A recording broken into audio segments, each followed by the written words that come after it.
Casey Crime Photographer, also known as Casey Press Photographer and Crime Photographer. The Anchor-Hocking Glass Corporation brings you Crime Photographer.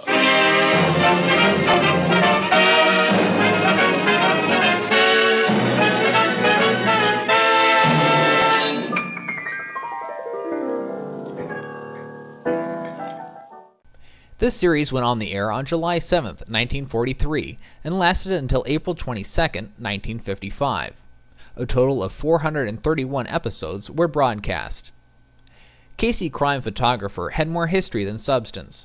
It was a B-grade radio detective on par perhaps with the Falcon, better than Mr. Keen, but lacking the style and polish of Sam Spade. Originally appearing in the pages of Black Mask under the watchful eyes of then-editor Joseph Shaw, Flash Gun Casey was the originally fast-talking crime photographer, a big hot-tempered Boston Mick with a gift for gab and a nose for trouble. No artiste, Casey kept a bottle of hooch and a .38 in his desk drawer, and boasted of being able to put a slug where he aimed, and having 2 big fists he knew how to use. He appeared in several short stories in the pulps and several novels.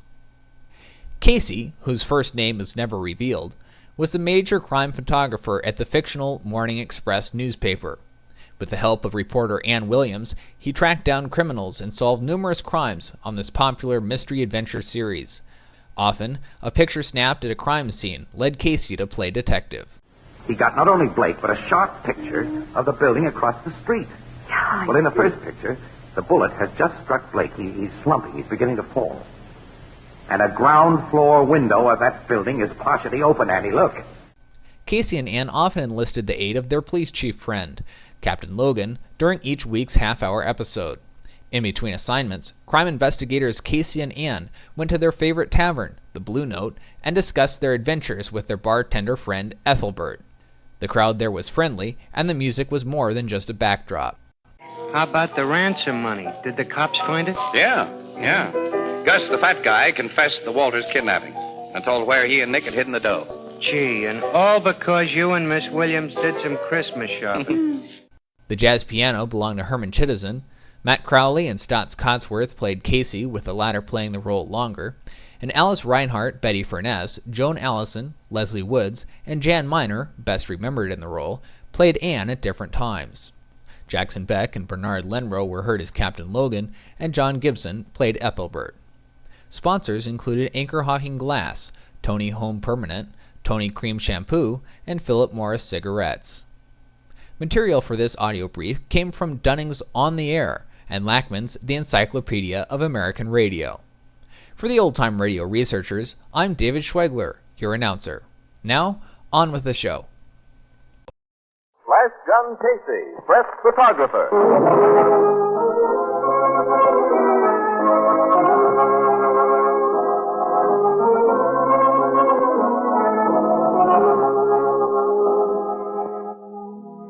Out of a big city's roaring life, out of a great newspaper's pounding heart, come the exciting adventures of a man with a camera. Flash Gun Casey, Press Photographer.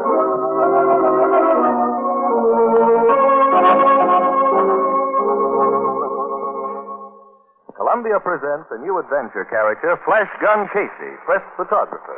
Tough, daring, typical of the men who often risk their lives so that you may see the news as well as read it. Their salaries are not large, and they seldom get much credit. But their lives are packed with danger and thrills. Tonight and every Wednesday night at this time, Columbia invites you to follow the story of Flash Gun Casey and the people who pass in swift-moving parade before the shutters of his camera. Tonight's story, the case of the switched plate.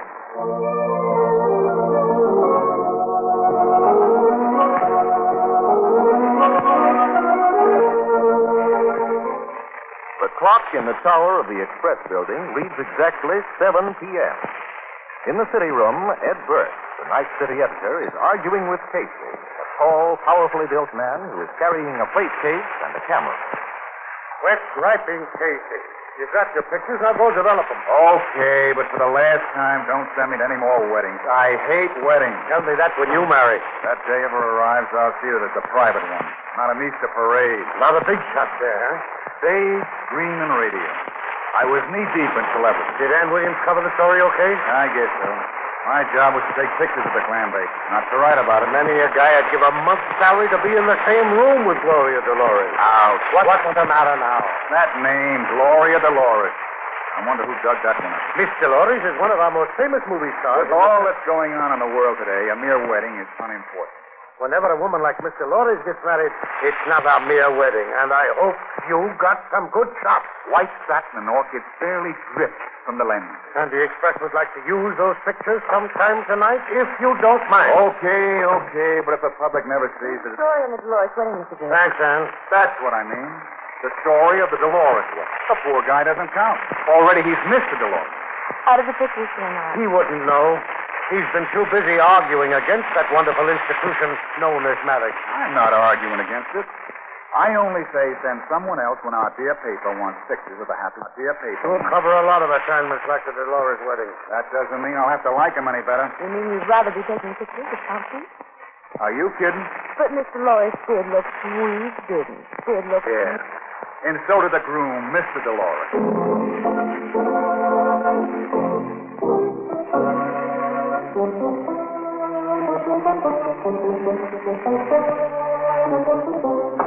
Knocking at my door. Well, come on in, William. Hey, not so wide.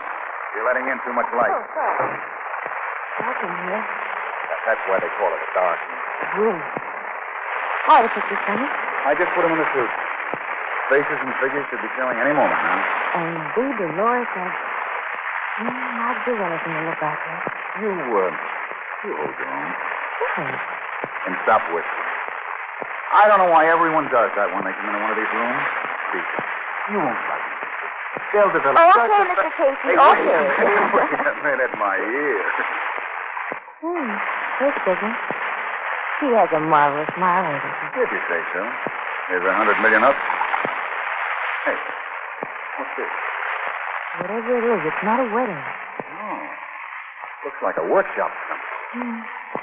Look, here's another one. A long room filled with odd-looking machines. Yeah. And here's a close-up of one. I never took these. How'd they get in my camera? Somebody took them. Yeah. Well, get this. Some guy running... Well, he's running right toward the lens. Yeah, he looks mad. Uh-oh. Recognize it? No, but I do everything else. Or I think I do. These pictures are of the Hartley Laboratories. Oh, he's the inventor, isn't he? One of the greatest. He's a regular estate. 6 or 7 buildings on the place. Conducts all his experiments there. Hey, this looks like a machine shop. I suppose a lot of people would like to nose around there. You can say that again. But they're not allowed to. All their work is done in secrecy.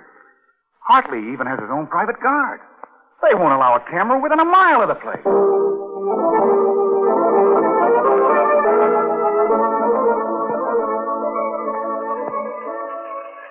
I send a guy to take pictures of a wedding, and he comes back with the Hartley Laboratory. But I tell you, I never took those shots. You think I'm crazy? I know. And the ones of the wedding, you didn't take those either. No, someone picked up my plate case by mistake. I got his. See? It's almost exactly like mine. The gentleman was very careless. It was a natural mistake. Why, we were stumbling over each other. That shindig was represented by every news photographer in town. Not forgetting the ones from the magazine. Yeah. Well, whoever he is, I'm glad he didn't hold the laboratories to an exclusive. At least he took some pictures of the wedding, too. Well, we'll have to run them. I doubt if that plate case of yours will ever turn up. I'll get it back. You're lucky you didn't walk off with your camera. And that must be like mine, too. Hey, look, Burke, this is serious. The guy who took these pictures had no right being on that property. I suppose I don't know that. Well, what's so funny? I'm thinking how surprised the guy was when he developed your pictures. All that glamour and no machine. You know, what I can't understand is this man here. He's running right toward the camera. Yes, that is odd. It looks as though he... Hey, wait a minute. Who were you near at the wedding, Casey? I've been trying to think. Blake of the Star is a good man. Yeah? Raymond of the Inquirer. John's a fashion magazine. Mm-hmm. The four of us sort of stuck together, moving around, taking shots of the other celebrities as well. Oh, but it couldn't be one of them. Why not? I've known them for years. They wouldn't take a chance like that. Some guys that sell their souls for a little dough. I'll take this. Burke speaking. Yeah? What? That's very interesting. About 6 hours ago, eh? Thanks. Okay, I'll switch you to a rewrite. Dixon, take this. That was Kelly. Kelly, who covers the police? Yeah. They just found a plainclothes guard out at Hartley Laboratories. 2 bullets in his chest. Killed about 6 hours ago. Does that mean anything to you, Casey? Yeah, it does now. He's the guy here in the picture. He was running to stop that camera. And in the excitement, our photographer got him on the film before he shot him. Yeah, that's the way it adds up. Well, get out there and see if we're right. And check on your friends, Blake, Raymond, and Johns. And be careful. It'll be much easier for him to finish off his second victim. And from where I sit, you look like the next prospect.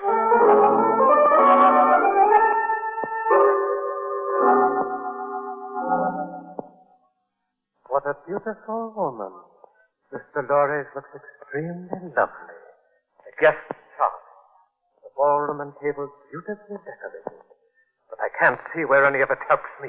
But I've explained, Mr. Koch. I never took those pictures. Then who did? Well, I don't know. I suppose you do know that he has the ones you took. Well, he must have. Like these, no doubt, developed by him. I don't remember my plate case being out of my hands for a moment. A moment would be enough. Well, there's no way they can trace it to me. I'm safe. Are you? Bit of a long time to arrange getting a man in there. I mean, at a time when he could work with a camera and not be interrupted. That opportunity won't come again. And I suppose it's useless to ask for money? Quite, you failed. Well, I greatly appreciate looking at this very lovely actress. I would much more appreciate looking at the photographs you lost. Especially the ones of that new fog-penetrating machine. I know 2 corporations that pay $100,000 for that. I've never failed before. And you've always been paid before. I was listening to my radio just before you came in. You know the guard that you eliminated has been found? He came out of nowhere, running toward me. And you stopped his running? Yes, a hacker.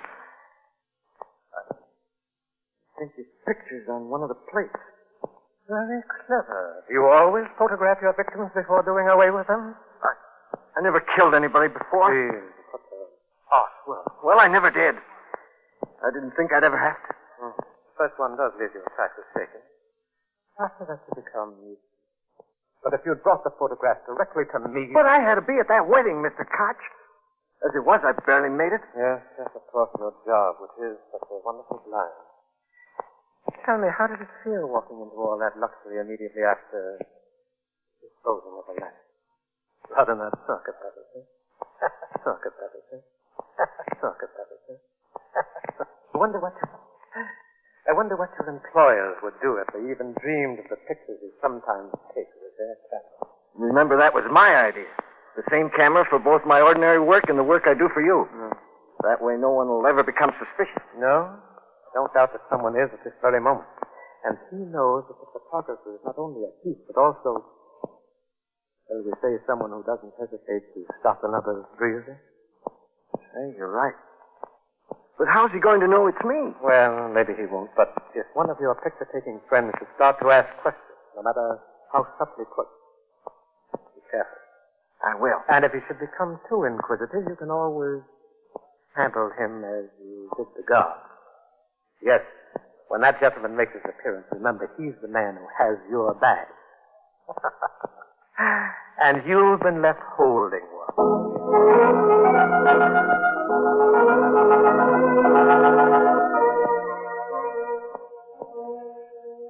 It was the same guy, all right. The murderer rolled his body against the wall and put a machine cover over him. Now, wait. They didn't let you in, did they? No, but I talked to the man who found him. Also to a couple of Logan's men. Who's Logan? Lieutenant Logan of the homicide squad. Oh. Did you tell them about the pictures? Yeah. And every photographer I could think of who covered the wedding. I left the plate case with them. They'll try to trace it. A lot of good that'll do. Yeah, there's thousands of those cases. What about your pals, Blake, Raymond, and Johns? They're not pals. These guys I bump into making the rounds. But you've known them a long time. Yeah. Well, what do you really know about them? They all have cameras and plate cases like mine. I mean personal. That's personal. Now, look, this is no time All for... right, all If you right. two feel like using some stronger language, I can always leave the room. Oh, forget it, Williams, forget it. Blake is married. He has 2 kids. I found him at home reading Our Hearts Were Young and Gay. I wish ours were. Well, go on, go on. He was sort of surprised to see me, as I don't usually make those little social visits. We know you're strictly a nightclub guy. Quiet. Anyway, I asked him what he'd been doing before the wedding. With finesse, I hope. I'm always subtle. Yeah, like a tank. And what was Mr. Blake doing? Roaming around? Oh, fine. You see, that guard was murdered around 2 o'clock. The wedding took place at 3. The reception at 4. So the guy who You did don't have to draw a blueprint. Where did you find Raymond of the Enquirer? At a bar? With a blonde. No, redhead. Not the Not the one you know, Bert. Oh. There are a lot of redheads in the world. And what had he been doing prior to 3 o'clock? Roaming around. That's just dandy. Just dandy. And Johns of the fashion magazine. Also found at a bar. The one at the fantasy club. Alone. Yeah, but his girlfriend works there. And early this afternoon, Now, wait. he was... Don't tell me. Don't tell me. Let me guess. Don't tell me.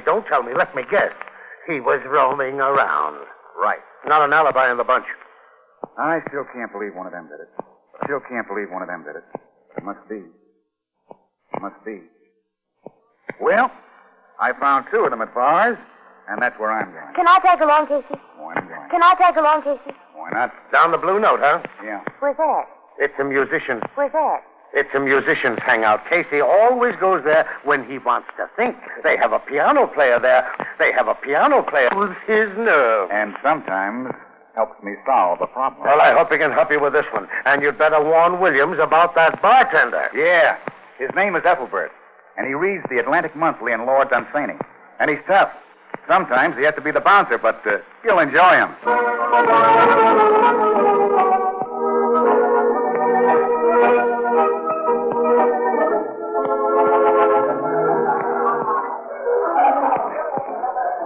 I expected to hear a jam session going on. It's only 11:30.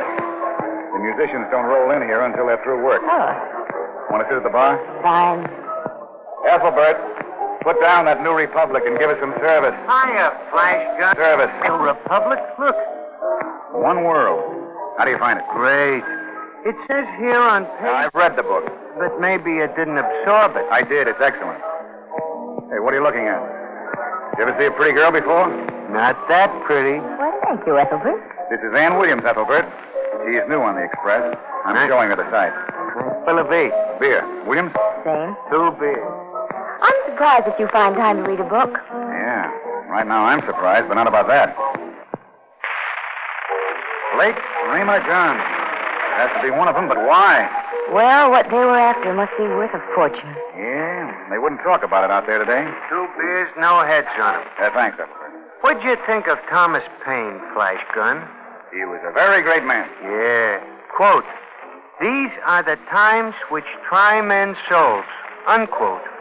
I know all about Thomas Paine, Miss Williams. I'm going over the piano. Want to come along? Listen, Flash Gun. It's not that I don't want to lend you an ear, Ethelbert, but I have a lot on my mind.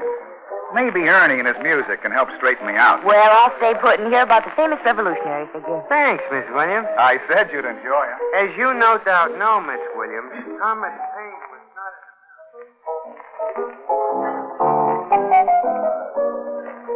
Hello, Ernie. Hiya. Slow night? Not too good. What's on your mind? Plenty. Anything you'd like to hear? Nope. As long as you stick to the old one. We agree on that.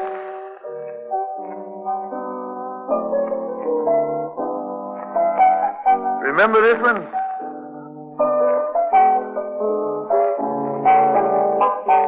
Yeah, sure. Confessing. Uh-huh. The late 20s. Maybe earlier. That's right. Well, that world's gone. Yep. But we still have the song. Yeah. And sometimes that's all we have. Pretty girl you left at the bar. Yeah. Ann Williams, reporter. Only been in town a few weeks. Thinking, aren't you? And getting nowhere fast. Want to talk about it? I can't. Nicest looking girl I've ever seen you with. You ought to marry, Casey. How about yourself? I tried it once. And? She left me. Just like that? Just like that. You see, I didn't make enough money. She wanted too much. And, she met a guy who had it? That's right. Yeah. Funny the way a guy thinks when he's losing a woman. There's nothing he wouldn't do for her. To give her the things she wants, he'd almost commit murder. Some guys do. Yeah. What's the matter, Casey? Did I say something? I think you did. You going? Yeah. And thanks, Ernie. You've been a great help. I may see you later on.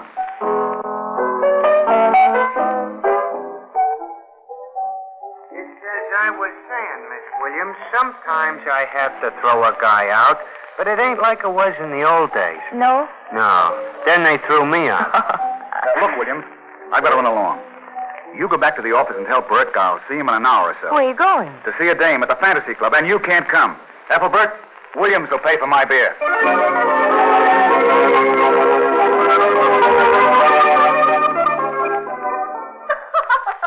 Okay, Ma. Turn your head a little to the left. That's it. Hold it now. Oh, I closed my eyes. You only thought so. Anyway, we'll take another one to make sure. All right. I'm awfully glad you dropped the round cake. So am I. I saw you sitting at the table out front while I was doing my number. I didn't think you came to take my picture. Of course, it's no novelty for you to have your picture taken. You sit for Hal a lot. Mm-hmm. Once a week regularly. It must be love. Oh, it's still nice to have someone else photograph me. How's this? There? Oh, not as attractive as Mr. Lawrence? Oh, you're a different type. Hal tells me it was quite a wedding. Yeah. Were you with Hal before he went to it? No, he was working. I know, but, I thought you might have had lunch together. Not today. This better? Yeah, fine. But, don't cross your legs. Oh. And don't smile. We'll make this one sort of, pensive. Oh, I couldn't look pensive if I tried. Think of green fields and moonlight nights. All right, but I still won't look pensive. Hold it. That does it. Look for them in the express. How many to take altogether? 7. Can I have a set? Sure. I'll drop them over to the towers. That's where you live, isn't it? Uh-huh. Expensive. Perhaps we could have lunch together. And get Hal sorting me. We wouldn't have to have lunch there. As far as that goes, we could have it here. Yeah. I never thought the Fantasy Club would have dressing rooms like this. This dressing room looks more like an apartment. Just a few personal touches that I've added. Just a few personal touches, huh? Mm-hmm. Very elaborate. And those rocks I've been photographing on your lovely arms. They almost reach the elbows. They're real, I imagine. Everything I wear is real. I noticed that mink you were sporting around this past winter. Do you like it? Swell. Those foxes over there are nice, too. Oh, gosh, it must be great to have an income. Are you kidding? Well, you don't buy those things singing at nightclubs. At least not one like this. Why do you work in a nightclub, Ma? Apparently you don't have to. I like to be seen, and it's something to do. I don't have to tell you I'm not much as a singer. But you're really something to look at. Oh, thanks. Then, we have a date for lunch? If it weren't for Hal, I wouldn't hesitate a moment. Oh, forget Hal. I'd like to marry sometime. How long have you two been going together? Almost 2 years. That's amazing. Why? He's very generous. Yeah, I can see that. I like to live well. You don't know what it is not to have anything. Oh, don't I? I'd rather be dead than to live like some people. Nothing but the best for you, huh, Mary? Oh. Don't you think I deserve it? Mm-hmm. But so do thousands of other girls in the world. There are girls who haven't even enough to eat. Are you giving me a lecture? No, but that's why we're not going to have lunch together. You're too expensive for me. Perhaps for you, I wouldn't be too expensive. It wouldn't last. You'd miss those lovely gifts that Hal passes out. I still don't see any reason why we shouldn't see each other once in a while. By the way, where is Hal? Oh, he usually drops in around this time. Shall I tell him you were here? Well, why not? Would you like to wait for him? No, I'll run along. I think I'll develop these pictures tonight. Oh, that's wonderful. The Express thanks you, And I thank you. Do you think one of them might be on the theatrical page tomorrow? The theatrical page? You underrate old Casey. There's a possibility you'll find one on the front page. So long.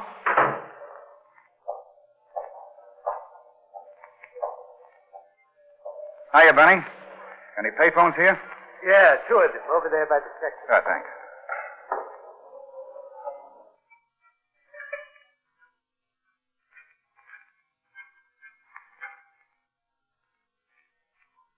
Burke speaking.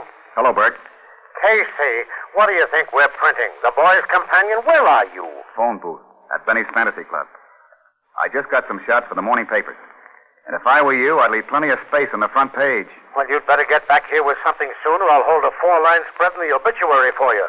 What are the pictures? And what suspect is to have the benefit of your latest brainwave? I just shot some pictures of the suspect's girlfriend.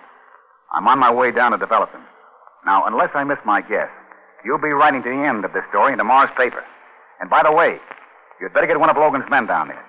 The way things look right now, Oh, hold on a minute. Here comes our friend. I think he's going to make a call in the booth next to me. Maybe I can catch part of it. Hold it.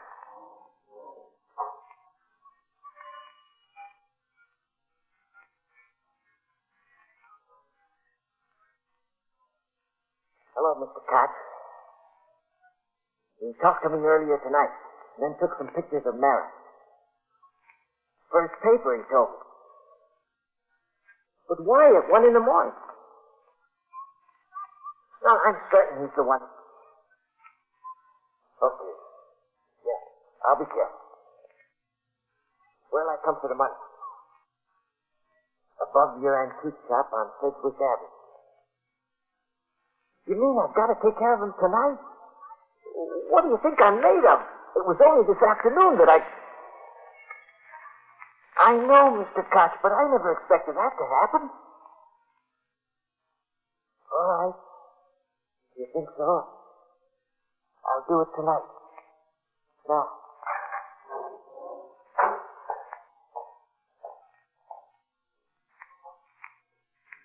Hello, Brick. Did you hear that? You moronic offspring of a printer's devil. You had your hand over that mouthpiece. Of course I had my hand over the mouthpiece. Think I want you to take all the credit? Now get this. Send several of Logan's men over to Koch's antique shop on Sedgwick Avenue. Mr. Koch will be in the apartment upstairs. Pick him up.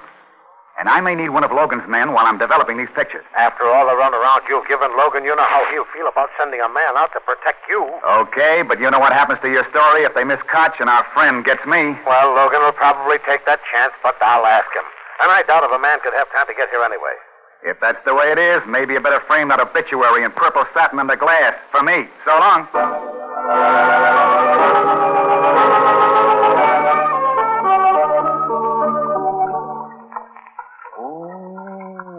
Dark room, very dark. And Casey's in the dark. And this isn't the love. You're letting in a lot of light, Hal. Afraid it'll spoil Mara's pictures? Yeah. You want to see him? No. Why turn on the light? I might miss you in the dark. You seem to know your way around. What'd you do? Come up the back stairs?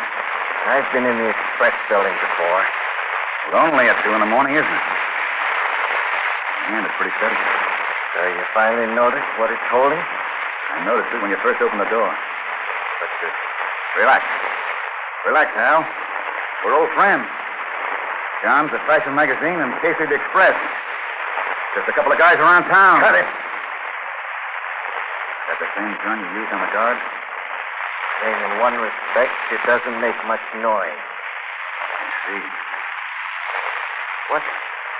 What made you suspect me, Casey? I could have sworn that was coming. Why is it that all criminals insist on knowing why they were suspected?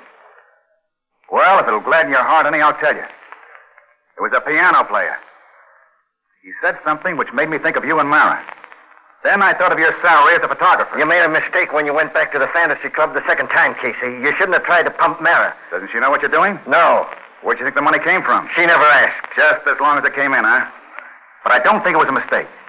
I gambled that Mara would repeat our conversation word for word, except the part where I wouldn't take her to lunch. You're lying. Oh, no. Incidentally, the police picked up a friend of yours about 15 minutes ago. Name of Koch.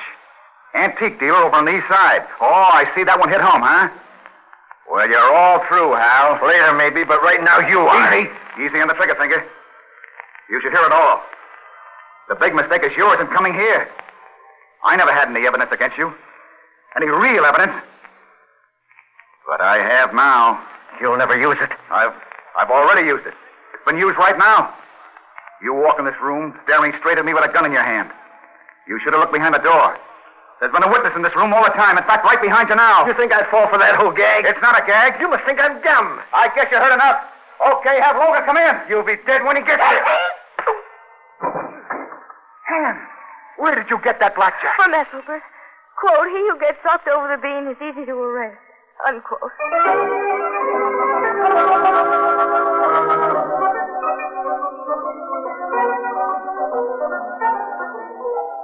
Put down that American Mercury, Ethelbert, and draw me a beer. It's not the American Mercury. It's... I know. It's still one world. Hiya, Miss Williams. Hello, Ethelbert. Oh, thanks for the loan of the persuader. That's all right. She was really worried when you tore out of here, Casey. Yeah? Yeah. Been busy, Ethelbert? I had to break away from this book for a while tonight, but I managed to sandwich in a very interesting article. Would you mind drawing my beer for me, Ethelbert? I want to sit over by Ernie and listen to a couple of numbers. Not at all. But this article was about guys who steal industrial designs by photographing them. And you know what I think? What? Well, just for a starter, understand? They all ought to be socked over the head, but hard.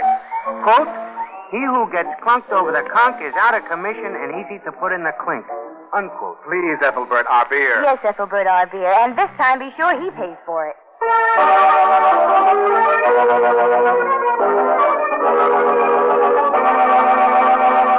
You've been listening to Flash Gun Casey, Press Photographer, the first of a new series of adventure programs based on the fiction character created by George Harmon Cox. This series is written by Ashley Buck in collaboration with Mr. Cox. The program tonight was directed by Albert Ward and produced for Columbia by Chester Rainier. Join us again next Wednesday night at this same time for another swift-moving story of a press photographer, Flash Gun Casey. The adventure, Murder Off the Record.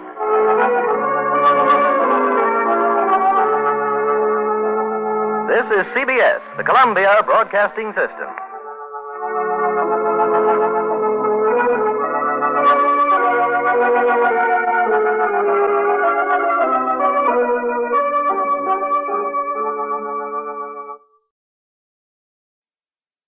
Face the camera, please. Hold it. Thanks. Look for it in the Morning Express. Casey, press photographer.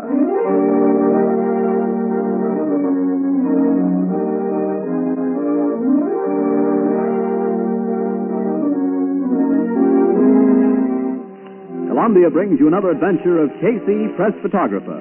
Tonight and every Saturday at this time, Columbia invites you to follow Casey on his exciting assignment and to meet the strangely assorted people who pass in swift-moving parade before the shutters of his camera. Tonight, The Clue in the Clouds.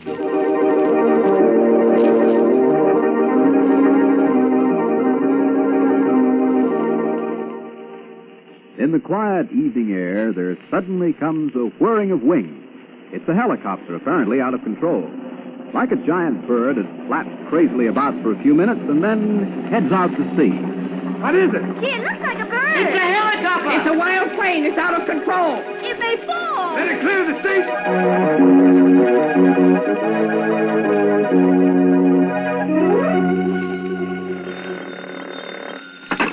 City desk, Burke speaking. Hey, Burke. Who is this, Casey? Yes, it's Casey. Listen, there's an airplane loose over the city, a helicopter. Yeah, it's out of control. Something has happened to the pilot. It's headed out to sea. The Coast Guard is trying to get the plane in the air to follow it now. Oh, yeah? Where are you? Well, I'm at the Blue Note. I thought so. Now, listen, Casey, go home and sleep it off. I'll see you in the morning. Now, listen, are you inferring Yeah, you ought to know better than to phone me in that condition. Now, go home and go to bed. Oh, stop it, Burke. I'm as sober as you are. I tell you, this is a story. Okay, so it's a story. What do you want me to do? Stay up all night waiting for you to get it? Oh, that's swell, Chief. I knew I could count on you. We're going down to the Coast Guard headquarters now and get all the dope we can. Maybe some pictures. Who's with you? Ann Williams. All right, you crazy loon. But this had better be good. If that helicopter turns out to be a Halloween witch on a broom, you shot your last picture for me. You get that? Get it? I know it by heart. Goodbye. Goodbye. Helicopter.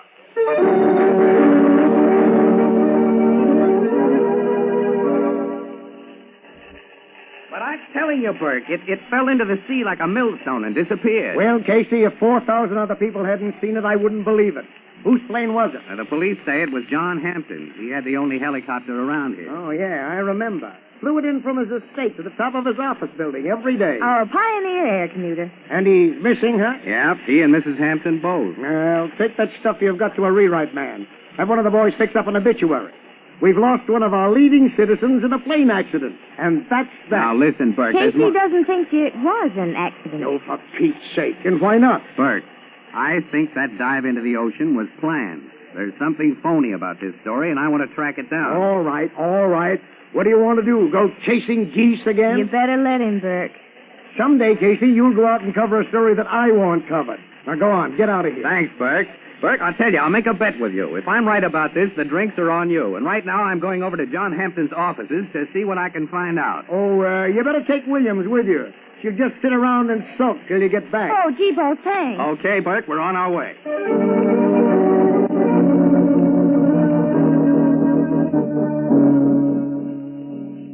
You're, Miss Gray, aren't you? Miss Matilda Gray? Yes, I was Mr. Hampton's secretary. Yes, what we want is material for a little story on Mr. Hampton. You think you can help us? He was a wonderful man. Everybody admired and respected Mr. Hampton. I don't know what else I can say. He owned this building, didn't he? Yes, the Hampton Importing Company occupies the top 3 floors. He liked the idea of having his office here in the penthouse. Mm-hmm. Is that the landing platform for his helicopter out there? Yes, that's it. You mind if I get a picture of it? Not at all. Can you take it through the window? Well, let's see. Yes, I think so. Yeah, good, thank you. Now, could we have one of you, Miss Of Gray? Yes. Me? Why, I don't know. I don't look very... Oh, you look swell. Look at this picture. But that's Mr. Hampton's picture. No, I... Paper, this is just for the record, you know. You, use a picture of your boss, wouldn't you? Yes. I guess so. Okay, hold it. Thanks. Well, that's one you won't have to look for in the Express. Now, Miss Gray, what other interests did Mr. Hampton have? Business interest? Anything at all. Well, he had a little commercial movie studio, the Aristocrat Film Company. But that's been closed up for 6 months. Oh? Where's that?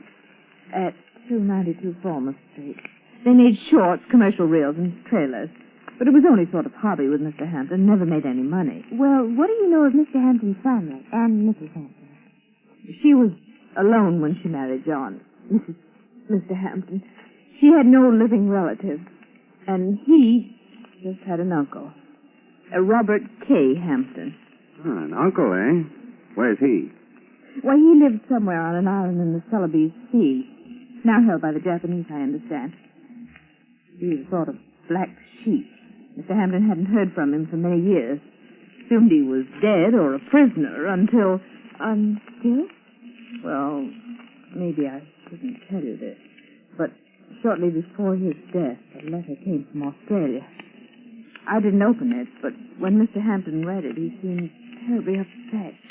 Then he told me it was from his uncle. Do you have that letter now? No, it seems to have disappeared. And this was just before his death. Yes, he may have had it in his pocket. Miss Gray, this uncle, was he by any chance mentioned in Mr. Hampton's will? He gets everything. All his money, the business, this building, everything. Oh, Mr. Casey, this is all a terrible nightmare. I can't believe that he's gone. I don't know where to turn. Oh, Miss Gray, it's all right. You mustn't break down. You need to rest a bit. Powder your nose. You'll feel better. I'm all right. I'm sorry. If you'll just excuse me for a moment, I'll be right back. Well, certainly, Miss Gray. I'm sorry we upset you. Thank you. I'll be all right. Casey, you know something? What? A clue. She was in love with her boss. You think so? Mm-hmm. Why? Never mind. Just take a woman's word for it. What's the matter, young woman? Nothing. that is, you gave me a start. Why should I frighten you? Well, you look like... And if I may ask, who are you? What are you doing here? I'm just a reporter. And who is this young lady? I'm a reporter, too. What are reporters doing here? If you'll pardon me, sir, who are you? My name is Robert K. Hampton. I'm John Hampton's uncle.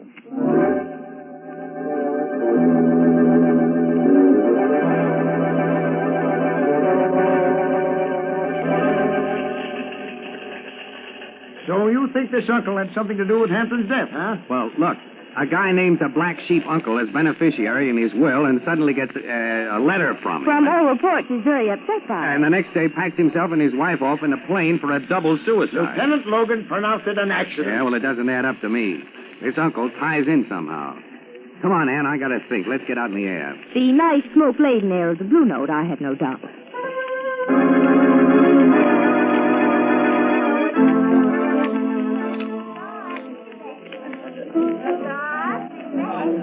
Hi, Ethelbert. Hiya, Casey. Hiya, Miss Williams. Hello, Ethelbert. What'll you have?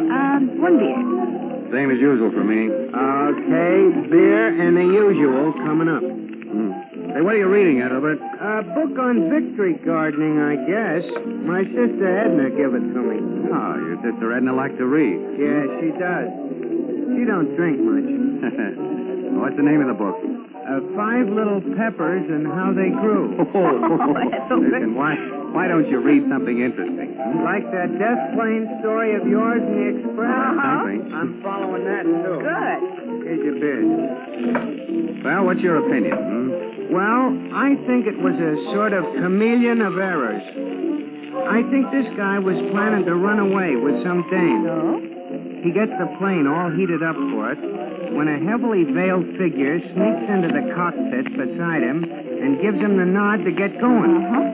Then he finds out that it's his wife and not his lady friend under the heavy drapes and that she's crossed him up. And by that time, he's so disgusted he dumps the whole thing in the drink.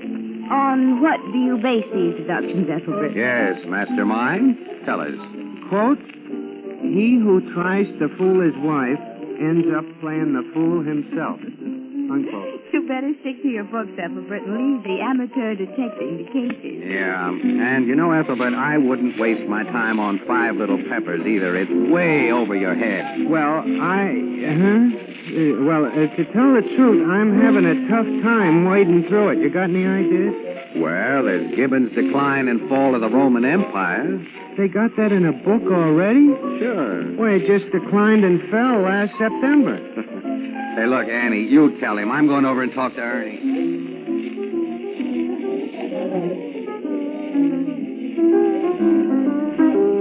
Hiya, Casey. Hi, Ernie. Ooh, you look worried. Yeah? Ernie, you got an old tune handy? Something for me to think by? Sure.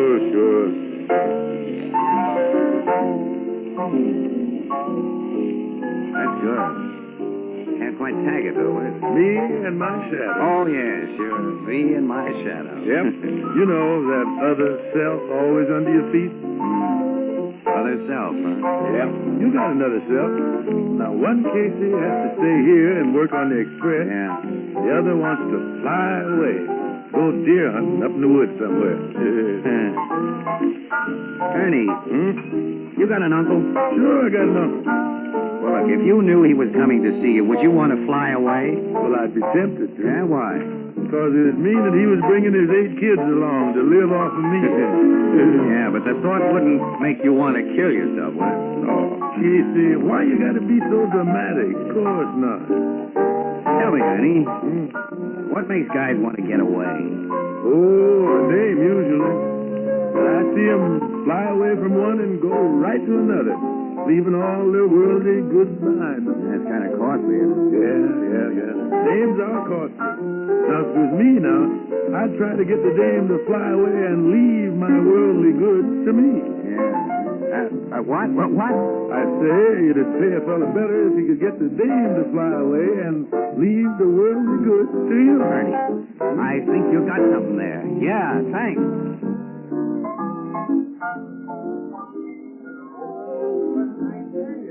5 little peppers and how they grew has got me puzzled.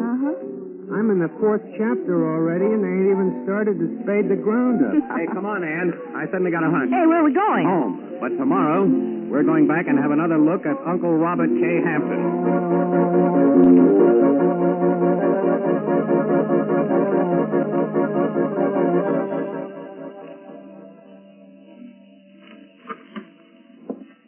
You may come in now. Thank you. This is Mr. Robert K. Hampton. Miss Williams, Mr. Casey. Yes, we've met before, briefly. How do you do? Well, this is the young lady who was so startled yesterday when she first saw me. I'm sorry, Mr. Hampton. It was just that you looked so much I know. You were struck by my resemblance to my nephew. Yes. Well, I don't blame you. You know, I never realized how much he'd got to look like me until I arrived and saw his picture here. Yes, it is a striking resemblance, sir. Your hair is gray instead of brown. Mm-hmm. And, of course, he had a mustache. Yeah, but anyone would take you for brothers otherwise. I think they're quite different. Well, after all, there were only 7 years difference in our ages. I was just a kid when my brother's son, John, was born. Yeah, we were very sorry about what happened to your nephew, Mr. Hampton. These things are always kind of tough to take. Yes, they are. But, of course, it wasn't entirely unexpected. You know, I thought John would probably come to some violent end. Why, even as a kid, he was always keyed up. Couldn't relax. Airplane notion. You should have taken things easier. Now look at me. I spent my youth bumming around the world. Never made much, but I had fun and got along. Then I found a spot where life was pleasant, and I settled down. Where was that? Jurang Island, near Borneo. Paradise. Simply paradise. That is, until the Japs came along. Then I somehow managed to get out. Just by the skin of my teeth, too. Exciting. Yes. Now, well, here I am. You see, everything worked out pretty well. Yes, thanks to John Hampton, who spent his whole life... That's great. You were saying? I'm sorry, Mr. Hampton. Do you mind if I take some pictures, Mr. Hampton? My paper wants to run a feature on you and your nephew. You know, your vastly different lives and activities. You know, the Hampton who traveled the earth and the Hampton who stayed at home. That's rather a good idea, Mr. Casey. Where would you like me? Beside this picture of John? No. Hey. Sorry. Yes, I would if you don't mind. Let's try behind the desk there. All right. How's this? You'll pardon me, Mr. Hampton, but your hair's a little mussed. You know, with such striking gray hair as you have, you ought to have it looking its best. No, I'm sorry. I'll... No, don't move. Miss Williams will arrange it. Oh, all right. Have you got a comb, Ann? There's one right here in my bag. Now, just a second. There you are. Thank you. Fine, that's it. Now, Mr. Hampton, hold it. Want another? I'm sure that one picture should be enough. Miss Gray, if you please. Well, we'll take one more. Just one more for good luck. Now, hold that just as you are, right there. Thank you.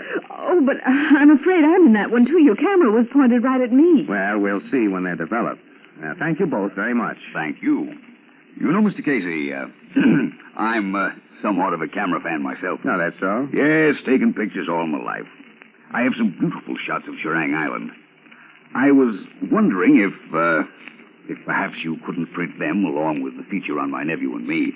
Not that I would want to monopolize the story, of course, no. But I only thought it might set off the differences in us. More dramatically. You know, give it a little added color. Yeah, sure. Sure, that might be an angle. Let's see the pictures. Yes, well, I have a few small ones in my wallet here. The Japs got most of my stuff, of course. Oh, yes, I can imagine. Let me see now. Yes, here's a nice shot. Mount Tonamau. Hey, look at this, Ann. Beautiful. And this is a view of my backyard, so to speak, looking north. Is that you in the hammock? Yes, that's me. I used the self-timer. Set it and then ran and got into the picture. Used a flexo camera with f3.5 lens at 1/20th of a second. Oh, it's not bad. What's this one? That's me again. Same trick. That was taken from the front porch. Looking south? Yes. That's lovely country. Looks almost like a stage setting. I think perhaps we're boring these people, Mr. Hampton. Yes, I'm afraid we are. No, really, not at all. I'd like to use these pictures. They're exceptional shots. Mm-hmm. And pictures always dress up a feature. Well, all right. But you will be careful to return them to me, won't you? They're the only prints I have, and I treasure them beyond words. Don't worry. I'll treat them with kid gloves. Thank you, Mr. Casey. Well, that's all right. Now, I think we better be pushing off. Time and deadlines wait for no man. And no woman either. We're happy to meet you, Mr. Hampton, and we hope that you like it here. I think I shall. Take good care of the pictures. Right. Look for them in the Morning Express. Bye, thank you. Goodbye. I don't like that young man. He's too clever. Now, darling, take it easy. After all, he's only a newspaper photographer. Are you sure this article on you is a good idea? Of course. We'll need it. Why do you think I went to all that work to get those pictures? The public must be convinced, too. Now, don't worry, my dear. There'll be no slip-up. There better hadn't be. Not after 11 years of planning and waiting. Now that those people have the pictures, I'll set fire to the evidence. You mean burn the negatives? There are little fires and big fires. Oh. You mean... Yes. Tomorrow night, a nice big fire.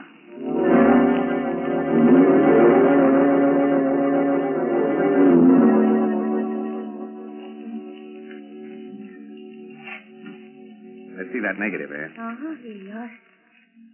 Yes, sir. That I call a nice layout. Yeah. Pictures look pretty good, huh? Mm-hmm. My article's all right, too. Mm-hmm.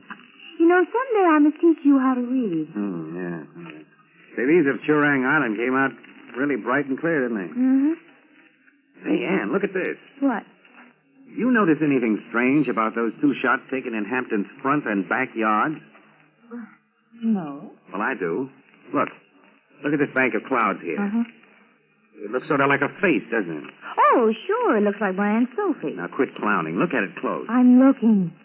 Well, now, that's supposed to be a view looking north. That's right. Well, here's exactly the same formation in the view looking south.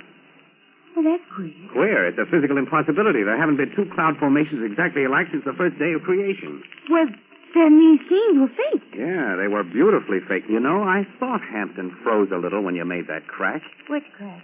About those pictures looking almost like a stage setting. No, Annie, Hampton gave us these pictures for the paper for a reason. He wants everyone to see them. He wants everyone to think that he has lived all these years miles away from here. And that he arrived here just in time to have a pot of gold fall into his lap.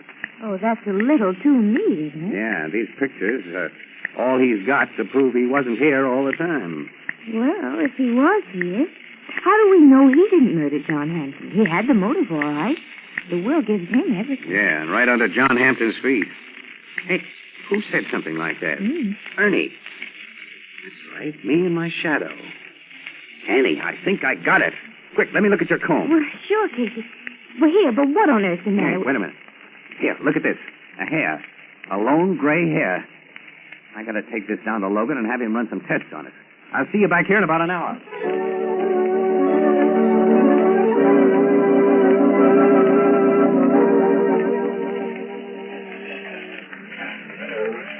Well, here are your pictures of Hampton, the ones we didn't print. Yeah, thanks. I just wanted to check on him. Let's see. Yeah, here it is. Look, Bert. This one of Hampton with Miss Gray in the background. You see this? Yeah. And what a sugar-coated look she's got on her puss. Here, let me see. Don't she look like a mother whose son has just been made president of his class or something? She in love with this guy? Of course not. You sure, Ann? Well, she just met him. Uh-huh. You swore she was in love with her boss. That's right, and a woman like that couldn't be in love with two men. Why not? Because she's the perfect one-man woman type. Uh-huh. That's all I wanted to hear. I got a theory on this case, and this just about puts a pin on it. Come on. Hey, where are we going? We got a little job of breaking and entering to do. We're going to crash the deserted studio of the Aristocrat Film Company.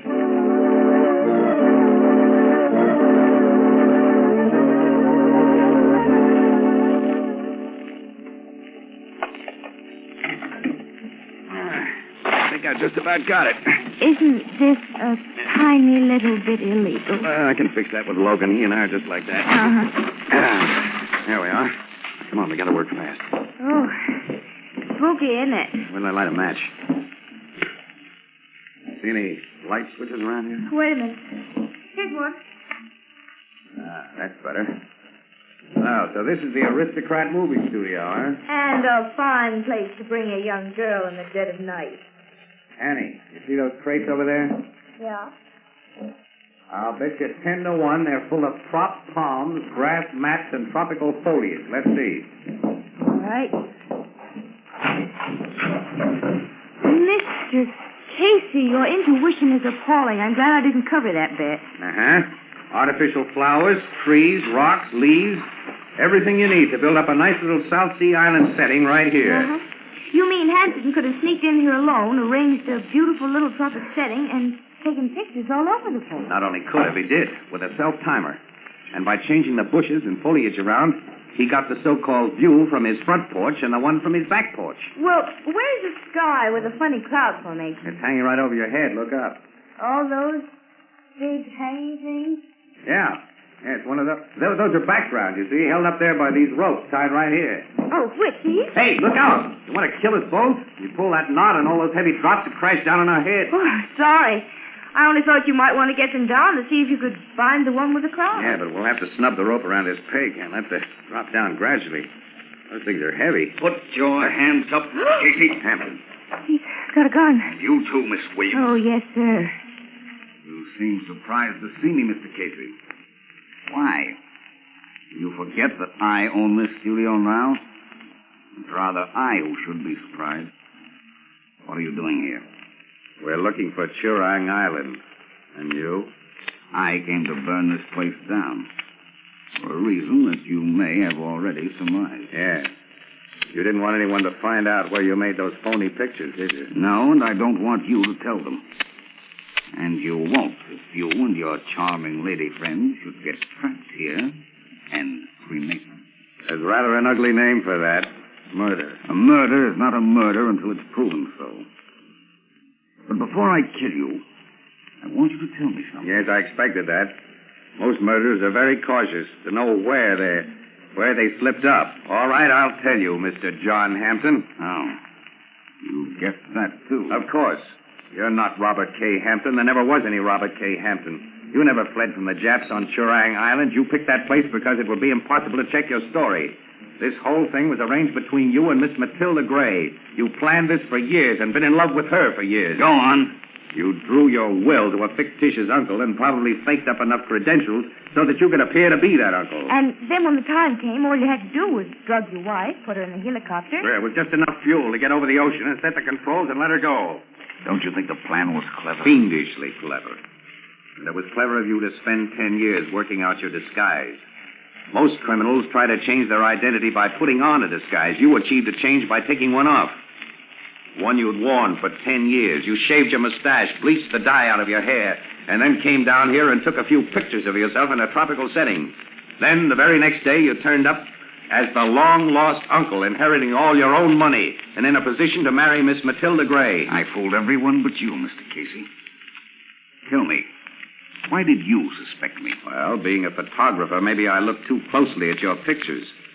And you made the mistake of using the same sky in all of them. Oh.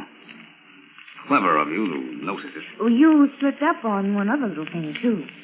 Your hair. Remember when I combed it for you, Mr. Hampton? Yes, under the police microscope, a strand of your hair still showed traces of brown dye. It's those little things, Mr. Hampton. Perhaps. And then, of course, you should never have let me get a picture of Matilda Gray off guard. For although she treated you badly and seemed to hate you, her love showed up in the face as plainly as though it were written there. Very interesting. And as Anne told me, a woman like Matilda Gray couldn't love two men. It turned out she didn't. Both men were you. Quite right. Now, before you have a chance to turn this story over to the police, I'm afraid I shall have to shoot you both. I wonder if you'd mind shooting me first. The sight of blood, you know. You can't afford to joke, Miss Williams. Oh, no. I don't want to be too near. May I stand over there by those ropes? Wherever you wish. Thank you.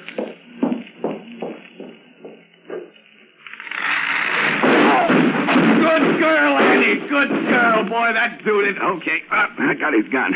Wow, that drop sure beat him. Is he breathing? Yeah. But he won't know it for an hour or so. Gee, kid, nice going. Well, darling, you told me not to pull that knot, and... Annie, this was an inspiration. I could just about kiss you. Oh, so I've got to save your life to deserve one stingy little kiss.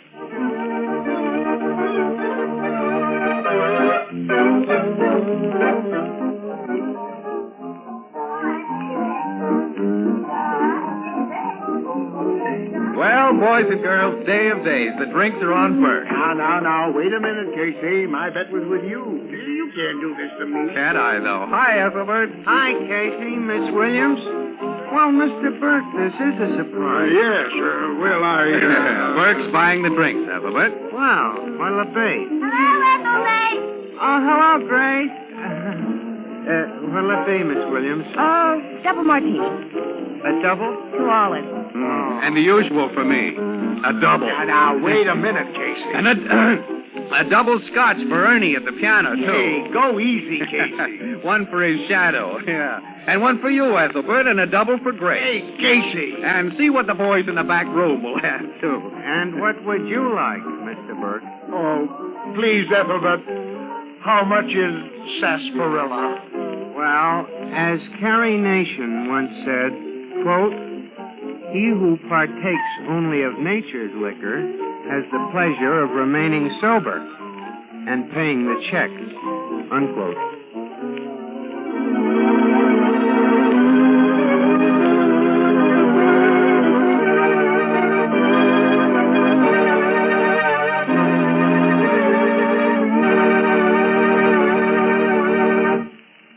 You've been listening to Casey, Press Photographer, played by Stotts Cotsworth, a new series of adventure programs based on the fictional character created by George Harmon Cox. Casey, Press Photographer is directed by Albert Ward and produced for Columbia by John Dietz. Tonight's story was written by Charles Holden. Join us again next week at this same time for another swift-moving story of Casey, Press Photographer. This is CBS, the Columbia Broadcasting System.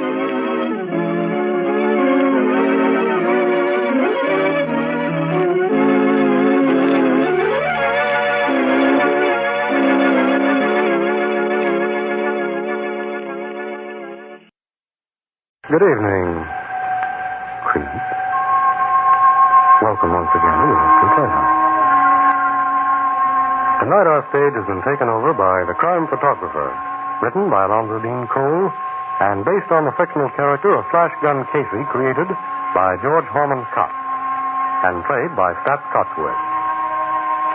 Casey, ace cameraman of the Morning Express, covers the crime news of a great city. His adventure for tonight, the reunion.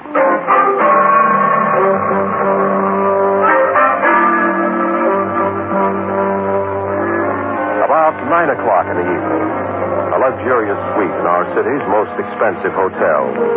One of its present occupants is a strikingly beautiful woman. In her hands is the latest fashion magazine, but she stares at it without interest. Irene? Irene? Yes, Ruth? You haven't turned a page in that magazine for half an hour. I've been thinking. Oh, Irene, why don't you put him out of your mind? If a man had done to you what my husband has tried to do to me, could you drive it from your mind? Oh, yes, I know. I made Kurt a success. He was just a poor weakling when I met him. I made him a great sculptor. I made him rich and famous. Now he's repaid me. But he's not going to get away with it. Your lawyers will see to that, Irene. They told you they can nullify that divorce Kurt got from you. When I think of the rottenness of it, I don't anymore. Ruth, when you and I were in South America, the trip Kurt persuaded me to take for my health. All the while, he was establishing residence out of this state to divorce me for abandonment. Then, when we came home 4 days ago, we find he's been granted his divorce. And rotten, dear, so rotten. And he was preparing to marry another woman, that Bixby woman. Oh, he's contemptible. Filthy, loathsome. Oh, when I think of it, I want to kill him. I don't want to kill him, Ruth. I want to keep him. Keep him? Yes. What? No other woman's going to have him. Tomorrow I'm going to sign the papers for the nullification of the divorce, and Will you answer that, Ruth? Certainly. Say I'm not here. All right. Hello? Mrs. Walter isn't here. I'm Miss Chandler, her cousin. Who is this? Hold the line a minute. It's a man, Irene. He insists that he's got to talk to you. Who is he? His voice sounds a little like your husband. Kurt? Yes. All right. Here. Hello, this is Mrs. Walter. Oh. All right, wait a minute. Ruth, will you please go into the bedroom and shut the door? Well, yes, of course. Don't be angry with me. I'll tell you all about it later. Hello?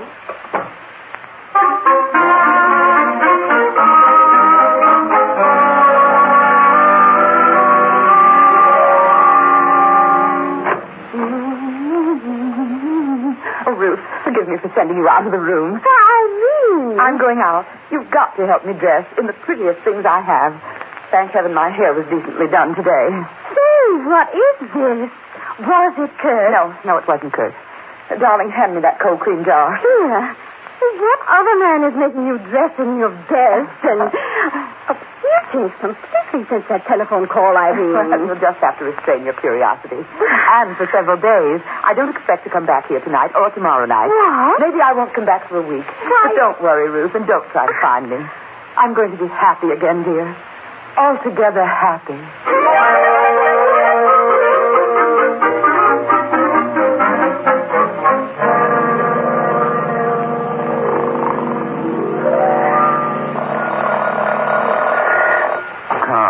What is it? Hello? Casey, this is Ann. Who? Ann Williams. Nobody but that name here. You got the wrong number. Hey, wait a minute. What? Huh? Wake up, you dope. Wake up. Annie, huh? Now he knows it. What's the big idea of phoning at this hour? Quiet down and listen. You've heard me speak of Ruth Chandler. Have I? Yes, you have. She went to college with me. And she's a cousin of the rich and very beautiful Mrs. Kurt Bolton. You mean the wife of the big sculptor? Indeed, I do.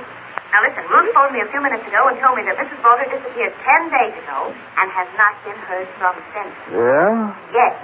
Ruth hasn't notified the cops yet, so we're getting first in on what may be a good story. Well, give me all the dope, Annie. What did he give you? Ruth will tell us the story as soon as we get to the hotel. Oh, okay, Annie. I'll pick you up in about 20 minutes.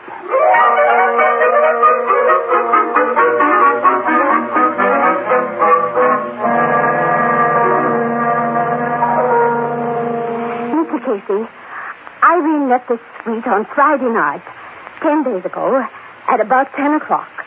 And that's the last I've seen or heard from her.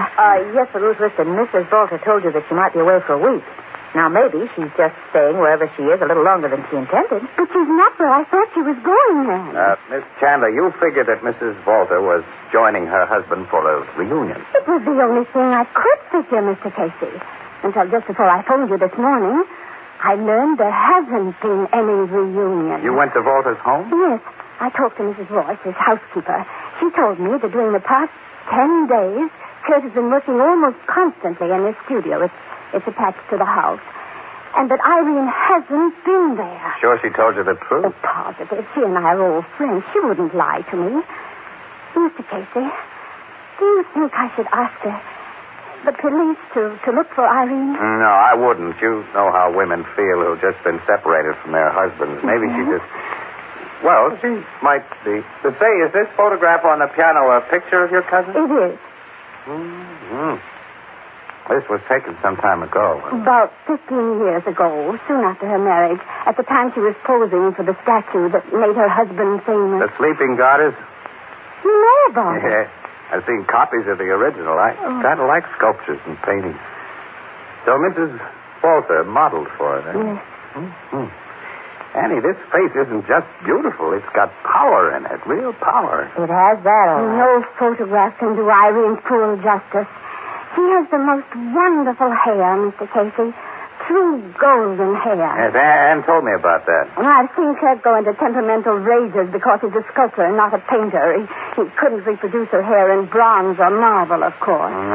Miss Chandler, when you talked to his housekeeper this morning, did you ask her where Walter was on the Friday night your cousin left here? Mrs. Royce remembered that he'd worked in his studio all that night until about 8 o'clock in the morning. He was doing some noisy construction work on a mole. Well, did she see him working there? No, he never permits anyone in the studio when he's working. Then he could have gone out for a while. Mr. Casey, I believe you have the same awful idea that I have. That Kurt might have slipped out of the studio unseen, met Irene somewhere, and killed her. Did you let this Mrs. Voice know of your suspicions? No. I even asked her not to tell anybody that I'd been out to see her this morning. I don't know why. I just did. Good. I'd like to talk to Walter before he knows a search has been started for Mrs. Walter. I just might catch him off guard. Just might. Well, let's go, Annie.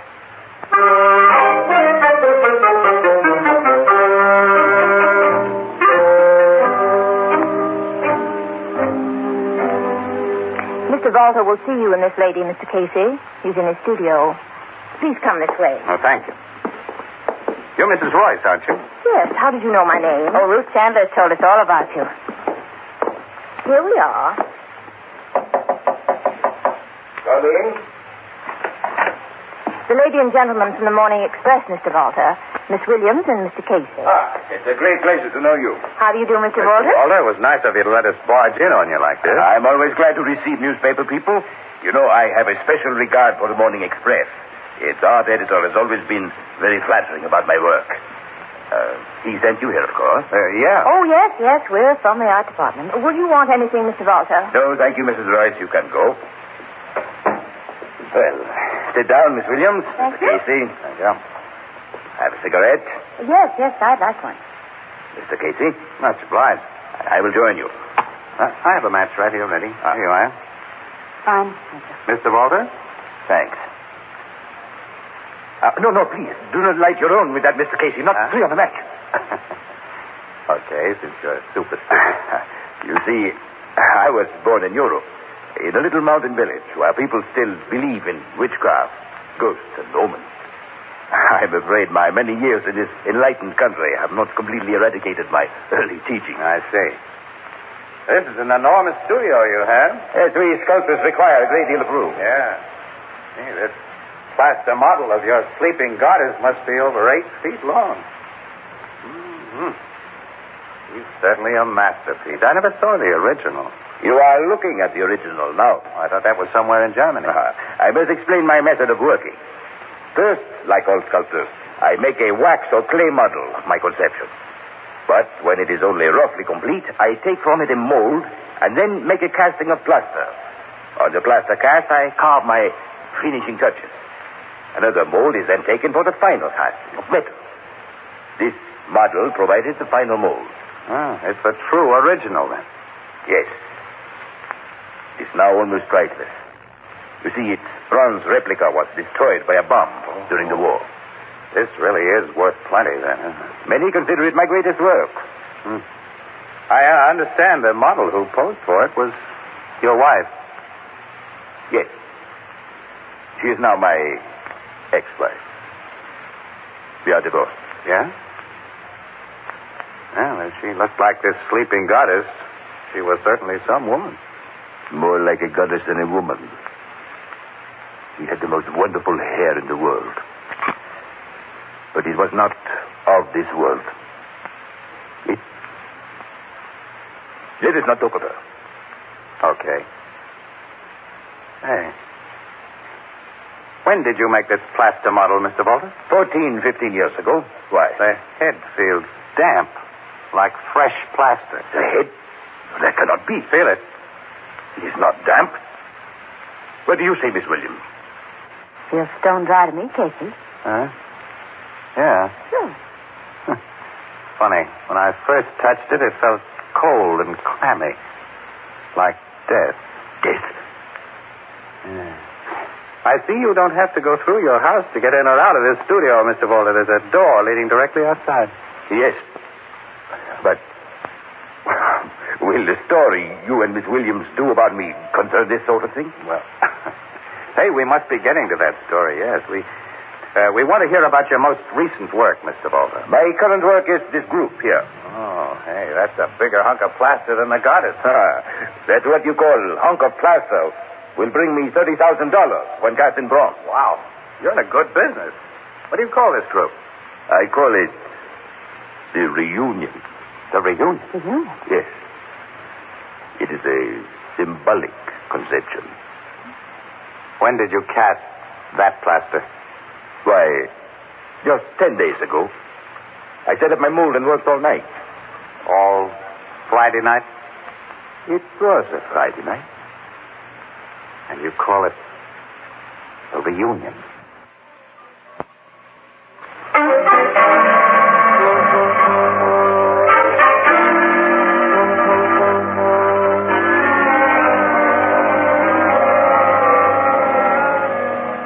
Here, Casey, the story you've just been telling me adds up to nothing more right now than a case for the Missing Persons Bureau. I'm a homicide cop. My hunch says this is a homicide case, Logan. Well, I have the same feeling, Captain. So have I. This police department can't take the drastic action you propose on the strength of mere hunches and feelings. I haven't proposed any drastic action, Logan, until after a thorough routine missing persons search has been made for Mrs. Walter. If she isn't found alive or dead within a reasonable length of time, well, I've told you where to look.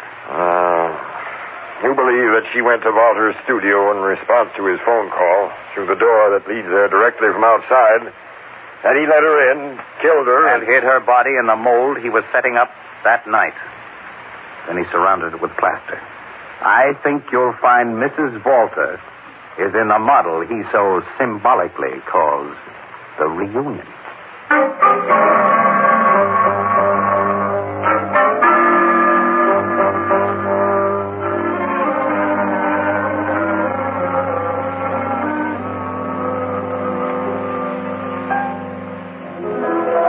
Casey? Hiya, Miss Williams. How are you, Ethelbert? Hello. I ain't seen you two all day. What do you have to drink? Oh, give me a cup of coffee. Gee, Casey, you must be feeling low. What are your troubles? We can put them in 3 little words, Ethelbert. The Volta case. Say, why don't the cops quit stalling on that?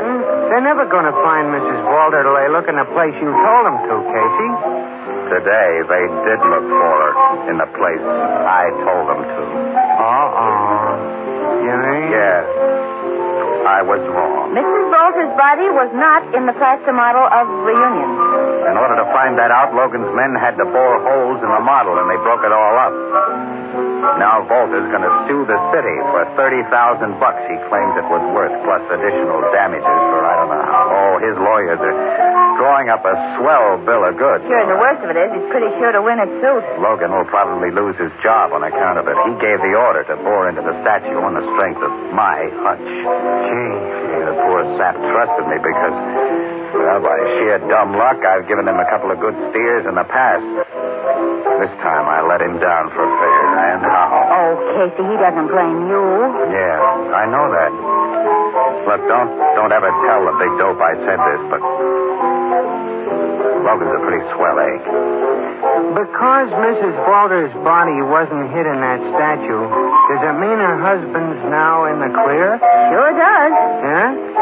The only place he could have hidden her body was inside the freshly poured plaster of that reunion model. Wait a minute, Miss Williams. Couldn't he have hidden the body in a closet or someplace around the house and then sneaked it out later? No, Ethelbert. Mrs. Royce and her cleaning women would have found it. Oh, of course not. And there's only one other model in the studio large enough to hide a human body in, and that was cast 15 years ago. Those plaster castings have a hollow core. Oh, so what, Casey? To have even gotten the body inside the sleeping goddess, Walter would have had to cut a big hole in the old plaster and then afterward patch it up with fresh stuff, which would show The head of the sleeping goddess, it felt cold, damp, like fresh plaster that day. Didn't to me, Casey. And you said it didn't to you either after a minute. Yeah, that's so. It's funny, that's what started my hunch about Mrs. Walter being buried in plaster. And when her husband said he'd cast that reunion piece on the night she... Annie. I've doped the guy all wrong. He was smarter than I thought. What are you talking about? about? That reunion model was only a planned decoy. He put her inside the sleeping goddess. Then he deliberately led you and me and the cops to believe her body was in the reunion model. And now that we've found she isn't there... Oh! Aha, you've got it. The city stands to lose $30,000 plus for that mistake. No sane cop is going to take a chance like that again. Casey, if you're right... If he's right, Ethelbert, Mr. Kurt Walter is going to get away with murder. Yeah. Say, Casey, why don't you sneak into that studio on a dark night, bust open that statue, And what if I didn't find the body, Ethelbert? Walter wouldn't bother to sue me. He just had me put away until about 1966. I got no more suggestions. I haven't even got a thought. Wait a minute. I have. Yeah? What? And I'm going out to see Mrs. Royce, Walter's housekeeper, and ask her one confidential question.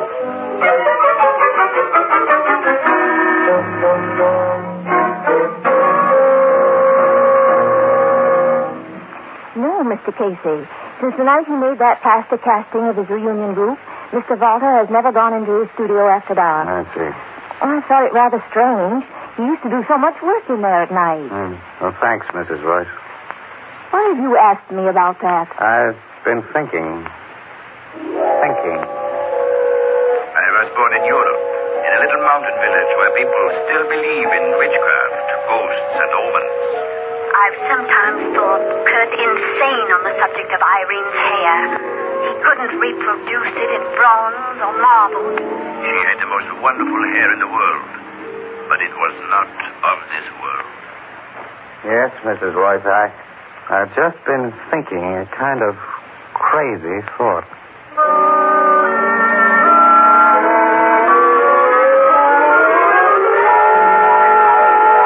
This scheme of yours is absolutely nuts. Call it a long shot, then, Logan, and play it with me, will you? If it happens to work, you save your job, the town saves at least $30,000, I save my peace of mind, and we'll have the goods on a rotten killer. Okay, pal, I'll take a chance.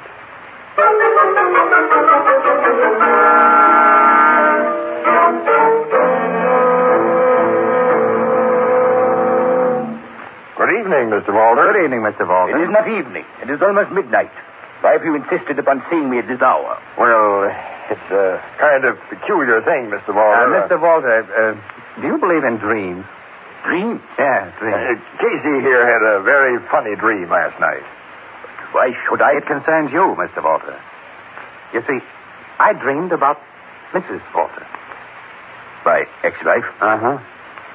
I dreamed that she talked to me. She talked to you? Yeah. She wasn't like a woman in my dream. She looked like that statue of yours she posed for, the sleeping goddess. She was the goddess, only awake. Awake? Uh-huh. Casey, tell him the funny thing she said to you in your dream. Okay, Logan, I will. Mr. Walter, she said, I am the goddess awake because my life is in my statue. She said her life was... Uh-huh. Uh-huh. And her hair was the shiny gold color I've heard Mrs. Walter had. So bright. It seemed to have light in it. Why have you come here to tell me about this? Because in my dream she told me to come here. She told you? Just before midnight, she said. It's almost that now, Casey. We got to move fast. Yeah, come on, Walter, into your studio. Into my studio? She told Casey to have you there at midnight. Clock's striking 12 now. Come on, hurry. Let me go. How dare you? She wants you in the studio, Walter, where she's waiting for you. Waiting for me? The goddess awake with shiny gold hair. Don't open that studio door. Don't push me inside. We're leaving you inside. And in the dark. Open your door. Let me out. Light switch does not work. Open this door. Don't leave me alone here in the dark. You're not alone, Walter. The goddess is awake in there. No.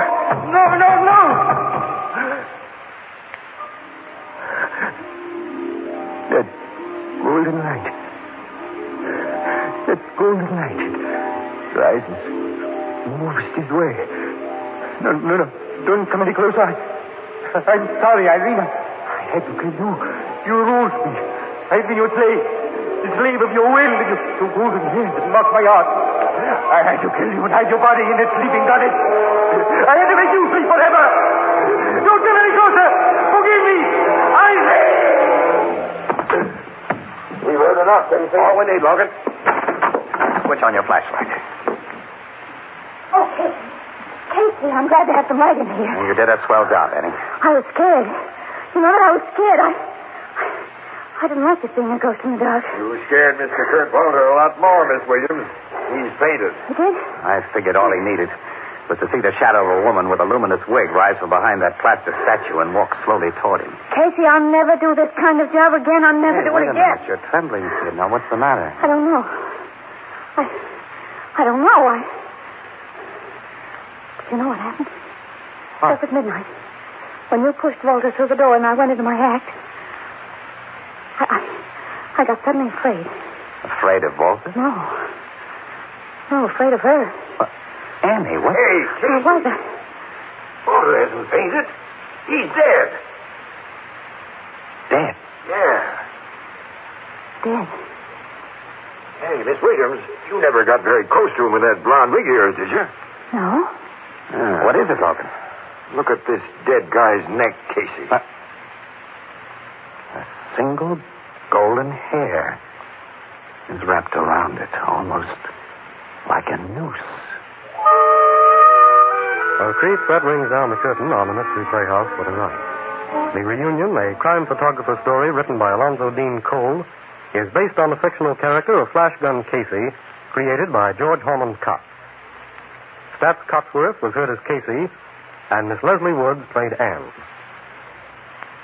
Until next time, creep. Good night. Sleep tight. This is the Armed Forces Radio Service.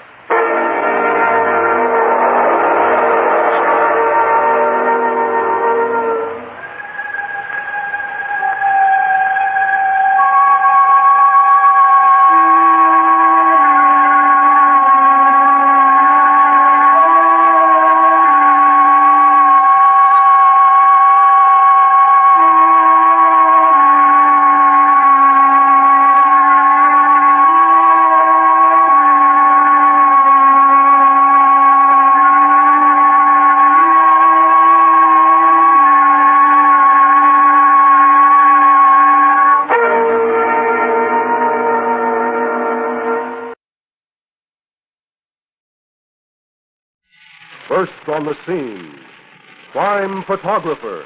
Got it. Look for it in the Morning Express.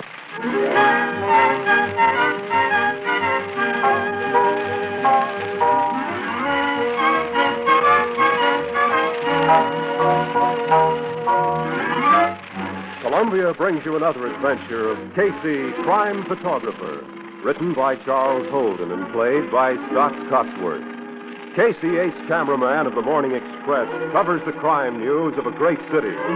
His adventure for tonight, Tooth for a Tooth.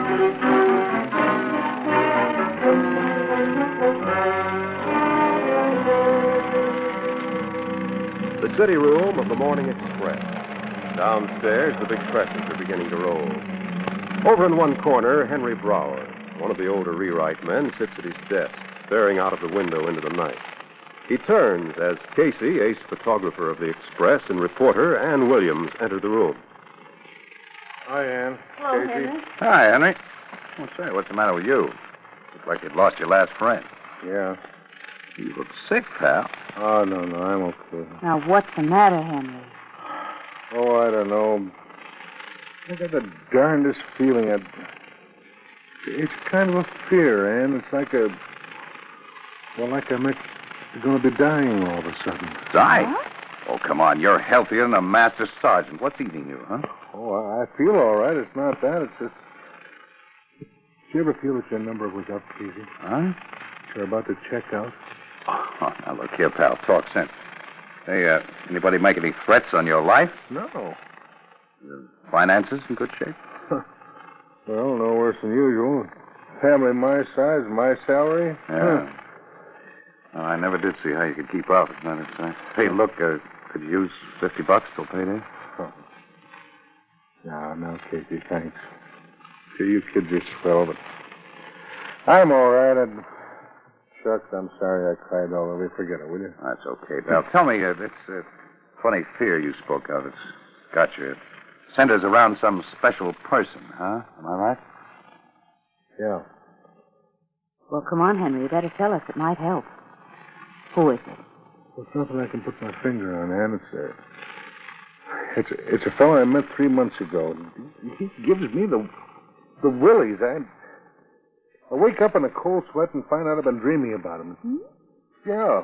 He's been nice enough to me, too. He saved me a big dental bill, for one thing. Saved your dental bill? How? Yeah. Well, he did the work on me himself. He's kind of a research scientist, I guess. What's his name? Renat. Renat, huh? Yeah. He's got a country home out on River Road. He's not an accredited dentist, though, is he? Oh, no. He may have been once, but I don't know. He's developing some new kind of metal for fillings. He offered to do all my dental work free just to try it out. You should never have let him monkey with your teeth. Never let anybody but a real dentist do that. I know, Casey, but, well, I had a couple of teeth bothering me, and when he offered to fix them up for nothing, I couldn't resist it. Well, he kind of hypnotized me, I guess. He gives me the willies, I tell you. Henry, do you mind if I look at your teeth? No, go ahead. Well, those just look like ordinary silver fillings. Not very skillfully put in at that, Henry. You know, this guy's got no right to go around doing dental work without a certificate. What's his name again? George Renat. Well, how'd you meet him, anyhow? Well, my oldest boy, Rusty, works on a truck and delivers those big steel cylinders of bottled gas. You know the kind the dentists use? Laughing gas. Yeah, I guess so. Well, anyway, Rusty took some out to Renat's, and Renat asked him if he knew anyone who wanted to have some free dental work done. Funny thing to ask. Well, yeah, it did seem a little screwy, but I had these teeth bothering me, and I was so hard up. Well, Renat seemed all right and said he just wanted a chance to try out his new type of filling. Said not to worry, that he knew dentistry. I'd like to talk to that phony. Oh, no, Casey, don't get so upset. There's nothing to do about it now. It's all over. And well, besides, he made me promise not to tell anyone. Well, no wonder. There are laws about unlicensed guys doing things like that. He could get plenty. Now, this fear of Renat you got hanging over you, how do you explain that, huh, Henry? Oh, that's just me. Nerves, I guess. I've had a lot on my mind. Bills and... you know. Yeah. Well, look, why don't you sort of lay low for a day or two until you feel more like yourself? Stick around the office as much as you can, and if you do go out, don't go alone. Hey, what's in the back of your mind, Casey? Nothing. No. But as long as you feel low, just keep among friends, okay? Well, all right. You know, I feel a little better already. Good. Yeah, well, I'll see you later. Yeah, so long, Henry. Bye, Henry. So long. Take care of yourself. He is really tied up in bow knots, isn't he? Say so, Annie. You know something? Just twice in my life, I've had guys talk to me like that. And inside of a month, both those guys were dead. Dead? Yes, sir. Annie, the human mind is a very funny thing. Another thing, this friend of Henry's, guys that aren't dentists, don't just go around denting or whatever you call it, just for the fun of it. They've got a motive. Annie, I smell something very screwy here.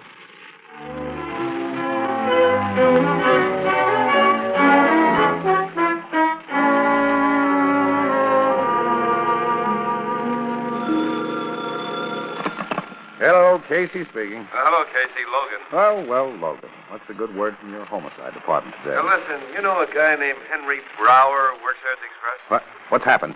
Did he disappear? Yeah. Jumping, she tossed His wife called headquarters here. He didn't come home all last night. Yeah? We've had an alert on him for over an hour.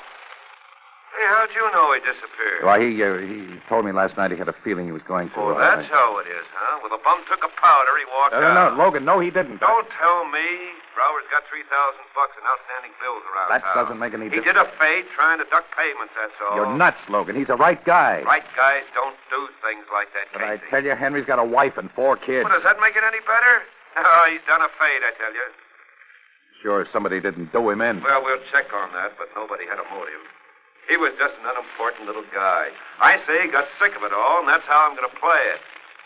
Okay, Casey, if you hear anything, get in touch with me, will you? Yeah. Logan, I will. Okay. We'll catch up with him. Bye. Bye. So the little guy's premonition was right at that.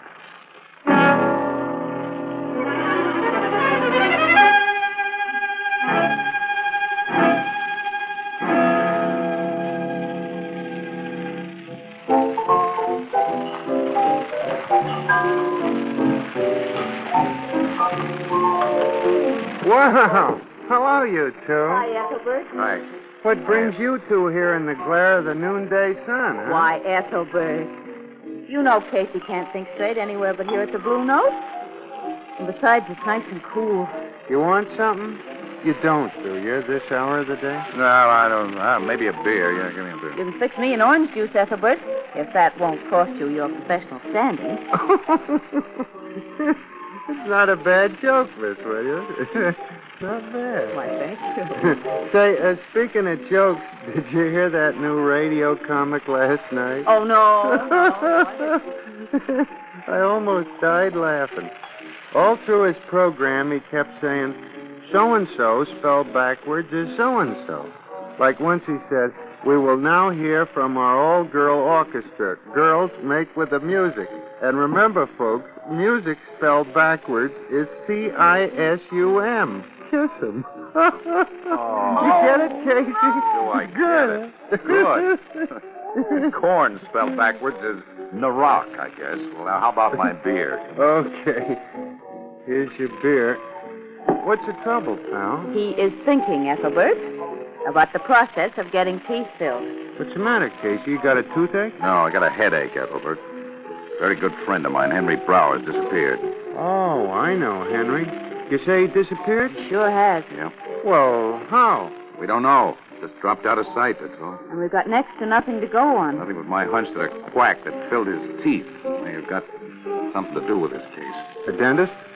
Well, he isn't a dentist, Ethelbert. That's just it. He's some kind of a tin-horn scientist. Maybe a nut, maybe he's a crook, maybe both. I don't know.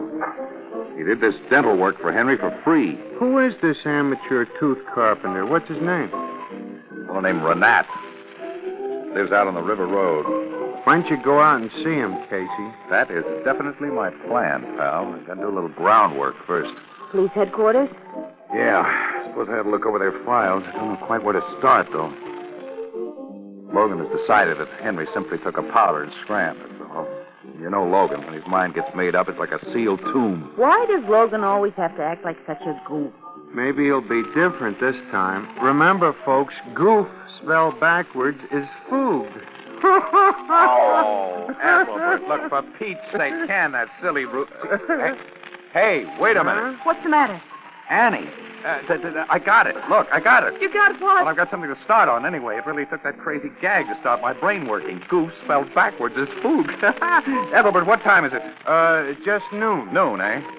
Yeah, but remember, folks, noon spelled backwards is... Huh?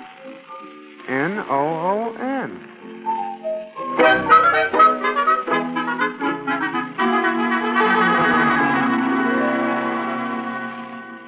Yeah, Casey, that's the Tanner case you're thinking of. Colorado in 1931. 1931, yep, that's it. I remember it well, Logan. This guy Tanner was a cattleman. He was robbed, and then he was trampled to death by his own herd cattle, right? Yep. And there was never any solution to the robbery. Yeah, that's it. Well, what's that got to do with Henry Brower's disappearance? Well, don't look now, but I got one of my hunches, Logan. Two cases tie up beautifully. Oh, Casey, I think you're nuts. You and your hunches. Henry Brower ran away, I tell you. He's trying to beat his creditors. Logan, I tell you, Henry wouldn't do a thing like that. All right, now I'm going to find him. That guy is in trouble. I bet he could use a bit of help right now.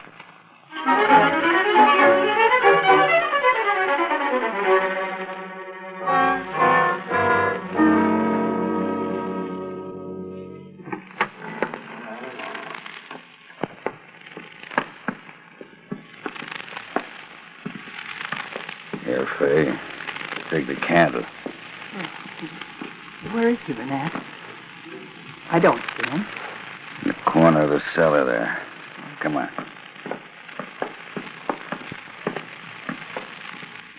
Well, Mr. Brower, how do you feel? Funny, but with that gag on your puss, I don't understand a word you say. Hey, don't try to struggle. You're tied up pretty well, you know. What'll you do if he dies, George? He doesn't look so good. So much the better. Now, take that gag out of his mouth. What are you going to do? Ask him a few questions. Come on, take it off. Okay. There. Water. Shut up, you. What are you going to do to me? Well, sucker, tomorrow is your last day. You can't do that. I never did anything to you. Please, Renette. I've got a wife and 4 kids. You can't... Shut up, I say. Give me just a little water. I'll get him some, Fay. There's a glass by the laundry tub. Okay. Water, please. You know what the police are saying about you, Henry? No, what? Well, they say that you disappeared because you owe so many bills. Here's the water. Now, Henry, I'll hold it for you right at your lips. But before you drink, I've got one little question I want answered. Did you ever tell anyone about my fixing your teeth for you? No. Not even that son of yours, Rusty? I did what you said. He never knew I came out here after that first time. And nobody knows, huh? Nobody. Please give me some water. Please give me... Sure. Yes, There you are. Please. I learned what I want to know, Fay. I'll put the gag back. Oh, no, on him no. now. Don't worry, sucker. Tomorrow it'll be all over. Come on, Kay.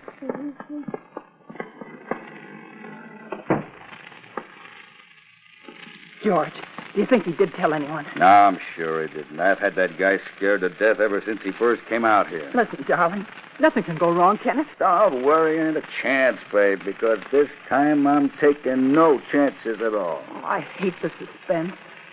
But I suppose this job will put us on easy street for the rest of our lives, huh? That's right, baby. For the rest of our lives.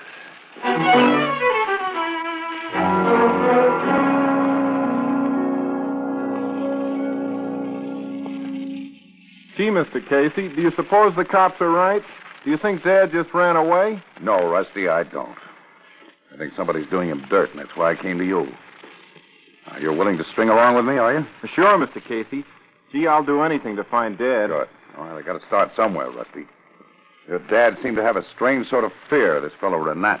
Why, he hardly knew him. Just that once when he went out there with me.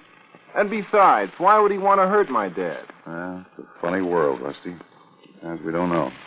All right, now we got to work fast. You got it straight, what I want you to do? I can't go wrong. The nitrous oxide tanks have a blue label marked N2O. Uh-huh. The air tanks always have just a green label. Good kid. And I can depend on you? I'll deliver them out there in an hour.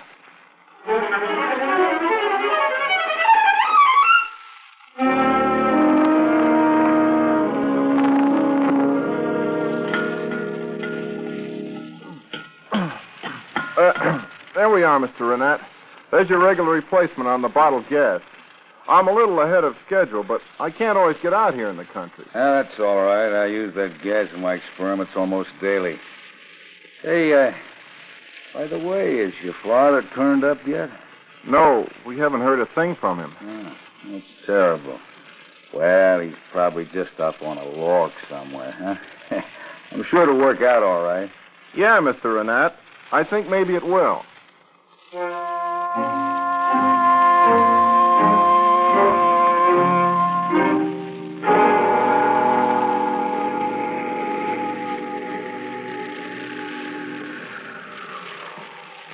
Okay, Annie. That's Renat's house right over there. Now, look, you just stay right in the car. Don't make a sound. And don't get upset or anything like that. Casey, if your hunch is right, Renat's a dangerous man. I wish you wouldn't go in there alone. Never mind. I can take care of myself. Look, if I don't come out in half an hour, beat it to the nearest farmhouse and telephone Logan right away. Will you let me go with you? No, I gotta play this alone, Annie. Now, don't you worry. I'll be careful. I'll see that you do. Good luck. Okay, honey.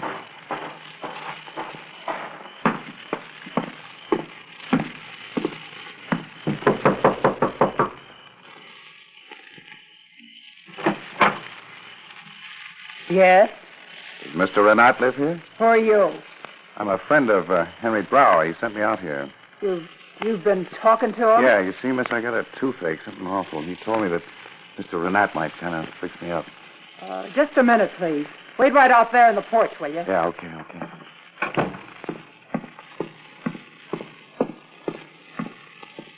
George, Yeah, baby? Who some is it? guy. You know, he says that he knows Henry Brower, and Henry sent him here. Henry sent him? Ah, you're crazy. I tell you, he said Henry Brower sent him. Huh. Does he look like a copper? Oh, I don't know.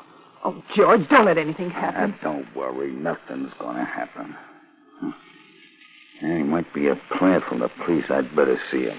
Be careful, George. Please be careful. Don't worry. By the way, what do you want? He says that Henry told him that he could get a tooth fixed out here. Oh, he did, huh? Yeah. Let me doing his work. I'll make him pay for that. Okay, Fay. There's only one way to play it. Get this guy in here. I'll promise to fix his tooth, give him gas, and I'll knock him off. Do you have to? We can't lose a nerve now. Oh, but darling. Get him in here, I say. Okay. Won't you come in? Yeah, thanks. Mr. Renat, I got a little toothache here. I was wondering if you could fix me up. Why don't you go to a dentist? Well, they're not open at night. Oh. Things started acting up, and I suddenly thought of you. Yeah? Yeah, Henry Brower told me about you. But I don't do that sort of thing. Don't kid me now. I've heard of the black market, even in dentistry, eh, Renat? I'm not a dentist, I tell you. Oh, I know you're not a licensed one, but you could help me out. I got a really terrible toothache here. It's awful. Well, all right, Mr. Casey. Oh, Mr. Casey. Come on into my lab. Maybe I can't fix that tooth for you. Right this way, please. Yeah, thank you very much. Now, if you'll just sit in the chair there. Oh, just a plain chair, huh? Yeah, that's right. I told you I wasn't a dentist. You'll have to put up with what I have. Now, tell me, where's the tooth that hurts? Gee, I don't really know exactly. It's sort of a general ache all down the Don't worry, I'll find it. There it is. Oh! I'm afraid I'll have to give you gas. Huh? Does that hurt? No, not in the least. Here, just adjust this over your nose. Like good? Okay. Yeah. It's fine. Turn it on, Fay. Now breathe deeply, Mr. Casey. In just a few moments, you won't be able to remember a thing.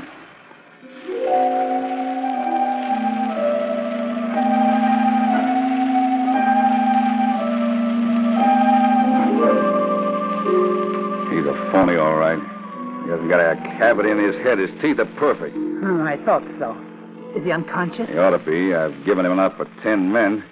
You know, I think he's wise to it. Oh, George, I knew this was risky. We should never have tried it again. We got away with it in Colorado, but, well, because you picked a nobody for the fall guy.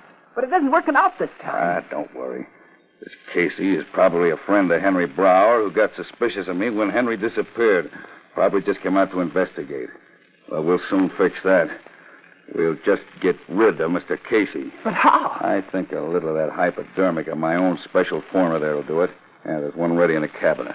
But you don't want two bodies to be found here after the fire. No, brother, it's going to work out all right, Fay. We'll get rid of this slug tonight. Burn the house down tomorrow. We'll find Mr. Brower's body, whose dental work I fixed to exactly match my own.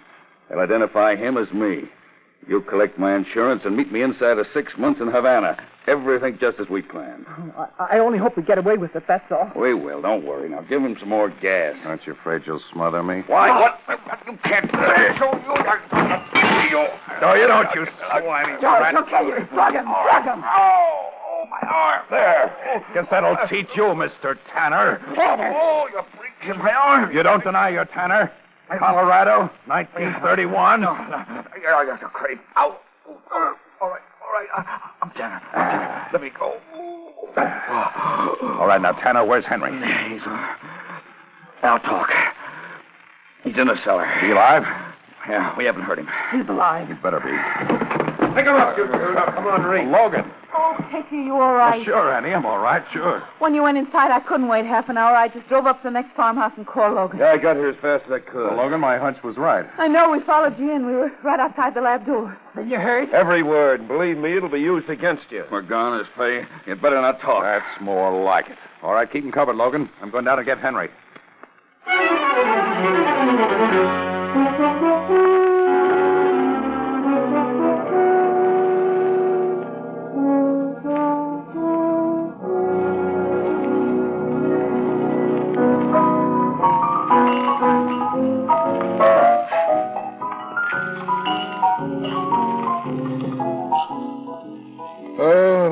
Casey. It's great to return to the land of the living. Yeah, from which Renat and Fay will soon be departing. Ethelbert, my fine feathered friend, the same, please. And the drinks are still on me tonight. You know, Henry is feeling much better. I noticed that. Yeah, oh, yes. Coming up. Thank You know, Casey, I still don't see how you pinned this whole thing on Renat. How did you? Well, Ethelbert, I tell you, I was naturally suspicious of a non-dentist doing all that fancy dental work. You know, there's only one sure way to check on the identity, if you'll pardon the expression, Henry, of a well-burned corpse. Yeah, I nearly was just that, too. Yeah. Oh, what brother. this guy was doing was building himself a case, you see. He made over Henry's dental work to match his own. You see, Tanner tried that trick once before in Colorado, and he got away with it. He dressed some poor guy in his clothes, killed him, and then made it look as though he himself had been trampled to death in a stampede. Then he studied dentistry, huh? But, Casey, when you was in the lab there taking that gas, what'd you do? Hold your breath? Rusty worked that one out. He switched labels on the gas he delivered. I just pretended to be unconscious, Ethelbert. You know me. I was never unconscious. I was breathing plain air all the time. The only way I could think of to get a confession out of him. Oh, but how'd you ever connect this bloke up with that case in Colorado? How'd you know he was Tanner? Well, this really is going to kill me to admit it, Ethelbert, but it was when you were doing all that backward talk, you remember? And remember, folks, Renat, spelt backwards, is... P-A-N-N-E-R. Well, how do you like that? Tanner. Tanner? Yeah, Tanner. Well, I'll be doggone.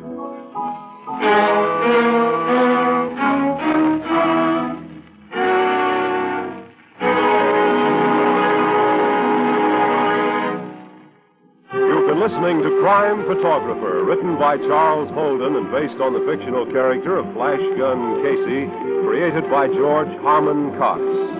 Casey is played by Stotts Cotsworth and Anne by Miss Leslie Woods. Original music composed and conducted by Archie Blyer. And the Blue Note pianist is Herman Chittison. Crime Photographer is produced by John Dietz and directed tonight by Rocco Tito. Crime Photographer will be heard again next Monday at this same time, after which it will return to the air Thursday, August 8th at 9:30 p.m. Eastern Daylight Time under commercial sponsorship. This is Bob Hite inviting you to join us again next Monday at this same time for another fast-moving adventure with Casey, Crime Photographer. This is CBS, the Columbia Broadcasting System.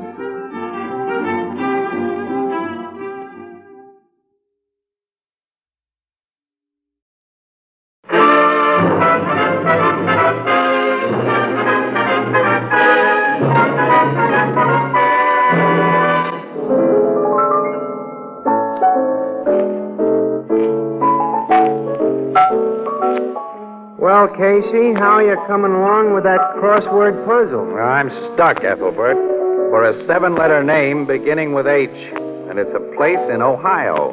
That's a tough one, Casey. Ah, not for me, boys, not for me. Hi, Tony. Hi, fellas. Yes, sir, the word you're looking for is Hocking. H-O-C-K-I-N-G. The Hocking Valley. Hey, that fits. Hey, I get it. Anchor-Hocking. Oh, you said it, Casey. Anchor-Hocking, the world's largest makers of household glass.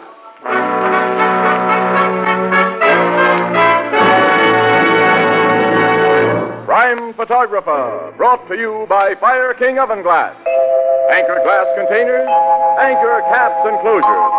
All products of Anchor-Hocking, a great name in glass.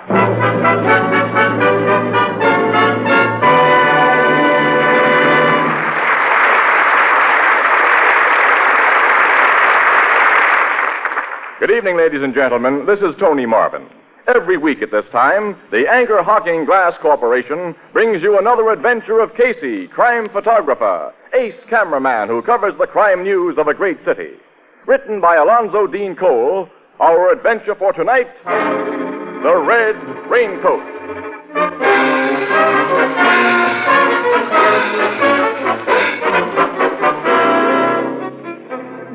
Night. About 9:30. Rain. Hard, pelting rain that has driven people indoors and left the streets deserted. At the corner, a bus stops. A woman alights from it. She wears a red, hooded raincoat that covers her head and most of her face. She turns into a side street lined with cheap walk-up apartment houses. Midway of the block, she's about to pass the entrance to an alley when, from its darkness, there's a gunshot.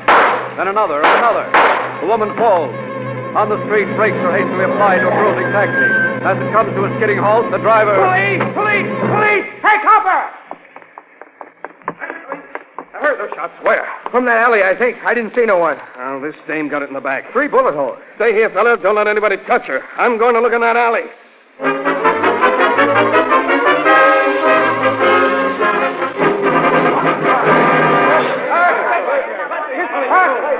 Get back, you people! Get back! This ain't a free show. There's been a murder here. Push him back, Valetti, so I'll have room to shoot a picture. I'm doing the best I can, Casey. Move, you folks, move! That's better. There's one for page 1.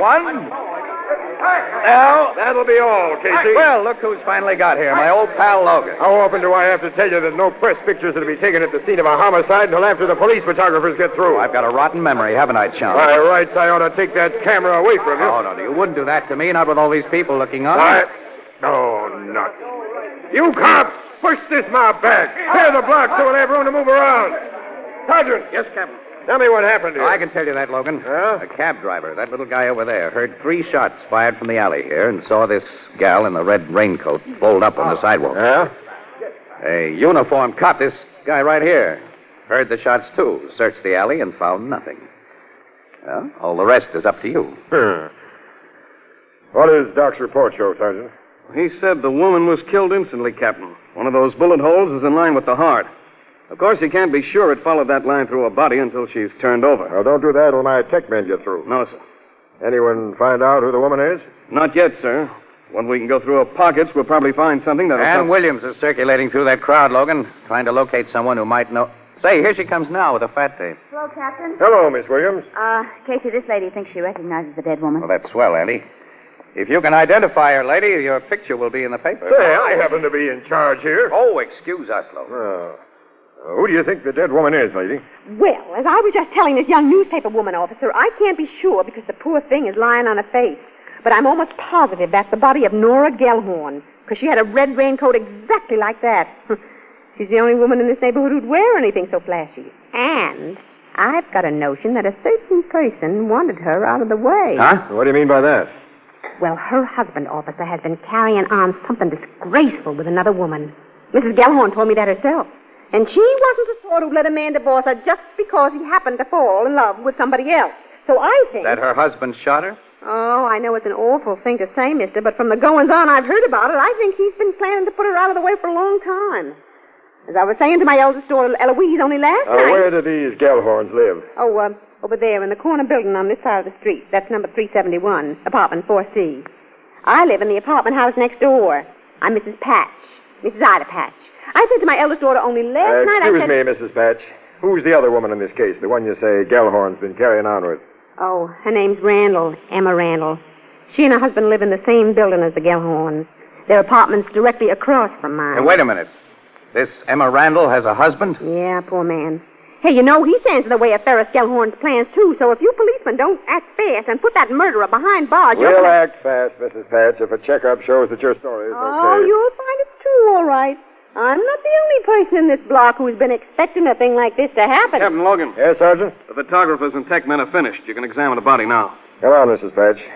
I want you to make your identification positive. Oh, I hate to look at the poor thing. Oh, well, Captain, I know my duty. Will you turn the body over, Doctor, so we can see the face? Thanks. She wasn't a bad-looking gal, Annie. Nope. Kind of pretty. Oh. Well, what's the matter, Mrs. Patch? Wait. That isn't Nora Gellhorn. It isn't? No, that's Emma Randall. The woman you said Gellhorn was in love with? Yeah, but that's Nora Gellhorn's raincoat. I'm sure of it now that I see it close. Since Mrs. Gellhorn isn't inside of it, you'll have to revise your theory. I guess you don't think Gellhorn would shoot the woman he's in love with. No, he was crazy about Mrs. Randall. He wouldn't shoot her. Too bad, Logan. For a few minutes it looked as though you had a sweet suspect in a case that was half sewed up. Well, it may still be that way. Mrs. Patch, What kind of a guy is Randall, this dead woman's husband?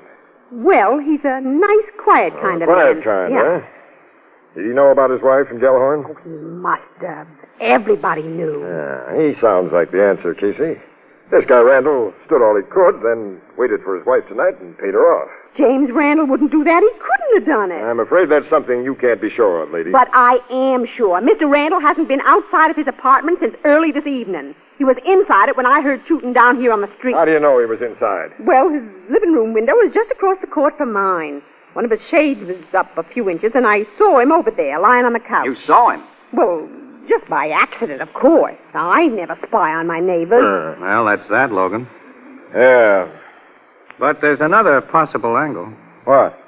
That Red Raincoat. Mistaken identity. Gellhorn may have thought he was shooting his wife. That's it, Annie. Yeah. Wait a minute. Mrs. Patch, you're sure this is Mrs. Gellhorn's raincoat? Oh, I'm positive. I recognize it by those peculiar buttons and that little mended place on the right shoulder. Well, have you any idea why Mrs. Randall should have been wearing it? Well, I suppose Nora Gellhorn lent it to her. Weren't they enemies? Well, not outwardly. Like most jealous women, they made believe they were friends. Would have made things kind of difficult if they didn't, seeing as they not only lived in the same house, but worked in the same restaurant. Worked in the same Yeah, restaurant? Harley's Grill. They're both waitresses there. Do you know if Mrs. Gellhorn or her husband are home now? No, I don't. Their windows aren't on my side of the house. That's too bad. Let's find out for ourselves, Logan. We will, Casey.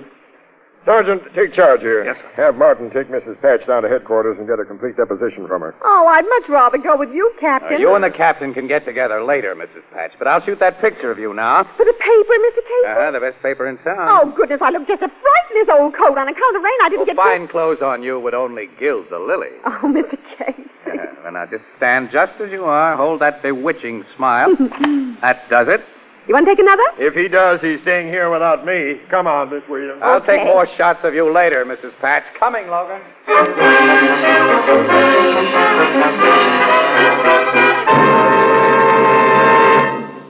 With prices mounting everywhere, here's a fact that's worth noting. Right now, on the shelves and counters of your favorite chain, variety hardware and department stores, you will find a wide variety of pale blue Fire King oven glass dishes at prices far lower than you would have paid for any baking dish a few years ago. And each piece of Fire King oven glass, regardless of price, is guaranteed for 2 years against oven breakage. Now is a good time to replace your worn-out kitchen utensils with new and beautiful, easy-to-clean and easy-to-keep clean Fire King oven glass. Remember that Fire King oven glass is not only a sturdy, dependable friend in the kitchen, it is also an adornment to your table. Fire King oven glass is a product of Anchor-Hocking. A great name in glass.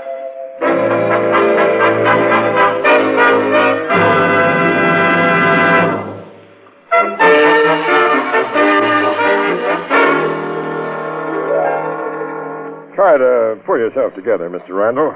I'm sorry we've had to bring you such rotten news. And my wife.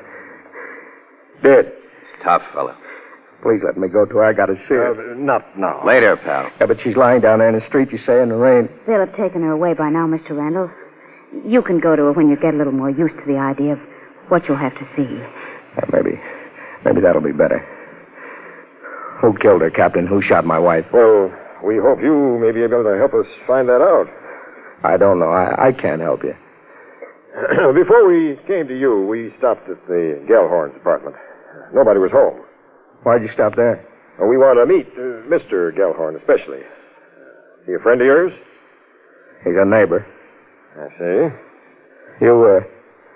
You've been talking to people, Captain. Someone's been telling you things. Oh, frankly, yes. Randall, do you think... No. Ferris Gellhorn would be the last man in the world who'd kill my wife. That wasn't the question I meant to ask you. You think he's the sort who'd kill his own wife? I don't know. Now, when you let us in here, Mr. Randall, you said you'd been asleep. Yeah, I was tired and I came home from work and I lay down on the couch there. What time was that? It was around 6:30, Mr. Casey. I slept until your knock at the door woke me up. There was plenty of daylight when you fell asleep. Around 6:30, Mr. Randall. Why did you turn the electric lights on then? The light? Yeah. We saw a crack of light under the door before we knocked and woke you up. Well, you see, when my wife is... was working late, Mr. Casey. I always turned the light on for her if I was going out or going to sleep. You see, she hated to come home to a dark apartment. Will you keep your big mouth shut, Casey, and let me handle this? It was a question we wanted answered, wasn't it? Well, I'd have asked the question, and I'll check on the answer. Now, you attend to your job and let me attend to mine. Okay, I'll take some pictures. Now? Well, Morning Express readers will want to know what the dead woman's apartment looks like. That'll be a good shot of this living room. Now I'll get one of the bedroom. Yeah. Mr. Randall, you must try to pull yourself together. You just must. Yeah, I'll do my best, Miss Williams. How long had you been married, Randall? 8 years. When did you and your wife meet the Gellhorns? Well, about 2 years ago, Captain. What sort of a fellow is Gellhorn? I hate the guys inside. He's a lousy wolf and a double-crosser. But if you suspect him of her murder, I know you're wrong. He wanted her to live. He didn't want her dead. This man sounds like a square shooter, Captain. Yeah, he does, Miss Williams. Check me down on that, too. So you're back again, Casey. Mm-hmm. I didn't want to miss anything. Who's there? Paletti, Captain. Come in. We found Mrs. Gellhorn. Oh, is this? I'm Nora Gellhorn, Captain. This officer came to the restaurant for me.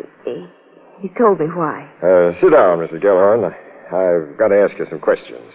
Just a minute, please. Jim, Yeah, Nora. you know I didn't like your wife. I had plenty of reason not to, but now I'm very sorry for you. Thank you. Now, Captain, what did you want to know? Well, first, Mrs. Gellhorn, did you lend Mrs. Randall the raincoat she wore tonight? Yes, I did. It was pouring when she got through work, and she didn't even have an umbrella with her. I was working late tonight in another girl's place, and I figured the rain had stopped by the time I finished, so I said take my coat. And you remained at the restaurant after Mrs. Randall left there, Mrs. Gellhorn? Yes, I did. I checked, and Mrs. Gellhorn was in the restaurant when Mrs. Randall was shot, Captain. Oh, okay, Paletti. Mrs. Gellhorn, Yes, you said you worked late tonight in another girl's place? that's right. And do you usually come home at the same time as Mrs. Randall? Usually. Did your husband expect you at the usual time tonight? I guess so. I didn't bother to tell him. He doesn't care when I come home or if I come home. That looks like the payoff, Casey. Yeah. You know where your husband is tonight, Mrs. Gellhorn? Well, he told me he was going to the movies. What theater? I don't know. You might find him at any of the neighborhood theaters, except the 4th Avenue. He went there last night to see Lost Holiday. We'll pick him up. Sergeant Flanagan's posted guys at all the theaters around here, Captain. And that Mrs. Patch gave us a first-class description of Gellhorn. So Mrs. Patch is the one who's been telling you cops things. She told us nothing that you and Mr. Randall haven't verified, Mrs. Gellhorn. Oh, all right, then. My husband has been two-timing both me and Jim Randall here. But if you've got an idea that he killed Emma, you're wrong. I've told him that, Nora. Well, Mrs. Gellhorn, you think he'd have liked you out of the way and Randall here, so he and Mrs. Randall would be free to get married? Well, sure he'd have liked that, but I know that he wouldn't. Come in. We've got Gellhorn, sir. I'm all ready for him, Sergeant. He's downstairs. You want him brought up here? Yeah, wait a minute. He hasn't been told anything. Oh, not a word, sir. Where'd you get him? Coming out of the 4th Avenue Theater. 4th Avenue? You said he'd seen the show there, Mrs. Gellhorn. Well, I thought he had last night. I can't understand. I can. Go into that bedroom, Mrs. Gellhorn. Into the bedroom? For just a few minutes. Close the door and don't come out till I call you. Then come out quick. All right, I'll do it, but I don't... Okay, Sergeant. Have Gellhorn brought up. Yes, sir. The captain will see him up here, Pete. Come on. The old surprise treatment for Gellhorn, Logan. Yeah. His reaction when he sees his wife alive is all I need now. Certainly looks as though... Everything fits. Even the theater where they picked him up. He'd seen the picture there, so he could describe every part of it that was shown while he was waiting in that alley. He went there after the shooting to establish an alibi. Sure, Miss Sure he Williams. is, Captain. Bring him in. You don't have to, Joe. I'm Captain Logan Gellhorn. So you're the boss of these monkeys who've been putting a muscle on me. What's the big idea? We're simply doing a little investigating, Mr. Gellhorn. Investigating what? And why here? Randall, what's your part in this? Why have I been brought to his apartment? I'll explain, Gellhorn, if you need an explanation after... Lady, come out of that bedroom. You in that bedroom. Come out. Nora. Think you're looking at a ghost, Gellhorn? What's my wife doing here? She's the last person you expected to see, isn't she? You thought she was dead. Why, If so, wipe that phony look of innocence off your face. The woman who wore your wife's red raincoat tonight was Emma Randall. Huh? She's dead. Emma's dead? Yes, Gellhorn, with 3 bullets in her back that you put there. I get it now, Captain. He mistook her for me in my raincoat. He killed my wife. Let me at him. I'll tell him. Watch out. Take him, boys. I've got him, Captain. Not before I get a picture. What's this all about? You know, Gellhorn. I'm arresting you on a charge of murder. Me? Murder? I got a shot of that, too. All right, boys. Let's get him back to headquarters. Well, you can't do this to me. You don't know what you're doing. Well, come on, Casey. This case is all sewed up. Let's get our stuff to the paper. Okay, Annie. But I wonder What? if this case is sewed up right.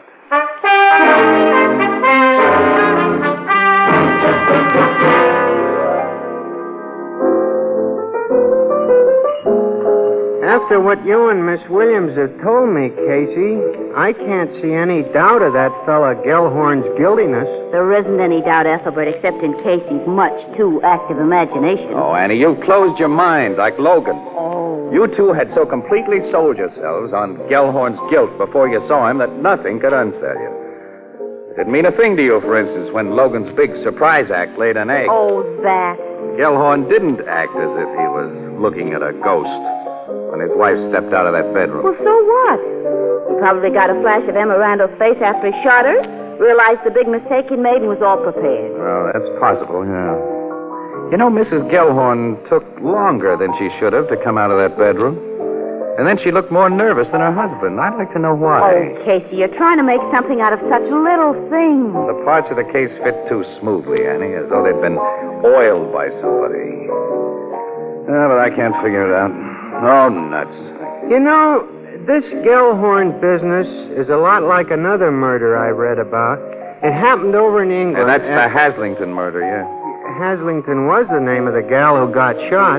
You know about it, huh? Yeah, Ethelbert. Oh, that's a famous old-timer, Ethelbert. Happened before any one of us were born. It was all news to me when I read it a couple of months ago in a detective magazine. They called it The Case of the Sable Cloak. Case of the Sable...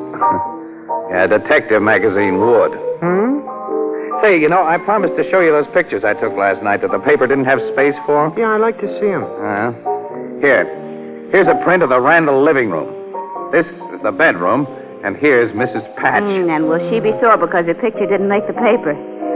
She's the woman who gave us the lead on Gellhorn. Ain't she a funny-looking old dame? Look at the... Yes. She's a dangerous old dame, Say, wait a minute. Give me that picture I took of the bedroom. What? I noticed it before, but it didn't register. Look at the pillows on the bed. Well, they're just pillows. Yeah, but they're on top of the bedspread, uncovered. I don't Randall's see... alibi, Annie. What? And, now, wait a minute. Look at this picture of the living room.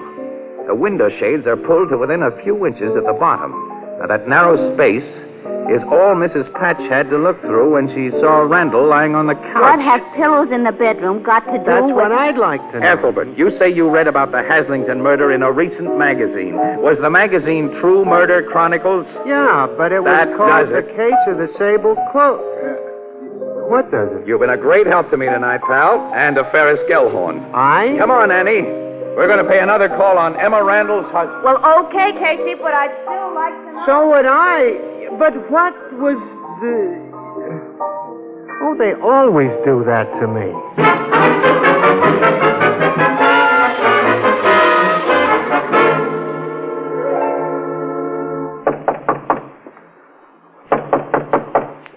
Who's that? Casey, Mr. Randall, and Miss Williams. May we come in? It's important. Just a minute. Casey, how are you going You'll to... soon know, Annie. A door just closed inside there. So what? I don't know why you haven't told me all you I've think. been too busy thinking to tell you any. Okay. Come in. Thanks, Randall. Sit down, Miss Williams. Thank you. Casey. I'll rest on my feet, thanks. What have you come to see me about? New evidence in your wife's murder. New evidence? Yeah. Gellhorn didn't kill her. What do you mean? Say, it's awful stuffy in here. You mind if I lift this shade and raise the window a little? Since you're already doing it. Thanks. Randall, you ever read a story called The Case of the Sable Cloak? No. It's funny. It was published only a few months ago in True Murder Chronicles. And I noticed several issues of that magazine here last evening. Well, those magazines belong to my wife. I never read them. Oh, I see. Well, this particular story told about a rich Englishman who fell hard for a gal named Haslington. He wanted to marry her, but he had a wife. His wife owned a sable coat, and one night he shot and killed a woman who was wearing that coat, but the woman had borrowed it from his wife, and the woman was Miss Haslington. Well, that's like Gellhorn and Emma. Yeah. The cops were pretty sure to remember the famous Haslington case if a similar murder occurred and to jump to a conclusion based upon it, see? If everything was previously arranged to point that way. Don't you think so? I don't know. Oh, sure you do. I tell you, now, the guy who really murdered your wife was fairly smart. He started to point suspicion toward where he wanted to fall soon after that magazine story gave him his big idea. And he figured a pretty fair alibi. He even had an excuse for a light to burn when it shouldn't have, so he could be seen in a place where he wasn't. What are you driving at? After the murder, he continued to play smart. He denied his belief in Gellhorn's guilt while constantly pointing the finger at him. And he got rid of the clothes he'd worn out in the rain. I looked for them while I was in your bedroom last night. You're accusing me? Because you slipped up on a little detail last night, and because tonight, the two of you made a bigger mistake. Keep away from that door. Come out of that room, Mrs. Gellhorn. Come out. All right. Here I am. You shouldn't have let your murder partner come here to talk things over, Randall.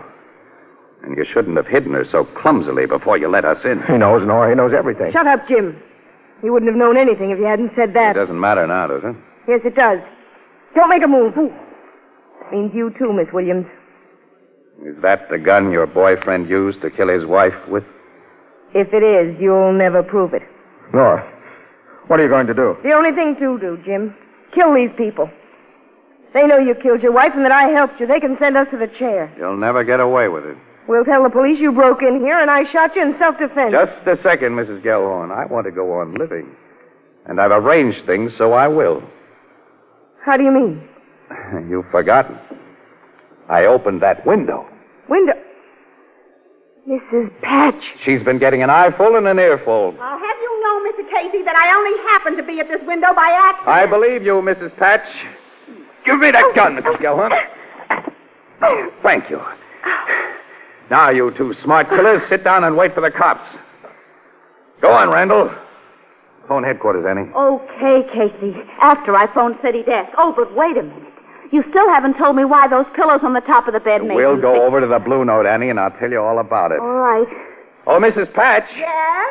I guarantee that your picture will be in the Express tomorrow. Oh, Mr. Casey!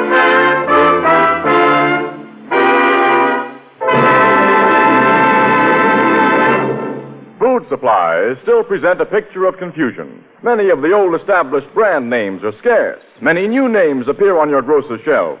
Under the circumstances, how can you be sure of getting the quality you want? May I make this suggestion? First, look for a name you know. And second, and especially when in doubt, buy glass-packed foods. For the glass container in itself is a guarantee of quality. Being transparent, only the best can be packed in glass. Only the best is packed in glass. Anchor glass containers and tamper-proof anchor caps, so widely used for the packaging of better foods, are products of Anchor-Hocking. A great name in glass.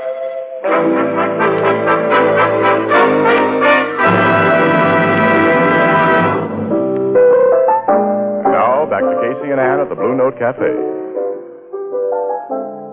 This Randall and Mrs. Gellhorn planned the killing so they could be free to tie up with one another, huh, Casey? That's right, Ethelbert, yeah. You still haven't told me what you had on Randall when you went to his place, Casey. I didn't have anything, except the Haslington case you'd mentioned. You mean the case of the sable cloak? Okay, pal, the case of the sable cluster. I think that's a nice title.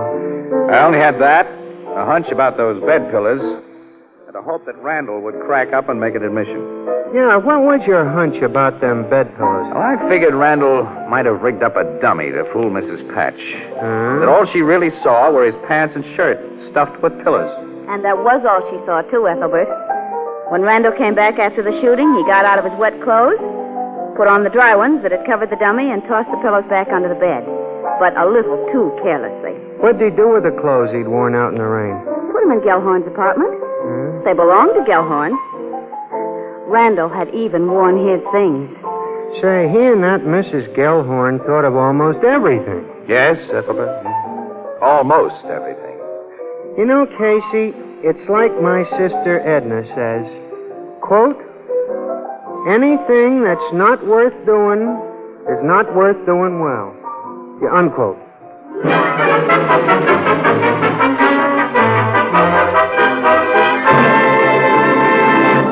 Crime Photographer is directed by John Dietz and stars Stotts Cotsworth as Casey. It is written by Alonzo Dean Cole and is based on the fictional character of Casey created by George Harmon Cox.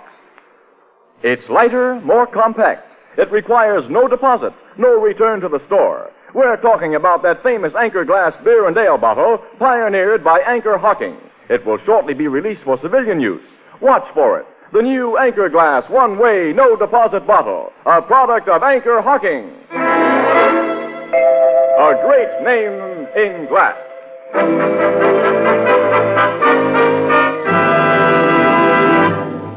Our cast included Miss Leslie Woods as Ann Williams and John Gibson as Ethelbert. The Blue Note pianist was Herman Chittison, and the original music was by Archie Blyer. Crime Photographer is brought to you each Thursday at this time by the Anchor-Hocking Glass Corporation of Lancaster, Ohio, and its more than 10,000 employees. Anchor-Hocking. A great name in glass.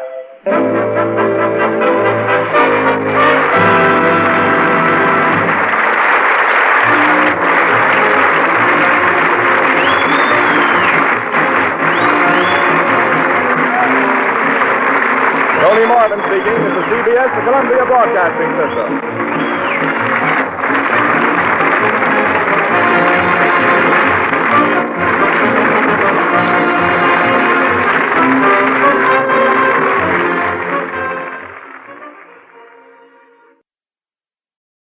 Crime Photographer.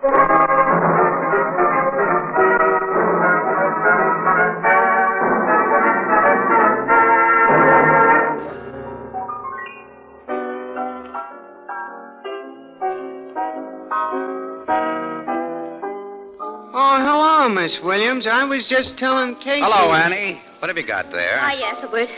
Oh, Casey, don't they look good? I just couldn't resist them. A jar of strawberry preserves. Say, they look just like those my grandmother used to make. Somebody talking about food? Well, look, Tony. Don't they look wonderful? Oh, they sure do. And in a glass jar, too. Oh, smart gal, Annie. See the anchor and the H on the bottom? This jar was made by Anchor-Hocking. Anchor-Hocking, a great name in glass.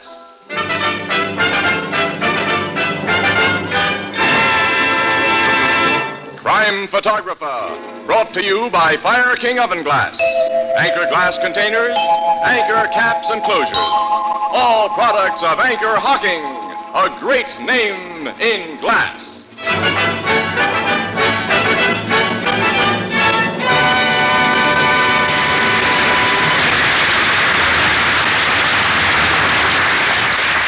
Good evening, ladies and gentlemen. This is Tony Marvin. Every week at this time, the Anchor-Hocking Glass Corporation brings you another adventure of Casey, crime photographer, ace cameraman who covers the crime news of a great city. Written by Alonzo Dean Cole.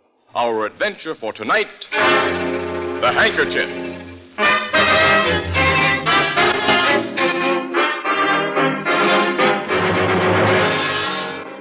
Joe Paletti's Tavern in the factory district at 11:30 o'clock on a Friday night is almost deserted.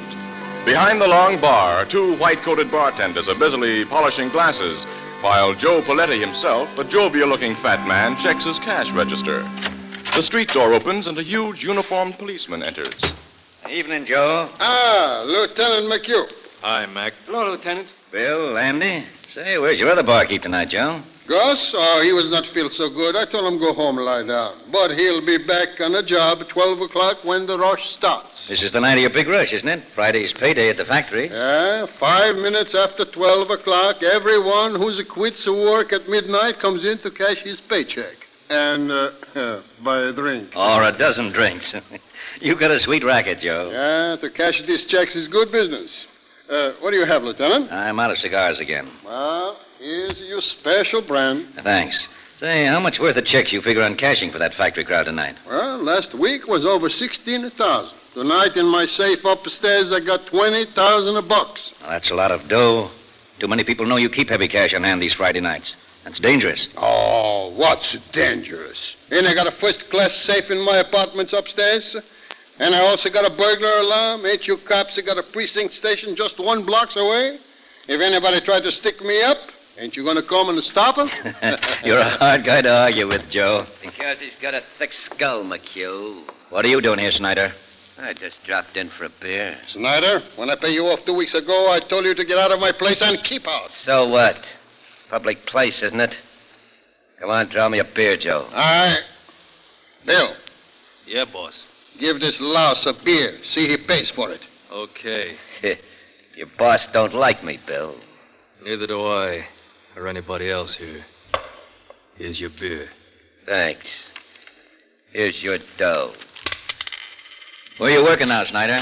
I ain't working. Joe Paletti's seen to that. I ain't recommending no bartender I catch you stealing from my cash register. I didn't steal. If you could prove I did, you'd have turned me over to the cops. Joe could have proved it. He just gave you a break, Snyder. And you're not decent enough to appreciate it. Now finish your beer and get out of here. Okay, copper, I'll drink up and get out. Mind if I wipe my mouth off first? How do you guys like this handkerchief I'm using? Pretty classy, huh? Yeah, it's just like you, Snyder. It's loud, it's cheap, and it's got a lot of yellow in it. Maybe someday, Joe, you'll be kind of sorry for the raw stuff you pulled on me. So long. When I see you next, I hope it's in the obituary columns. He's got a few drinks under his belt, Joe. If he comes back tonight, you better keep an eye on him. You too, Bill. He won't bother the boss, Mac. Well, I've got to get back to the station house. Here's for the cigars, Joe. Thanks.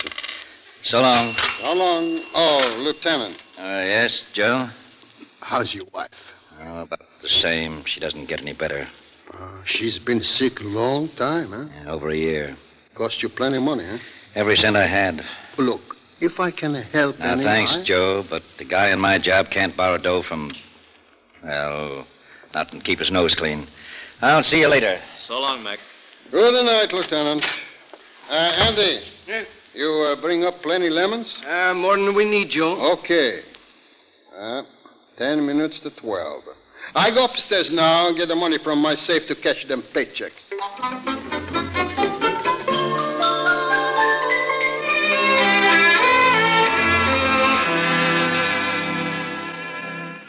When is Gus supposed to get back here, Bill? 12 o'clock, Andy. I hope he gets here. We need help to handle that factory mob. Gus won't let us down. I wonder if we shaved enough ice. There's plenty. Say, what was that rat Snyder in here for? I was at the far end of the bar when you and the boss and Lieutenant McHugh were talking to him. Oh, he was just... What's that? Gunshots. Upstairs, where the boss is. That's his burglar alarm. Come on. I'm with you. We're coming, Joe. The door's locked. We got to break it down. Let's go, together. Hey, look. The safe is open. There's Joe. On the floor. He's been shot through the head. That back window's open. The killer busted out there. Can you see anyone? No, too dark.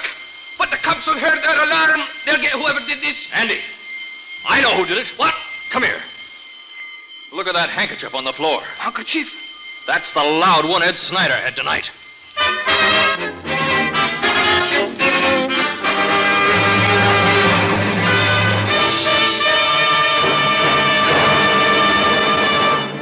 Now that Labor Day is past, it might be well to take stock and see what new equipment you need in your kitchen and dining room. Here's a suggestion. Go to your favorite chain, variety, hardware, or department store and make a selection of Fire King oven glass. You will find casseroles of different sizes and styles, baking dishes for meatloaves and hot breads, pie plates, mixing bowls, and custard cups. In fact, there's a Fire King dish for every baking requirement. Prices are almost unbelievably low, and each piece of Fire King oven glass is guaranteed for 2 years against oven breakage. Fire King oven glass is sturdy and dependable in your kitchen and remarkably attractive on your table.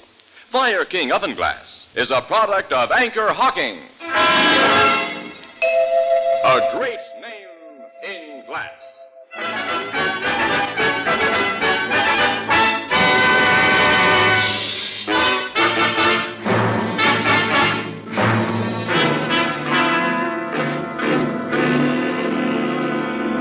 All right, now, Bill, if you and Andy will take another pose in front of that door you busted open after you heard the shooting. Like this, Mr. Casey? Yeah, that's fine, yeah. Hey, you get in this shot, too, Gus. Well, I didn't get here till after poor old Joe was killed, Mr. Casey. Well, that doesn't matter. You're one of the bartenders. Stand next to Andy, huh? Okay, all right. All right, all face the camera now. Hold it. That does it. You got enough pictures, Casey. Now I want these gentlemen to go on telling me what happened after they found the body. Well, we told you about all there is to tell, Miss Williams. The cops and Lieutenant McHugh here, they come running up these stairs only about a minute later. We'd heard the burglar alarm, of course. Well, how do you figure Paletti pressed that alarm button after he was shot through the head, Lieutenant, huh? He fell on the button, Casey. It was next to the safe. Oh. But you policemen didn't catch the killer, Lieutenant. He got away through that dark alley with Joe Paletti's $20,000. Is that right? Yes, but he won't get far with that 20 grand, Miss Williams. That yellow handkerchief Bill found on the floor told us who he is. I've got every cop in this precinct looking for Snyder. You say he's been a bartender whom Paletti fired for theft. Yes, and an all-around rat. Lieutenant Mack, how do you figure Snyder got in here, huh? Bill says Paletti always kept that window locked. Huh? Well, this Snyder guy could have come up these front steps. There's 2 doors at the bottom, one leading into the bar and the other onto the street. But Paletti wouldn't have let him in the door up here, not Snyder. Doesn't matter how he got in. Before he got out, he left evidence enough to burn him. I'd recognize that loud yellow handkerchief among 1,000 others. So would I, Lieutenant. Thanks, Sergeant. We'll go up now and look things over. Come on, you fellas. Captain Logan, Casey. Hello, Logan. Why, Casey. So the big boss of the homicide squad has finally gotten here. Hiya, Captain. I might have known you two'd get around to get in my hair. Hello, McHugh. Glad to see you, Captain. Hello, Doc. Pete. Get to work, you tech men. There's your corpus delicti, Doc. Lieutenant McHugh, your sergeant downstairs has given me the general layout. It's open and shut on this guy Snyder, huh? As far as I'm concerned, there's his handkerchief. Bill, the head bartender here, identifies it, too. 100%. Yeah. Not many guys that carry a loud-colored handkerchief like that. It's a cheap handkerchief, Logan, which means a lot of guys probably carry them. Casey, you must have all the pictures you need by this time. Go back to your paper with them and don't bother me. Ann and I have got to stick around for the payoff, pal. Well, sure. We're waiting for Snyder to be brought in. All right. Can you tell what caliber bullet killed the guy, Doc? I can, Captain. There's a .38 caliber slug lying under this chair. I wouldn't touch it, of course, till you homicide guys got here. I see, Lieutenant. It's a .38, all right. Caliber you cops use. Yeah. Police positive size. Lieutenant Mack. Yes, Casey? Where did this guy Snyder carry this handkerchief you saw him use tonight? You remember, Bill? Yeah, sure, in his coat, the breast pocket. I remember him tucking it back there. Huh? Why do you suppose he took it out of his breast pocket and dropped it here? As a definite lead? Well, I don't know. Maybe Paletti's last act was to yank that wiper out of Snyder's pocket. That's possible. Lieutenant, you were in the precinct house when the burglar alarm went off, huh? No, I was out getting some air around the corner. Alone? Yes. Why? Just wondering. Nobody ties Snyder up with his handkerchief except you and Bill, Lieutenant. Say, look here, Captain. You're not getting the wild idea that maybe... Until I have more than this handkerchief as evidence against Snyder, I'm going to investigate this job from every angle. But you can't possibly think that Captain Logan. Yes, Feldman? We've got Snyder. Bring him up here. This I get pictures of. Okay, Snyder, get moving. Come on, you. Okay. You don't have to yank my arm off. So you're Snyder. I ain't trying to say any different. Hello, McHugh. You tried to get away with a little murder tonight, didn't you, Snyder? The smug who pinched me gave me the idea that's what you'll try to pin on me. Prove it if you can. Shut up until you're asked to talk. Yeah, okay, copper. You made the pinch, Feldman? Yes, Captain. He was sneaking out of an alley on Chester Street. He started to run, and I had to throw a shot over his head. Sneaking out of an alley, eh? Started to run. That don't prove I murdered anyone, McHugh. Shut up! Of course, you searched him, Feldman. Aye, first thing, sir. No gun on him and no sign of Joe Paletti's 20 grand. But I found these in his pocket. 30 caliber cartridges, huh? That's all we need, Captain. 38. Naturally, he threw away the .38 revolver he used to kill Paletti. I never had any .38 revolver. I picked them cartridges up on the street. Sure. And I suppose you lost the nice colored handkerchief you had in the bar tonight. I don't know what you mean, McHugh. He didn't have any colored handkerchief when I pinched him, Lieutenant. Is this your handkerchief, Snyder? Well, No, I never saw that thing before. We know it's yours. What have you done with the money you took from Paletti? I didn't take no money. I didn't kill Paletti. The truth now will save you a lot of trouble, Snyder. Well, Okay, I'll tell you what you want to know. You killed Paletti. Yeah. That does it, Casey. Yeah, that does it. Now, Snyder, what did you do with the 20 grand you took? That's the big payoff question, ain't it, Copper? Well, I wanted to pay me something, so you don't get an answer until I see my lawyer. Take him to headquarters, boys. Come on, Snyder. Okay, Copper. Gonna let him see a lawyer now, Logan? Why not? He's confessed the murder. And, Casey, did you almost get me on a phony track about Lieutenant McHugh? Oh, yeah. Yeah, I was all wrong, Logan. 100%. Well, see you later, pal. Mm-hmm. Yeah, so long. Come on, Casey, let's get our stuff to the office. Okay, Annie. Annie, you know, it's funny. What? I've got the doggonedest hunch that I wasn't all wrong.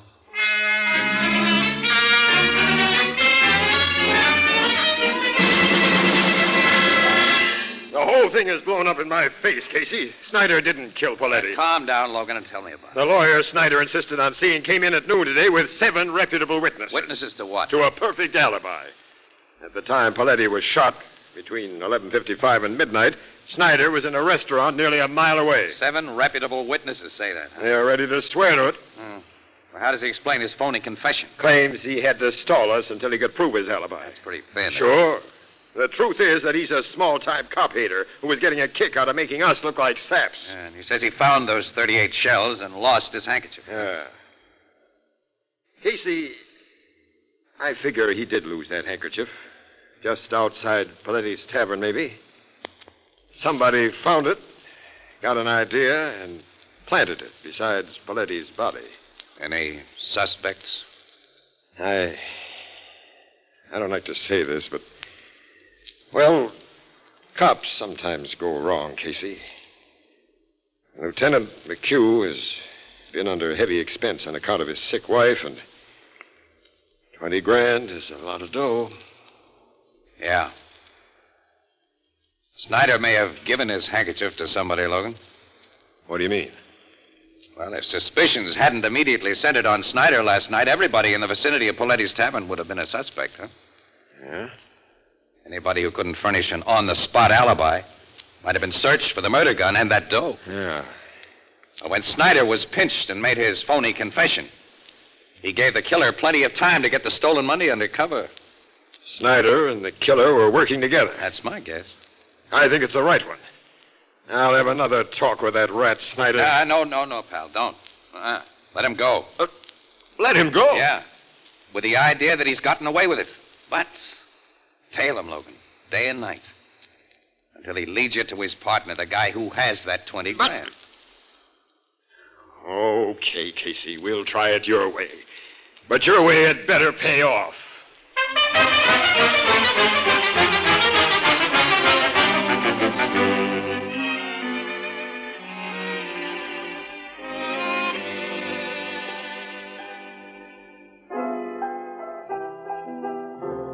Good night, Mrs. Wheelbreaker. The strangest darn people come in here sometimes. Yeah, well, don't look at us when you say that, pal. Casey! Hello, Miss Williams. Hello, Ethelbert. Say, I've been wondering when you two had come in. Anything new on that Paletti murder? No, not yet, Ethelbert. You know, I take a personal interest in that case, being as how it happened to a bartender, a brother professional, as you might say. Captain Logan's detectives have been shadowing that Snyder guy for 3 days now. They sure have. They know what he's done every single minute. He hasn't made or received any phone calls or made contact with anyone who might be a logical suspect. Or at least he hadn't up to noon today when Logan showed us the latest report on him. It's nearly 6 o'clock. Maybe something's happened since. Logan would have let me know if it had. Maybe your idea about Snyder was wrong, Casey. Listen, that's what I'm hearing from Logan. Now, don't you start pulling it. Give the idea a little time, huh? Well, gee, I didn't mean... Oh, Walter, will you... Never mind, Ethelbert, never mind. I'll get it. It's probably from me anyhow. Excuse me, Annie. Sure. Blue note. That you, Casey? Yeah. I thought it might be you, Logan. Anything new? Get into that jalopy of yours and come to Spring Road off 200th Street as soon as you can make it. Well, there's nothing but woods out there. Oh, yes, there is. There's something I want you to see, smart guy. What's that? The dead body of Snyder.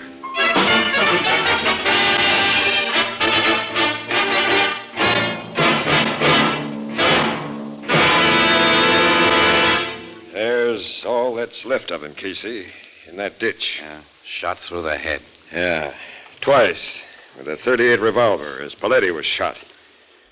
Snyder'd been dead over an hour when he was found here. Well, then that means that the detectives who were watching He him... gave him the slip, Miss Williams.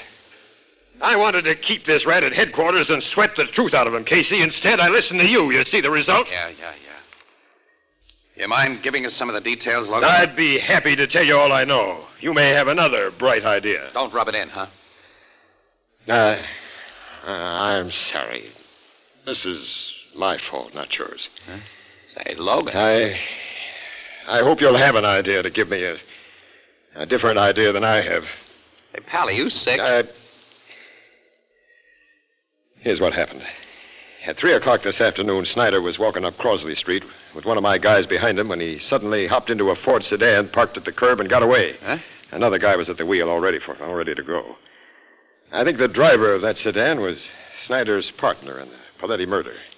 I'm still riding with your theory about that. And he killed Snyder because... He didn't want to share that 20 grand with him. He wanted it all. Or because he knew Snyder was being trailed. Snyder was dangerous to him. Yeah, that fits, too. Obviously, he and Snyder met by appointment, Logan. Snyder expected him to be waiting in a car at that time and in that place. Sure. Well, then your killer is someone Snyder talked to since you turned him loose. Yep. You checked on everyone Snyder talked to? Yeah. There hasn't been a logical suspect in the bunch, Casey, until today. You mean he talked to somebody today? Yeah. Several hours before he got into that sedan. Who? Lieutenant McHugh. McHugh? Captain Logan. From the first, I've figured McHugh might have killed Paletti, but I've never really believed he did. You believe it now? He needed that dough, Casey, all of it, for his sick wife. He's a cop. Paletti would have opened that upstairs door for him.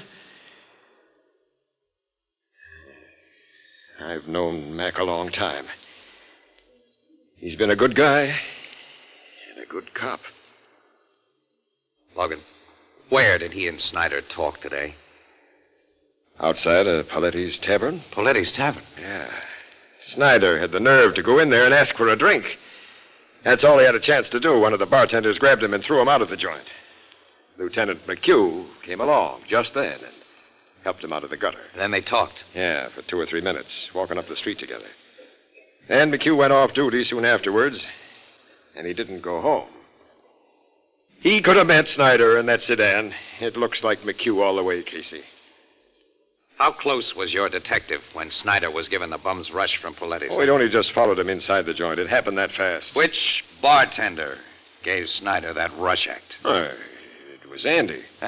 Andy. Who was in the bar downstairs when Paletti was killed upstairs. He couldn't have been Snyder's partner. Oh. Your man's sure it was Andy, huh? We didn't have time to ask for names, but the description he gave me is Andy's, tall, with dark hair. Well, Bill is tall, but he's bald. Well, Gus has dark hair. Oh, but he isn't tall. Say, your guy got only a quick look at that bartender. Yeah, but he couldn't be wrong about it. Wait a minute, Logan. A medium-sized guy looks tall when you see him beside a very short guy. Now, Snyder was a shrimp, and Gus hauling him around by the collar would look like a 6-footer. Well, Gus! Paletti would have unlocked that upstairs door for Gus, Logan. He was a trusted employee. Gus didn't report for work until after Paletti was killed. Casey, you're right. Let's get Gus and go to work on it. He's a tough cookie, Logan. You'll never break him. I'll make him talk. I don't think you will. Look, Logan, can I stick my neck out again? Casey, I'll listen to anything now. All right. We'll take Gus for a little ride. A ride? Yeah. But not in a police car this time. We'll use my jalopy.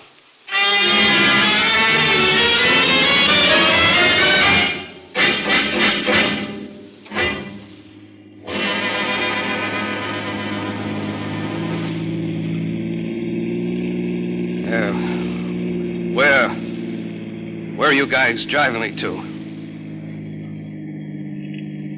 You said you were taking me to headquarters. Hey, we're way out in the country. We changed our minds about headquarters, Gus. What do you mean? Too many people hang around down there. Where are you taking me? Just take it easy, sucker. Look, you're a cop, Captain Logan. You can't kid me into thinking that We know you got that 20 grand, Gus. I tell you, I don't know anything about it. Yeah, that's what you told us. It's what I'll go on telling you. This is a nice deserted spot, Logan. Yeah, a perfect spot, Casey. Shall I stop here? Yeah. Right. Yeah, what are you going to do here? Just talk. For a while. Step out of the car, Gus. No, yeah, pal. Hey, why are you pulling that gun? You can't bluff me. I ain't afraid. What have you done with the money you stole from Paletti? I told you. What have you done with that dough? I ain't got it. We want that 20 grand, Gus. And we're gonna have it. Hey. I'm getting a picture now.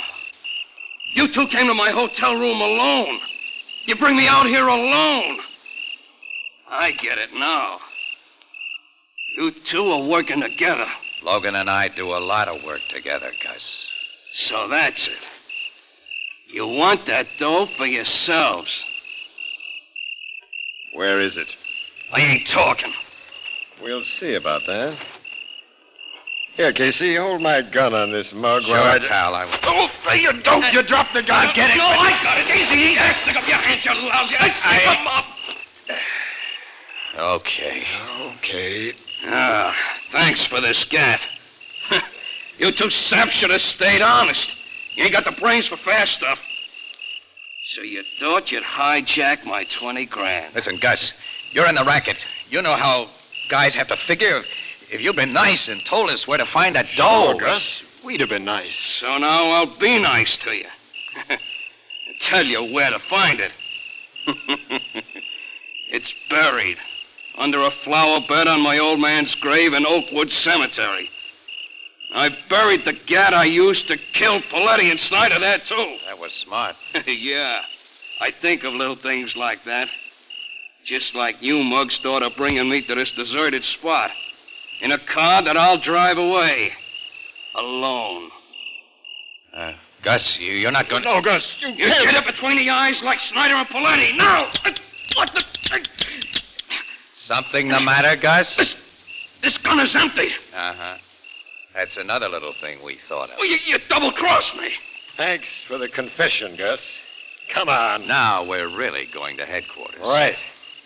And then, Casey, you and I have got something to do with the Blue Note. What's that, Logan? I'll tell you on the way about it.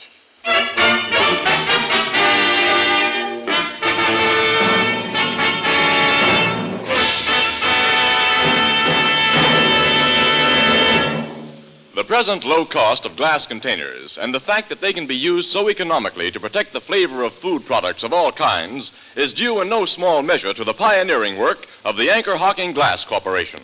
The advantages of glass are many and obvious. Glass lets you see what you buy before you buy it. Glass containers are easy and safe to open. Glass won't affect flavor or aroma. Anchor glass containers and Tampa-proof anchor caps, so widely used by the food packing industry, are products of Anchor-Hocking. A great name in glass.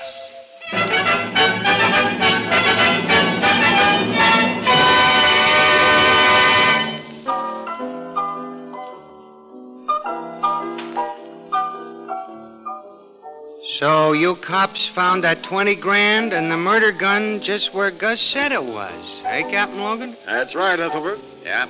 Gus figured he had no reason to lie to a pair of dead pigeons, as he figured Logan and me to be. Well, I'm certainly glad that a disgrace to the bartending profession like he was is going to get what he deserves. Hey, by the way, Captain, what brings you here to the Blue Note tonight? Ethelbert, Casey and I want a box of the best cigars you have in the place. Yeah, we want you to send them to Lieutenant McHugh, Ethelbert. Here's his address here. Well, sure, but Casey, why are you and Captain Logan, head of the homicide department, sending cigars to a cop? Well, you see, that is... It's just... you see, McHugh likes to smoke cigars.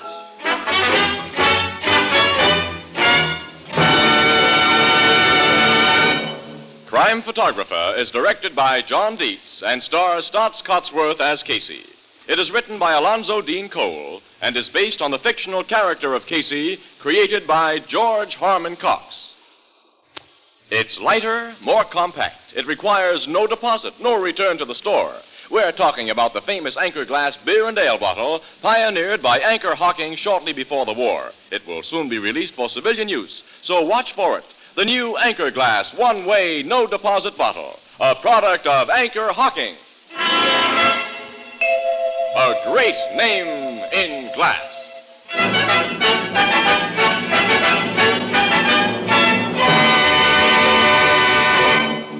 Our cast features Miss Leslie Woods as Anne, John Gibson as Ethelbert, Bernard Lenrow as Logan, and the Blue Note pianist is Herman Chittison. The original music is by Archie Blyer. Crime Photographer is brought to you each Thursday at this time by the Anchor-Hocking Glass Corporation of Lancaster, Ohio, and its more than 10,000 employees. Anchor-Hocking. A great name in glass.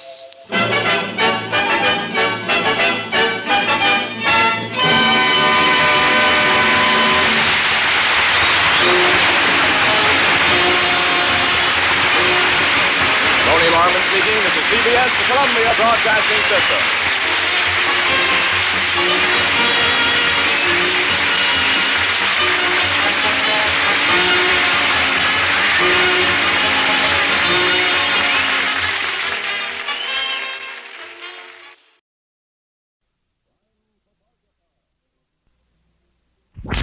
Crime Photographer.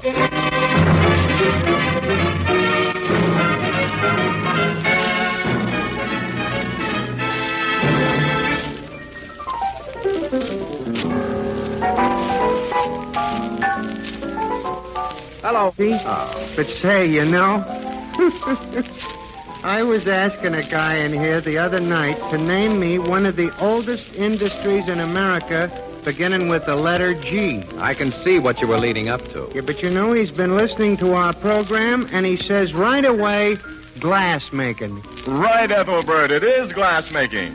And one of the oldest institutions in the industry is Anchor-Hocking, the world's largest makers of household glass.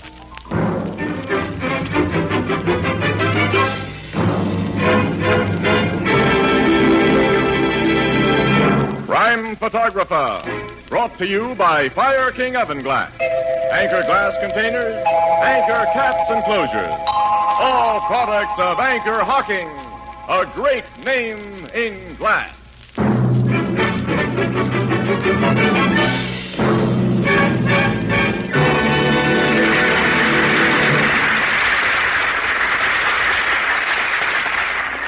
Good evening, ladies and gentlemen. This is Tony Marvin.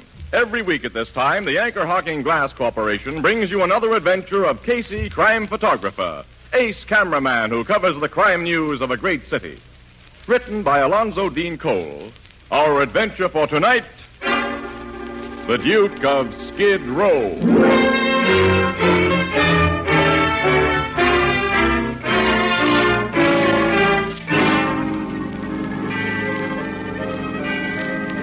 Midnight.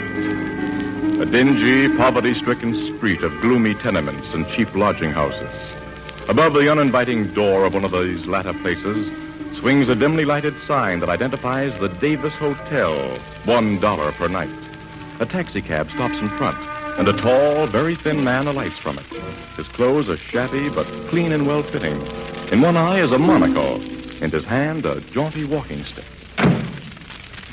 How much do I owe you, please? The meter says $2.70. Here is $5. Keep the change. Huh? Say, thanks. Good night. Hey. Yes? You know, cabs ain't easy to find in this part of town. Do you want me to wait for you? No. I shall not be going out again tonight. Meaning you live in that flea bag? You may draw your own conclusion about my residence in the Davis Hotel. Oh, no offense, mister. Thanks again, and good night. Good night.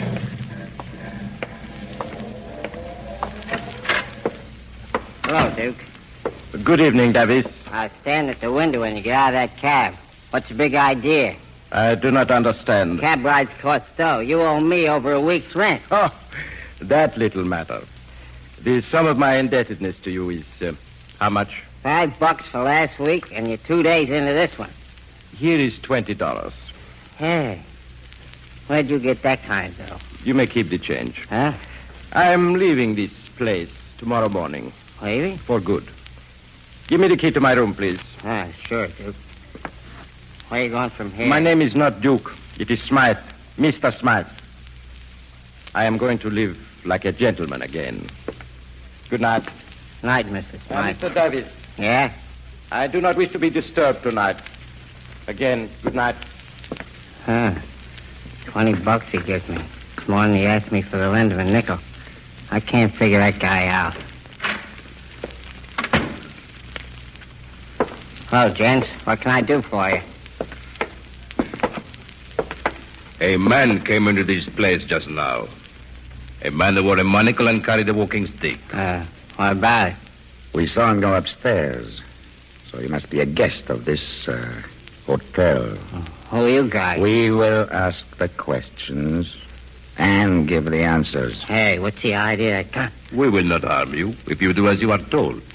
You will take us to the room of that man with the monocle. Okay. And be very quiet. His room's on the next floor, up them stairs. You first, just ahead of us. Sure. What you two gents want with the Duke? The Duke?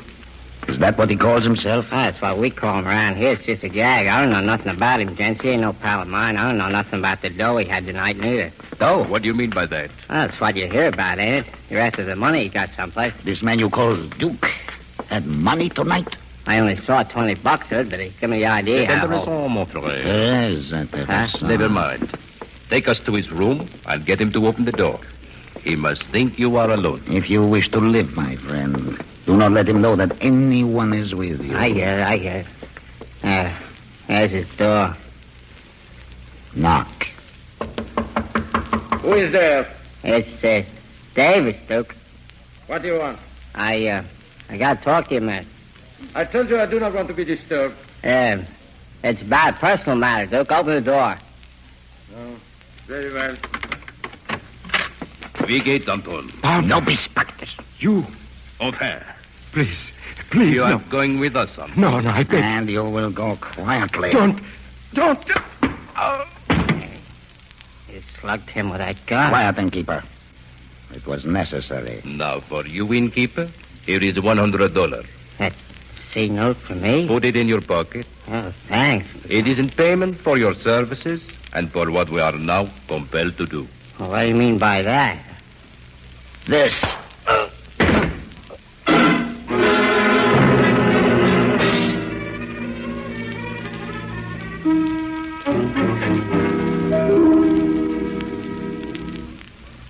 Well, Captain Logan, that conk on the head was the last thing I knew till I come to.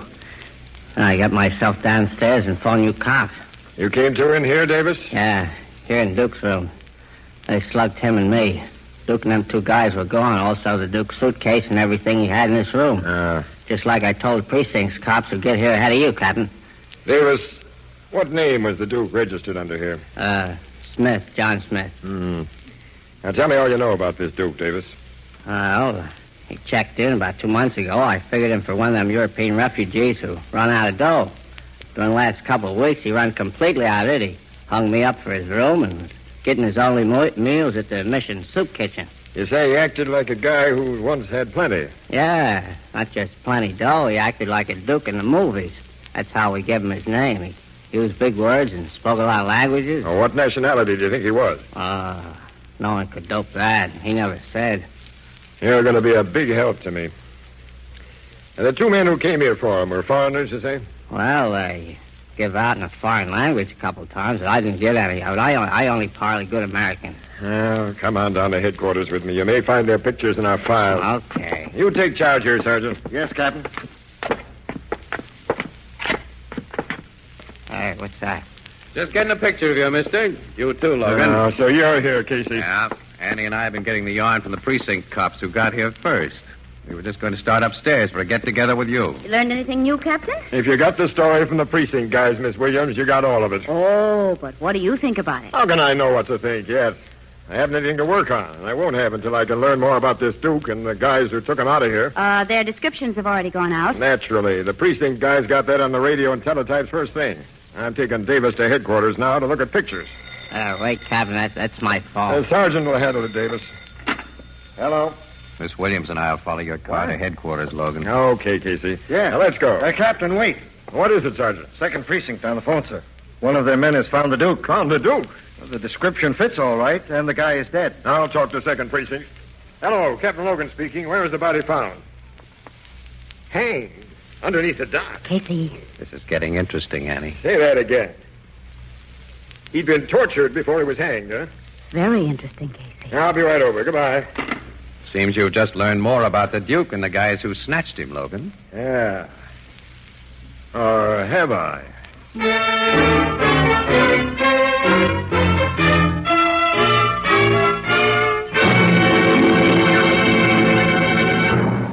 Fire King Oven Glass makes housework so much easier. Cuts dishwashing time, for example, by a full 2/3, and makes successful cooking practically a certainty. In fact, Fire King has so many points to recommend it that sometimes we overlook one of the most important facts about it, and that is cost. Fire King casseroles and baking dishes, Fire King Oven Glass pie plates and mixing bowls, and all the other Fire King Oven Glass dishes you will find at your favorite chain, variety, hardware, and department store are almost unbelievably low in cost. And each piece is guaranteed for a full 2 years against oven breakage. Ask for Fire King Oven Glass by name. It's a product of Anchor-Hocking. A great name in glass.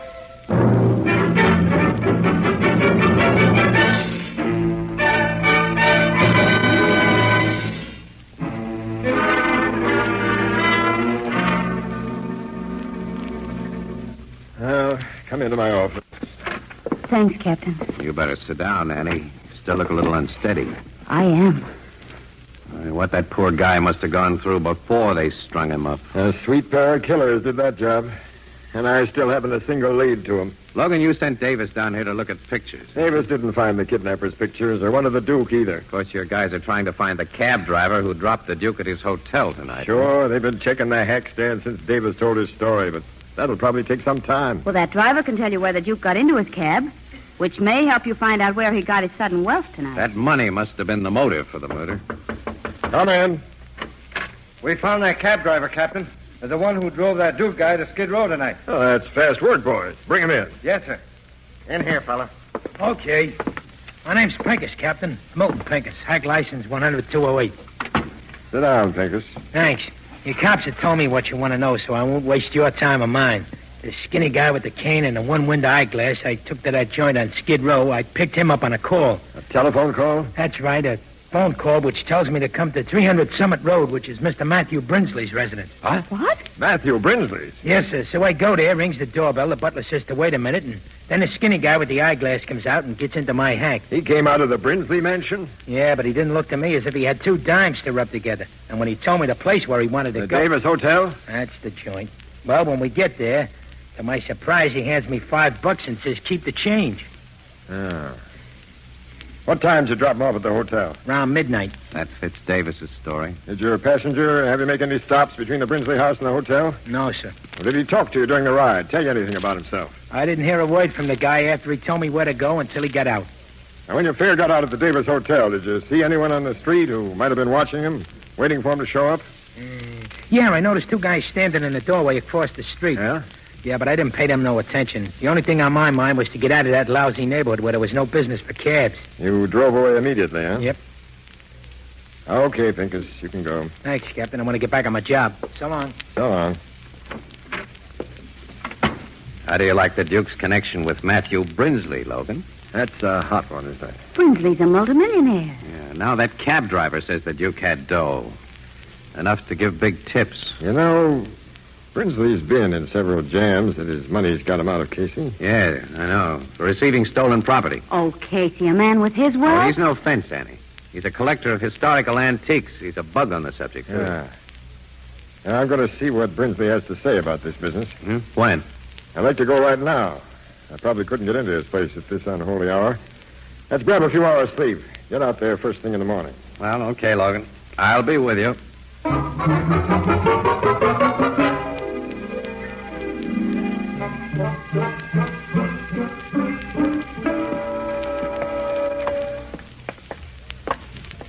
Quite a joint, this Brinsley mansion, Casey. Yeah, I'll say. Probably interrupt the old guy's breakfast, but here goes his doorbell. Hey, hold it, Logan. Someone's opening the door. Huh? What is it? Good morning. We'd like to see Mr. Brinsley. I'm Brinsley, but I can't talk to anybody now. I'm on my way to the bank. I'm a policeman, Mr. Brinsley. Huh? Here's my shield and identification. I'm Captain Logan of the Homicide Bureau. Homicide? Very well. Come inside. Thanks. Howard? Yes, sir? Tell the chauffeur to wait. I'll be slightly delayed. Yes, Mr. Brinsley. Sit down, Captain, and... My name is Casey. What are you gentlemen here for? I haven't committed any homicide. Mr. Brinsley, you had a visitor last night. A tall, thin, shabbily dressed man who wore a monocle. What about him? I want you to tell me all you know about him. Why? He was murdered after he left your house.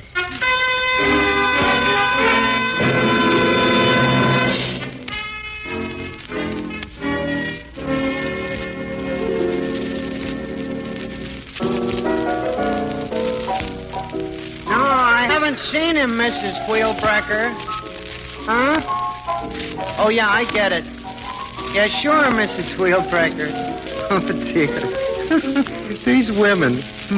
Here's your drinks, Casey, Miss Williams. Thanks, Ethelbert. I was hoping you'd show up pretty soon. So it was just a heart attack that killed the old guy, Casey. He wasn't murdered. No, Brinsley's death was a perfectly natural one, Ethelbert. Oh, not altogether, Casey.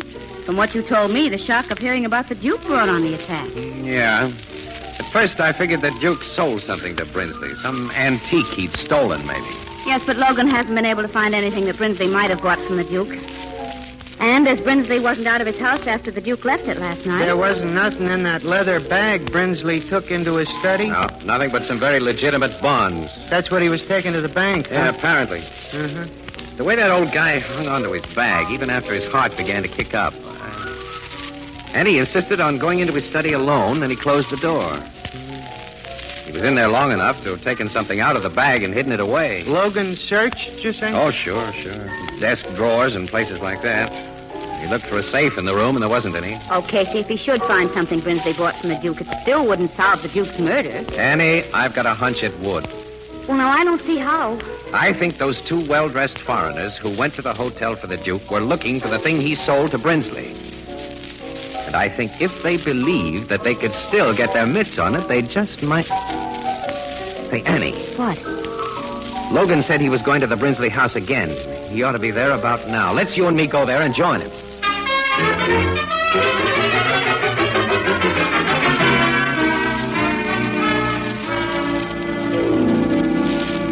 I got the same idea you got, Casey, so my men are giving that study in there a real going over right now. That's swell, Logan. Well, what do you know about that? It isn't often that you two have the same big ideas at the same time. Well, it's merely coincidental. I had a first-class basis for mine, Miss Williams, not one of Casey's hunches. Oh, what do you mean? Well, I've checked with Brinsley's bank, and they told me that 2 days ago he withdrew $30,000 in cash. Now, they record serial numbers when dough is passed out in chunks like that. And the $20 bill the Duke gave Davis last night has one of those numbers. Brinsley must have bought something from the Duke. What could he have paid the Duke $30,000 for? Captain Logan. Yeah, Sergeant? We found something. Let's see. Come on, Annie. There, Captain. That big leather chair. What? Wait till I show you. I'm used to trick hiding places, but this is one of the neatest I've run into. Look, when you press these 3 ornamental nails at the same time... The seat rises. There's a big cavity underneath. What's that thing in it? It looks to me like one of those gimmicks the King of Spades wears on his head. Casey, it's a crown. It's a gold crown. Yeah. It's not much of a crown. It's gold, but there are no jewels on it. I was just saying to myself, Captain, why hide that thing? It ain't worth more than $100. It's probably worth 100,000, Sarge. Huh? It's old and antique. Can't you see that? That crown would have fitted nicely in Brinsley's little bag, Logan. He may have thought you knew the Duke had sold it to him, that you'd search for it. So he took it out of the bag and put it in that trick chair before his heart gave out. I know all that, Casey, but now, how will that thing lead us to the killers? Well, Logan, the good old power of the press can lead them to us. What do you mean? Now, look. The only metal in this chair are the nails and coil springs. And when that crown gets back under the seat, it'll show up nicely in an X-ray picture. X-ray picture? Yeah. That the Morning Express will be carrying in all its editions tomorrow. With a nice story that you'll write, Annie. Well, okay, but what'll I write? An invitation to the death house.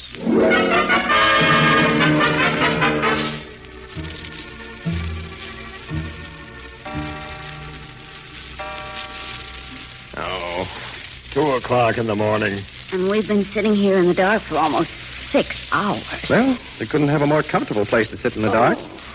Old man Brinsley put nice chairs in his house. You know, Casey, I don't think those men will come here. I don't either, Miss Williams. Only chumps would fall for that stuff in the Express this morning. Well, aren't murderers chumps? Your come on was too broad, Casey. That X-ray picture showing the crown and that leather chair and Miss Williams' story. That was a darn good story, Logan. Thank you very much. I gave a reasonable explanation for that picture. I explained that the police, in looking for clues, had to take X-ray shots of almost everything in the house. Because Brinsley's executors wouldn't let the police tear things apart or remove anything from the house. You made it sound very logical, Annie. I played up the crown shown inside that chair as a big mystery to the cops. No. Well, naturally, I didn't say that it was a trick chair that you'd been able to open.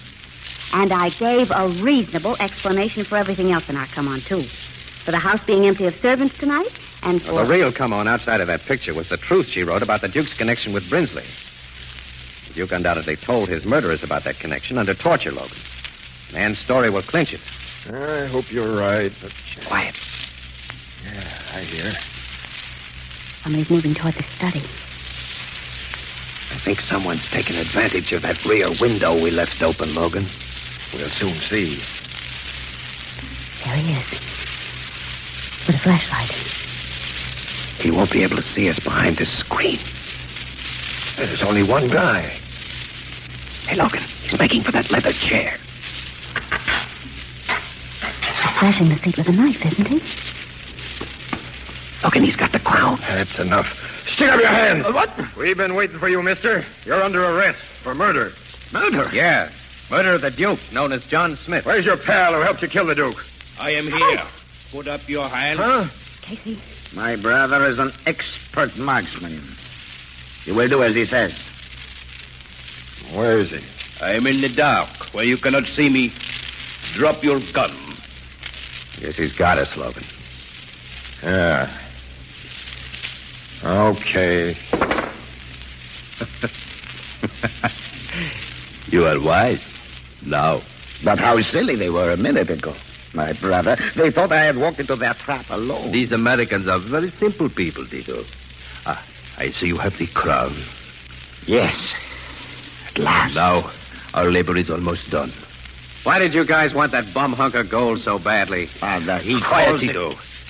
He do not know what it is. He called this bum hunk of gold. Huh? Well, what is it? We have no time to answer your question or the inclination.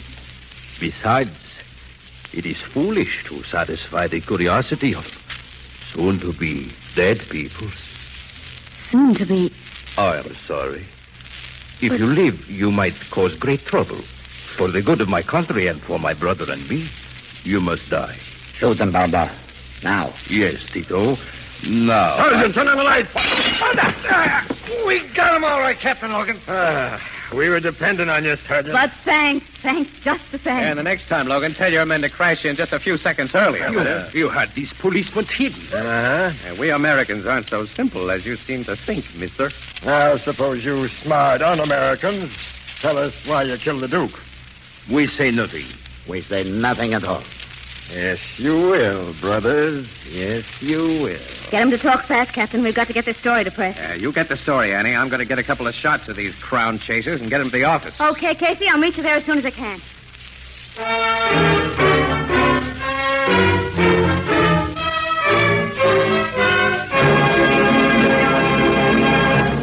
The traditional harvest moon is more than a month away, but already throughout America, most of the golden harvest of fruits and vegetables has been garnered, packed away for your use in the months to come.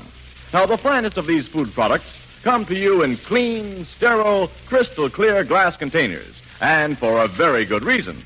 The glass container lets you see exactly what you buy before you buy it, and the glass container protects the natural flesh flavor of its contents. A very large number of these finer products of field and orchard, of range and sea, come to you in crystal clear anchor glass containers sealed with tamper-proof anchor caps. Products of Anchor-Hocking. A great name in glass.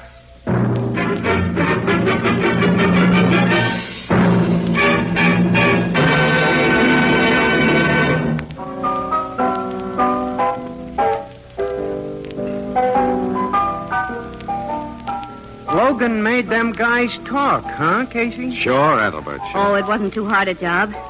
After Davis positively identified them as the men who came to his hotel for the Duke. Tell me what they said. Well, to begin with, pal, they told us the Duke wasn't really a Duke. Oh, I knew that all along. He was only a count. Huh? He was an honest cigars count, too, Ethelbert. From one of those little European principalities that went out of business after the First World War. Yeah, and the Duke, I mean the Count, was a relative of the king who'd lost his job. And he was also custodian of the royal crown, Ethelbert. And he scrammed the United States with all that dough that he could lay his mitts on, and the sacred crown. Only the money gave out after a while, and he had only the crown left. So he finally sold the crown to Brinsley. But the guys who killed him? They were stubborn royalists, Ethelbert. Fanatics about restoring their king, who had to have his traditional crown if and when he was restored. They went after the Duke and finally caught up with him. They forced him to tell what he'd done with the crown, and then they killed him. See, they considered the guy a traitor, Ethelbert, so they gave him the traditional punishment for traitors, hanging. They even tied a real hangman's knot. They thought were a legal execution. Well, in their screwy minds, it was a legal execution. Some people are certainly funny. Yeah. But as my sister Edna says, quote, if all folks was like you and me, wouldn't the world be dull? Unquote. And you know Edna.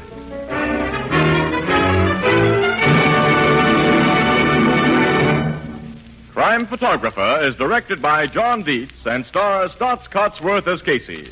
It is written by Alonzo Dean Cole and is based on the fictional character of Casey created by George Harmon Cox. If you're inconvenienced by returning beer and ale bottles, here's good news.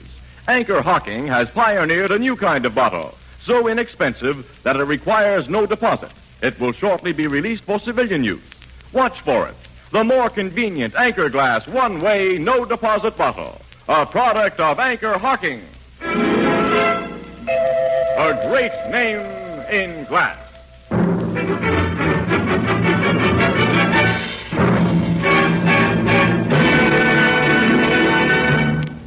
Our cast features Miss Leslie Woods as Anne and John Gibson as Ethelbert, with Herman Chittison at the Blue Note piano. The original music is by Archie Blyer. Crime Photographer is brought to you each Thursday at this time by the Anchor-Hocking Glass Corporation of Lancaster, Ohio, and its more than 10,000 employees. Anchor-Hocking. A great name in glass.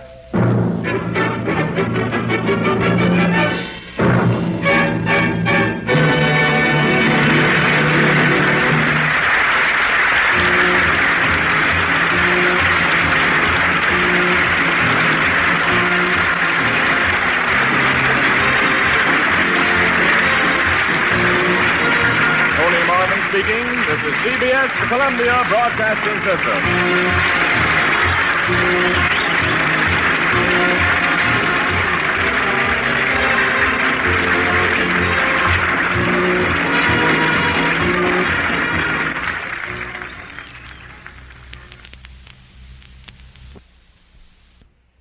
The Anchor-Hocking Glass Corporation brings you Crime Photographer.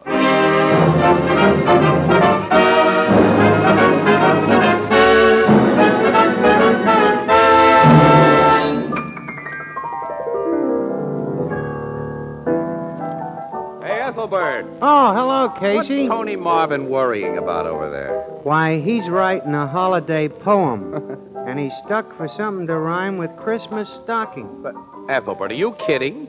Certainly not. Oh, you mean Anchor-Hocking. Oh, gee, fellas, that's wonderful. Anchor-Hocking, a great name in glass.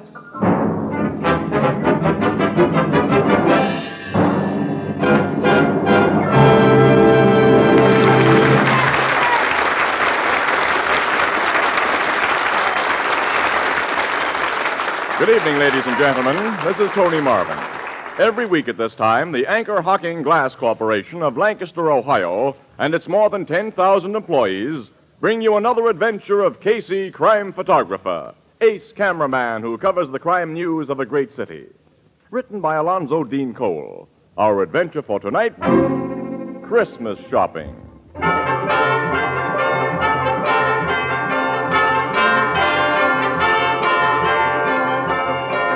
Late afternoon, a crowded aisle in one of our city's largest department stores.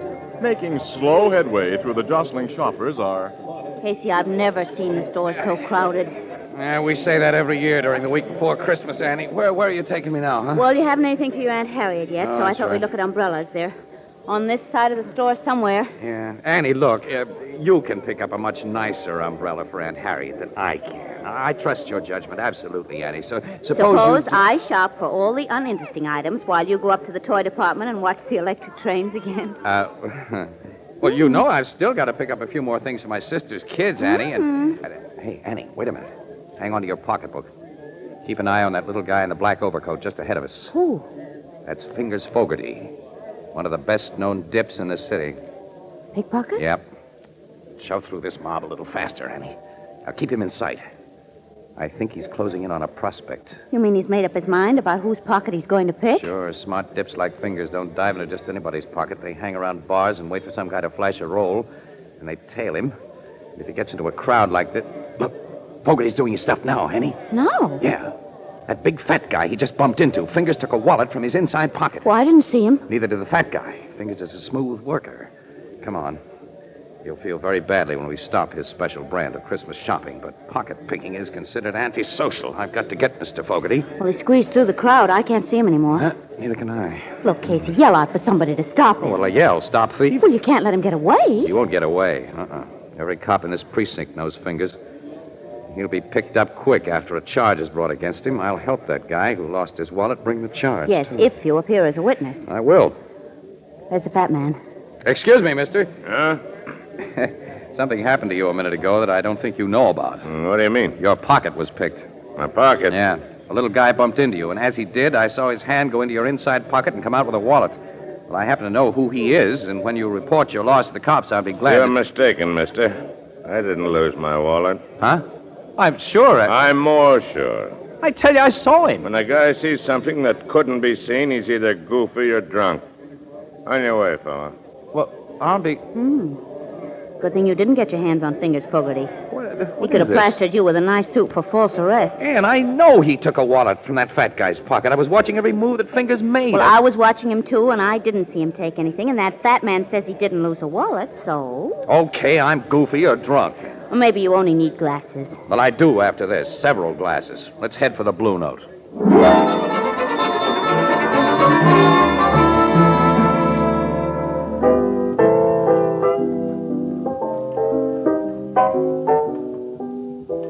You and Casey get your Christmas shopping done this afternoon, Miss Williams? Well, I accomplished quite a lot, Ethelbert, but not Casey. He got sore, and after that, nothing would please him. What'd you get sore about, pal? Nothing. Oh, he had a little eye trouble. Oh, gee, that's too bad.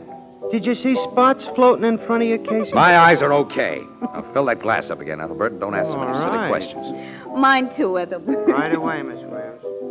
Oh, now, Casey, don't you think it's about time you snapped out of your grouch? Well, It's pretty silly to get yourself all burned up just because you made a mistake. I didn't make a mistake, Annie. Fingers Fogarty took a wallet from that fat guy's pocket. What burns me up is I didn't find out why the fat guy denied it. Well, how could you have found out? Oh, I don't know. But I'm supposed to be a newspaper guy, Annie. Why, we may have missed a story with pictures. Here's your refreshment, folks. Oh, thanks, Ethelbert. Say, have you stopped into your office since you finished shopping? Hey, bartender, who's the boss here? Well, what do you want? You want to buy a nice Christmas tree? You got some nice ones? A wagon full of them, fresh from Nova Scotia. Let's see one. Well, I'll be right back. Say, Casey, have you two stopped in at your office since you finished your shopping?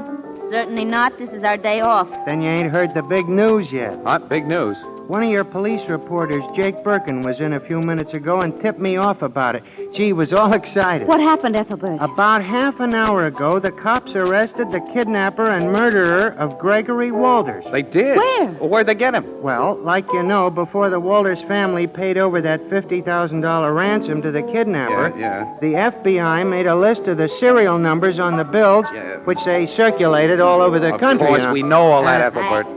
How's this tree, mister? Nice and bushy, huh?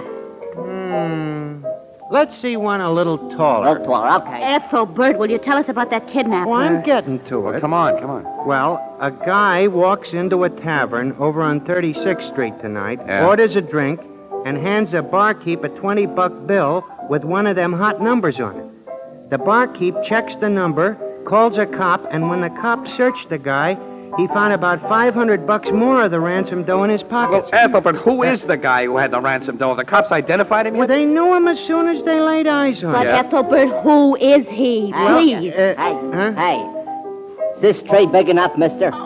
Let's see. Well, let's see one a little thicker around the bottom. Thicker around the bottom. Ethelbert, will you please Casey tell and us? I know him. He's always been a small-time crook, and I was surprised to learn he was mixed up with anything so big as kidnapping and murder. Oh, say, will you tell us? I am telling you. It's that little runt, Fingers Fogarty. Fingers Fogarty? Yeah, the dip. He had Walter's ransom dough on him? About $500, just like I said.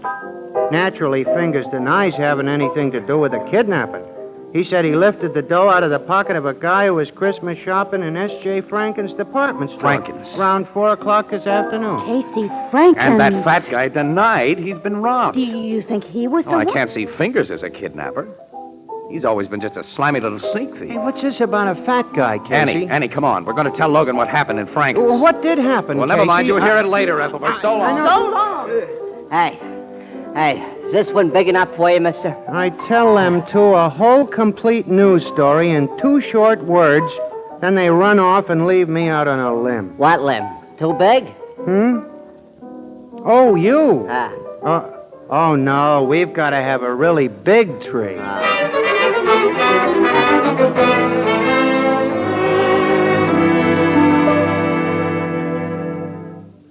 So you think Fingers Fogarty may be just the victim of circumstances, Casey? Circumstances peculiar to his profession. Miss Williams and I have told you what happened, Logan. You can add it up. Captain, have you got anything on Fogarty outside of the $500 found in his pocket? Not yet, Miss Williams. The joint he lives in is being searched, but we don't think he was chump enough to hide the rest of his ransom money there. Well, if he lifted the 5 C's from that fat guy, he has no rest of the dough to hide. Now, look, Casey. Fingers Fogarty knows you pretty well, doesn't he? Yeah, sure, he knows me, certainly. Now, hasn't it occurred to you that he may have put on an act for your benefit? I don't get you. Now, let's assume that Fingers is the real kidnapper. It's been over a year since the ransom money was paid. Fingers has been careful. He hasn't tried to pass any of the 50 grand because he knows it's red hot. But now he figures the heat has died down, so he sends up a trial balloon. How do you mean trial balloon? Well, he's got a record as a dip, Miss Williams. He figures if he gets caught passing that dough, we'll believe that he lifted the money from a guy's pocket. And to cinch it, he acts like he's lifting it from a guy's pocket while Casey is watching him. He picked you for his star witness, pal. Logan, hasn't it occurred to you that the fat guy might have been sending up that trial balloon? Huh? What do you mean? Assume the fat guy is the real kidnapper. And he wants to know how safe it is to pass those ransom bills. He knows that Fingers is a pickpocket. Well, he goes to one of the little runt's hangouts and flashes a roll in front of him. And then he leaves the joint, saunters into a crowded store where it'll be easy for Fingers to work, and Fingers does exactly what's expected of him. That's a reasonable theory, Captain. Why, sure. If Fingers gets caught passing that dough, the kidnapper learns about it from the papers and continues to let the money cool off. Also, Fingers has a long record. You cops won't believe anything he tells you. You'll tag him as the Walters kidnapper, which will leave the real one sitting pretty. The only thing the real kidnapper didn't figure was that someone might see Fingers take his wallet. Well, maybe you got something there, Casey. You and Miss Williams have never seen that fat guy before? Mm-hmm. No, but we'll know him if we see him again, though. Definitely. Your description might fit 1,000 guys in this town.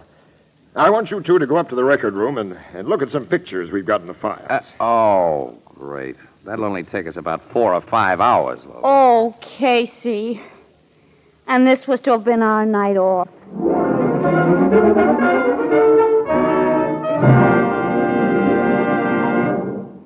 Perhaps you'll forgive this last-minute reminder, but there are now exactly 4 more shopping days until Christmas.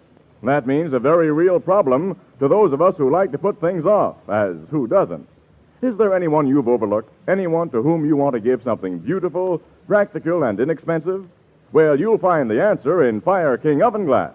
Whether it's a single Fire King casserole or an entire set of Fire King oven glass, prices are unbelievably low, and it'll take a minimum of shopping time at your favorite chain, variety, hardware, or department store. So remember, with housekeeping a real problem in this post-war era, Fire King oven glass is a gift that makes it easier in so many ways, because Fire King makes foods go farther and enables you to turn leftovers into delicious main courses. Fire King oven glass is a product of Anchor-Hocking, a great name in glass.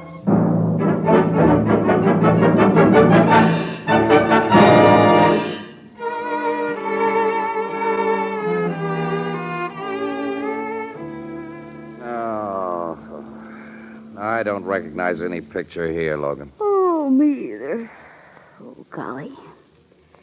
Captain, why don't you have some good-looking crooks in your files? I'm going to have nightmares looking at pictures of so many ugly men. You should see the women. Logan, you know, there's one picture here that bothers me. It resembles the guy a lot, but well, look at the description that goes with it. Nick Pensa, Woolstock Prison, discharged 1944, armed robbery. Age 30, height 5 feet. Well, you said your fat guy was a 6-footer and at least 45 years old. Yeah. He weighed a good 250 plus, too. This Nick Pence's weight is given as only 135. Well, they can't be the same man, then. No, not a chance. It's funny, though, there is a resemblance. Well, we need more than that. Let's all go home and get some sleep. Me for that. Me, too. I'm so tired I can't think. I'm falling over. I'll murder anybody who wakes me up before noon tomorrow.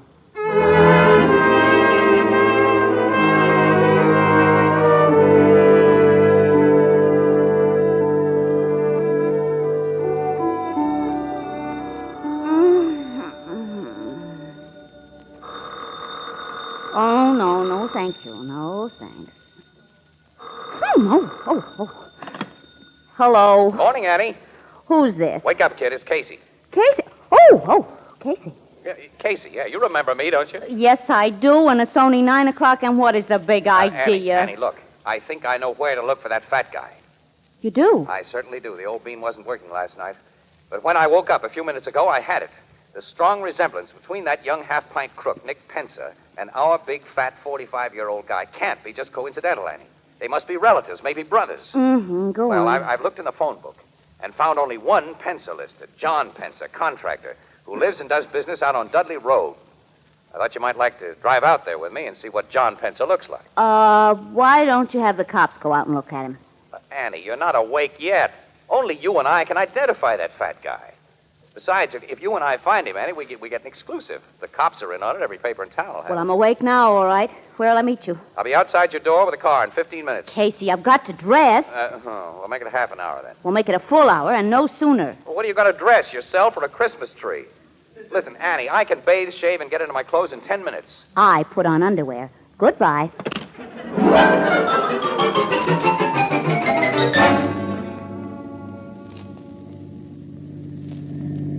We're getting close to that address, Annie. Yeah. This isn't a very attractive neighborhood. No. John Pence, a contractor, can't be much of a concern. And John Pence, a contractor, may be no relation whatever to the Nick Pence in the police files. The name's very unusual, Ann. I have a hunch. Uh-oh. There's the place. Yep. I'll stop here so we can look the joint over. Well, there's a concrete garage attached to the house with a good-sized truck inside and room for another. Concrete mixer in the workyard. Oh, Casey, established businessmen don't go in for kidnapping. I think we're on a wild goose chase. Annie, that guy coming out of the garage. What about him? He's just a skinny little... Annie, you need glasses and a more photographic memory. He's the man of that police picture. Of course, Nick Pence. Now I know my hunch was right. He's looking over here. Well, he's never seen us before, but I'll get rolling anyway. Now, how can we find out if he has a fat brother? Well, drop into one of these neighborhood stores and make a few inquiries. Then what? Well, how can I tell until I find out what I hope to find out? Annie, you're the darndest girl for asking questions. You really are. Now, let's stop there. Well, we'll stop here. We'll go into this little drugstore right here. The druggist usually knows everybody in the neighborhood. Come on. Okay, but I think it would be simpler and more sensible to make inquiries at the precinct police station. I don't want the cops in on this until we know where we stand.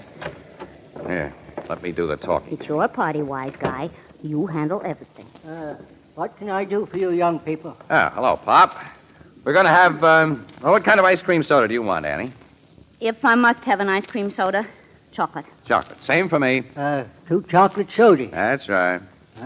By the way, I'm looking for a party in this neighborhood by the name of Pence. I imagine you know the family well. Pence? Yeah. Never heard the name before. You never heard of it? Change my order to raspberry. Yes, miss. 1 raspberry. I'm just a stranger here. Come down from upstate to handle this place while my son's away hunting. Maybe my granddaughter can tell you what you want to know. Say, Katie. Yes, Grandpa? Come here. Fella's looking for a party by the name of Penner. Penner? No, not Penner. Pence. Oh, I know the Pences. All of them. You do? That's swell. Mr. Pence lives down the street. Uh-huh. Over his office. He's a contractor. What's he look like? Is he, Mr. Pence is short and skinny, and his first name is Nick. well, Nick Pence is not the contractor. Yes, he is. Ever since he got out of prison a couple of years ago. You say somebody's gone to prison, Katie? No, Grandpop. They've come out. That serves him right, then. The man's reformed now. Oh, that's bad, very bad. Grandpop's a little deaf. Yeah, I can see that. Sister, I understand that my friend, Nick, has a brother or a cousin. No. Maybe an uncle? No. Here's the sodas. Who gets the raspberry? He does. Here you are, mister. Thanks. And, Mr. Casey, you have earned it. Sister, you mean Mr. Nick Pence has no relatives at all? He's got a sister and a nephew. Oh, that's a great help. How old's the nephew? About 10? No, ma'am. It's the funniest thing. Mr. Gus Pence is a lot older than his uncle. Huh? Mr. Gus is Mr. Nick's partner, I think. And he comes in here all the time. What does Mr. Gus Pence look like? Well, he's tall and fat, and in the face he looks like Mr. Nick. Annie, give me that chocolate. You take the raspberry. Here's Mr. Gus now. Oh, Casey. He's our fat guy. Mr. Gus, these people were just asking about you. They're friends of Mr. Nick. Oh, that's bad. Is that so? He recognizes us, Casey. Yeah. Wasn't it lucky I dropped in here when I did to find friends of Nick's? Grandpop, go back to your back room and put me up 2 bits worth of turpentine. 2 bits worth of turpentine? Go along and help him, Sissy. He can never find anything. I'll show him, Mr. Gus. So you two were asking about me. You've been told that we were. I noticed a car outside with a press sign on it. Yours? Yeah. And you were looking for me because of what you happened to see in Franken's yesterday. If I said no, you wouldn't believe me. Right. This hand in my pocket has a gun in it, mister. So do exactly as I tell you. Okay. Remember, and don't pull anything. Here's a bottle of Terps. Thanks, Grandpa. Here's your 2 bits. Come on with me, folks. You said you wanted to pay Nick a visit. Casey. We got no choice, Annie. Right. So long, Grandpop. Hey, ain't you folks going to finish your sodas? No, we lost our appetites. You didn't take even a sip of your raspberry, mister. That's what you think, sister. Get into your car. Both in the front seat. You drive, fella. I'll sit in back with this gat. Where'll I drive to? Just down the street to Nick's place. Mine. He and I are partners in everything. And he'll be tickled to see old friends.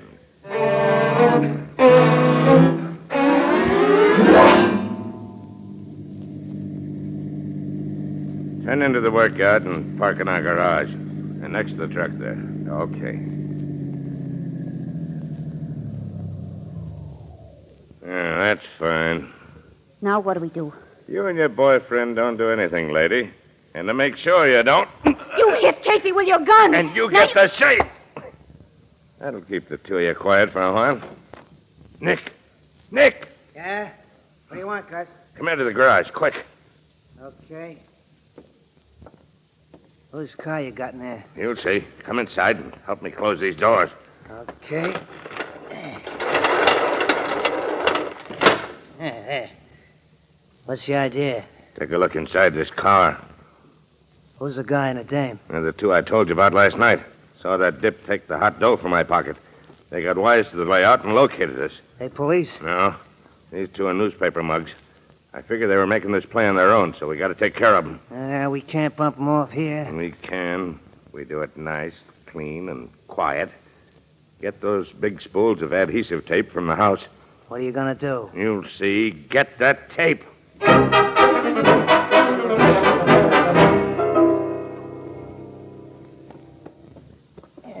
Yeah. Got the gal all tied up, Gus. And help me with this guy. Yeah. Wrap some more tape around his ankles. Okay. Yeah. He's fixed now and solid. All right. Now climb into that truck and start the motor, Nick. Oh, the carbon monoxide treatment, huh? Yeah. Nice, clean, and quiet. We just lock them in this closed garage to breathe the gas. Tonight, when it's dark, we get rid of their bodies in their car. Start the motor.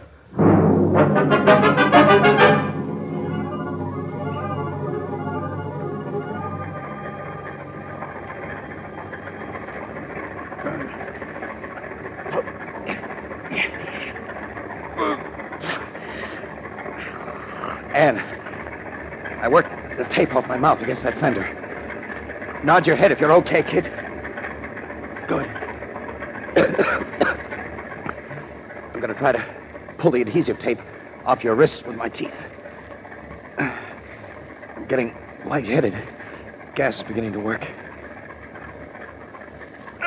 I got the tape. Now pull and turn your wrists. Pull more, Annie. There, that did it. Your hands are free. Pull the tape off your mouth now.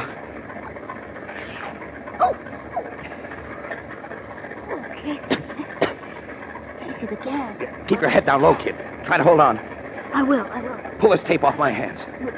You better let me free my ankles first so I can get to that truck and shut off the motor. No. Free my hands. Those two guys may be just outside where they can hear. Yeah, but if it keeps on running, we'll... If it doesn't keep on running, we'll have no second chance like this. Free my hands. All right. I've got the end loose. Pull now. There, does it. Now, unwind your ankles while I get this stuff off of mine. What good will it do us? We can't get out of here. We'll get out. Don't breathe, Titty. This garage is solid concrete. And I heard them lock those heavy doors when they went out. So... There, I've got my ankles free. Now, hang on, kid. I'm picking you up. What are you going to do? I'm putting you in this truck. This truck? Why? It's taking us out of here. Keep your head down. Okay. I'm driving through those doors. Oh, Casey, we're through. It's pure air. Wait a minute, look. Also, those two Pensa guys, they heard us. Yes, and they have guns, too. Step on the gas, Casey. Drive past them. Let's get away. I can't. You can't. What's the matter? Stall the motor. Duck, they're shooting. Oh, why are they running away? They're getting into that car. They're going to try to get away. If I can only get this motor started again. That did it. Now, come on. Casey, don't drive toward their car. They'll I'm stop driving shooting. into their car.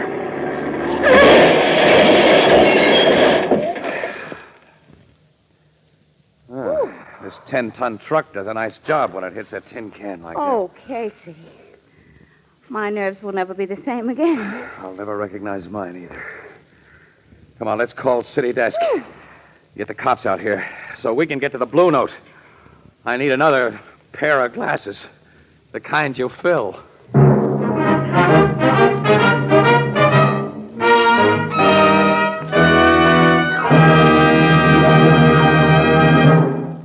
Recently, in a big eastern city, a group of trained men and women called on thousands of housewives and asked this simple question. What kind of container do you prefer for the foods you buy? An overwhelming majority of housewives said they preferred to buy food packed in glass.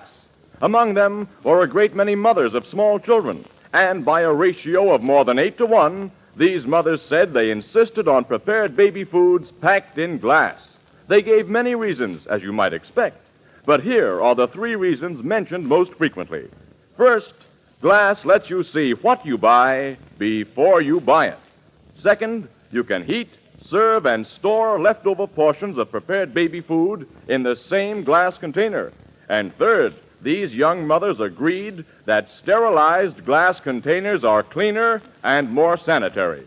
You can buy an increasing number of the better brands of food packed in glass, and all of the better brands of prepared baby food come to you in Anchor glass containers sealed with tamper-proof Anchor vacuum caps. Both products of Anchor-Hocking.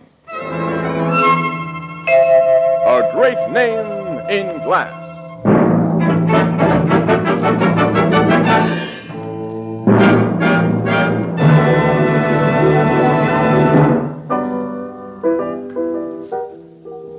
You didn't kill them 2 kidnappers when you threw that truck at them, Casey? No, Bethelbert, no. The cops pulled him out of the wreckage in fairly good shape, considering. They'll be able to walk to the chair. How about the ransom money? Did the cops find it? Yeah. Gus, the fat guy, confessed to Walter's kidnapping and told where he and Nick had hidden the dough. Gee, and all because you and Miss Williams did some Christmas shopping. Say, what happened to the little dip, Fingers Fogarty? Well, in trying to clear himself of the kidnap and murder charge, Ethelbert, Fingers made so many admissions about his own specialty that the cops can keep him in jail until 1999. Gee, 1999, huh? Good heavens, Casey, what's that coming in the door? What on earth? What do you say, mister? That's the biggest tree I got on the wagon, okay? Yeah, uh-huh. Yeah, now that's what I call a real Christmas tree. Ethelbert, what are you going to do with such a big tree? Well, you couldn't get a little tree in that big room.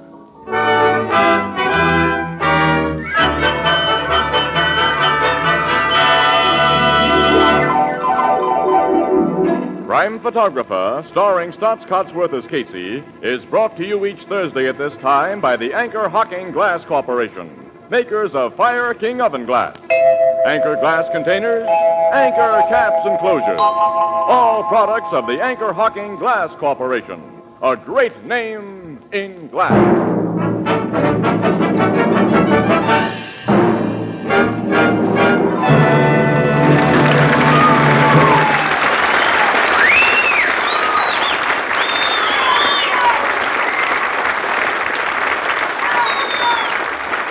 Crime Photographer, directed by John Dietz, is written by Alonzo Dean Cole and is based on the fictional character of Casey, created by George Harmon Cox.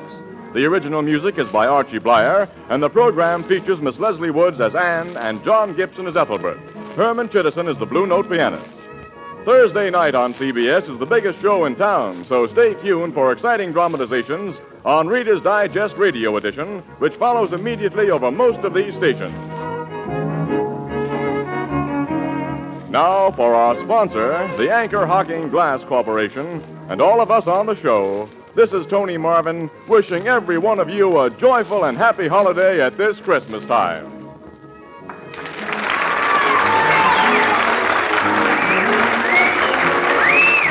This is CBS, the Columbia Broadcasting System.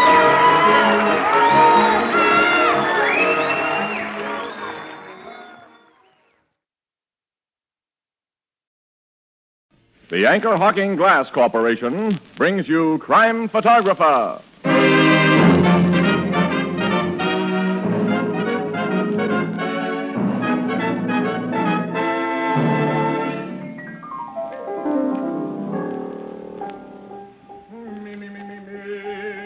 Oh, hello, Casey. I'm sure glad to see you. Yeah, hi, Ethelbert. Say, what's with Marvin and this me stuff? Huh? Maybe you can find out. He won't talk. Huh? Hey, Tony, what goes with you and Herman Chittison and that me noise? Me. Hey, Herman, will you give me an A now? Me. First it's me, and then it's give me an A. Well, what's this A business, anyhow? Why, Casey, A is for Anchor-Hocking, the world's largest makers of household glass.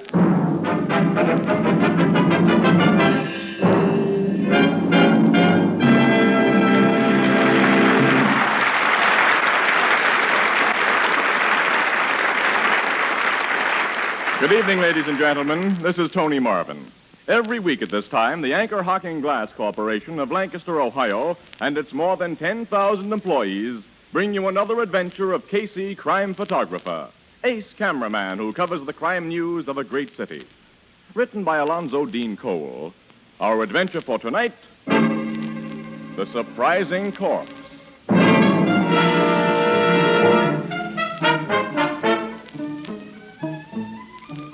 2 o'clock in the afternoon, the living room of a beautifully furnished penthouse apartment.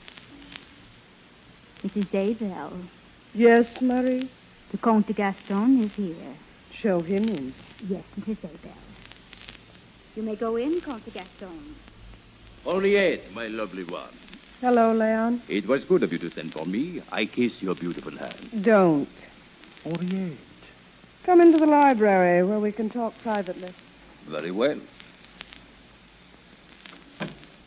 Sit down, Leon. You are mad at me, Henriette. I can always tell when you are chagrined. It shows in your so lovely eyes. Yes, well, now that we're alone, Count, suppose you drop the phony accent.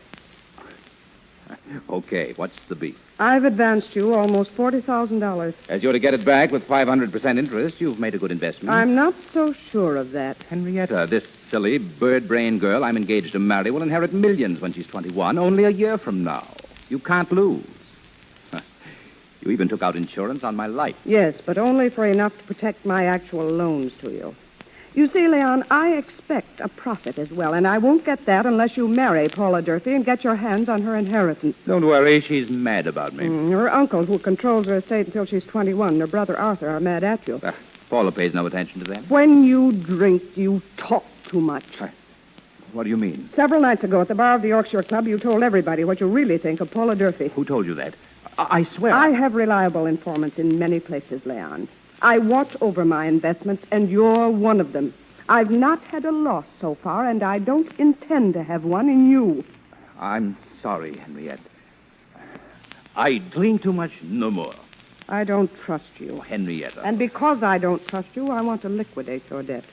Liquidate? Oh, it'll be to your advantage as well as mine.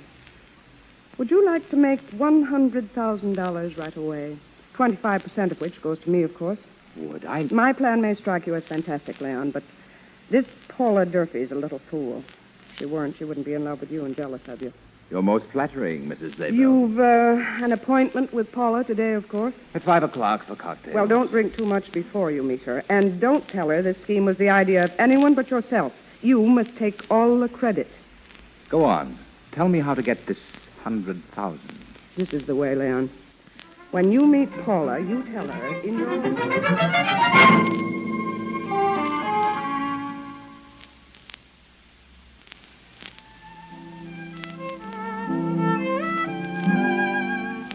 Leon, darling, you're not serious about this. My beautiful Paula, I've never been more serious in my life. But it's crazy, my sweet. You had too much to drink before you met me. I have only a few. What is for 5, maybe 6 cocktails? Where did you have them? At Luardi's bar. With some woman? I am with a man named Casey.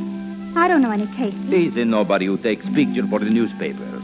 I meet him in this cafe. We have a drink together. But I don't trust you.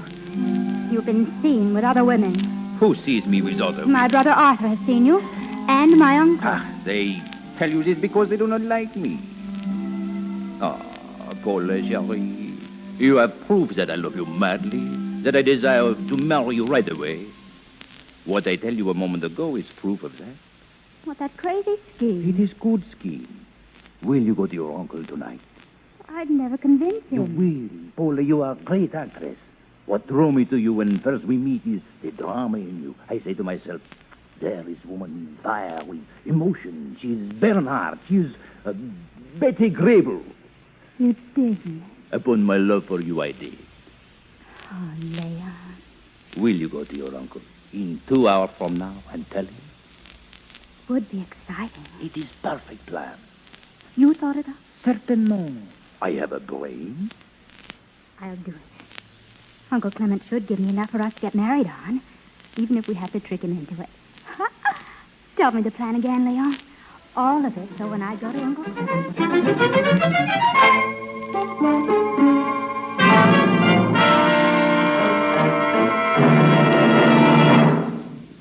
My dear, this is astounding. Devastating. I couldn't help it, Uncle Clement. I couldn't help it. Paula, I've tried to take care of you since your parents died. I've tried to shield you. I warned you. I had to do it. And now you've got to protect me, Uncle. You've got to save me. I will, child. Take me to this place. I'll do what I have to do.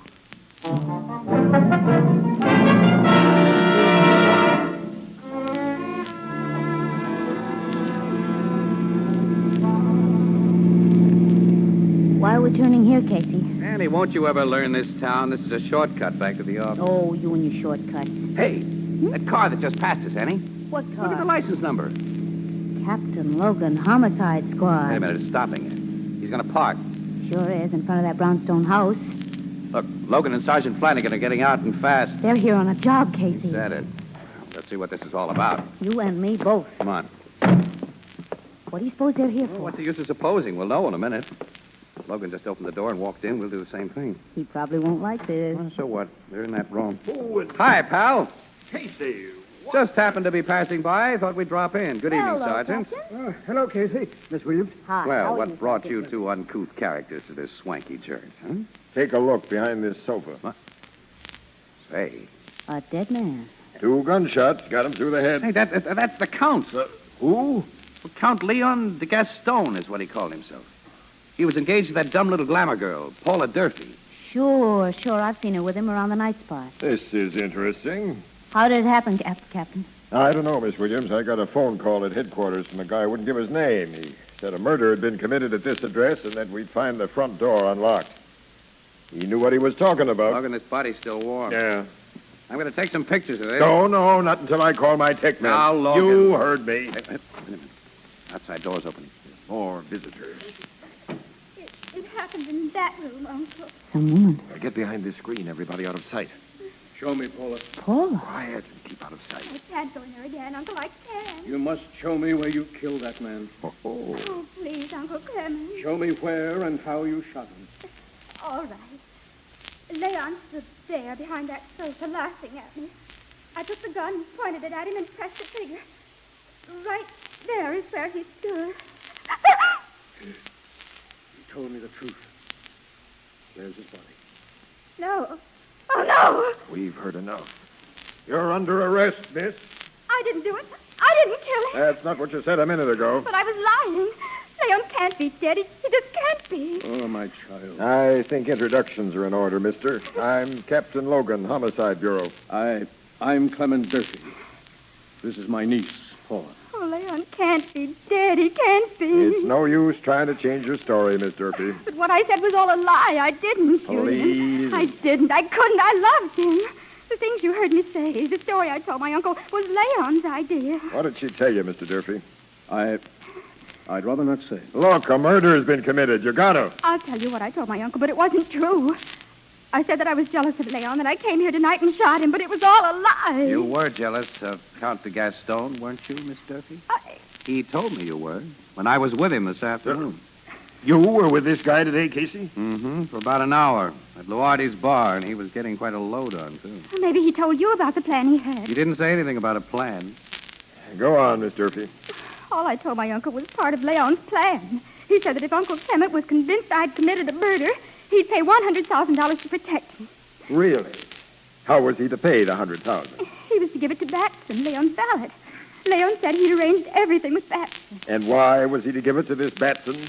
Well, because Batson would say he'd been a witness to the murder and that he'd gotten rid of the body. And when Uncle came here, he was to see nothing but some stains on the floor that would look like blood. Leon said he'd put them here before he went away and hid himself. And I was to get the money from Uncle and pretend to pay Batson for his help and his silence. And then I was to join Leon at his hiding place, and we were going to be married. I don't know who killed him. I don't know. I've heard some pretty fantastic stories from murderers, Miss Durfee, but yours tops them all. Oh, Uncle Clement, make him believe me. My niece told me this man Batson had promised to take the Gaston's body away, Captain. He obviously didn't take the body away. Sergeant, we want to see Batson. Get out a tracer on him. Yes, sir. There's the front door again. More people come into this house. What? I beg pardon. Who are you? It's Batson. Good evening, Miss Durfee. Batson, tell them what the Count de Gaston told you to do tonight. Tell them. The Count told me to do nothing tonight, miss. He did. He must have. He was going to give you instructions. I haven't seen the Count since early afternoon, Miss Durfee. You're lying. You're lying. Really, miss. I say, what's going on here? Step back of this sofa, Batson. Take a look. The Count. Good heavens, he's dead. Yeah. But who? This very imaginative young woman did the job. I didn't. You'll have a hard time convincing anyone of that, Miss Durfee. Sergeant, phone the squad now and stay in charge here. The rest of us are going to headquarters. Yes, sir, Captain. Logan. Yes, Casey? That gal's story is so completely cockeyed, it might be true. Oh, Casey. Are you nuts? Maybe. But I'm getting what feels like a hunch.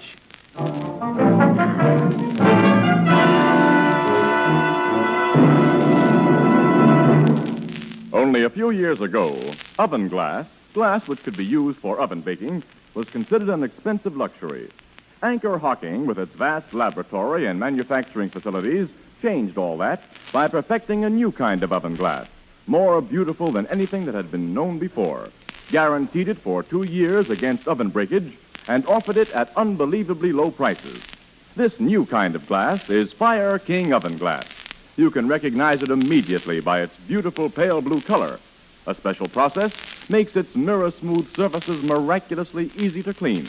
Its lighter weight makes it easier to handle. If you've never tried oven glass, why not try it now? Ask for it at your favorite chain, variety, hardware, or department store. Fire King Oven Glass is a product of Anchor-Hocking. A great name in glass.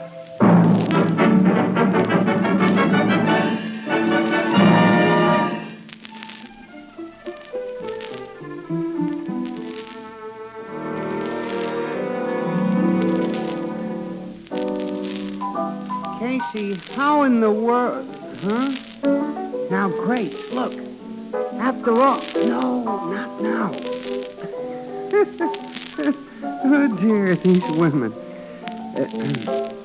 Now, Casey, as I was saying, how in the world can you think that Durfee gal didn't commit the murder? That's what I'd like to know, too, Ethelbert. Look, I tell both of you, I've got a hunch, that's It's all. the kind of hunch I'd hate to bet on. Well, who's asking you to bet on it? I've noticed that when Casey gets a hunch that a gal's being unjustly treated, Ethelbert, she's usually a very good-looking gal. Paula Durfee hasn't got a brain in her head, but she has got looks. Oh, don't talk nonsense, Anne. Hey, Walter! Bring up some more lemons. Yeah. Huh? Annie, listen, I'm telling you, it's because that kid is so brainless that I think that she may have fallen for that crazy plan she says to Gastoni proposed. And then somebody who knew about the plan bumped the guy off, knowing that she'd take the rap for Oh, it. Casey, you haven't got the slightest basis for that Oh, idea. yes, I have. Yes, I have. That phone call that brought Logan to Gaston's place. They ain't been able to trace that call? No. Well, a neighbor might have made it, or somebody passing on the street who heard the shots and didn't want to become involved. Oh, that's possible. Now, but I doubt Casey, it. de Gaston told you himself that she was madly jealous of him. So tonight she just got too jealous and went bang, bang. Gaston told me something else this afternoon. As a matter of fact, I'd forgotten it up to now. He'd just come from Mrs. Zabel's place. Mrs. Zabel? Yeah. Did you make that name up? No. Henrietta Zabel, that's her name. Who's she? The hard-boiled dame I know. I wonder. You wonder what? Mrs. Zabel always has a few of those fortune-hunting guys around her, guys like the Gaston. I've heard she bankrolls them while they're on the make for gals with dough. Well, so what? Well, so I'm going back to headquarters and check a little matter with Logan that I neglected to check before.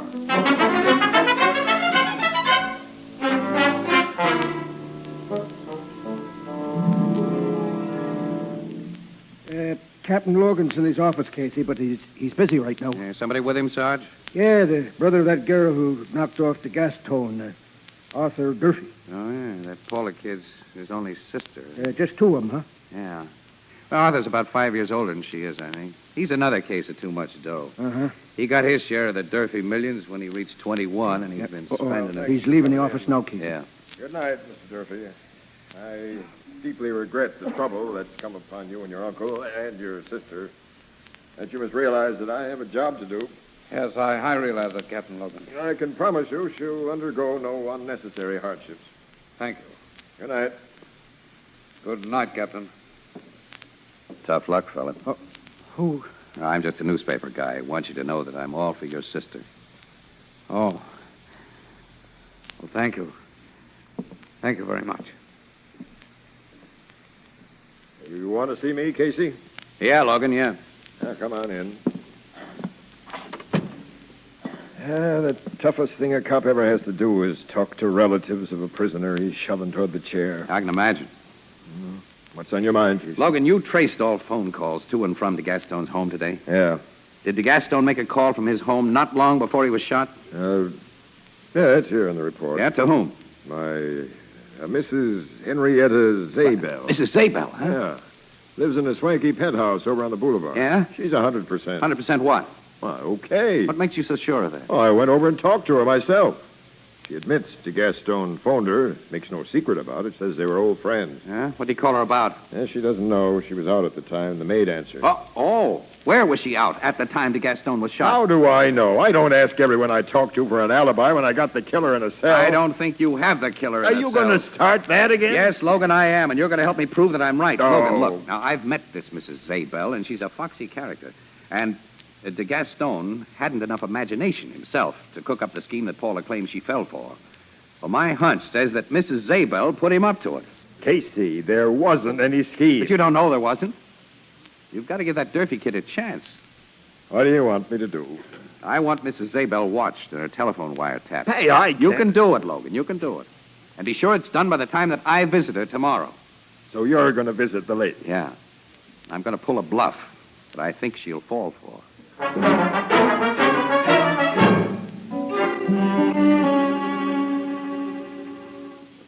Mrs. Zabel will see you in the library, sir. Thank you.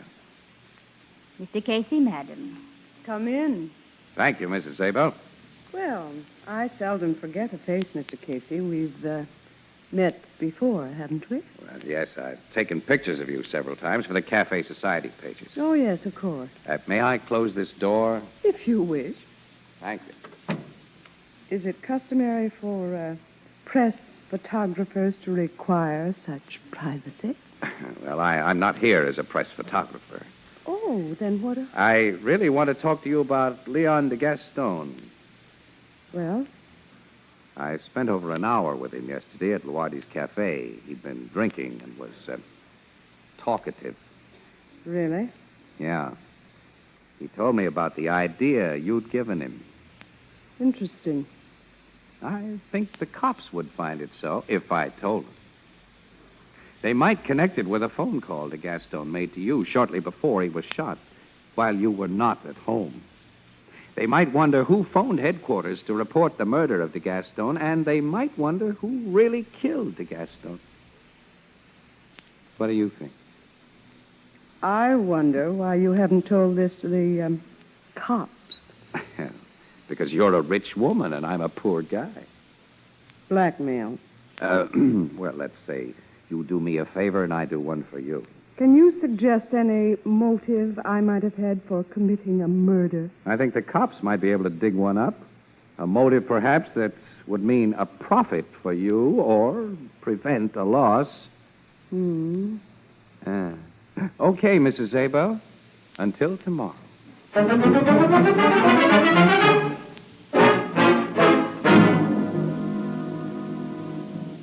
Logan, you say she made a phone call right after I left her, huh? Yeah, but not from her own phone that I had a tap on. She went out to a public booth, so my guys don't know what she talked about. Oh. We traced the call she made to Clement Durfee's home. Paula's uncle. So he's her partner in this scheme. Oh, now, wait a minute. Look, Logan, look. If you'd just been threatened by a blackmailer who accused you of conniving in a murder that you had connived in, wouldn't your first act be to contact the other party to your killing? I guess so, but... Well, Mrs. Zabel fell for my bluff, Logan. Because she framed the scheme that de Gaston and his gal friend fell for. And she framed it with Clement Durfee. But why Durfee? Remember, he handles Paula's estate, Logan. In a year, he'd have to turn it over to her, but with her out of the way... But why should Mrs. Zabel... Well, she'll do anything for dough, won't she? And he's paying plenty for what she did. But we'll get them both, Logan. And with the goods. I hooked her today. Tomorrow, when she tries to pay me blackmail, you'll be there to pull her in. Well, she's a swell-looking woman with a head full of brains, all right. And that little Paula's a beautiful thing, too. Excuse me. Homicide Bureau, Captain Logan speaking. This is Mrs. Zabel, Captain. Huh? Mrs. Zabel. How do you do? I'd like to see you as soon as possible, if I may. Logan, she's all set for a confession. Shut up. What do you want to see me about, Mrs. Zabel? Well, I'd like to report the threats of a blackmailer, a press photographer named Casey. Very interesting, Mrs. Zabel. I'm anxious to hear about it. Will you come to my home as soon as possible, alone? Yeah, I'll be there in half an hour. Then I'll expect you. Goodbye. You heard that, Casey? Yeah, I heard it. You put something over on her. Wise guy.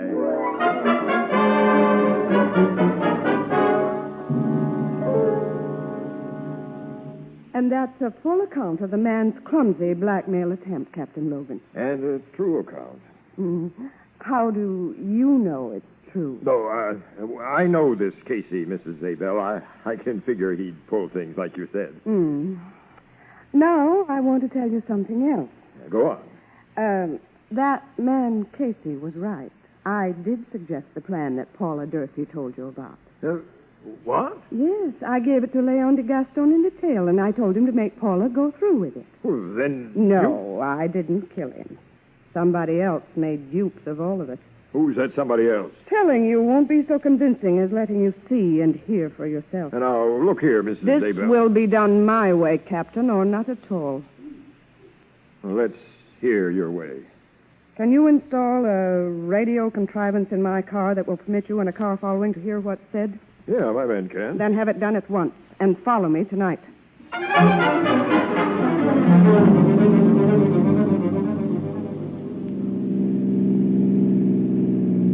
Where's she going in that car of hers, Logan? I told you she wouldn't tell me a thing, Casey, except to follow her, and we're doing that. Well, she might give us a word occasionally through that radio gadget you had installed in her car. Now, she's going to play this the way she wants it.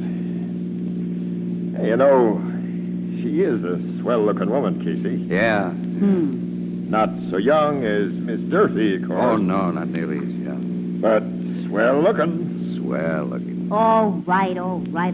You both agreed that they're both beautiful, gentlemen. Hey, she's slowing down, Logan. She's going to stop. I'll slow down, too.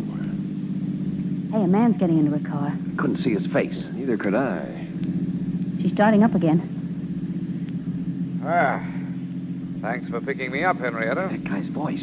That radio gadget works pretty good. Quiet. I didn't want you to come to my house. Yes, in the car here. I'm sure no one can hear us. Who's the man, Casey? Can't get his voice. Neither can I.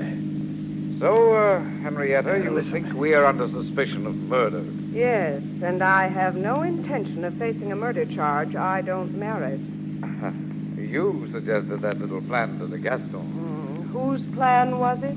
Well, since we're quite alone, it was mine. But you didn't tell me you really planned to murder Leon. I thought you were only helping me recover my money.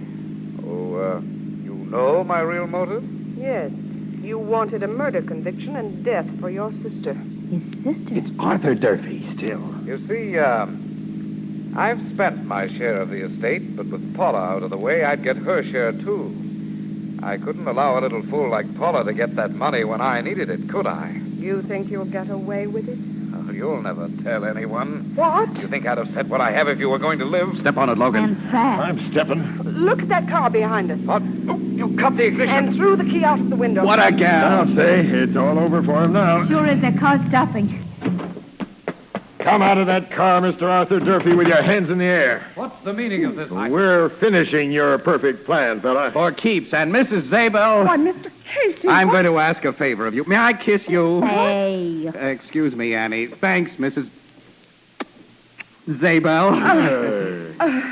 Thank you, Mr. Casey. Well, I like that. I was just apologizing, Annie, and congratulating Henrietta. We'll discuss your methods later, Mr. Casey.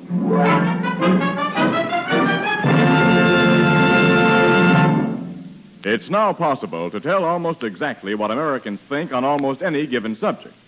An independent research organization recently conducted a poll in an eastern city to find out what kind of containers housewives prefer for foods. An overwhelming majority said that they preferred glass containers, and most of them mentioned these 4 reasons.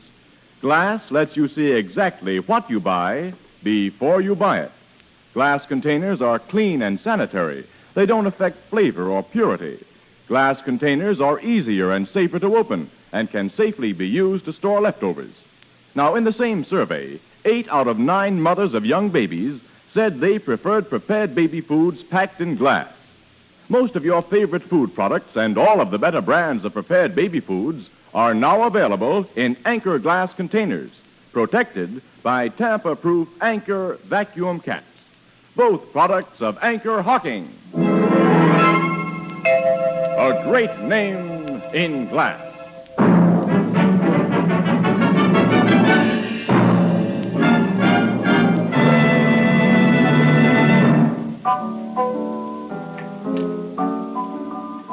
So Arthur Durfee's in the clink, Casey, and his sister's free, huh? Yep, Ethelbert, yep. And Logan's treating me respectfully for a change. I don't know why you had this case all wrong. Even if Mrs. Zabel wasn't guilty, she led us to the murderer, didn't she? That's right. She did, and you didn't. Well... All you did was push your way in for that apologetic, congratulatory kiss at the end. Annie, my emotional nature got the best of me, that's all. She's a nice-looking woman, that Mrs. Zabel. She'll never see 45 again. So what? Age brings experience. No, but experience isn't really necessary. Casey, what did that young, good-looking Paula do when they let her out of the pokey? Well... Oh, yes, tell him, Mr. Casey. Ethelbert, she kissed Logan. And as for you, Ethelbert, what's that on your lips? That looks like... Me? Good night, Ethelbert. Huh? Oh, good night, Grace. Oh, dear, these women.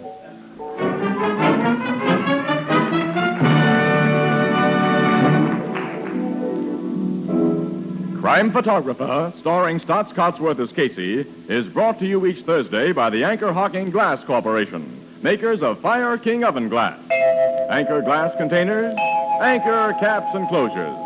All products of the Anchor-Hocking Glass Corporation, a great name in glass.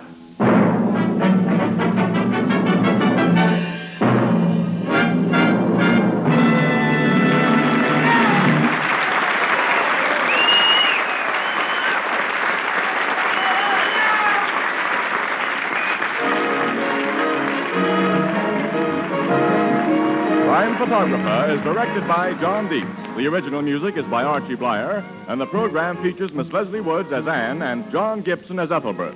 Thursday night on CBS is the biggest show in town, so stay tuned for exciting dramatizations on Reader's Digest Radio Edition, which follows immediately over most of these stations. This is Tony Marvin saying goodnight for the Anchor-Hocking Glass Corporation, the world's largest makers of household glass.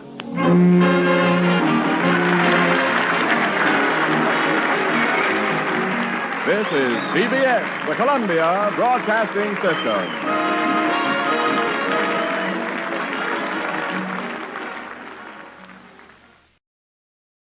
The Anchor-Hocking Glass Corporation brings you Crime Photographer.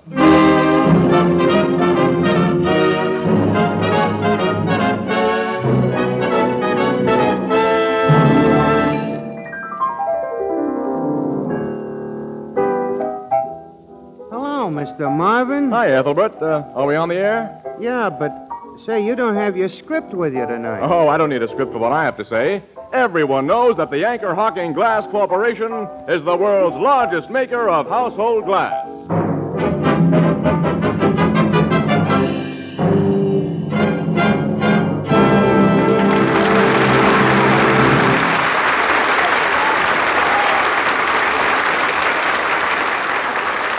Good evening, ladies and gentlemen. This is Tony Marvin. Every week at this time, the Anchor-Hocking Glass Corporation of Lancaster, Ohio, and its more than 10,000 employees bring you another adventure of Casey, crime photographer, ace cameraman who covers the crime news of a great city. Written by Alonzo Dean Cole. Our adventure for tonight, The Gray Kitten.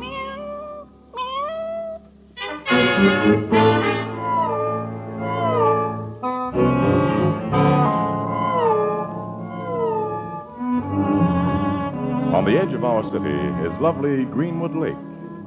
Just before midnight, an automobile pulls up to one of the big bungalows along the shore, and a tall, dark man gets out. Seeming to brace himself, he goes to the door and opens it with his key. Seated before the fireplace is a large and determined-looking middle-aged woman. Hello, Carlos. Why, Hester, this is a pleasant surprise. Where's my sister? Jessie left for Detroit this evening. Detroit? Didn't she let you know? She certainly didn't. She phoned me this morning and said she wanted to discuss something with me. She said nothing about leaving town. Oh, you know our Jessie. Late this afternoon, she says, Carlos, my darling, I must leave for Detroit tonight to attend to some business. So, like a good husband, I arrange her transportation and take her to the 8 o'clock train. I knew Jessica was becoming irresponsible 6 months ago when she married you. But I didn't think she was so far gone. Why, I've been waiting here ever since 8:30. And she didn't tell you I'd be here? Not a word. Oh, the woman's gone crazy. When she phoned you this morning, what did she say she wanted to see you about? She didn't say, but I had an idea, Carlos, that you'd been treating her badly again. Why, my dear Hester, why don't you mind your own business? Because I don't trust you. My sister's 50 years old. Young men of your type marry middle-aged women for just one reason, money. I cannot hope to change your opinion, I suppose. No. So, I'll be starting back to town. I'll help you with the coat. Don't bother. Carlos, how did you get all that dirt on your hands?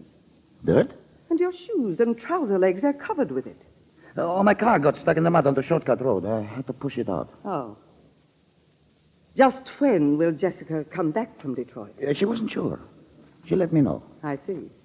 I suppose she went to Detroit to turn some more of her property there into cash for you to spend. I do not know. And furthermore, I'm not interested in Jessie's money. Good night, Hester. Good night. Oh, I nearly forgot something. Forgot? That cat of Jessica's had a kitten tonight. A cat? Daisy. I heard her meowing when I came in and found her in Jessica's room with one kitten beside her. It had just been born. It was born at what time? Oh, about 8:30. In Jessica's room? I just told you it was. Since Jessica's away, I'm taking Daisy and her kitten home with me. You wouldn't give them proper care. I put mother and child in a box in here. You see? Look at her. A gray kitten. All gray, except for that white streak on its head. It's just like the streak of pure white that runs through Jessica's gray hair. Take that kitten out of here. Take it away. Oh. As you said, Hester, I wouldn't know how to take care of it. Take the cat's box to my car. No, you carry the box. You act as though you're afraid of this cat and her kitten. Come, I help you in your car. Oh, very well. Be sure you let me know when you hear from Jessica. I will let you know, Hester. I will let you know.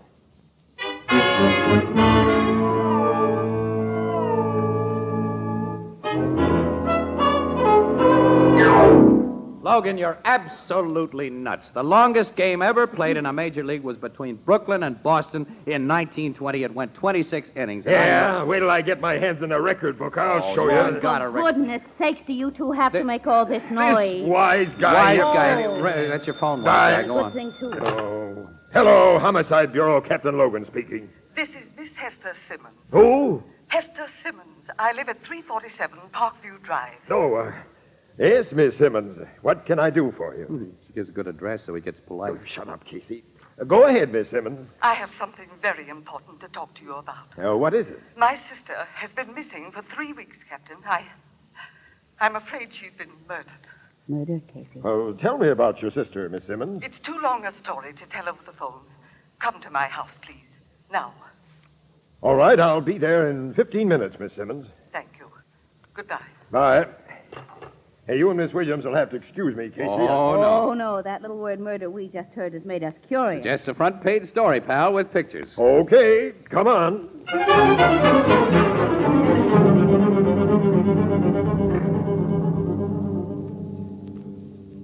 Your sister's husband told you that night, Miss Simmons, he just put her on the train for Detroit? Yes, Captain. But now I have every reason to disbelieve him. Excuse me, Miss Simmons. What is the name of your sister's husband? Carlos Gervasos. Gervasos, is that right? Go on with your story, Miss Simmons. Well, since the night he told me that Jessica had gone to Detroit, I've heard nothing from her. She always writes me when she's away, and I became worried. So last week, I engaged a private detective agency. I see. And they learned that although Carlos purchased accommodations for the Detroit train that night, Jessica wasn't on the train. Nor have they been able to find any trace of her in Detroit. Miss Simmons, you say Gervaso's hands were dirty and his shoes and trouser legs were caked with mud that night, huh? Yes, Mr. Casey, he might have gotten in that condition from digging her grave. Oh, Miss Simmons, you mustn't let yourself imagine such terrible things. I've despised Carlos from the day I met him. Why did he marry my sister? All she had to offer him was money. I think finally she refused to give him any more, so he got rid of her. We'll look into your sister's financial affairs, Miss Simmons. I suppose you know who handled her business. Yes. The firm of Burdens and Lockridge. Good. Oh, Captain, look out. Oh, my gosh, you almost stepped on that little kitten. Oh, where did that come from? I don't know. I guess it just wandered out of the other room. Oh, look at it. Can't be more than a few weeks old. That little bundle of gray fur. And look at the funny white streak on its head, Casey. See? There's another mark on it. Sure cute. It's always running away from its mother. That kitten was born the night my sister disappeared. Yeah? Yes, I brought it home with me. Well, I guess we'll be getting along. Captain, if your investigation of my sister's financial affairs supports my suspicions, will you put Gervasos under arrest? Well, that won't be sufficient basis for a murder charge, Miss Simmons, but it'll cause me to ask Mr. Gervaso some very personal questions.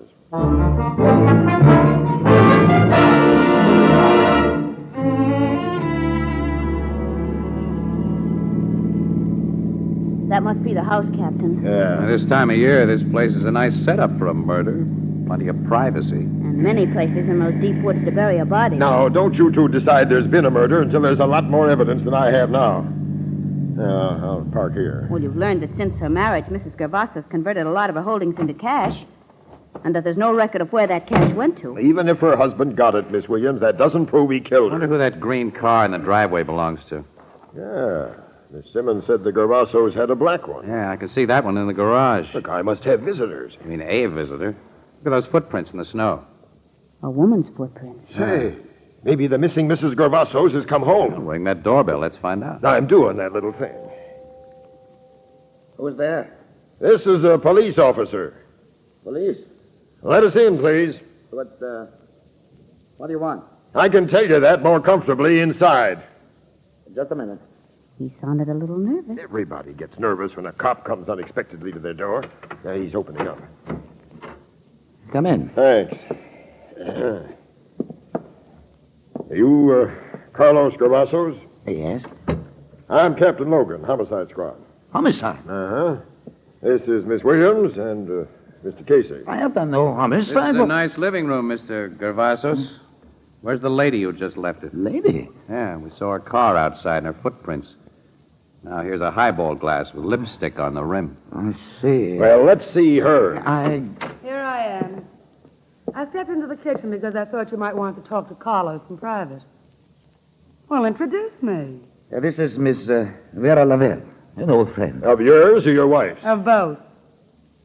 I drove out here to ask Mr. Gervasos if he'd heard anything from Jessie. Yeah? Yeah. She's a bimbo, Logan. In caps. Hmm. Well, have you heard anything from your wife, Mr. Gavasso? No. I think maybe my wife's sister has sent you to ask me about that. You're right. And we arrived at such a nice time. Distinctive shade of lipstick you use, Miss Laval. Matches the lip prints Mr. Gervasos is wearing on his chin. So what? This gives me the idea that your old friend was pretty sure his wife wouldn't drop in here unexpectedly. This is ridiculous. I do not Can see... it, Gervasos? When I came here, I was giving you all the benefit of a doubt. But now you're coming down to headquarters and tell me a lot of things. Does this mean I'm under arrest? Yes. On what charge? Suspicion of murder.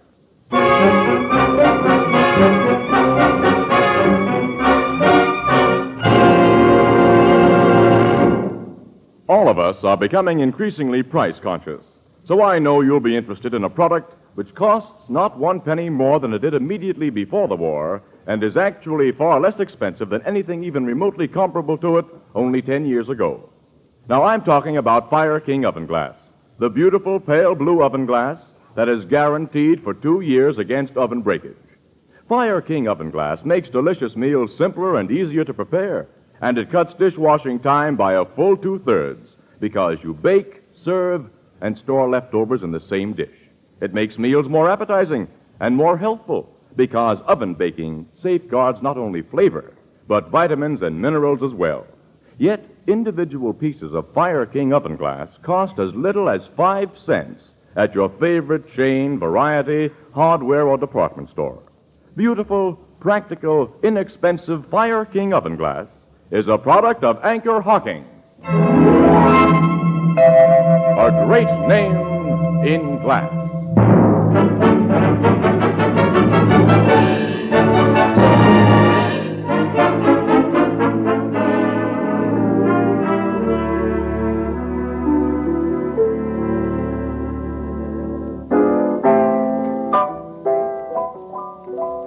So they turned that guy Gervasos loose today, huh, Casey? Yeah. He's out of jail, Ethelbert. And did poor Captain Logan go out on a limb when he put him in there? Same limb you went out on, Annie.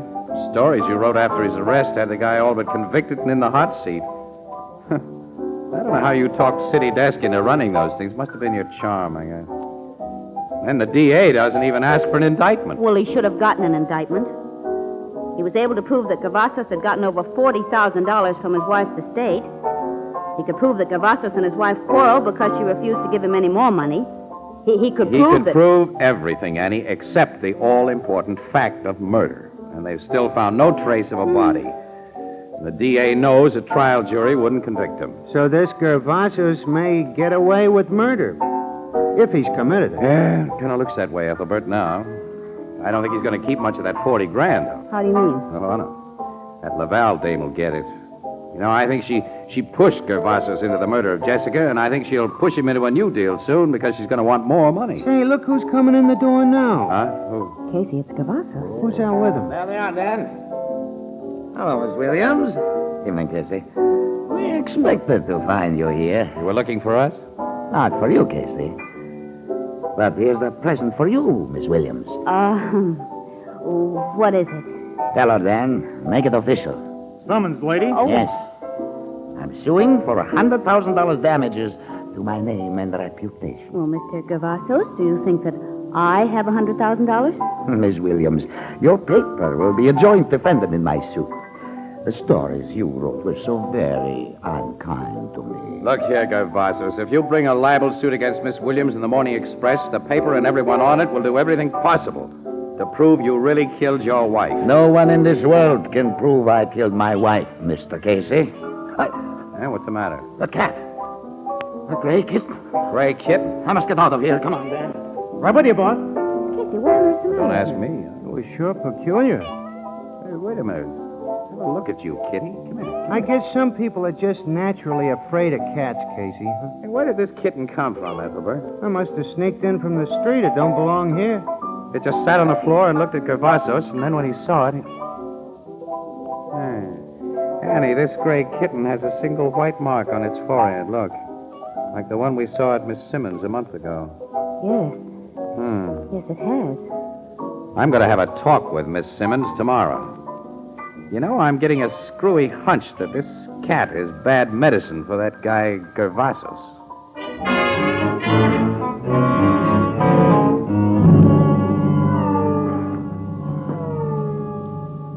Miss Simmons, you say Gervasos showed fear of this kitten the night it was born. Yes, and I've been thinking of a certain possible reason for his actions that frightens me. What's that? Are you familiar with the theory of reincarnation? Oh, you mean the belief that when a person dies, his soul is born again in a new body? Perhaps in that of an animal. My sister Jessica believed in reincarnation. Carlos is very superstitious. And he'd heard Jessica say that when she died, she'd return to life as a cat. Huh? She said that? Many, many times. And that kitten was born in your sister's room, about the time Gervasos may have killed her. Yes. And this kitten has the white streak on its head that ran through Jessica's hair. I, as most people, regard the strange combination of things I've mentioned as coincidence. But I think they explain Carlos' fear and prove his guilt. Miss Simmons, I kind of think so, too. But we've got to have better proof than that for a jury. I want to borrow that kitten. What for? I'm going to use it to break that guy down. Play on his superstition till he cracks wide open. At least once a day, he's going to run into this cat. He ran into it last night, and no one arranged that. Yeah, that's funny, isn't it? Very funny. Take the kitten, Mr. Casey, and be good to it. Be good to it, Mr. Casey.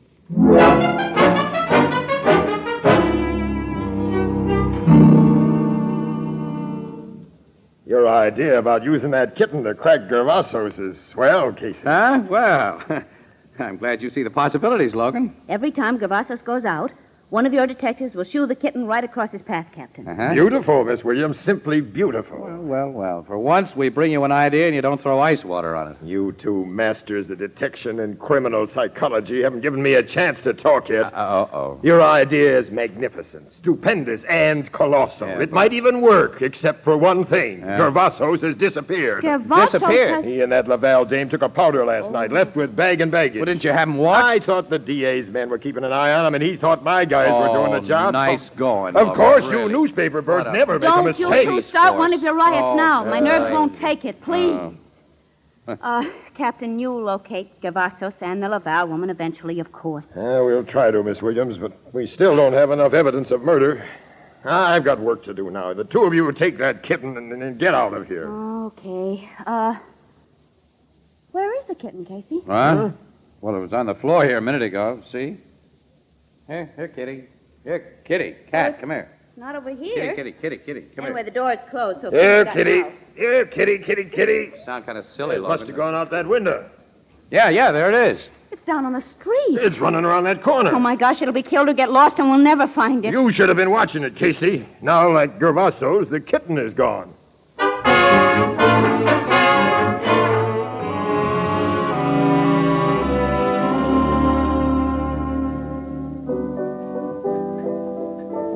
Casey, it's been... Look out, Grace! Oh, dear, these women. Did you see what she did? Yeah. Well, Casey, it's been a long time now since that Gervasos and his gal friend flew the coop, huh? Yeah, over 3 months, Ethelbert, yeah. And the cops haven't found a trace of him. It's really a break for you and your newspaper, Miss Williams. With Gervasos gone, he can't sue you. No, I think that was just a shakedown anyway. I hope. Yeah. And if he'd stuck around, I think we'd have gotten a confession out of him, too. By using that kitten as your plan? Why, sure. He was scared to death of that little thing, Ethelbert. I think seeing it here that night was the reason he lammed out of town in such a hurry. Oh, wait a minute. Here's Logan. Hello, everybody. I hoped I'd find you here, Casey. Yeah, we'll draw up a stool, pal. I haven't time now. Huh? Casey, we've located Gervasos in Vera Laval. You have? Where? Yeah, in a town less than 100 miles from here. The guy's married again to another rich old dame. Married again, Yeah, huh? under another name, of course. And he's dyed his hair, grown a mustache, and is wearing glasses. The local cops only got wise to him by accident. And the Laval gal is living in the same town. She's changed herself over, too. They're getting ready for another killing, Casey. You mean that literally? Yeah. A servant who works for Gravasso's new wife overheard a conversation between Gravassos and Laval. And the servant tipped off the wife, and she told the cops. Yeah? They instructed her to sit tight until I got there. I understand the guy is planning to take his new missus, who's really got plenty of dough, on a boat trip to South America. But she's not supposed to reach there. Oh, what's his scheme to get rid of her? We don't know yet, but I'm leaving for Gravasso's new hometown in an hour. Hey, you want to go along? Do we? Oh, pal, we're on our way.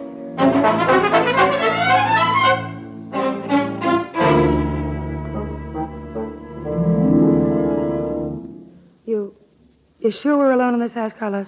I sent my dear Isabel to the movies. We're quite alone here. Come into my room where you can see what I have arranged for our little trip. I don't trust your arrangements, Carlos. I planned the last job, and it went off perfectly. Perfectly for you. You got most of the money. And you did not have to see that Jessica look at you when she died.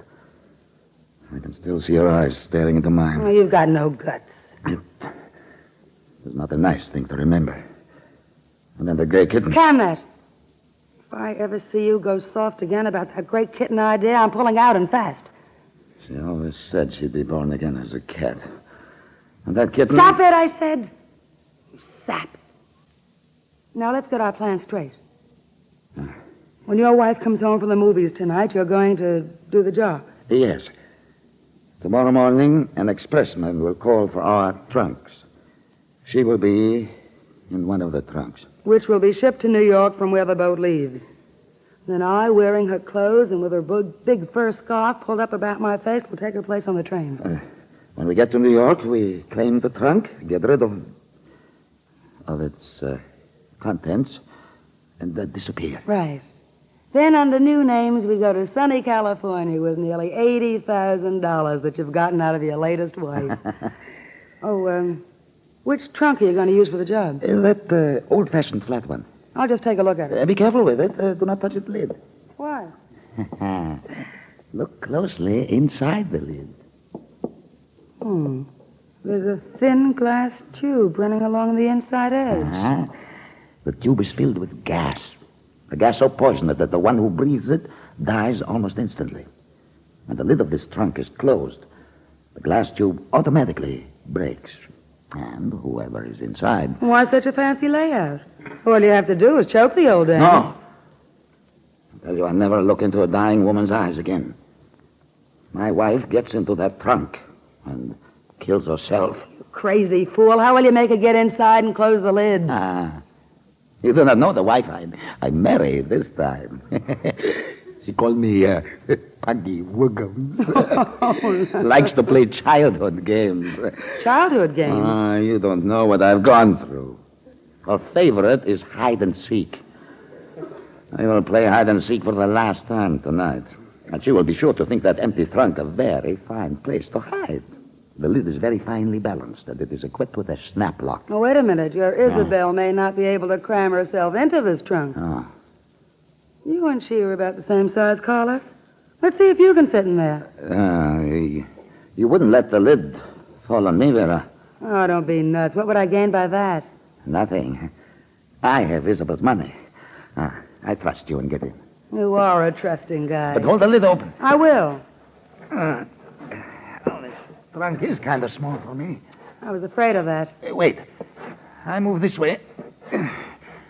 Now I'm all inside. See? But I will have difficulty getting out. Hold tight the lid while I... What? The cat, Vera. Behind you, the gray cat. How did it get in here? It's going to jump, Vera. Hold the lid. It's going my ass in my face. Don't let the lid go. I didn't mean to. Carlos, I didn't mean to. That cat. Crash the door, Logan. Crash it. Did it, Casey? Captain Logan. Casey. Shoot the lock off that trunk, Logan. And fast. All right, I'll lift the lid. Get away quick, Casey. That's gas. The windows are open. It'll soon clear. Not quick enough for Gavassos. I've seen a lot of dead guys, and our pal here is one of them. You were listening outside. We heard everything, Miss Laval. And I'm arresting you for the murder of Carlos Gavassos. But I didn't kill him. That cat maybe let that lid fall. We don't see any cat here, Miss Lavelle. Maybe it jumped out one of those open windows, or maybe it never was here. Anyway, a jury won't swallow that story. Miss Laval, we're going to be sure you pay for murder this time.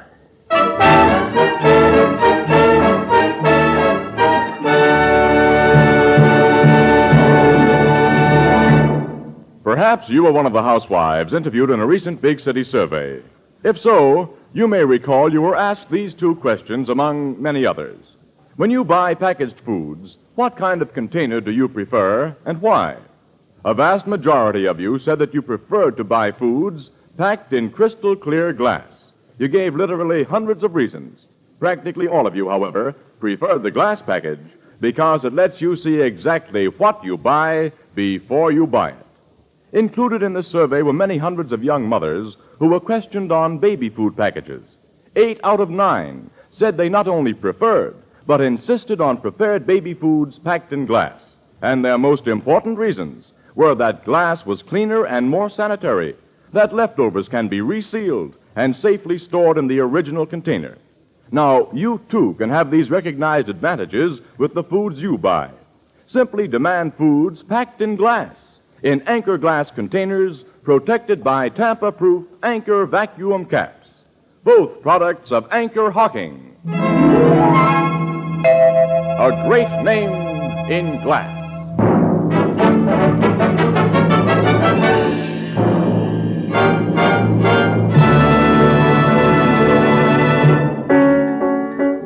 You and Logan never meant to railroad that Laval dame for the murder of Gervasis, huh, Casey? Of course not, Alibi. We were just putting on pressure. To make her tell what she and Carlos had done with the body of Jessica. What had they done with it? Carlos had buried it about 4 miles away from Greenwood Lake, where the cops had no reason to search for it. Casey, you and Miss Williams didn't see the cat that made that trunk lid fall and kill a guy, huh? No, we didn't see it. It had gone out a window as we guess it came in. Do you think it was really the gray kitten? Could have been any cat. Ethelbert, we don't know. According to that reincarnation idea, an animal might be born again as a human being. Yes, Ethelbert. That's possible. Very, very possible. Yeah, it's very, very possible. Hey, what are you staring at me for?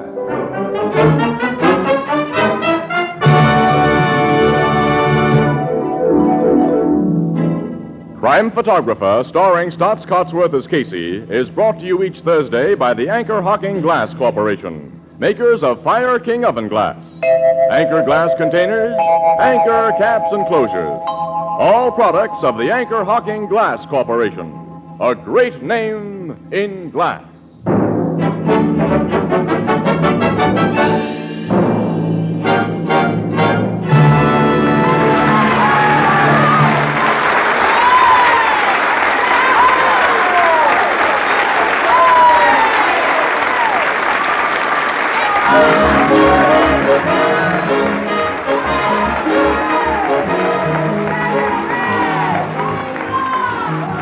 Crime Photographer is directed by John Dietz. The original music is by Archie Blyer, and the program features Miss Leslie Woods as Anne and John Gibson as Ethelbert. Thursday night on CBS is the biggest show in town, so stay tuned for exciting dramatizations on Reader's Digest Radio Edition, which follows immediately over most of these stations.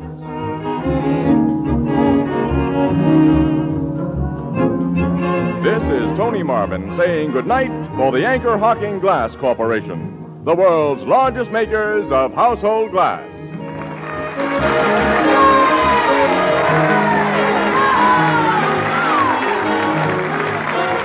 This is CBS, the Columbia Broadcasting System.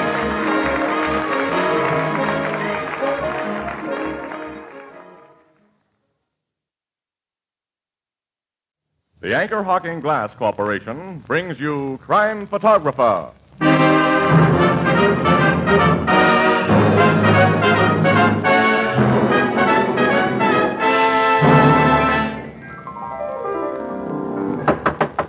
Open the door, Richard.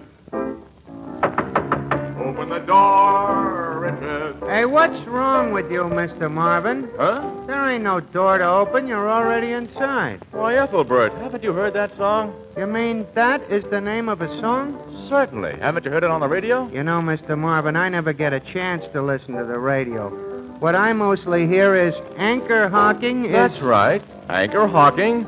Glass Corporation is the world's largest makers of household glass.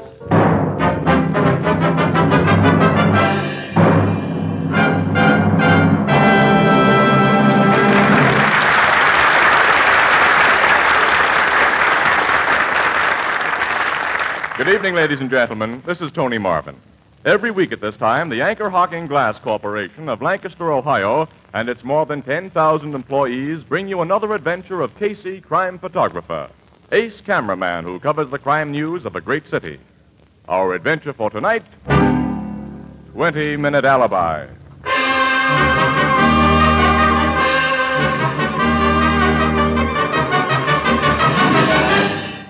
Late afternoon, in the office of the Acme Insurance Company. A telephone rings on the desk of Mr. Edward Phillips. Acme Insurance, Phillips speaking. Mr. Phillips? Yes? This is Mr. Prescott. Travis Prescott. I've got to talk to you about my life insurance policy. Yes, Mr. Prescott. I've been having trouble raising the money for the premium. How much more time have I got? Well, I sent you a final notice sometime last week. Yes, you did, but what'll happen if I can't meet the payment? Why, after today, I'm afraid the policy will have to lapse, Mr. Prescott. Lapse? Yes. In other words, you won't be insured after today.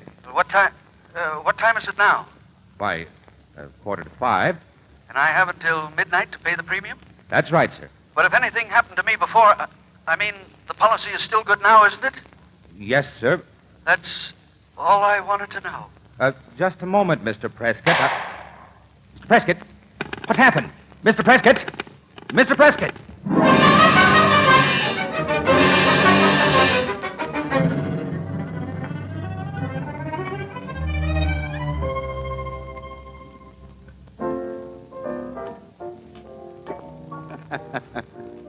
Well, congratulations, Ethelbert. When did all this happen, anyway? Last night, Casey, the bartenders were just having their regular monthly meeting, and they elected me. What do you know? Of course, I still think the reason so many people come in here is because they like to hear Herman Chittison play the piano. Boy, you got a point there. Like my sister Edna says, quote, eat, drink, and be merry because tomorrow you don't have to work. That is, if it's Saturday night. Unquote. But you know Edna. Yeah, I know Edna. Hello, Ethelbert. Good night. Oh, hello, Miss Williams. Hi, Annie. Pull up a stool. You're crazy. What did you have, honey? Not now, Casey. We got a job. What? Well, where? What's up? Man got killed over at the Milton Hotel, shot in the head with his own revolver. Suicide? That's what Captain Logan's men seem to think. We better get over there right away. Well, what's the rush? Because I know you, Casey. If Logan says it's suicide, you're going to think it's murder.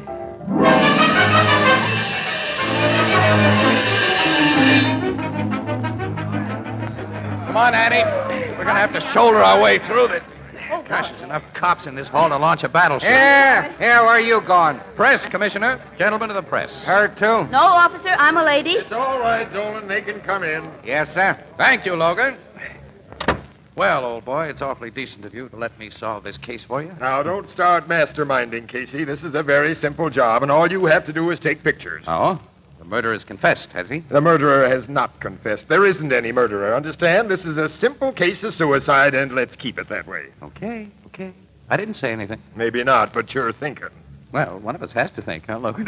What? Oh, don't pay any attention to him, Captain. He just got up on the right side of bed this morning. Well, he won't get up at all tomorrow if he doesn't watch his Well, come on. Where's the body, Captain? Over here, behind the sofa, right next to the telephone stand. This where you found him? I didn't find him, Casey. My men found him. What's his name? Prescott. Travis Prescott. You live here in this hotel? No, he was a salesman, lived uptown, but used this room as a sort of downtown office. Watch it, Logan. What's the matter? Just taking a picture. Don't get scared. Now, you can put your clodhoppers anywhere you want. Thank you. Say, what makes you think it's suicide, Logan? Oh, just a wild hunch. Prescott was found with a gun in his hand and a bullet hole through his right temple. Powder burns on the face prove that the gun was fired at close range, and a neat little suicide note was found in the carriage of his typewriter. Is that enough of a hint, Mr. Casey? No. Then I'll let you speak to Mr. Phillips. Mr. Phillips. Yes, Captain Logan. Will you please tell this gentleman that Mr. Prescott called you up at 5:15 this afternoon, that he didn't have enough money to pay the premium on his life insurance policy, and that you heard him shoot himself while you were on the phone? Now, wait a minute, Logan. You can't hear a man shoot himself. You got to see it. Well, this was practically the same thing. Mr. Phillips was still on the wire when the shot was fired. That doesn't mean anything. A murderer could have phonied up the whole setup to make it look like suicide. Use your head, Casey. If you wanted a murder to look like suicide, would you kill a man while he was still on the phone? He's got you there, partner. Oh, okay, Mastermind. You go to your church and I'll go to mine. Now, just a second, Logan. Has anything in this room been moved since Prescott's body was discovered? You know better than that. Not till my tech men get finished. Then it's murder, my friend. Good old premeditated homicide. What do you mean? Look at the telephone, Logan. Didn't you say Mr. Phillips here heard the shot over the wire? But I did hear Well, then if Mr. Prescott committed suicide, how did the receiver get back on the hook? Only one person could have hung up that phone after Prescott was dead, Logan, and that's the murderer. Now, wait a minute, Casey. I thought of that, too. It's just probable that Prescott put it back himself. Well, after he'd been shot through the head. Well, it's possible, isn't it? He could have staggered and dropped it back into place as he fell to the floor. Sure. He could have played a violin concerto on the way down. So will you shut up? It doesn't make sense, Captain. Casey's right about this being murder, and you know it. I don't know anything of the kind yet. Mr. Phillips, tell me, did you hear the phone click after the shot was fired? Why, now that I think about it, Yes, I am sure I heard a click, as though the receiver had been placed back on the hook. Funny you're remembering it now. What do you mean by that? Nothing. Just passing the time of day until Captain Logan decides to start looking for some suspects. Yeah, how about that, Captain? Doesn't this Mr. Prescott have any friends or relatives? He's got a wife. Yeah? Why isn't she here? Yeah, she probably will be any minute. I sent word to her just before you came in. What was her reaction to the news, Captain? I don't know. I wasn't the one who broke it to her. Can't go in there. That sounds like her now. Lady. Let go of me, please. It's all right, Dolan. She can come in. We were expecting her. Yes, sir. Where is the officer? What have they done with him? No. Just a minute, please. Is he dead? Is he really dead? Tell me, how did it happen? Please. Now, you've got to... Oh, the name of heaven, officer. Why are you keeping me from him? Why don't you let me see him? Travis! No. You mustn't go. Travis, For Pete's sake, will you take her away from him? No, I love him. I love him. I know how you feel, but you've got to pull yourself together now. Oh, let me stay with him just a little while. Don't you understand? I love him more than anything in the world. I'm terribly sorry. I know it's a shock to you. Oh, it's all right. Only I can't understand why anybody would want it. Who killed him, officer? Who killed him? Why, I don't know. I'm not entirely sure he was killed. Captain Logan thinks he might have committed suicide. Oh, but that's ridiculous. He had everything to live for. He told me so this afternoon. You saw your husband this afternoon, Mrs. Prescott? Husband? Yeah. Aren't you his wife? Why, no. I'm Evelyn Warner. I'm Mr. Prescott's secretary.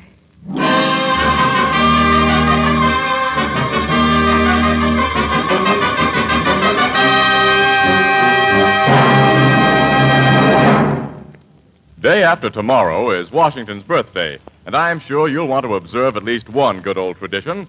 So how about serving a delicious home-baked cherry pie for dinner? You'll find mouth-watering recipes in any good cookbook.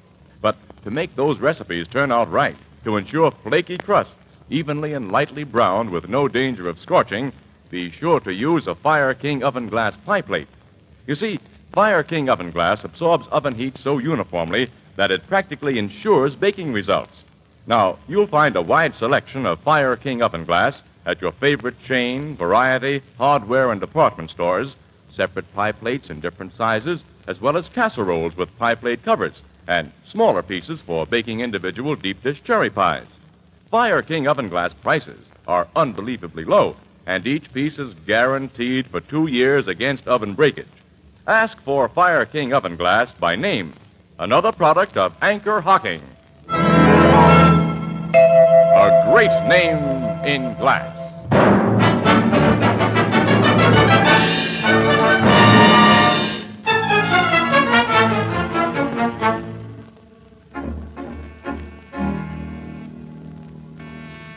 You've got your nerve, Casey, walking right up to Mrs. Prescott's apartment and ringing the bell. What do you expect to find out from her anyway? Somebody's coming. Yes? Oh, excuse me. I thought this was Mrs. Prescott's apartment. It is. I'm her father. Lane is my name. How do you do, Mr. Lane? Is Mrs. Prescott in? Yes, but if your reporters... Oh, we won't stay very long, Mr. Lane. We just want to ask a few questions. Well, I appreciate that it's your job, of course, but really we've been hounded by so many reporters this evening. Can't you come back at some other time instead of bothering Mrs. Prescott again tonight? She's been through so much. Well, we'll miss the morning edition. Yes, I know, but couldn't I answer your questions for you? After all, the police have been here, and the whole terrible shock of Mr. Prescott's death. All right, Father. You can let them in. But, Helen, I'm sure It's all right, Father. What's the use of pretending I'm upset about Travis's death? Everybody knows how he treated me. Helen, I think it's a mistake Oh, come in, won't you? Let's get these press interviews over once and for all. Well, we'll make this a short one, Mrs. Prescott. Thank you. Helen, I think you're giving these people the wrong What's impression. the good of keeping up appearances? It's all over now. For once I can really act the way I feel. You sound as if you were almost glad your husband is dead, Mrs. Prescott. Don't say that. I'm not glad. But I'm not sorry either. See, I've been hurt so much these past few years. I'm just sort of numb about it. Does that seem very cold to you? Well, frankly, a little. Well, maybe it is. Then you didn't know Travis. You didn't know the pain or the heartache he could bring to those who tried to love him. He was a scoundrel. Really, he was. I hate to say so now, but he treated Mrs. Prescott abominably when he was alive. In what way, Mr. Lane? In every way. He drank, gambled, spent my daughter's money. Spent it on other women. Women like that secretary of his. Oh, you know about her? Yes. She wasn't the only one. A little fool. He didn't care any more about her than he did about me. You think she might have killed him? If she was in love with him. Anybody who was in love with him might have killed him. Including you? I wasn't in love with him. Well, it doesn't really matter very much. The police think he committed suicide. Who, Travis? Not in a million years. My father's right. Travis wouldn't take his own life. He was much too fond of living. Then you think that he was murdered? I'm sure of it. By whom? Any ideas? That's something for the police to figure out.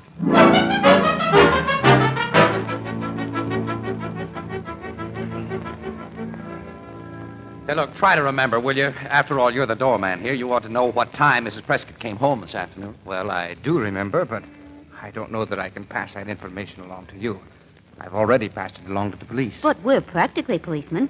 Show him your press badge, Casey. And will you stay off my side? We're confusing the guy. I'm not confused. I know when Mrs. Prescott came home. Oh, yeah? When? About 5:15. 5:15, huh? That's just a half hour after her husband was killed. She could have done it, Casey. Only takes about 20 minutes to get here from the Milton Hotel. 25 at the outside if she came right over. That's just what I was thinking. Say, tell me, Mac, did she come home in a cab? Yes, I believe she did. Alone, or was she with her father? Oh, no, she wasn't with her father. Mr. Lane came home at least half hour earlier. About 5:45. No, just about. Maybe a few minutes before. Yeah, well, that lets him out, but it doesn't make it any too cozy for her. Well, thanks for the tip, old man. Here's one for you. Much obliged to you, sir. Come on, Annie. We got work to do. Well, wait a minute. You don't have to yank me off my feet. Where are we going? Back to the car first. Gee. Then we're going to drive down to... Say, wait a minute. What's the matter? Quick. Get up against the side of the building. I got a flash of that dame in the lobby. She's coming out. What dame? Who's coming out? Shh. Mrs. Prescott. There she is now. Look how she's dolled up. A nice time for her to be gadding about. Where do you suppose she's going? Keep your eye on her, Annie. We may have to tail her. Look. She's getting into that parked car on the corner. For Pete's sake, get ready, kid. We're going to follow that car. Why? Whose is it? Don't you recognize the guy behind the wheel? That's Mr. Phillips, the insurance agent.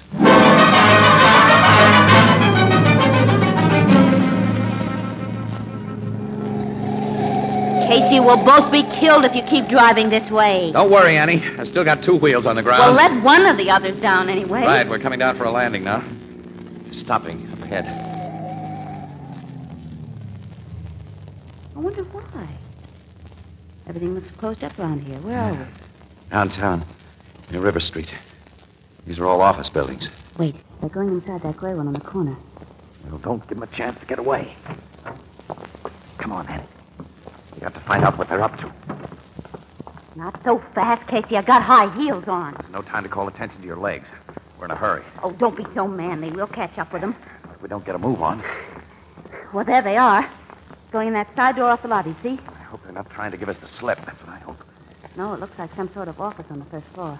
Hey, it is an office. Oh, Acme Insurance Company. I'm going to find out what they're up to. Easy now. Mr. Phillips might be back there with a gun. Come on, we'll take a chance. Don't tell me you're going to hold my hand. Just across the threshold. There. Now you're on your own. Hey, what the... Take it easy, Casey. Logan, what... Captain Logan. What are you doing here? Minding my own business? What are you doing? Now, look, Logan, don't be like that. We've been following that Phillips guy and Mrs. Prescott. They came in here a second ago. Didn't you see them? Yes, I saw them. I sent for them. You've what? I sent for them, Miss Williams. Well, it's about time you got wise to yourself, Logan. Are they in this thing together? Did they cook up some kind of scheme to kill Prescott and collect his insurance? Well, not exactly. Not exactly. Well, what do you mean? Come on, give. What have you got on them? I just asked them to come down here so I could have a look at Mr. Prescott's insurance policy. Aha! Good boy, Logan. That dame is suspect number one on my list. Mine, too. She had motive and an opportunity to commit the crime. When? Tell me about it. At 4:45, when Travis Prescott was murdered, too. And she didn't get back to her apartment until 1/2 an hour later. So you figure she was with her husband at the time of his death? Mm-hmm. Sure. Well, as a matter of fact, she wasn't. Oh, she's got an alibi, I suppose. You said it, Casey, an airtight one. At 4:45, she was at a bridge party uptown with over a dozen witnesses, so she couldn't have killed her husband. No, I guess not. Then who did? I don't know yet. I've still got an idea it was suicide, remember? Yeah, I remember. Suicide or not, Logan, if you let that woman put one over on you, you're a sap. She has everything to gain by her husband's death, including that nice fat insurance policy. Well, the policy may be fat, but it won't do her any good. Why not? Because she's not the beneficiary. Mr. Prescott left the money to Evelyn Warner, his secretary.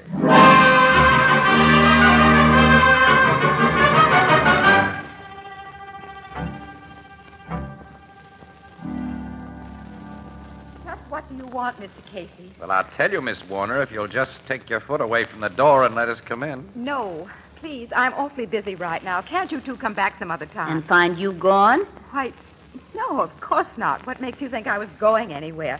Don't you dare come in here. Why? What are you hiding? Nothing.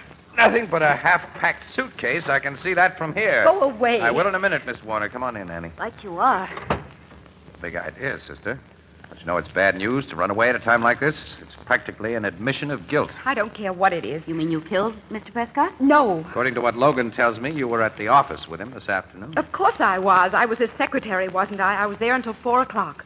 And where were you after 4 o'clock? Mr. Prescott sent me out on an errand. And why are you so anxious to get away now?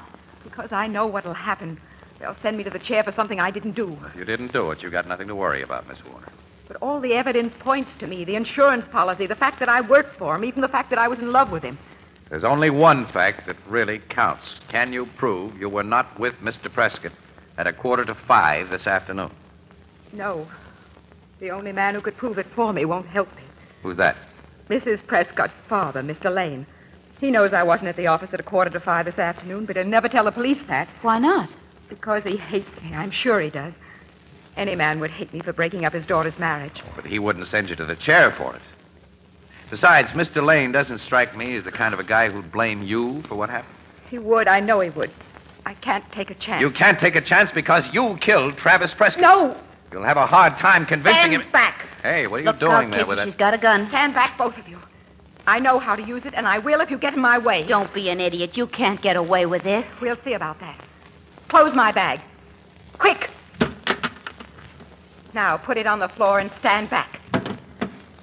You're a chump to walk out of here with that gun in your hand. I'm not asking your advice, Mr. Casey. Just don't move a muscle till I'm outside the door. Stand just where you are. I'll take that gun if you please. Mr. Lane! What's the meaning of this, Miss Warner? I was just about to ring your bell. Hold her, Mr. Lane. I'll take care of that gun. Let me go, you stupid fool. Let go of me. Thank you, Miss Warner. You might hurt somebody with that thing. What's the matter here? What has she done? Plenty, Mr. Lane.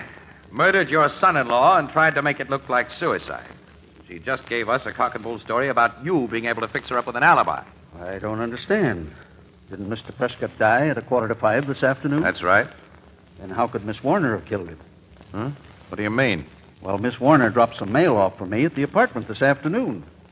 I was with her at almost exactly 4:45.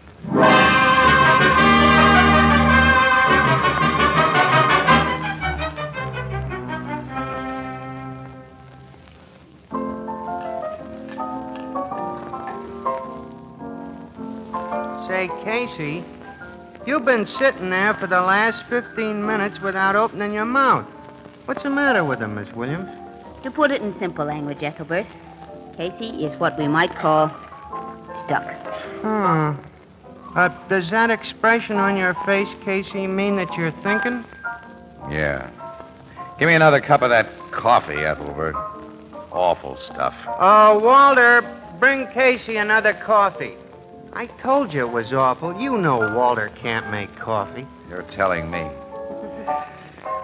Annie, I give up. As far as I can make out, nobody was at Mr. Prescott's office at 4:45 this afternoon. Well, at least Mr. Prescott was there. I'm beginning to wonder. Boy, if he was alive, he'd probably have an alibi, too. Maybe Logan was right. Maybe it was suicide. Certainly beginning to look that way. Only there's something awful fishy about that phone call. You think Mr. Phillips is lying? I don't know. He's got plenty of witnesses from his office. But there might have been some shenanigans at the other end of the line. Oh, say, Ethelbert, if that's for me, you know what to tell him. Right, Casey. You know me. Excuse me, folks. Hello, Blue Note, Ethelbert speaking. Deposit 5 cents, please. Yeah, wait, I'll have to get... Hey, wait a minute. I just picked up the phone. If you'll give me your name and address, we'll return your nickel. But I didn't put in a nickel. You should deposit 5 cents before you dial. Please hang up and dial again. Hey, look, lady. Hello? Hello? Goodbye. Must have been a wrong number. Blue Note, Ethelbert speaking. Wrong number. Excuse it, please. I thought so.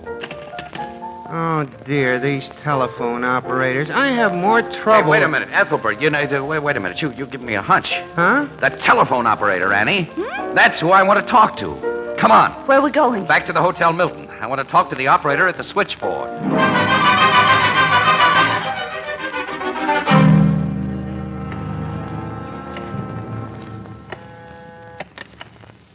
Milton Hotel. Just a moment, please.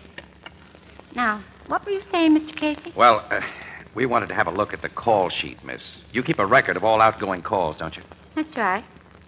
Are you from the telephone company? No, not exactly. But, look, if you'll do this little job for us, we can get your picture in the paper. See, he's got his camera and everything. Yeah, here it is, right here. Well, what do you want to know? Oh, just how many calls Mr. Prescott made from his room this afternoon between 4:30 and 5 o'clock? 4:30 and 5 o'clock. That's it. Did he make any other calls beside the one to the Acme Insurance Company? Between 4:30 and 5 o'clock? Yeah. Gee, that's funny.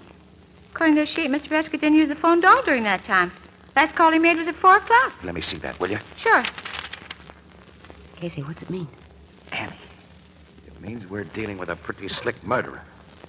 That phone call Mr. Phillips got wasn't made from this hotel. That's so. What's more, Prescott didn't even make it. His voice was impersonated by somebody else's after the murder was committed. Yes, but Here, hold on to this sheet, Annie. Okay. We've got to get in touch with Logan right away. Operator, will you call headquarters, please? Hey, who turned off those lights? I don't know, but somebody slipped into this room, Casey. I saw the door close just as... Oh, Casey, help me! Somebody grabbed the call sheet out of my hand. He's got the list of calls. Don't worry, I've got him. Quick, turn on the lights while I hold him down. I'll find the switch, Mr. Casey. Now we'll see who murdered Travis Prescott. Mr. Lane. It's all right, Mr. Casey. I won't try to get away. Go ahead and call the police. Okay, Mr. Lane. So you killed your son-in-law? Yes. I had every reason in the world for killing him. After the way he treated my daughter, he didn't deserve to live. I made up my mind to kill him when he tried to borrow money from me to meet his insurance policy. Policy that would only benefit that secretary. After you shot Prescott, you went back to your apartment and called up Mr. Phillips, the insurance man. You impersonated your son-in-law's voice, and while Mr. Phillips was still on the wire, you fired a shot for him to hear over the phone. Yes. I tried to make it look as if Prescott had died at 4:45. Because I was already at home at that time. With a perfect alibi. When did you kill Prescott, Mr. Lane? At exactly 25 minutes after 4. That gave you a perfect alibi, all right. The only trouble is it gave everybody else one, too. Okay, Annie. Call up Logan.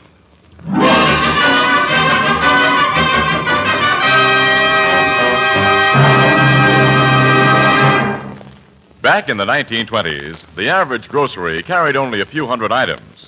Today, big food markets sell literally thousands of different products, different grades and different brands. If it weren't for glass containers, marketing would indeed be a very perplexing problem.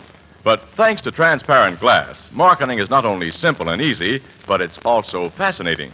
For glass lets you see exactly what you buy before you buy it. It lets you decide immediately whether the product is what you want or not. Yes, the colorful array of gleaming glass-packed foods on your market shelves is exciting and stimulating. It makes shopping a pleasure. And when you're in a hurry, when you aren't sure what to buy, what brand, what quality, what size, play safe and buy foods packed in crystal clear, sanitary Anchor glass containers, protected by tamper-proof Anchor vacuum caps. Both products of Anchor-Hocking. A great name in glass.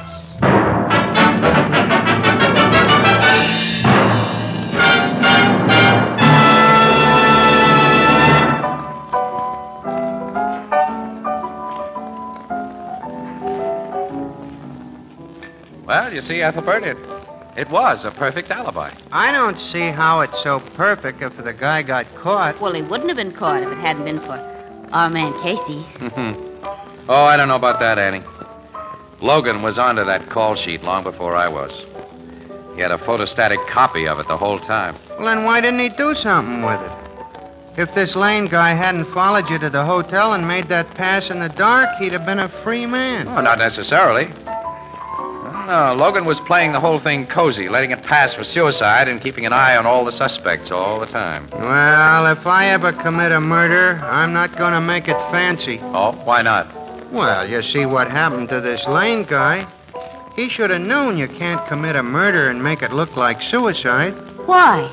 Because any man that commits a murder is committing suicide at the same time.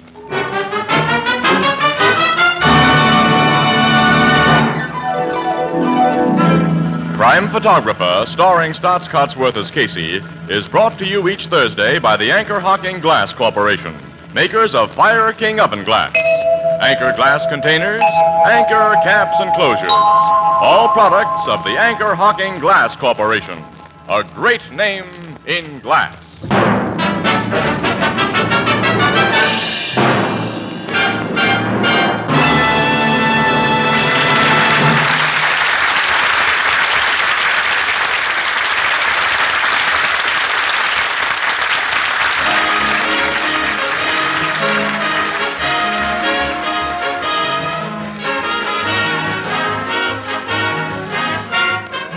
Crime Photographer is directed by John Dietz. Tonight's episode was written by Robert Sloan. The original music was by Archie Blyer, and the program features Miss Leslie Woods as Anne and John Gibson as Ethelbert. Thursday night on CBS is the biggest show in town, so stay tuned for exciting dramatizations on Reader's Digest Radio Edition, which follows immediately over most of these stations. If you are a young woman between the ages of 18 and 35, here's a way in which you can serve yourself and your nation. America needs student nurses to study for a high-paid professional career. Ask your local hospital for complete information.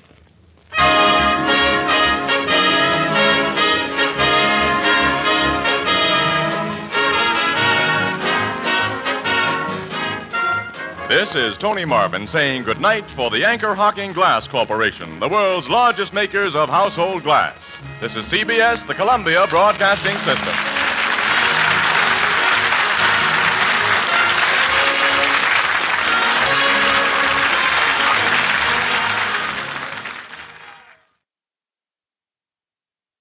The Anchor-Hocking Glass Corporation brings you Crime Photographer.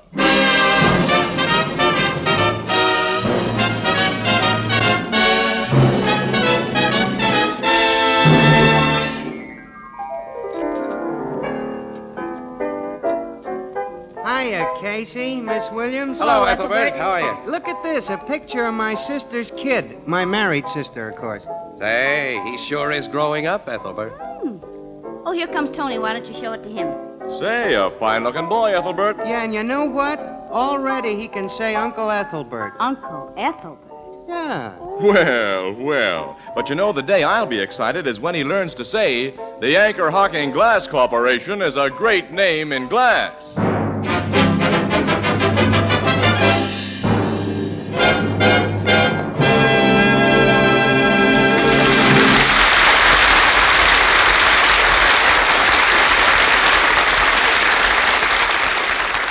Good evening, ladies and gentlemen. This is Tony Marvin. Every week at this time, the Anchor-Hocking Glass Corporation of Lancaster, Ohio, and its more than 10,000 employees bring you another adventure of Casey, crime photographer, ace cameraman who covers the crime news of a great city. Written by Alonzo Dean Cole, our adventure for tonight, The Mysterious Lodger.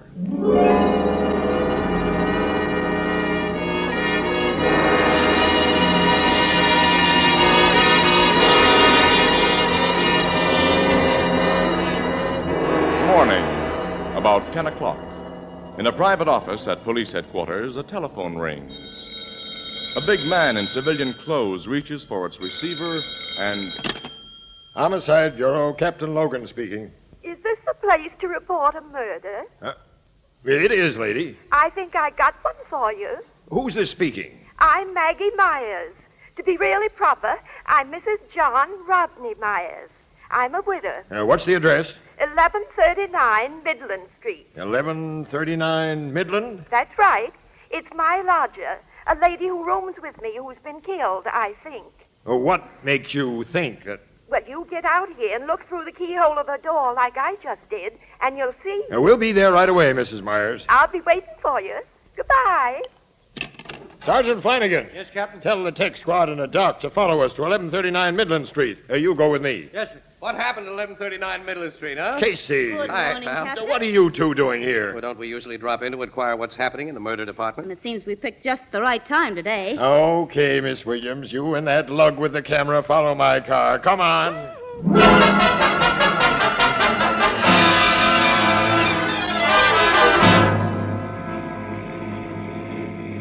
Logan's car stopped in front of that little cottage, Casey. Mm-hmm. I'll park right behind him.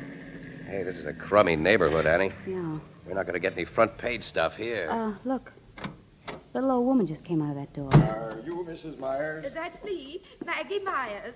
Mrs. John Rodney Myers. Well, I'm Captain Logan, and this is Sergeant Flanagan. How to do? Pleased to meet you. And come in. Remember, we're in this party, too, Logan. Who's this fellow with the picture box? Just a press photographer, Mrs. Myers. Pay no attention to him. Oh, you're here to take pictures of me with your brownie, young man? My brat? Definitely, Mrs. Myers, yeah? Oh, come in, young man, and make yourself to home. You and your lady friend both. Oh, and be sure and wipe your feet on the mat. Thank you. Now, where's this lodger of yours whom you think In the is- front bedroom, just off my parlor here. There. The door's locked. It's the only room I rent out. The only room I got to rent, matter of fact. Sergeant, take a squint through this keyhole. See if you see what I've seen. There's only 4 rooms in this place. Parlor, kitchen, and front and back bedrooms. There's a dame lying on the floor in there, Captain, and I'd say she'd been stabbed. I used to have a nice big house when my husband was alive. 6 rooms and bath. But We'll that- break in the door. Hey, who'll pay for that door? We can't think of that now, lady. Together, Flanagan. Yep. One push is all a door like that needs. Hey, this dame on the floor is stone cold. She's been dead for hours. Look at this knife in her back, Captain. Pushed into the hilt. Hold it, everybody.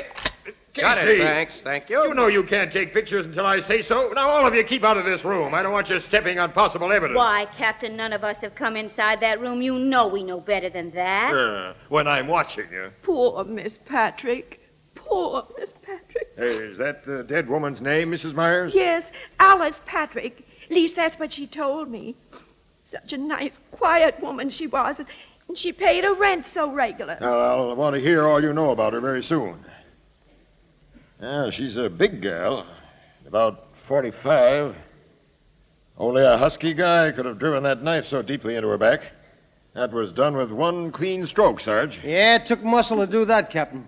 You got any idea who was in this room with your lodger last night, Mrs. Myers? No, I haven't, young man. Miss Patrick come home alone about 8 o'clock last night and said good evening, and then she went into her room, and I heard her lock the door. When did you find that she'd been killed? Well, when it got near 10 o'clock this morning and her door was still shut, I begun to get a little worried. Why? 'Cause I did, that's why. Go on, please. Well, finally I called to her and she didn't answer. Then I did what any woman would do and look through the keyhole. After that, I run out the corner store where there's a phone and called you. This door wasn't only locked on the inside with a key, Logan. It was fastened with a bolt. I told you not to come in here, Casey. I'm only poking my head around the door frame, The Logan. killer never left this room by the door, Captain. That's pretty obvious, Miss Williams. He used that window. Oh, he couldn't have done that, Captain. That window's locked. Mrs. Myers, it's open 2 inches from the bottom. I say it's locked. I know my own house. Try it. Okay. Say, it is locked in this position. Locked from the inside by them spring bolts in the frame. Miss Patrick always left it like that at night. Open enough to get fresh air, but not open enough so even a cat could get in. Somebody stabbed Miss Patrick in a room they couldn't get out of. But how? It's very simple. Oh, it is, huh? Mm-hmm. Can I come into the room, pal? I'll watch my step. No, come on. Thanks. Now, look. This is an old-fashioned type of window without counterweights. To raise or lower the sash, you pull out 2 spring catches on the side. Yeah? Well, the round spring bolts in the sash snap into holes in the casing and lock when they hit those holes, which can be prevented. Probably to delay discovery of the body, the killer wanted to leave the window as he found it, open about 2 inches. So he ran a pair of thin strips or something, maybe cardboard, between the sash and the casement.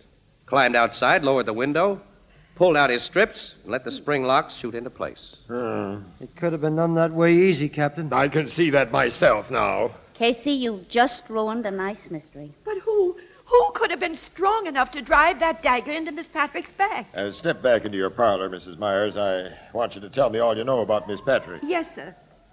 Sergeant, that sounds like the tech squad outside. Oh, listen to all the klaxons. Let him in and have him give that room the works. Yes, sir. Now, Mrs. Myers, how long have you known Miss Patrick? Only 2 months, sir, since she rented my room. She was a very mysterious woman. Mysterious? Mysterious, Captain. Mysterious.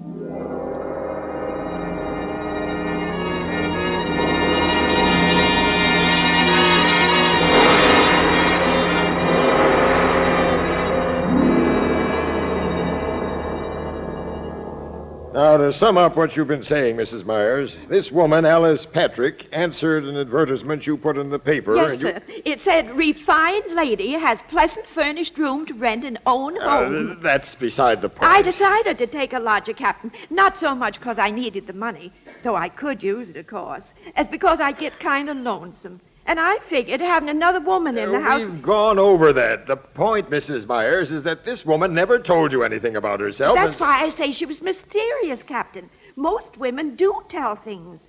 Women like to talk. I see that. And another thing, she never went out of the house without leaving her suitcase locked. How did you discover that? How do you suppose I discovered it? Sergeant Flanagan. Sergeant. Yes, sir? Bring that suitcase here if the tech men are finished with it. Okay, Captain. I was just coming out for you. The doctor'd like to have you in there for a minute. All right. Excuse me, Mrs. Myers. I'll be right back, Casey. Say, Mrs. Myers, whose picture is this on the wall? This beautiful woman. Believe it or not, Mr. Casey, that was me 50 years ago. You know, I figured it was. Honest? Yeah. Now I'm all wrinkled and shrunk up. Oh, no, indeed. Your face still has the nice lines of the girls in this picture. Oh, you're just kidding. But it's nice of you to do it. Oh, really? I'm not kidding. My husband, John, used to say pretty things like that. John's been dead now for 14 years. Tell us about yourself and your husband, Mrs. Myers. Well, I probably don't look like much to you now, but John and me was once somebody's. Oh? Who? You never heard of Maggie Garland? Well, no, I... Oh, of course you didn't. Maggie Garland was my stage name back in your grandfather's days. You were an actress, eh? Dramatic soubrette. I wasn't a very good one, I guess, but I looked real good in tights. My husband was a real somebody, though. What'd he do? John Rodney Myers was educated. He wrote a book. A book, yeah? About historical things. There's the book he wrote on my table. May I look at it? Yes, but handle it careful. It's old and not very strong, like me. Well, I'll be careful. Let me see, Casey. Arms and armor of the Middle Ages. Oh, he was an authority on such things. Colleges and museums used to ask for his opinion. He knew all about battle axes and swords, and newspapers and magazines used to mention his name, and mine, too. You might mention that when you write your piece, young woman. I will, Mrs. Myers. It's very interesting. Oh, here's that dratted captain back again. Mrs. Myers, don't you know of any big or very strong people who are associated with Miss Patrick? Well, I don't know if you'd call my next-door neighbor associated with her, but I know he's been bothering her. How was he bothering her? Well, Sam Mulvey will bother anything that wears skirts, especially when he's drunk. The guy's a wolf, huh? Sam Mulvey's what I call a masher.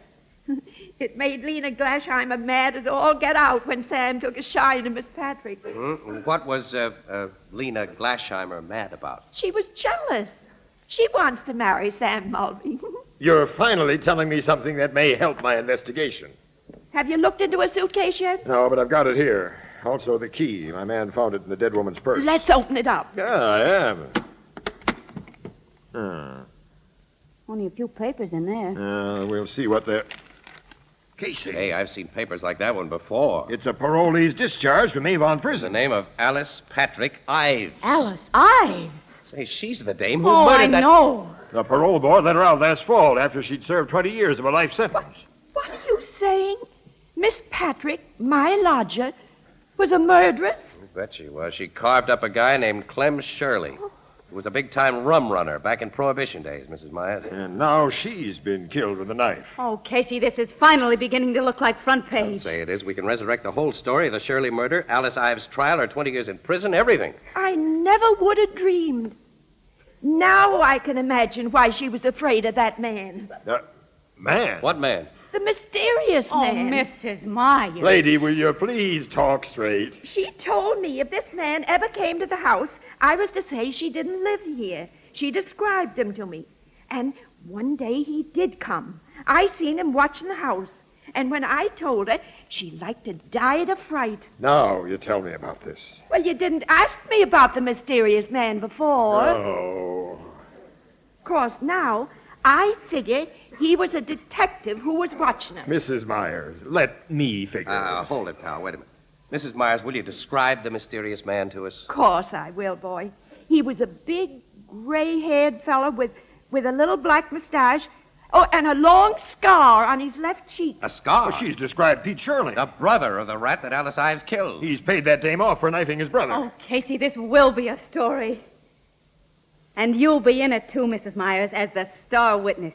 Put on your hat and coat, Mrs. Myers. We're going to headquarters where you can look at Pete Shirley's picture. And if you identify him, this case will be all washed up.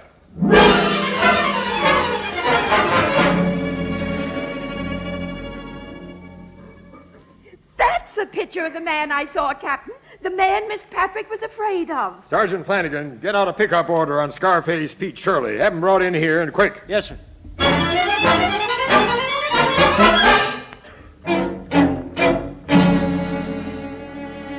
Boys, we've got Pete Shirley, Captain. Swell, Sergeant. Hey, that's quick work, Flanagan. Only a couple of hours. Now, bring him in here. I don't think you'll like him in your private office the way he is, Captain.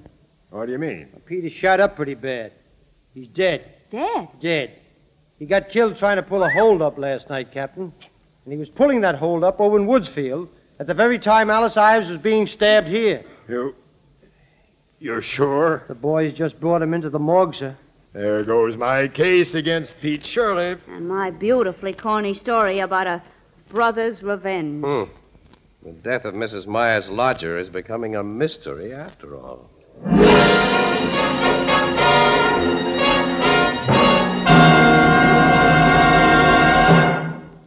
A few nights ago, I had dinner with a friend whose wife is one of the best cooks I know. And I asked her if she used Fire King oven glass. Well, she said she did, and then she continued, "You know, Tony, I find the most important thing about Fire King oven glass is that it practically ensures results because it bakes foods quickly, evenly, and all the way through." Well, then I asked, well, tell me, how about the fact that Fire King oven glass saves so much time in the kitchen? And she said, well, that's mighty important, too. Why, Fire King oven glass cuts my dishwashing time by a full 2/3 because I use the same casserole or baking dish to bake and serve foods and to store leftovers. Well, that just about sums up the story of Fire King oven glass in the opinion of one of the best cooks in the world. But here are some other facts to remember. Each piece of Fire King oven glass is guaranteed for 2 years against oven breakage. Each piece is incredibly low in price, and you'll find a wide selection at your favorite chain, variety, hardware, or department store. Fire King Oven Glass is a product of Anchor-Hocking. A great name in glass.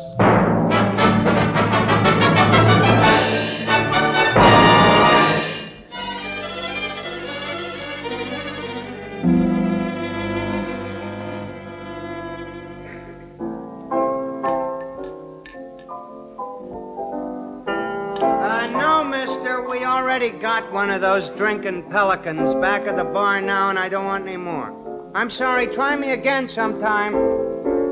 I always hate to turn them salesmen down, Casey.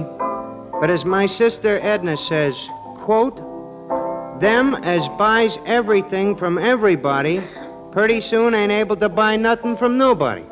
Unquote. Yeah. Besides, my neck gets tired watching the darn thing. Now, what was we talking about before that guy come in? I wasn't talking about anything, Ethelbert. I was sitting here quietly trying to dope out the fifth race. Drinking pelicans. What, in the fifth? Oh, what are you talking now about? I remembered that old Mrs. Myers, the star witness in that Alice Patrick Ives murder. She's quite a character, according to the stories you've been writing, Miss Williams. She is quite a character, Ethelbert. The poor little thing, she's been terribly lonely. All this excitement, her picture in the paper, cops around the place, neighbors dropping in to hear her talk. You know it's given her a new lease on life. You know, she's a cute old gal. You talk your ear off, she gets the chance, but you can't help but like her. Yeah, sounds like my sister. You know, Casey, she talks all the time. She's the one that's not married. Yeah. Say, what's new on the murder of that Alice Patrick Ives dame? Ethelbert, you read the Express, don't you? Oh, I mean inside stuff. No, not a thing, Ethelbert. The only case Logan had blew up when it was proven that Pete Shirley couldn't have done the job. Well, how about that neighbor, the big guy who tried to make a play for the dead gal? Before she was dead, I mean. Sam Mulvey? Yeah. Well, Logan's still suspicious of him, but Mulvey didn't have sufficient motive for my dough. He's notorious in the neighborhood for a nasty temper, Casey, and he's a heavy drinker. Also, he's more than strong enough to have driven a knife through that woman's body. Yeah. I wonder why the handle of that knife was roughened at the end. Roughened? Yeah, like somebody had run a coarse file across it. Well, it wasn't a new knife. Probably been kicked around in a workshop or somebody's kitchen. I guess so. No luck in tracing the knife, huh? Nah, not a bit. The Ives dame was in prison a long time. Don't you figure she might have made an enemy there who bumped her off? Well, Logan's checking on that theory, pal. You know, that window being locked 2 inches from the bottom, that bothers me. Well, now, why? Well, why should the killer take the time to do that? Nobody was likely to notice whether that window was closed or open. And after the killer made his getaway, it didn't matter. There was no darn reason for that window. Hey, there's always a reason for everything. Excuse me, Annie. I'll see you later. Where are you going? I'm going to take a walk and think.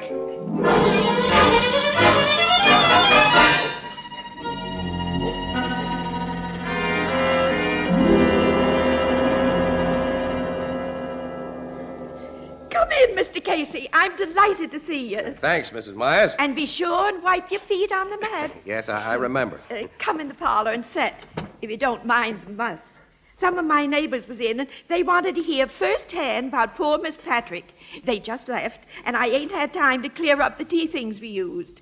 Oh, can I give you a cup of tea? Tea? Oh, no, thank you. No, It won't take but a minute. tea just isn't my dish. I'll make you coffee. I can get along without coffee, too. Oh, young fella, I haven't got anything else. Mrs. Myers, I came here for a talk, not a drink. Oh, that's fine. I like to talk. Do you? You like to have people want to talk to you, Oh, too, I guess huh? everybody wants that. Yes, especially persons who were once somebody, as you were. Oh, I was never much. Just an actress without much talent, but my husband was really the somebody. Indeed he was. I stopped at the public library this afternoon and looked over his book, Arms and Armor of the Middle Ages. Oh, you did? Mm-hmm. I'm afraid it was a little over my head, It though. was interesting, don't you think? Yes, it gave me an idea. I guess it gave you one, too. What? I I don't know what you mean. You killed Alice Patrick Ives. Of course, you're joking. No. No, Mrs. Myers. Young man, I weigh just 91 pounds in my heaviest coat and winter galoshes. Are you saying I drove a knife completely through that big woman? Uh-huh. And you did it from outside of her locked window. How could I do that? With one of the medieval weapons your husband wrote about, the kind he says could throw an arrow or a spear or a knife with accuracy, silence, and great force? The window was open 2 inches. The knife was shot through that opening. You figured you were creating really a great mystery, huh? A woman stabbed in the back in a completely locked room. That appeal to the dramatic instinct an actress never loses. You're pretty smart, young man. You know, I never figured that window could be shut and locked from the outside the way you said. You kind of spoiled the mystery. You admit you killed Miss Patrick? Oh, of course I don't. I'm just talking. It's nice to talk, even on a crazy subject. Why, in your opinion, did I kill that woman? Well, I guess in order to get attention. The attention you've been without for years. Oh, I have been very lonesome.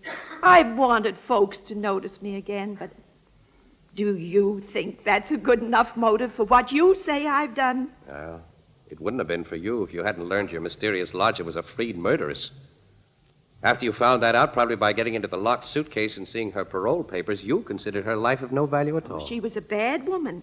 I went to the library and got old newspapers and read up about her case. And that's how you found out about Scarface Pete Shirley, the brother of the guy she killed. I even come across some pictures of him. He never came here looking for Miss Patrick, as you said. No, but that seemed a good story to tell the cops. Yeah. Well, I guess you're ready now to tell the true story to the cops, Mrs. Myers, huh? There ain't been much in the papers about me during the last couple of days. And next week there wouldn't be anything, maybe, and folks would stop calling on me and I'd be alone again. By me telling the cops, I won't be forgotten so quick. And you'll put more pictures of me in the paper, son? Yes, indeed. We'll go down to headquarters right now. Darn good idea you've given me, young fella. I'll get my coat. Hey, wait a minute. Huh? What do you mean? That I've given you a good idea? You understand English, don't you? Say, look here, wait a minute. Am I wrong about this? Did you kill that woman? For all your smartness, you don't know a thing. I don't... Well, do you? No, I'll get my coat and bonnet. Say, Mrs. Myers, if you're not really guilty, if you're going to confess to something you didn't do, hey, wait a minute, you can't do that. I can't hear you. I say you can't do that. Wait till I get back to the parlor. Now, what did you say I couldn't do?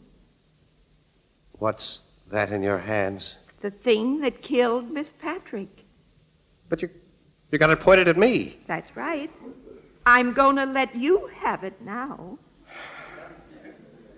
There's nothing I can do to stop you, I guess. Of course there ain't. Here, take the darn things out of my hands. What? It's heavy. Oh, you're letting me have it. It's I the see. evidence you needed. You didn't have none before. Mrs. Myers, Fooled you, didn't I? yeah, you sure did. I can fool folks right away. Bet I get you guessing again before we're through.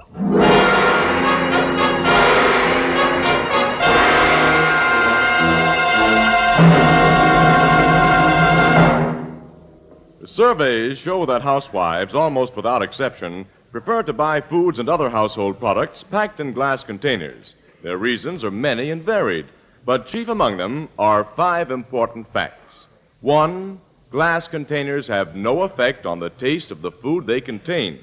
2, glass containers let you see exactly what you buy before you buy it.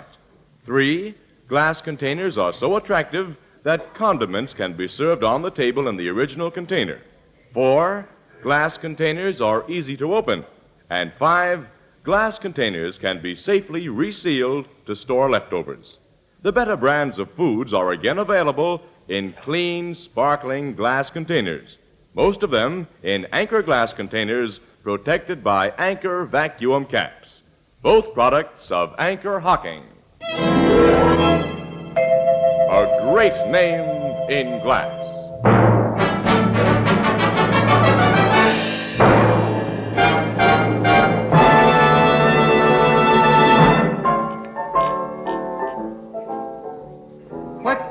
What was the gadget Mrs. Myers had that shoots knives, Casey? It was an old crossbow, Ethelbert. Crossbow? That's right. It's not like the longbows used by Robin Hood and the American Indian. Well, the principle is the same, but it's different, Annie. See, this gimmick is a short bow set across a hunk of wood that looks like a rifle stock. It was made to shoot short arrows, or bolts, as they were called. The thing is an antique that Mrs. Myers' husband picked up someplace. I see. Poor old lady.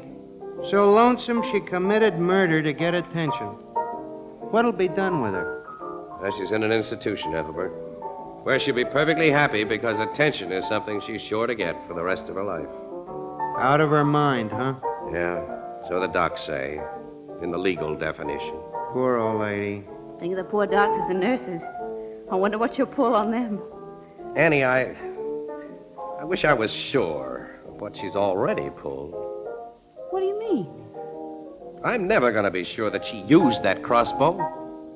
That she really is a murderess. I'll never be sure that she hasn't played me for a chump to get what she wanted. The death of the mysterious lodger is still a mystery, maybe? Ethelbert, I don't think so, but... Oh, nuts. Let's see what's good in the fifth. Give me that thing.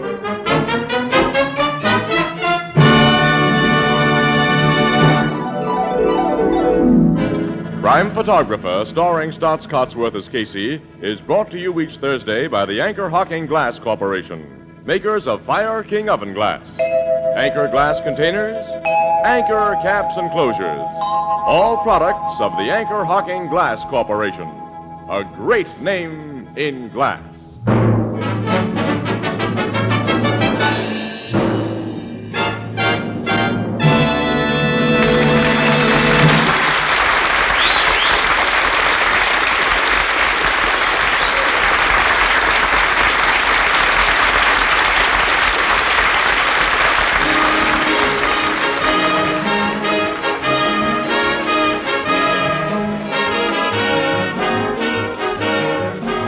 Crime Photographer is directed by John Deese. The original music is by Archie Blyer, and the program features Miss Leslie Woods as Anne and John Gibson as Ethelbert. The part of Maggie Myers was played by Miss Eva Condon. Thursday night on CBS is the biggest show in town, so stay tuned for exciting dramatizations on Reader's Digest Radio Edition, which follows immediately over most of these stations. The Red Cross carries on for veterans, for military hospitals, and for all communities in time of disaster. You can help by giving generously now. And this is Tony Marvin saying good night for the Anchor-Hocking Glass Corporation, the world's largest maker of household glass. This is CBS, the Columbia Broadcasting System.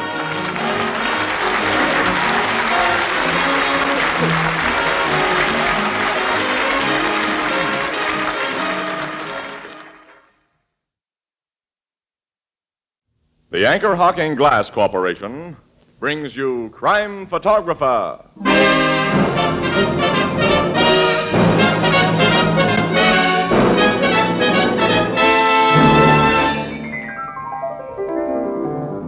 Hello, Miss Williams. Casey? Hi, Ethelbert. Ethelbert, do you know what Casey just wanted to do? What, Miss Williams? Well, they just put in a fresh cement sidewalk next door, and Casey wanted to stop and write his name in it. He'll never grow up. Well, Casey's a great name. Oh, well, I'll go you one better than that. Oh, hello, Mr. Marvin. Sure. What about Anchor-Hocking? You know, Anchor-Hocking is a great name in glass.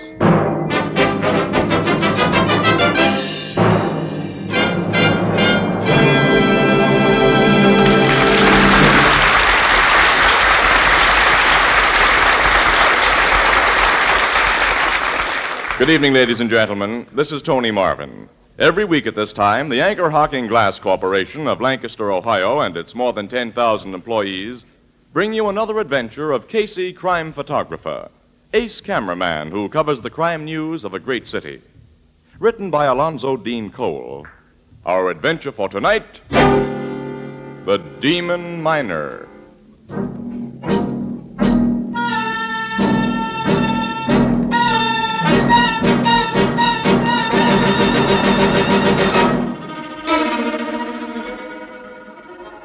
Morning. A desolate little graveyard. In the distance, beyond the gray tombstones, can be seen the stark outlines of a towering coal breaker and row upon row of coal miners' cottages. Shivering in the cold rain, a small group of men stand bareheaded. Won't be long now, Eddie.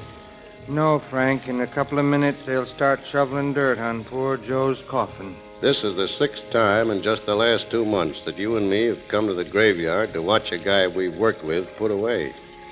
I'm thinking of that, Frank. I've known plenty of accidents to happen. But when 6 in a row get killed by fallen roof rock, one right after another in the same mine level, well, it makes you wonder. Yeah, especially when you're cutting out coal in that level yourself like we are.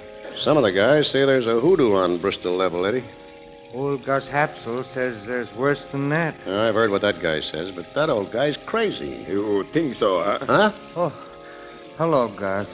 I am just stand close by and hear you talk. So you think I be crazy, Frank? Because I say a demon is kill mans in Bristol level at Slakeville Colliery. Any guy who says that is crazy. You do not know what we of whole country know. I was talking to a Welshman the other night, Frank, and he said when he comes from plenty of miners, there's something funny that happens underground. Spirits called knockers and spriggans and demon miners. Oh, nuts. He says this demon miner works with a pick about 10 times the size of ours, a pick that makes a big hollow sound. And when guys hear it, it means someone's gonna die. I have heard that pick in Bristol level. Also, I have seen the demon there. I still say nuts. It was when Nick Tanofsky got killed. I'm working place next to Nick. All at once I hear big thump, thump, thump. And I hear Nick yell. I run quick from my place to see what happened. And in the tunnel, number 5 tunnel, I see demon. He's dressed like miner, but his face is white. White? Yeah. He have big fat cheeks, not like a man's. You tell that hooey to somebody else. All right, you be wise guy. But remember what I tell you. Someday in the mine, you will hear and see the demon miner.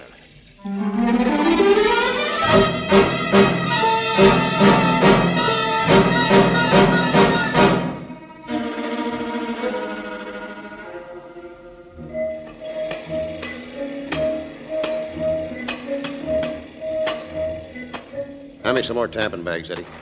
Here, Frank. I've only got one more charge to fix, and then we'll hook up to the firing box. You're putting in a lot of powder. 30 sticks. You know, we've got the old croaker working next to us today. Gus? Gloomy Gus. He's got 63 place. While you were out getting powder a while ago, he came in here to borrow my pick. Said he busted a handle of his. He's as crazy as a bat. He started right in about the evil spirits again. I guess I made him sore at the cemetery the other day. He seems to really believe he saw that demon miner. And he ought to have his eyes examined, or his head. Hello, guys. Huh? Oh, hello, Douglas. Hello. I just thought I'd tip you fellas off that the inside foreman's down here again this morning checking up. The big bosses don't like all the accidents that's been happening. That don't bother me and Eddie. Oh, I forgot, Frank. You're one of the best boss miners we got here, and of course, you wouldn't let your little helper Eddie get careless. Now, look here, Douglas. You're supposed to be an electrician. All your cables and connections are out in the tunnel, not in here. Suppose you attend to them. Sociable guy, ain't you, Frank? With people I like. Okay. So long, Eddie. So long, Douglas. Someday I'm going to poke that guy right in the nose. I'm no hypocrite.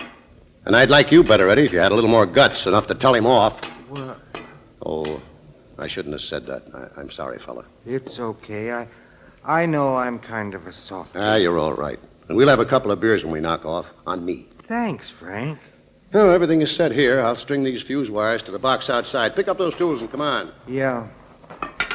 The inside foreman spends most of his time in Bristol level these days. The accidents here have got him plenty worried. Mr. Travers is a nice guy. Too bad he wasn't made superintendent. And Travers would have made a good super. I guess he was plenty sore when Bill Jerome got the job. Well, I'm all hooked up, Eddie. Sing out the warning. Okay. Fire!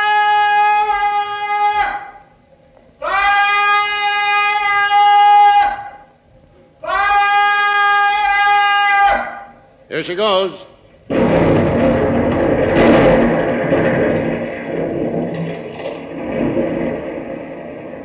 That'll kick up a lot of dust. It'll settle in a minute, and we can start loading the cars. Oh, just touch one off, Frank? Hey, yeah, Mr. Travers. How are you? I'm fine, thank you.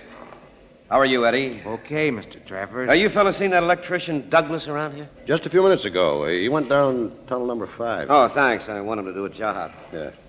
Frank. Yeah? You and Eddie are always careful to test roof rock after you blast. Oh, sure, Mr. Travers. Okay. I'll see you later.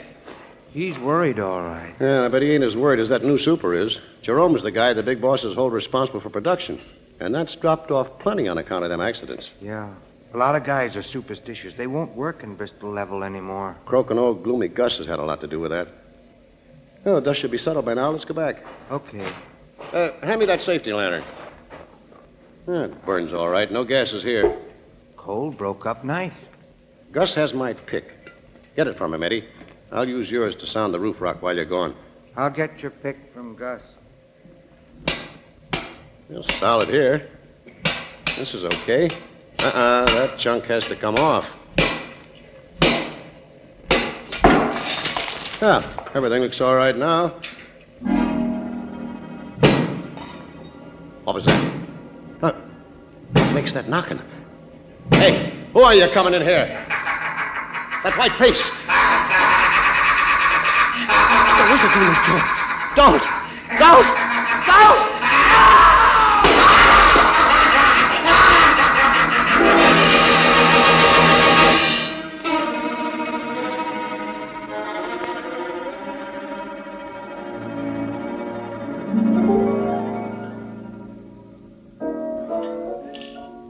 There's been a 7th peculiar death in that Slateville coal mine, huh, Casey? Yeah, happened yesterday, Ethelbert. Miner named Frank Adams was killed.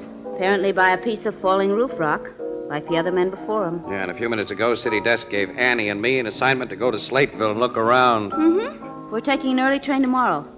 Want to come along, Ethelbert? Who, me?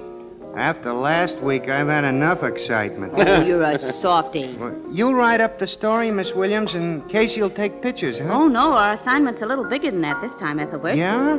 The superintendent of the mine knows Casey, and while the state police have all the facts, he's asked the paper to have Casey do a little private investigating. You're going to Slateville as detectives, huh? Well, Bill Jerome, the super, knows about a couple of lucky breaks I've had working with the cops.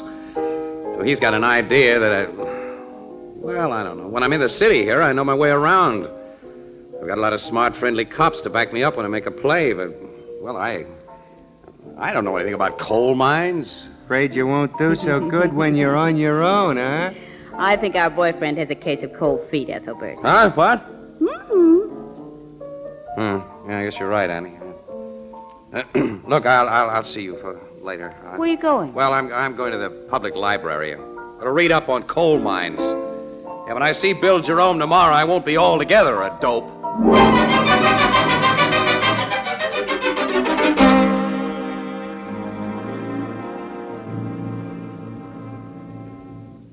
Well, Casey, this latest roof rock accident differed from the previous ones in an important particular. Frank Adams lived long enough to mumble a few words. Yeah? What were they, Bill? White face, demon miner. Demon miner. Say anything else? Nothing that could be distinguished. This Gus Hapsel you mentioned, he described the demon miner before as having a white face, didn't he? Yeah, after Nick Tarnowski was killed. Yes, and this thing was dressed in miner's working clothes and had very fat cheeks. Yeah. Well, who was the first to reach this miner, Frank Adams? Gus Hapsel was. He usually worked next to Adams, but he'd gone to borrow a pick. Gus says he heard Adams scream, and he hurried back. Yeah, was Eddie Bliss the second to reach Adams? Yeah. A few seconds later, he and Gus were joined by one of our electricians, a man named Douglas, and George Travers, our inside foreman. Gus claims that after the scream, he saw a shadowy figure disappear into a passage off number 5 tunnel. He's sure it was the demon miner. Where were the other two men? Douglas and Travers were in number 5 tunnel, too, but at a considerable distance from each other. Uh-huh. You've got to find out what's in back of this, Casey. The demon miner theory's ridiculous, of course, but it's ruined morale, cut production in half. Now that Adams' dying words apparently confirm the demon story. Now, we're in for further trouble. Yeah. Well, just one more question, Bill. Huh? Like on previous occasions, was a large piece of roof rock found near the dead man's head? Yeah. A slab of rock that'd take 3 or 4 big men to lift. 3 or 4? Yes, Miss Williams. As in the other cases, Adam's hard hat had been crushed and his skull fractured. What's a hard hat, Mr. Jerome? Well, it's... It's the miner's name for the protective helmet he's required to wear, Annie. Oh. Yeah. I know a little bit about mines and miners. Library. Well, we'll go down to the mine, Bill, to Bristol level. Yeah, I'll arrange for it right away. My inside foreman's waiting in the other office. George, come in, please. Okay, Jerome. Miss Williams, Mr. Casey, this is Mr. Travis. How do you do, Mr. Travis? I don't know you. Nice to know you. I've told you about these friends of mine, George. They want to get acquainted with Bristol level. I'd like you to be their guide. Well, all right. Mr. Travis, what's your opinion of these accidents in the Demon Miner? Same as mine, Casey. Both are phony. Why don't you let me speak for myself, Jerome? What, George? I never went to college like you, but I grew up around mines. My father was a miner in England. He's told me about strange, unexplainable things that happened there, and... Well, I'm not sure that there aren't demon miners. Well, you're not serious. You can quote me if you like. Miss Williams, Mr. Casey, I'll get you overalls, hard hats, and lamps. Travis is a nice fella, Casey, but he thought he should have had the job I got. I see. Yes. I want to become better acquainted with Travers. Yeah. Meet Douglas, and Eddie Bliss, and old Gus.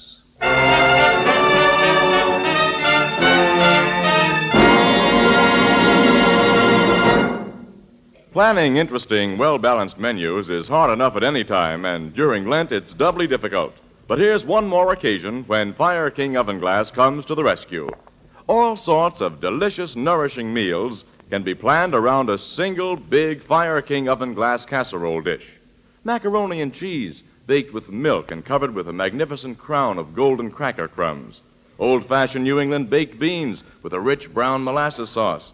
Scalloped oysters, and literally hundreds of other mouth-watering main courses. Fire King Oven Glass is a must in American homes for these 4 all-important reasons. It simplifies the planning of meals. It simplifies housekeeping because it cuts dishwashing time by a full 2/3. It saves the precious vitamins which are boiled out of foods in top of the stove cooking. And its cost? Well, it's incredibly low. Ask for Fire King Oven Glass at your favorite chain, variety, hardware, or department store. Each piece is guaranteed for a full 2 years against oven breakage. Beautiful, practical, inexpensive Fire King Oven Glass is a product of Anchor-Hocking. A great name in glass.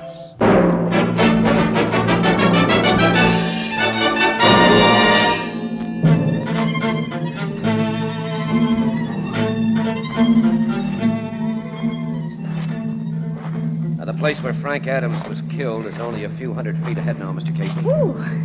Well, we've really been... Golly, I never dreamed that coal mines had telephones in them and electric lights. The lights aren't very bright. Well, that's because coal dust settles on them. Yeah. Well, where's the passage that Gus said this demon miner went into? Over there. You can see it leading off just ahead. Oh? Frank's place is right here.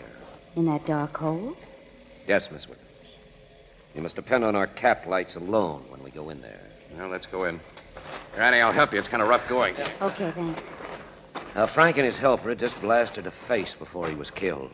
Naturally, the coal's heaped all over. Jerome gave orders not to let anything be touched. Here we are. Yeah. Show me where you found the dead guy. There. You can see the blood stains. Is this the slab of rock that's blamed for the death? Yes. Must weigh half a ton, Casey. Yeah, at least.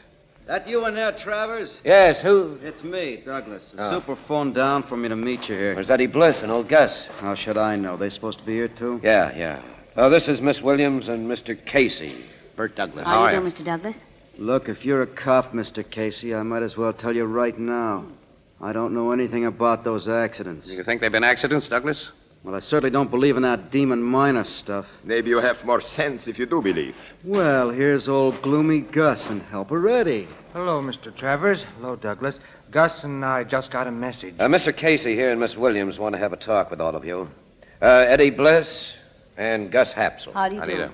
All I know about the accident, Mr. Casey, is that poor Frank was lying there with Gus kneeling beside him when I come running in, and that big slab of roof rock. That hunk of roof rock did not kill Frank Adams.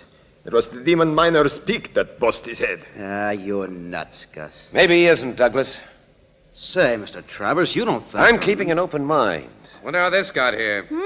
What'd you just pick up out of that coal, Mr. Casey? Nothing at all. Casey? It was something. You just stuck it in your pocket. Yeah, I see you, Never mind, we'll talk about it later.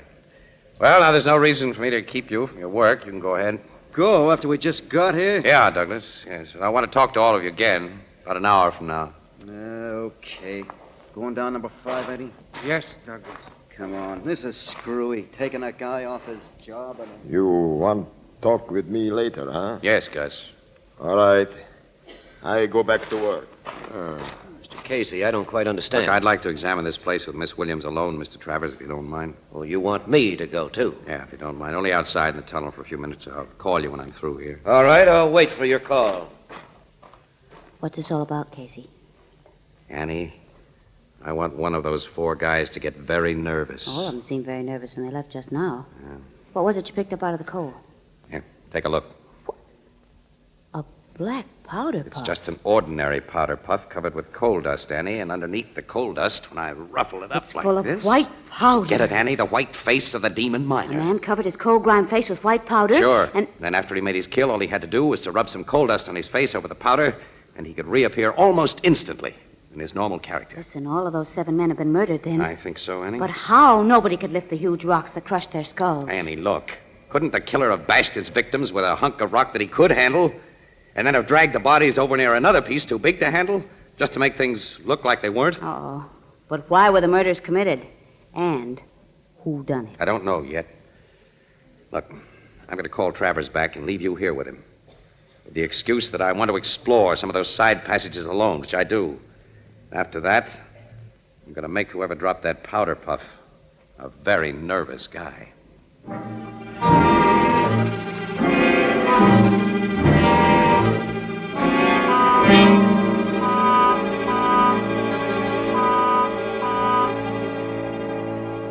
Oh, so you're back, Mr. Casey. Yes, sorry, Travers. I had to keep you and Miss Williams waiting over an hour. The time but passed very quickly, Casey. Yeah. Mr. Travers here has been furthering my education about coal mines. That's good. Mr. Travers, I'm going to throw a question at you. If the recent deaths here were really murders, whom would you suspect of committing them? I think the man you should investigate is Douglas. Huh? Why? Well, he's always got a chip on his shoulder. He doesn't like anybody. Nobody likes him. Have you got anything real on Douglas? No. Okay, well, look, would you bring him in here, and old Gus and Eddie Bliss? I'd like to talk to all of you together. All right, I'll be back with him just as soon as possible. Annie, these boys seem to be playing a game, you know that? Each one trying to throw suspicion on the other. Did you learn anything worthwhile from the others? No. The killer knows he lost that powder puff, and he suspects that I found it in this pile of coal. So he's afraid, see? He's going to try to get it back, and to bump off the only 2 people who know about it. You don't mean us. Yeah, who else? Annie, switch off your cap light. Oh, now, why? Look, I want you to stay here in this corner in total darkness. I'll be at the other end of this little working where I can be seen. Don't worry. I'll be set for trouble, Annie. Go ahead, turn the light off. Mm-hmm. Okay, but... Now we wait.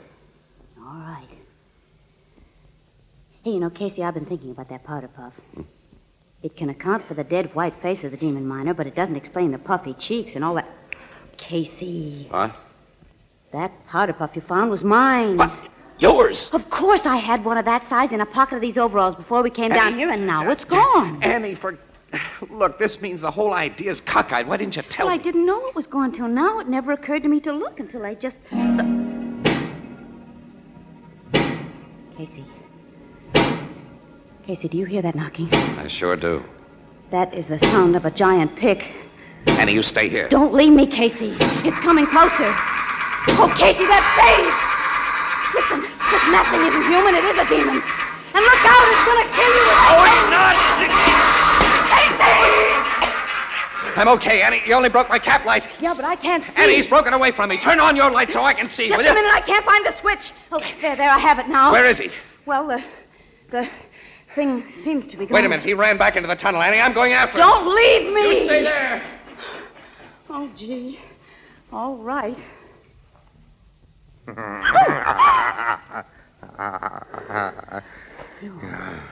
I didn't run into the tunnel. I was behind this pile of coal. Don't you come any closer to me. Keep away. Don't!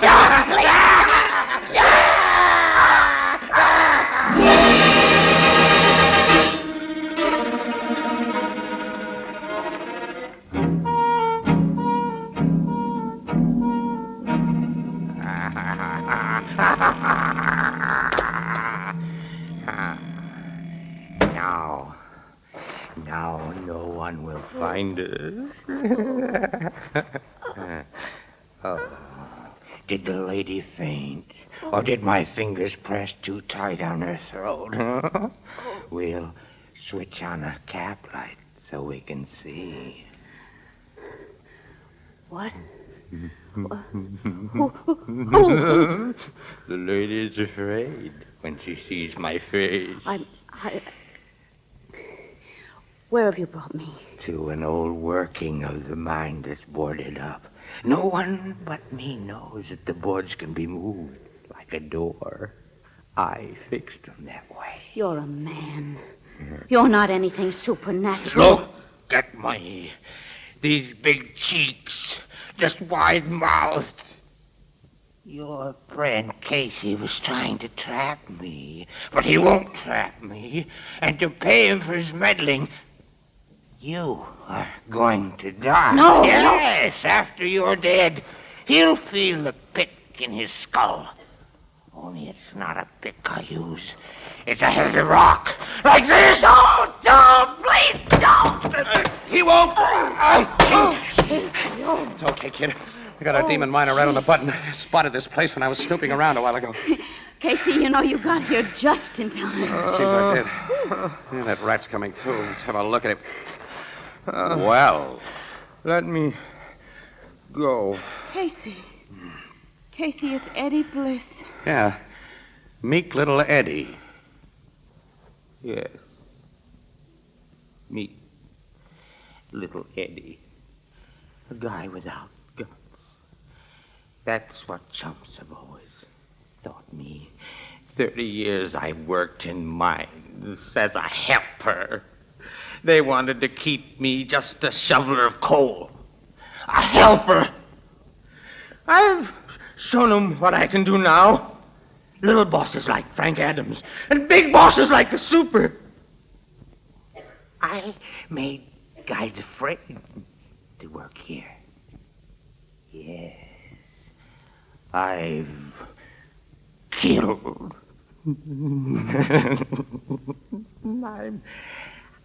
I'm the boss now. I'm the boss now. Casey, they never sent him to the chair. No, it's a squirrel's nest for Eddie. There are still a few things I don't understand about this. Well, I can explain them to you, kid, after I get a camera. I've got to take some pictures of this demon miner.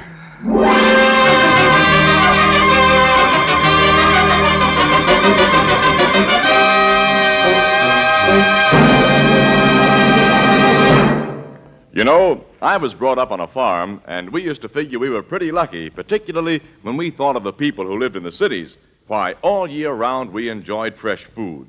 Fish from the lake below our farmhouse, caught through the ice in the wintertime, and fresh vegetables from the vegetable cellar, magnificent hams and sausages during the slaughtering time after Christmas. Well, now that I've become a city man myself, I find that there's no longer any need to envy the people back on the farm. Crystal clear, sanitary Anchor glass containers bring you all the products of orchard, field, and stream packed at the very peak of perfection 12 months a year.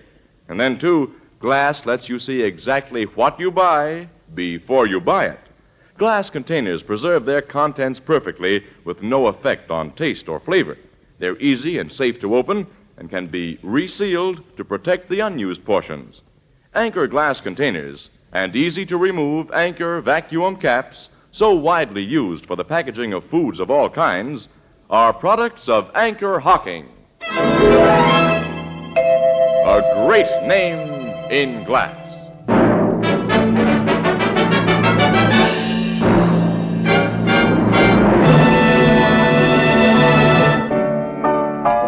I can see see why heavy powder accounts for the guy having a white face in that dirty mine, Casey. But how did he make his cheeks so wide? Well, that was simple, Ethelbert. He used an old kid trick, stuffed a couple of walnuts in his mouth. Which, of course, bulged out his cheeks, widened his mouth, and distorted his voice. But when Casey hit him... Yeah, he coughed him out. There's one more thing. The sound of that giant pick you heard. Well, Eddie made that sound by bumping a rock drill against a wall. Boy, did we have luck in busting that case, Ethelbert. You know, Annie, since it was your powder puff that I found in that coal, I can't understand why Eddie made that risky attempt to kill us. He had no reason to believe that we had any evidence. And we didn't have. Boy, I'm a hot detective, all right. Everything that I did was based on that powder puff, you know? Casey. I have a confession to make. What's that?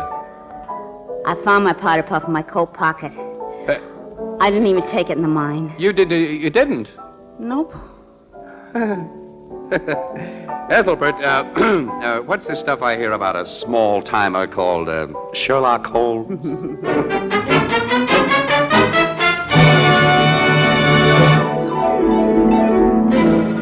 Crime Photographer, starring Stotts Cotsworth as Casey, is brought to you each Thursday by the Anchor-Hocking Glass Corporation, makers of Fire King Oven Glass, Anchor Glass Containers, Anchor Caps and Closures.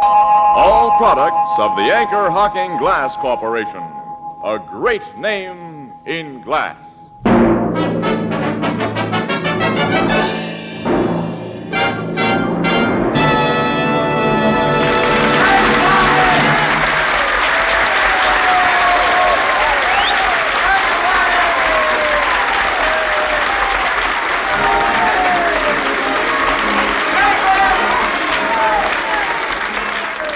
Crime Photographer is directed by John Dietz and features Miss Leslie Woods as Anne and John Gibson as Ethelbert.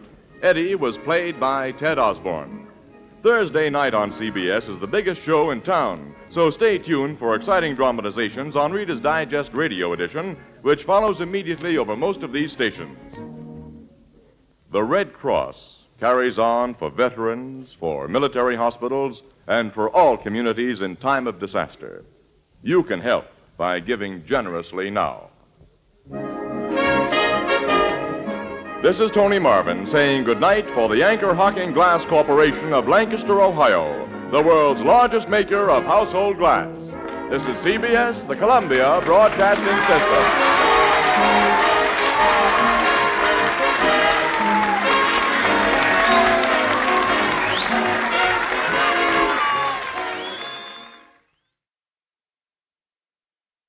The Anchor-Hocking Glass Corporation brings you Crime Photographer.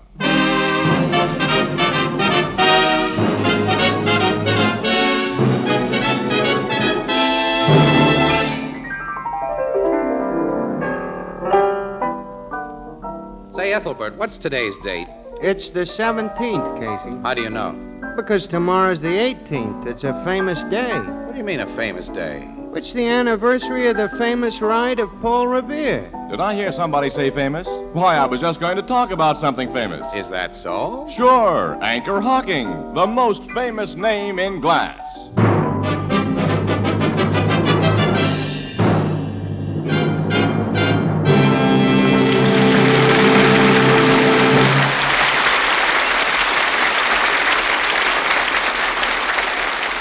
Good evening, ladies and gentlemen. This is Tony Marvin. Every week at this time, the Anchor-Hocking Glass Corporation of Lancaster, Ohio, and its more than 10,000 employees bring you another adventure of Casey, crime photographer, ace cameraman who covers the crime news of a great city.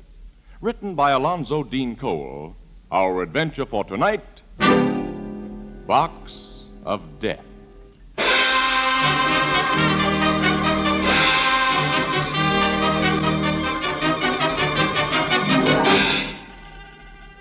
3 o'clock in the morning, a darkened street, deserted, except for a uniformed policeman languidly making his lonely round.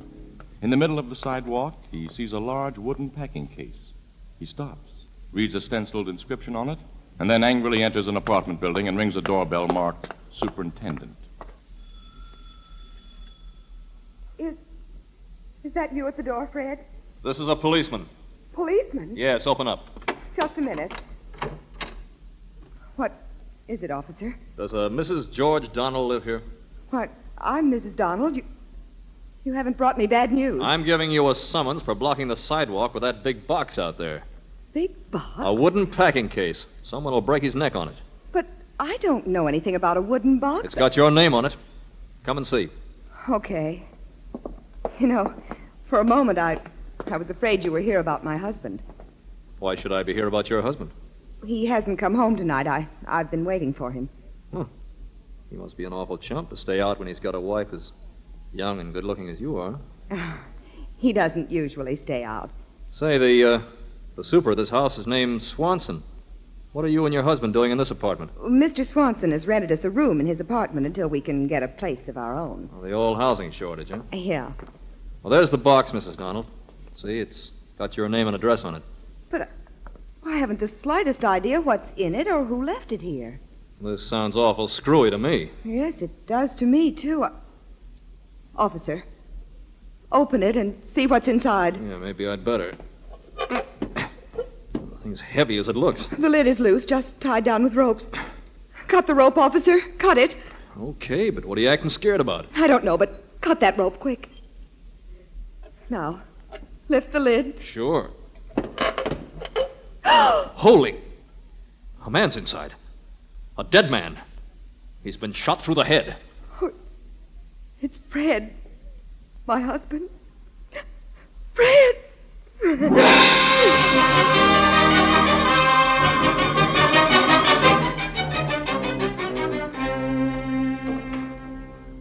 Well, then, Captain Logan, I took this girl, this Mrs. Donald, as she called herself, back here to the super's apartment where I got on the phone and called you homicide, Dixon. When I got through phoning, I couldn't find the girl. She'd scrammed out through a window. No, letting an important murder witness get away isn't going to help your record, Costello. Wait a minute. Don't blame the cop, Logan. He had no reason to figure the gal had taken powder. When I want your advice, Casey, I'll ask for it. Oh, okay, pal. She isn't such an important witness, Captain. There's hardly a thing that she could tell you that we don't already know. And you keep out of this, Miss Williams. What did you just say? Annie remarked that we could tell you a few things, pal. You? Mm-hmm. Costello. Yes, sir? Report to your precinct station and stay on call for further orders from me. Yes, sir. And next time you meet a woman who identifies herself as Mrs. George something or other and then refers to her husband as Fred, you get suspicious and hang on to her no matter how good-looking she is. Yes, sir. Now get out of here. Yes, sir. Now, Casey, give. You too, Miss Williams. Oh, you're asking for our advice? I'm demanding whatever information you have. Well, he's entitled to it, Casey. Yes, he really is, Annie, but at times he has such bad manners. Will you cut the comedy? I'm in no mood for it. Okay, well, in the first place, according to the witnesses, Mrs. George Donald could have had no part in the murder of her husband. I know that. Now, wait a minute. She was too crazy about the guy she married to do him any harm. How do you know that? Because we recognize the dead man in that box. It was Fred Lister. Who and what was Fred Lister? He was a small-time crook, Logan. Never mixed up with anything big enough to bring him in contact with you homicide guys. While he was alive, that is. Up to a couple of months ago, he was a kind of errand boy for Lucky Carson. Yeah, I've come in contact with Lucky Carson plenty of times. Not close enough to pin anything on him. Now, go on. Tell me about this Fred Lister. Well, he had the good taste and the bad judgment to fall for a gal that his boss liked. Lucky? Yeah. A gal named Ella Hagen, hat check girl at the Silver Derby Club. Both Ann and I knew her. She's a nice kid. Fred Lister became a nice guy after he met her. He left the mob, got an honest job, and he and Ella were married. Casey was told that Lucky Carson was pretty sore about the whole thing. I was also told that Fred and Ella had been tipped off that they'd better pull a fade out. Well, apparently they took the tip seriously. They were living in this joint under an assumed name. But they didn't hide well enough when they did their fade out. You two think this Fred Lister was killed at Lucky Carson's orders? That's right. This job is just the sort that lousy rat would pull on a gal who'd thrown him down for another guy. I'll issue a pickup order for Lucky Carson right away. Then what? We'll try to get something on him. Optimist, aren't you? That rat can't get away with murder forever, Casey. Come on, we'll go to headquarters and wait for him to be brought in.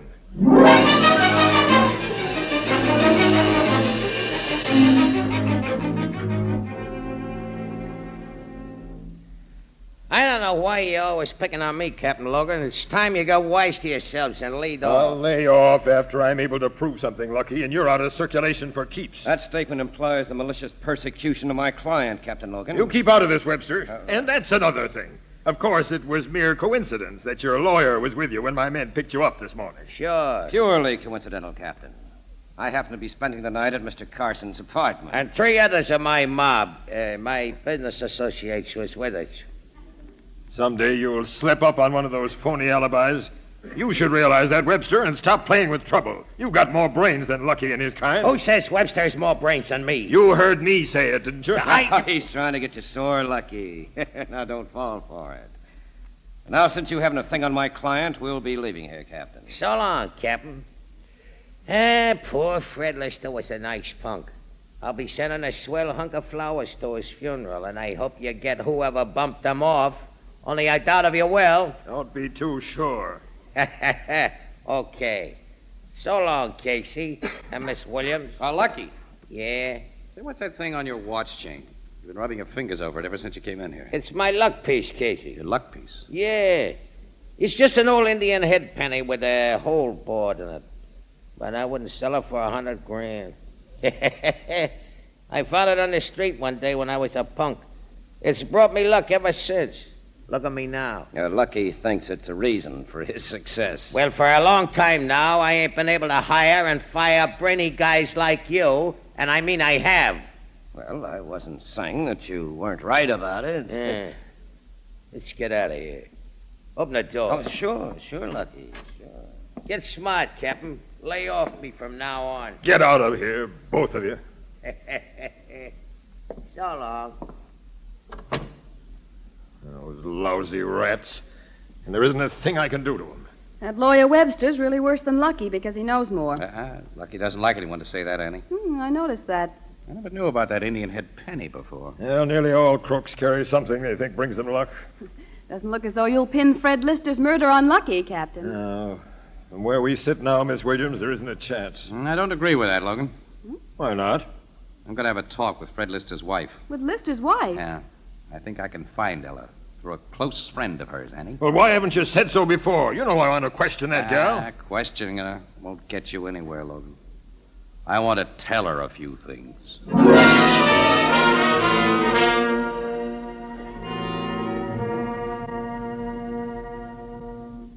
Ruth Judson had no right to tell you I was hiding here in her apartment, Casey. She knew I wanted to help you, Ella. Nobody can help me. Fred's gone. I loved him, Casey. Now he's gone. Yeah, you've had a rotten break, kid. I guess you've got an idea who killed him.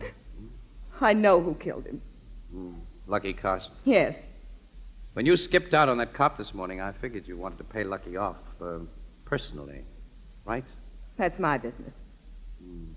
You know, Ella, murder is murder, even if it happens to be Lucky Carson. I have a plan to pay him off. I think I have a better plan to pay him off than you have. What do you mean?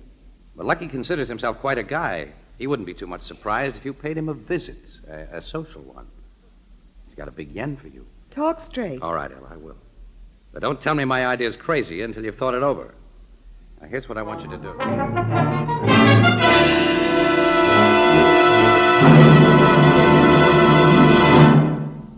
Not all glass is alike. In fact, there are almost as many different kinds of glass as there are flowers in your garden. Some glass is produced for fragile beauty, others for sturdiness. And Anchor-Hocking, the world's largest maker of household glass, produces glass of all kinds. The particular glass we're going to talk to you about tonight is Fire King oven glass, which combines beauty and sturdiness to an unbelievable degree. Now, you use Fire King oven glass for baking and for serving. It's so impervious to heat that it's guaranteed for a full 2 years against oven breakage. And a special Fire King process makes its surfaces actually mirror smooth. Fire King oven glass won't absorb baking stains. It won't absorb baking odors. It comes clean miraculously. Now, big 2-quart Fire King oven glass casseroles, pie plates, mixing bowls, and utility dishes of all kinds are now available at your favorite chain, variety, hardware, and department stores, all at incredibly low prices. Fire King oven glass is a product of Anchor-Hocking.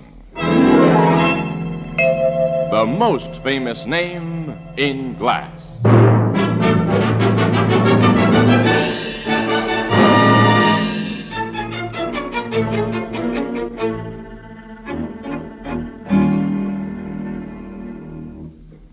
Who did you say wants to see me, Slug? That Dame Ella, who was married to that punk Lister till night before last. Show her in. No, wait, Slug. What's eating you, Webster? Are you nuts, Lucky? That dame came to your apartment before her husband's even buried for just one thing. You. She knows now that I don't stand for no crossing up. And dames go for guys who taught them a lesson. Some dames don't, and this Ella... Can it? I'm no dope. Bring her in, Slug. But don't take your eyes off her. If she pulls a phony move, you know what to do. Yeah, okay, Lucky. You get behind that screen, Webb, and watch her. I'm not one of your bodyguards. You better be if this babe tries a fast one. You carry a rod, get back at that screen and keep it ready. Well, okay. Not that I expect any trouble. Here's the dame, boss. Hello, Lucky. Ella, this is both a surprise and a pleasure. Of course, you know about Fred. Yeah, and I'm awful sorry. I hope you didn't pay no attention to what the papers hinted, that I had something to do with his killing. They had to admit that the cops turned me loose right after they picked me up. I read the papers. Wait till you see the big floral piece I'm having sent to the undertakers for poor Freddie. It's a pearly gates ajar, Ella, done in gardenias and white roses. It'll set me back over $1,000. It'll show what I thought of your husband. I realize what you thought of him, Lucky. Now, look here, babe. Don't try to kid me, and I won't try to kid you. I made a big mistake when I married Fred. You've proven that to me. Now I've learned my lesson, and do I have to be afraid of you, Lucky? You afraid of me? I had to come here today to find out. You won't hurt me, will you? You won't hurt me. Ella, honey, you ought to know I wouldn't. Here, sit down on this sofa. Put your head on my shoulder and have a good cry. There, that's right. Oh, Lucky, I've been so afraid. Ah, forget it, kid. Why, I wouldn't let no one hide a hair of your head. All I want is we should be pals. I consider that a great privilege. Yeah. How about a kiss, huh? To make it a contract? No, not now. Not till after Fred is put away. Oh, I appreciate your sentiments. They show you ain't no common bimbo, Ella. But we'll get together after the funeral, huh? For dinner here tomorrow night. Okay? Okay. I've got to go now. So soon? Well, it wouldn't look right if I stayed any longer now. Besides, you've given me what I came for. Your friendship. Thanks. The pleasure's gonna be all mine. Not altogether, Lucky. So long. Show the lady out, Slug. Sure thing. We're making an early dinner, babe. 7 o'clock. As soon as you can ditch the pallbearers. You can expect me. Goodbye. Bye.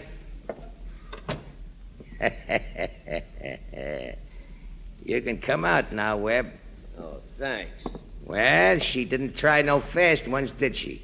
No, you were right. I was wrong. That's the way it usually is. The dame's gone, boss. I sure gotta hand it to you. I get what I want, Slug. If not one way, I get it another. Webb.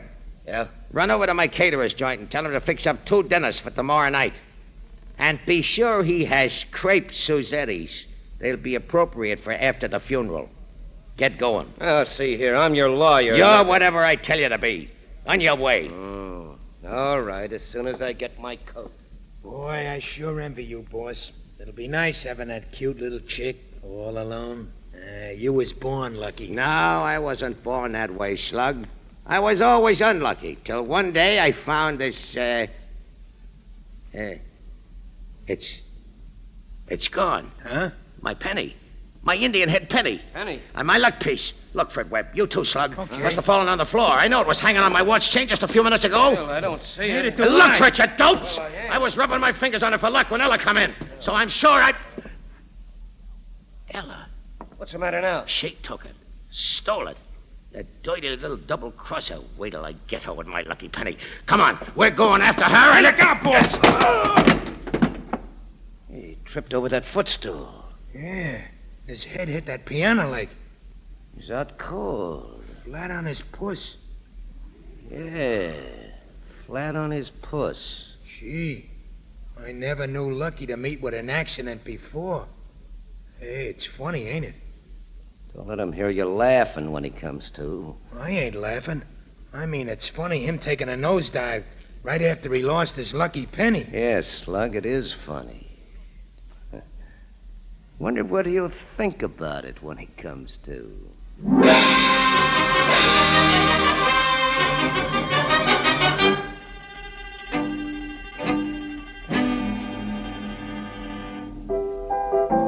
Casey, you were telling me about sending that gal Ella to Lucky Carson's apartment this afternoon. Oh, yeah. Well, I'd nearly finished, Ethelbert. Yeah. Well, she clipped the luck piece off his watch chain, and I was waiting for her outside in my car, and she got in. I took her back to her hideout, and that's all there was to it. You figure losing that engine head penny's gonna bother Lucky a lot? I think it'll do a lot more than bother him, Ethelbert. He's a dumb guy and a superstitious guy.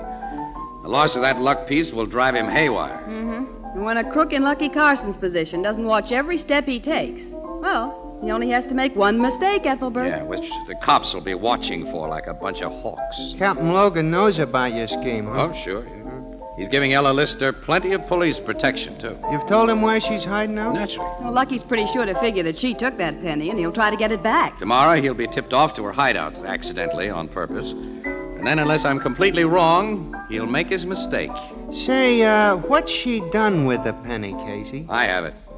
Ella hates Lucky so much she didn't want anything around that belonged to him. Let me see the thing. There it is.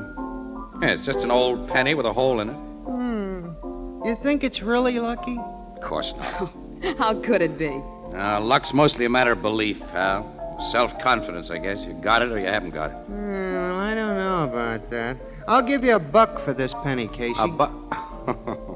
Look, if you want the thing, I'll give it to you, Ethelbert. You will? Well, sure, it's yours, here. Oh, gee. Yeah, but don't let Lucky Carson know you've got it. You might find yourself in a spot. Oh, I won't let nobody know I've got it, except you, of course. Okay. Well, come on, Annie. It's getting kind of late. I'll drive you home. Okay, I could do with a little sleep. Well, good night, Ethelbert. Night, Casey. Night, Miss Williams. Night, Ethelbert.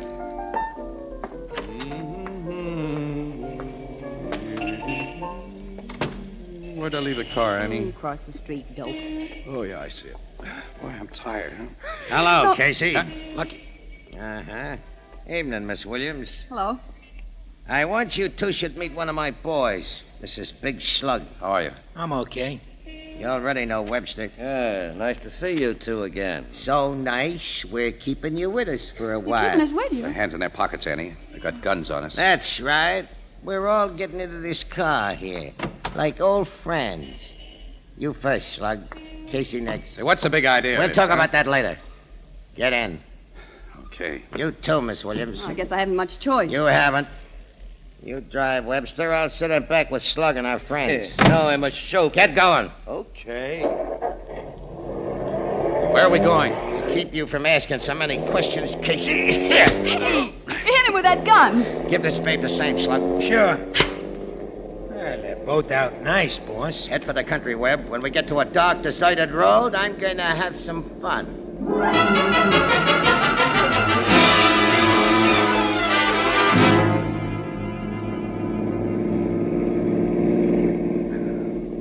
This mug's finally coming to, boss. You put real stuff behind that crack on the head you give him. Where? Casey, I thought for a while he killed you. I wouldn't do that, Miss Williams. Yet.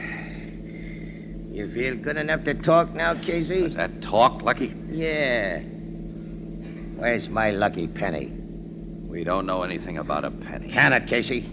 I know you put Ella Logan up to stealing it. Lucky discovered his loss right after Ella left this afternoon. He was about to go after her when he had a little accident. Never mind about that. Accidents can happen to anybody. Sure, Lucky, sure. Anyway, I had the foresight to go to a window and see Ella leave the building and get into a car.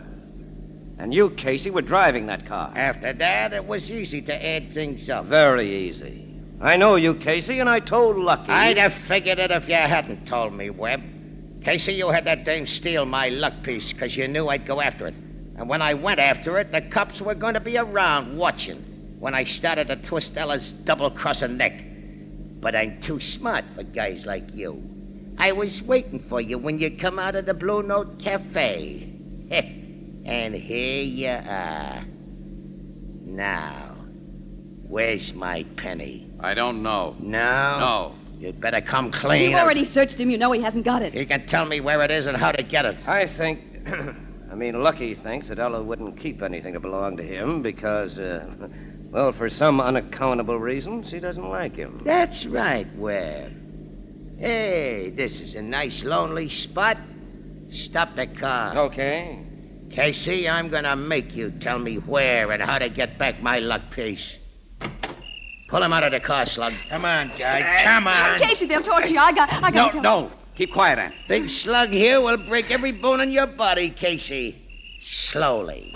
If you don't I come... can't tell you anything I don't know. Big Slug's an awful sap if he does anything for a boss who's lost his luck. Go to work on him, Slug. Wait. Listen to me, Slug, and you too, Webster. You guys have got brains. You taking orders from this dumbbell?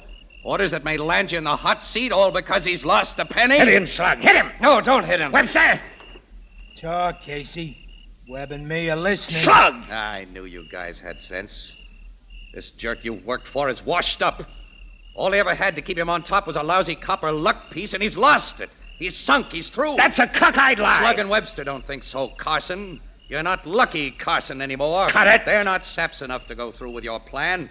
They know every cop and every newspaper in town would go after our murderers and keep after them until they were caught. I've stood enough of this. You can't turn my guys against me, Casey. I'll show you.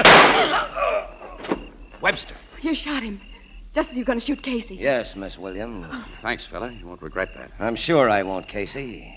I've wanted to kill Lucky Carson for a long time. And this afternoon, Slug agreed that it was a nice idea. Yeah, a swell idea. Gee, thanks. Thanks for saving our lives. Oh, don't thank us yet, Miss Williams. Or you, Casey. Why not? Tell him, Webb. You and Miss Williams would prove awkward witnesses if Slug and I were brought to trial. Remember, I'm really a lawyer. I mean to become boss of the former Lucky Carson mob. Yeah, and when your dead bodies are found close to Lucky's, why, the cops will figure he shot you and you shot him. That's right, Slug. You see, Casey and Miss Williams, we're going to kill you with a gun Lucky didn't have a chance to use, and then return the gun to his dead hand. The gun I shot him with will be found close to you. Do you get it? You shot him and he shot you. Yeah, we get it. Oh, Casey. No.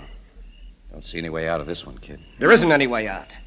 Pick up Lucky's gun, Slug, and do the job. Oh, you thought up this swell idea, Webb. It's your right to do it. No, I don't mind. First, I'll put this gun that I shot Lucky with near Casey so that it will look as if he dropped it. Yeah. Just right about here.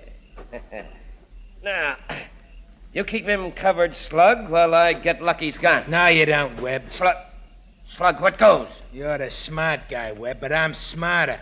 I'm gonna be the boss of this mob. No, don't shoot. Don't shoot. No. Well, he's done for. Now, lady and Casey, Webster dropped his gun too close to me, Slug. Casey, did you kill him, Casey? Did I kill him? I hope not, Annie. Hey, look, will you see? I never shot a guy before.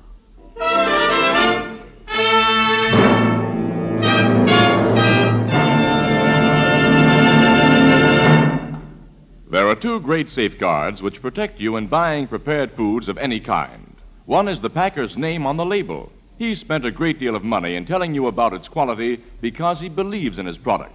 He can't jeopardize for a single moment that enormous investment. The second safeguard, which the better food packers of America are bringing you in increasing numbers, is the glass container.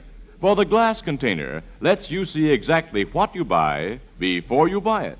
At a glance, you can judge the quality of fruits, vegetables, meats, and seafoods. And then, too, food packers know that glass won't affect taste or flavor. You can safely reseal the glass container to store leftovers.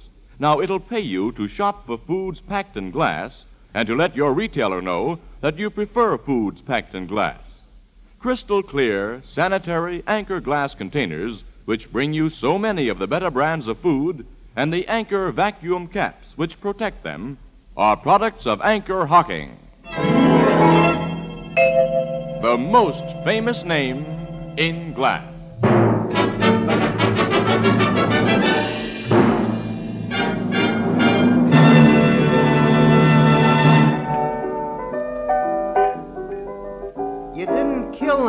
slug guy, huh, Casey? No, Ethelbert, he'll live. Until he goes to the chair for killing Webster. And Webster killed Lucky Carson. The gang's washed up. That's right. But not quite the way Mr. Casey figured on washing it up. Well, okay, Annie, rub it in. I can take it. But I wasn't wrong about one thing, that Indian head penny. If I hadn't put Ella up to taking it, Lucky and his mob might still be doing business, don't forget. You were wrong about that Indian head penny itself, though. What do you mean? Huh? Miss Williams, less than half an hour after Casey gimme that thing, I got a phone call telling me I'd won a $25 silk hat on a ticket I bought for 50 cents. Casey. Silk? You're like my sister Edna says, quote, even a penny can go to your head. Unquote.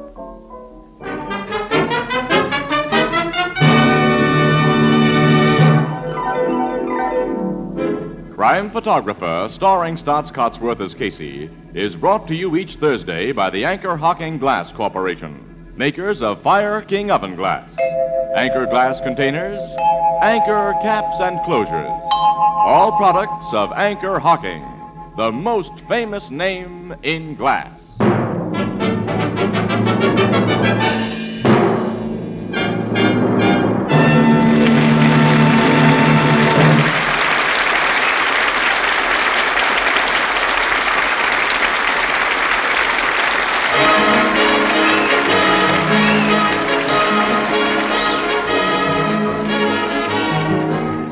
Crime Photographer is directed by John Dietz. The original music is by Archie Blyer, and the program features Miss Jan Miner as Anne and John Gibson as Ethelbert. Herman Chittison is the Blue Note pianist. Thursday night on CBS is the biggest show in town, so stay tuned for exciting dramatizations on Reader's Digest Radio Edition, which follows immediately over most of these stations.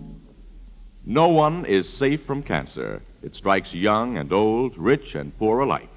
Help bring this vicious killer under control. Give to the American Cancer Society's Drive for Funds. This is Tony Marvin saying goodnight for the Anchor-Hocking Glass Corporation of Lancaster, Ohio, with offices in all principal cities of the United States and Canada. This is CBS, the Columbia Broadcasting System.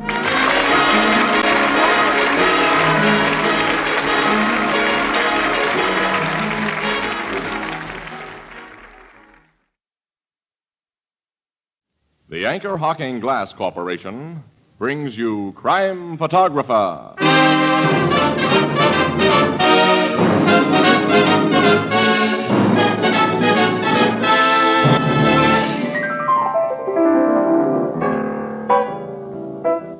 Gee, it's hot today, Casey. Here it is, only April 24th. April 24th, the anniversary of Ethelred. My anniversary, Casey? You know I ain't even married. I didn't say you, Ethelbert. I said Ethelred, once King of England. Oh, what's he famous for? Oh, who knows? But everyone knows what Anchor-Hocking is famous for. Anchor-Hocking is the most famous name in glass.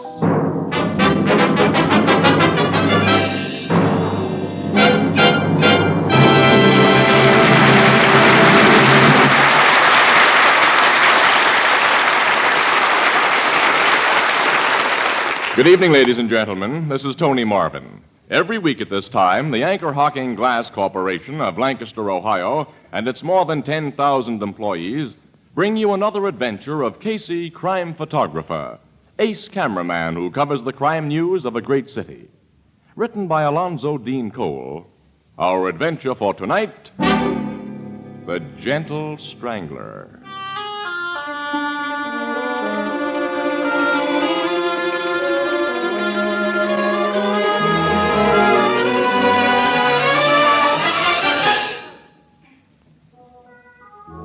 April, spring, around 9 o'clock in the evening. A quiet neighborhood. From one of these homes, a dignified, white-haired gentleman emerges and strolls leisurely down a tree-lined avenue. A man appears from the shadow of one of the trees and... Pardon me. Can I beg the favor of a light? Light? I wish to smoke. I have a cigarette and no match. Oh, certainly. My lighter. Thank you. You are Judge Whitcomb, are you not? Yes. I've seen your picture in the papers. Well, May I walk with you to the next corner? if you wish. Good evening, Judge. Oh, good evening, Dr. Crawford. Beautiful night. Lovely, lovely. Spring is finally here. Yes. Spring. The end of winter. The beginning. I don't recognize you, sir. You live in this neighborhood? No.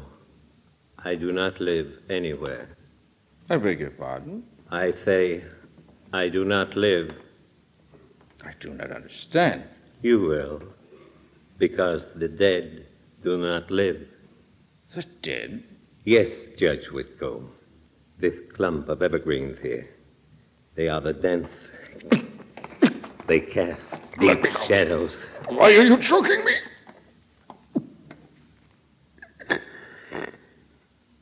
You see, Judge, you do not live anymore.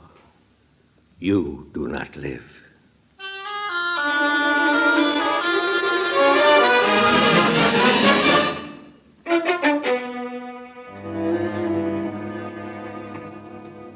Hold it a second, guys, will you? I want to get a shot of you putting that body in the dead wagon. Okay, Casey.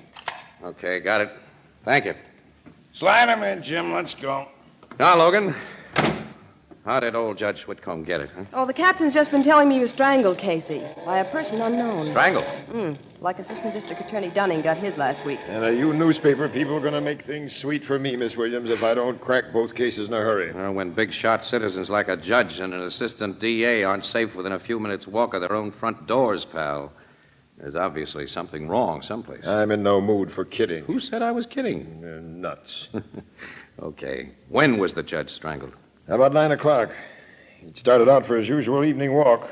Shortly after he left his house, Dr. Crawford, who lives in the next block, saw him with a strange man. But except that he was a big guy, and the doc can't give any description of the stranger. Well, nothing was stolen from the judge, Casey. Apparently, the motive wasn't robbery any more than it was in the Dunning murder. When a criminal court's judge and an assistant DA get killed within a week of each other, Logan, and are killed the same way. Sure, it looks as though someone they sent to jail is pulling a payoff. Oh, Dunning prosecuted an awful lot of crooks before Judge Whitcomb. Hundreds, Miss Williams. It won't be easy to figure the particular one who killed them both. This thing tonight at least looks like a tie-up. Yeah, the man last seen with the judge is described as big. That's something. Well, I'm heading downtown to check all cases Dunning prosecuted in Whitcomb's court. Then we'll see how much those somethings are.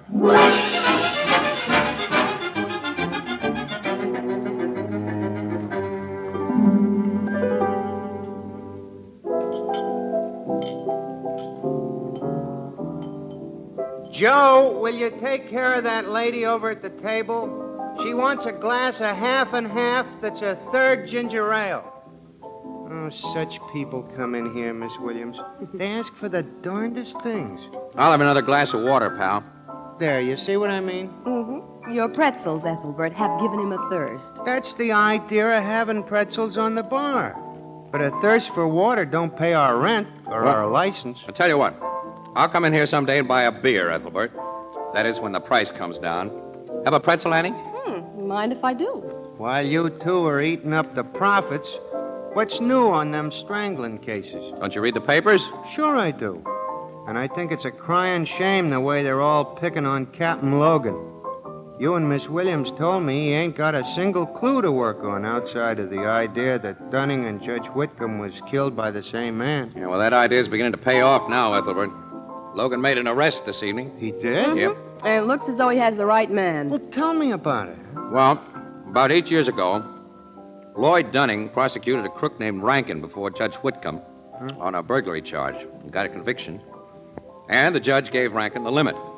Rankin claimed he'd had a raw deal, made a lot of big threats. He was released from prison just a week before Dunning was strangled. He's a big man, and he has no alibi for the times when the killings took place. Have another pretzel. Thanks. A little more water, Ethelbert. For both of us. You know that water's on a meter, don't you? This is becoming an outright swindle. Hey, you better fill the pretzel bowl up, too. We're touching bottom down here. Okay, but... Oh, excuse me, there's the bar phone. His pretzels were saved by the bell, Annie. Blue Note Cafe, Ethelbert speaking. Yeah, he's right here. Your city editor, Casey. Uh-oh. All right, give me it. Take it. Hello, Burke. Wait a minute. Oh, now, Burke. Well, okay, all right, I got a pencil ready. Go ahead, shoot. Alleyway on Market Street, just south of 12th. I got it. What? What's happened there? What? We're on our way, Burke, right now. What is it, Casey? Another strangling, Annie. Another? A detective got it this time, and Rankin didn't do the job. He's locked up in jail.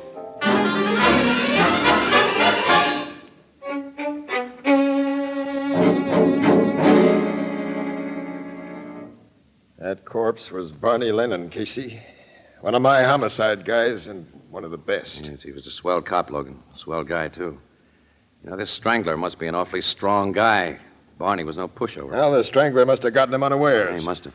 You know, Barney Lennon must have arrested the man whom Dunning prosecuted and Judge Whitcomb sentenced. Oh, maybe these three stranglings are wholly unrelated. Maybe we're dealing with a maniac. Well, the killer may be a maniac, Logan, but it's stretching that long arm of coincidence too far to believe that these three jobs are unrelated. Yes, 3 law enforcement officers in the same way and within 3 weeks. Yeah. A job a week. The killer may give us proof of relationship, Logan. Next week.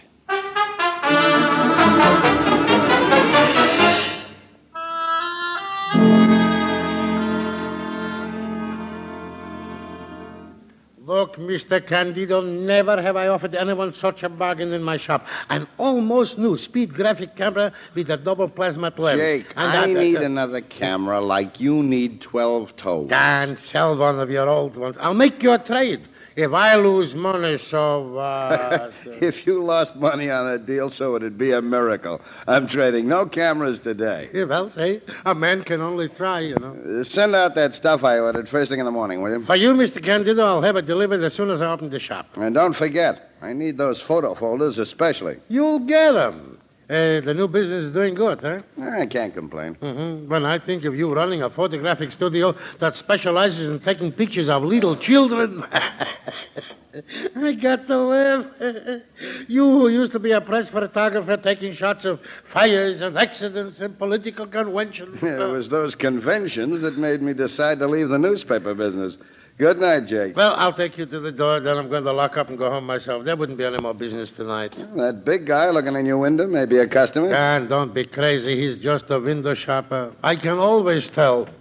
Well, good night, Mr. Candido. Night, Jake. And don't forget that early delivery. First thing in the morning, you'll get it. I got it all written down.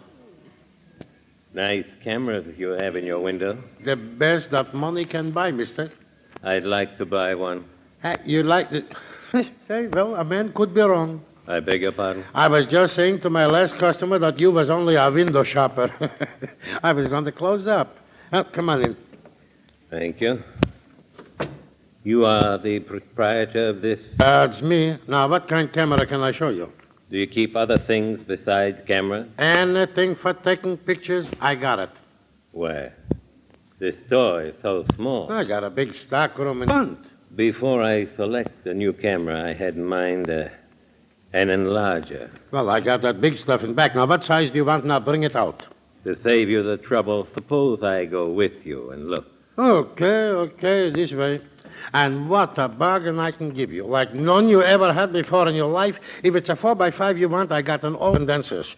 And if it's a 5.7, I got an only central projection that would make you... It is only you I want. Look, oh, my coat. Look. Only you I want. Only you.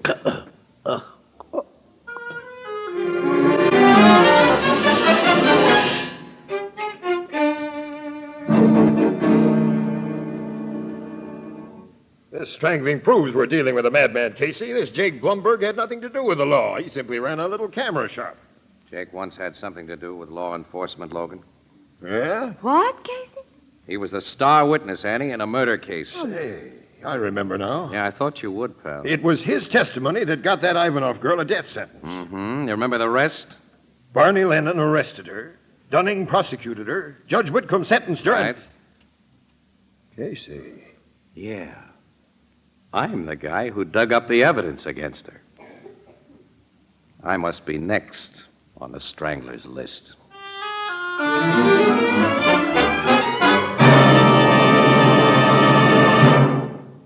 With present living costs what they are, Fire King oven glass is doubly welcome.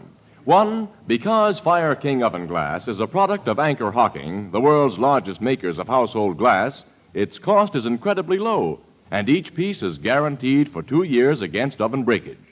Two, Fire King oven glass lets you make delicious, healthful meals out of leftovers of all kinds and out of inexpensive ingredients. And foods baked in Fire King oven glass inside the oven retain all their precious vitamins and delicious flavor. So ask for Fire King oven glass by name at your favorite chain, variety, hardware, and department store. Beautiful, practical, inexpensive Fire King oven glass is a product of Anchor-Hocking, the most famous name in glass.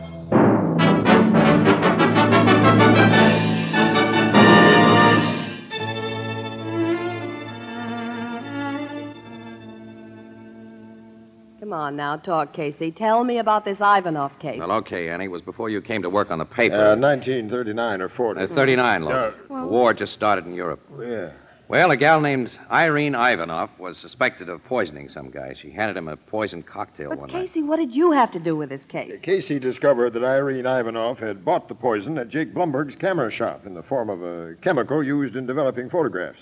He got Jake to identify her, and that convinced a jury. Assistant District Attorney Dunning, Barney Lennon, and I were able to show that the Ivanov dame never even snapped a camera shutter in her life and had no legitimate use for photographic supplies. But before Judge Whitcomb could sentence her, she committed suicide. Suicide? Yep. Got hold of a razor blade in jail and cut her wrists. When her mother heard the news, she had a fatal heart attack, and they were buried together. Now, this Irene was an only child. But, Casey, how does the Strangler tie in with this? You say the Ivanov girl was an only child and that she and her mother are dead. Mm-hmm. Well, what about the father? Before the murder, he had gone back to Russia, Annie. The Soviet government, with a war headed its way, kept him over there. When he heard what had happened to his wife and daughter, Miss Williams, the poor fella had to be put in a madhouse. Gee. Well, you think he's been released and is back in this country? Yeah, it's possible. After what's happened, I'd say it's probable. Oh. Well, then all you have to do is to find him Miss and... Williams, how do you find a man you've never seen and who has no criminal record? Now, the only thing I can remember, even being said about him, Logan, in a descriptive way, I mean, was that he was a big and a gentle guy. I don't remember the gentle part, but his bigness clicked with me as soon as you mentioned the Ivanov case. Did anybody see a big guy come into this camera shop before Jake was killed? I don't know, but the last sale he made before he was killed was for stuff to be delivered to a Mr. P. Candido. Candido? Yeah, here's his order book with the name and address. Hey, that's Pat Candido. Pat? Sure, Pat Candido. You know him, Logan. He used to be an on the news. Yeah. And if Pat happened to see that big guy... It's been his business to notice things. Come on, we're calling on Candido right away.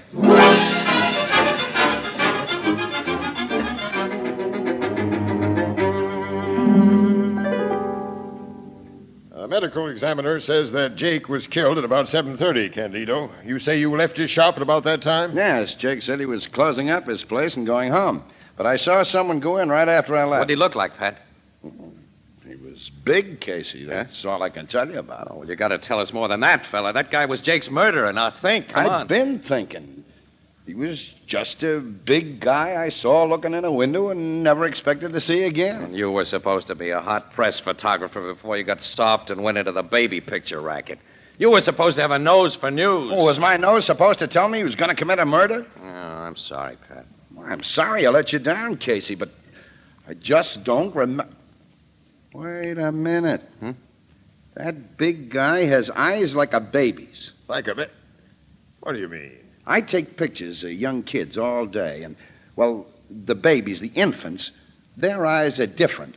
They seldom focus when they look at you. They seem to look through you and all around you and not at you. Yeah, I know what you mean, Pat, but that isn't much help. But the best you can do for us, huh? That's all I can do for you. Yeah, well, thanks, pal. It's at least more than we had before. Well, now, that isn't enough to give Casey warning of a man who undoubtedly intends to strangle him next week. Now, what are you going to do about that, Captain Logan? Don't worry, Miss Williams. Casey won't be alone any moment of the day or night from now on. What do you mean I won't be alone? Pal, I'm not particularly concerned about your skin. But I want to catch a murderer and you're bait. Wherever you go and whatever you do, a cop will be right beside you.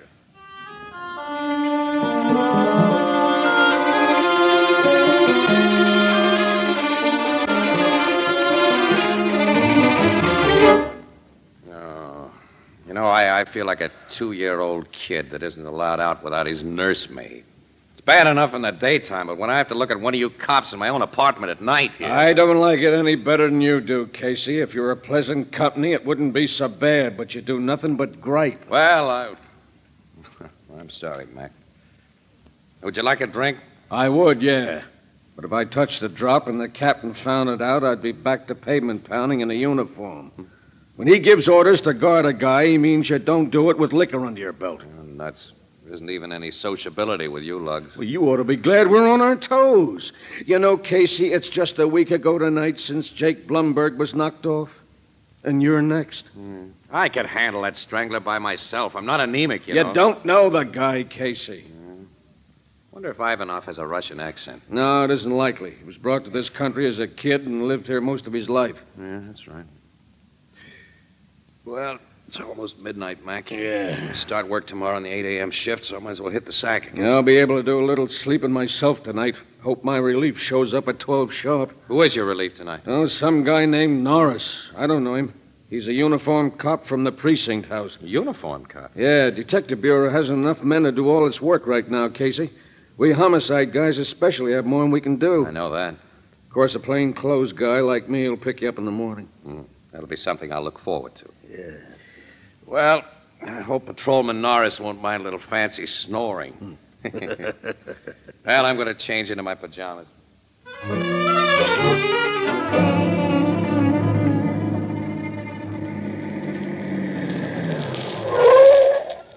All right, this is the place, Norris. Casey's apartment's 3B. Thanks for giving me a lift here, Lieutenant. It's all right, I was going this way. Now, remember your instructions, lad. No sleeping on this job. Keep your eyes open and your ears working. Anything happened to Casey while you're on duty, it'll be too bad for you.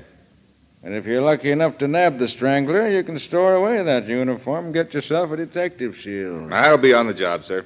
All right, you find a drive-it-yourself elevator back of the lobby stairs. Good night, Norris. Night, Lieutenant.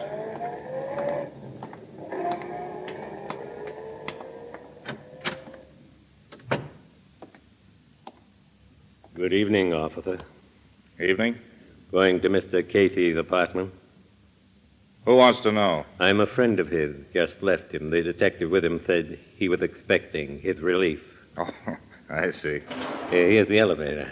I just got out of it. Press number 3 button there. Oh, thanks.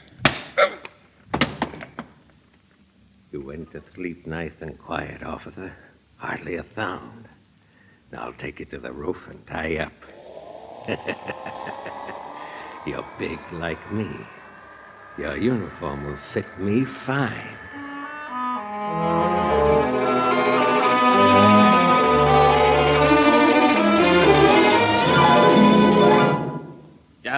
That relief cop is over 5 minutes late already, Casey. Well, you're actually off duty now, Mac. How about that nightcap? No, thanks. Not till the guy gets here.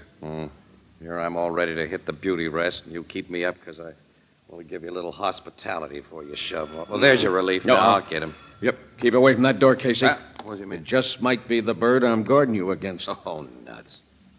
Who's there? Officer Norris, 23rd Precinct. Okay, just a minute. Cop with a lisp. One of our best dicks on the safe and loft squad stutters. Yeah, I know him. All right, come in, Norris. Thanks. I'm your relief. Yeah, and a late relief. I'm sorry, it couldn't be helped. Yeah, well, I'm sorry, too. All right, give me that nightcap, Casey, and I'll get out of here. Okay, Mac. How about you, Norris? No, thank you. I guess you know your orders. Yes. You know, I never run into you before, Norris. My name's McAvoy. Nice to know you. I'm Casey. Nice to meet you. Thanks. Here's your poison, Mac. Oh, thanks, Casey. Well, here's how. How? Well, I'm heading for home now. You lock the door when I go out, Norris, and take care of this lug, Casey. I'll take care of him. You'll find me a pain in the neck, but you'll have to stand for that. Sock him if he gripes too much and put him to sleep. I may do that. Go on, get out of here, Mac. Yeah, I'm on the way, Casey. Good night. Good night. Good night. Now, I'll lock the door. I'm going to bed, Norris. There's a lot of magazines on that table for you to read if you want. Some books in that case and this bottle. Help yourself to all of them. Thanks very much. You got a long, dreary night ahead of you. All nights are long. Well, I'd hate to have your job, sitting up guarding a guy that snores. Maybe you won't snore tonight. You're an optimist. Well, good night. Good night. Say, Yes? how did a guy like you ever decide to be a cop? It was a means to an end. What end? Excuse me, I'm getting kind of personal on such short acquaintance, but you seem such a gentle sort of fellow that I... Gentle? Why do you look at me like that, Mr. Casey? Just sizing you up. How do you size me up? Okay. You're okay. Think I'll have a nightcap. I prescribe it. Sure you won't join me? No, thank you. Detective McAvoy should be out of the building now. Well on his way home, don't you think? Yeah.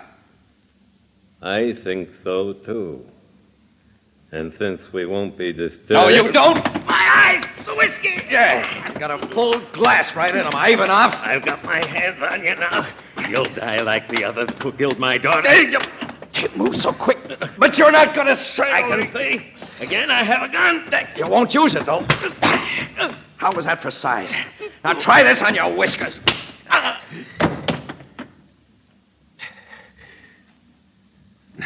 Boy, if you'd ever really gotten those big mitts of yours around my neck.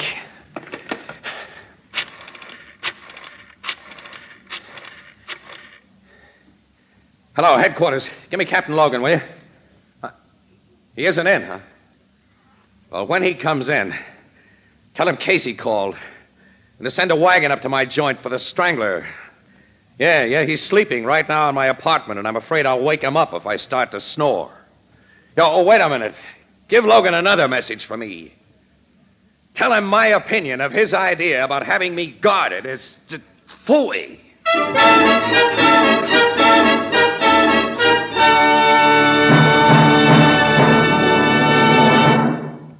Breakfast time tomorrow morning is a long way off, and that makes breakfast just about the most important meal of the day.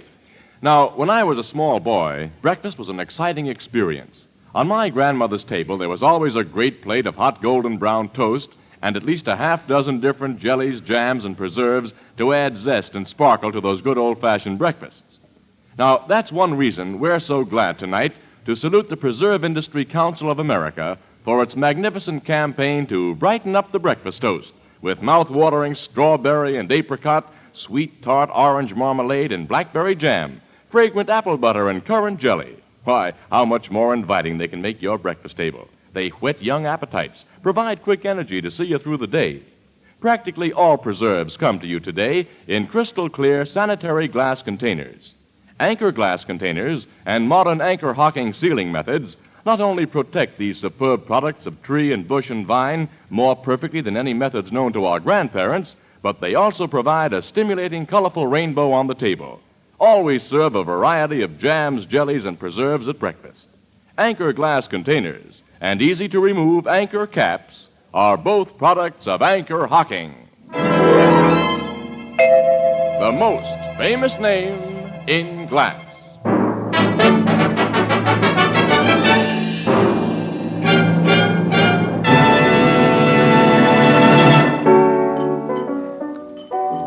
But, Casey, how did you get wise to that Ivanov guy in the cop's uniform? His eyes were like a baby's, Ethelbert. They didn't focus. The eyes of mad people are often like that. Yeah. And Ivanov is as crazy as they come, poor devil. He's going to spend the rest of his life in a nut house. Of course, those funny eyes Pat Candido noticed put me on guard, you see. I filled that whiskey glass just in case. I wasn't going to take any chances. Ivanov had the cop's revolver, Ethelbert, in case he couldn't take chances. Right. How'd you find the cop whose uniform Ivanov had taken? He was on the roof, tied up and gagged. Otherwise, he was okay. Ivanov had been listening outside Casey's door. He'd heard the name of the cop that was to relieve McAvoy, and that McAvoy didn't know him personally, so he just put poor Norris to sleep and took his place. Seems to me that for a crazy guy, he went about his strangling business in a pretty smart way. Well, insane people often have a very sane side, pal. and vice versa. Why look at me? I wasn't looking at you, Casey. I was looking at that pretzel bowl. Oh, well, don't just look at it. It's empty again. Fill it up. Yeah. And Ethelbert. I know. 2 more glasses of water. Yeah, and cold this time.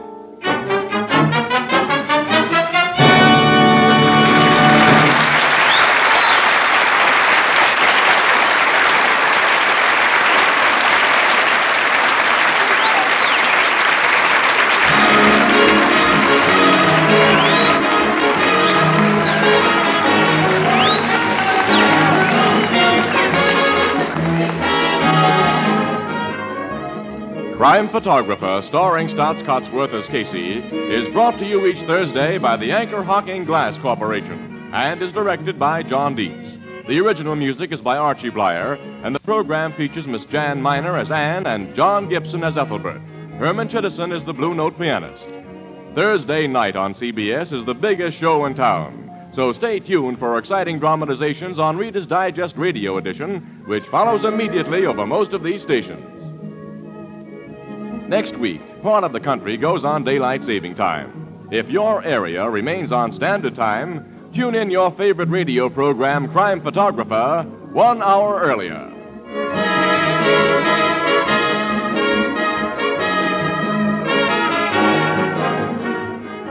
This is Tony Marvin saying goodnight for the Anchor-Hocking Glass Corporation of Lancaster, Ohio, with offices in all principal cities of the United States and Canada.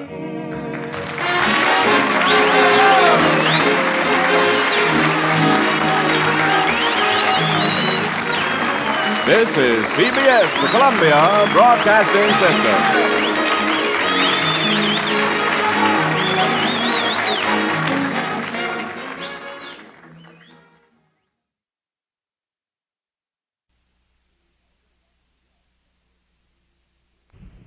The Anchor-Hocking Glass Corporation brings you Crime Photographer.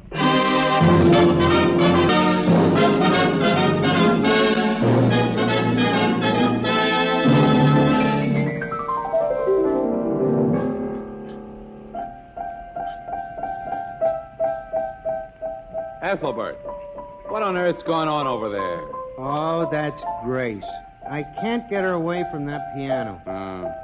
Tell her to let Herman play. Oh, Grace, that's enough. Thanks. Besides, this is the famous noise abatement week. Well, it may be famous, Casey, but it's not as famous as my favorite line. Anchor-Hocking is the most famous name in glass.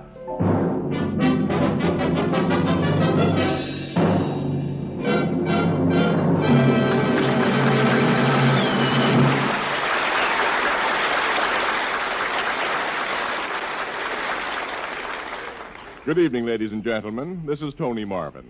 Every week at this time, the Anchor-Hocking Glass Corporation of Lancaster, Ohio, and its more than 10,000 employees bring you another adventure of Casey, crime photographer, ace cameraman who covers the crime news of a great city. Written by Alonzo Dean Cole, our adventure for tonight, King of the Apes.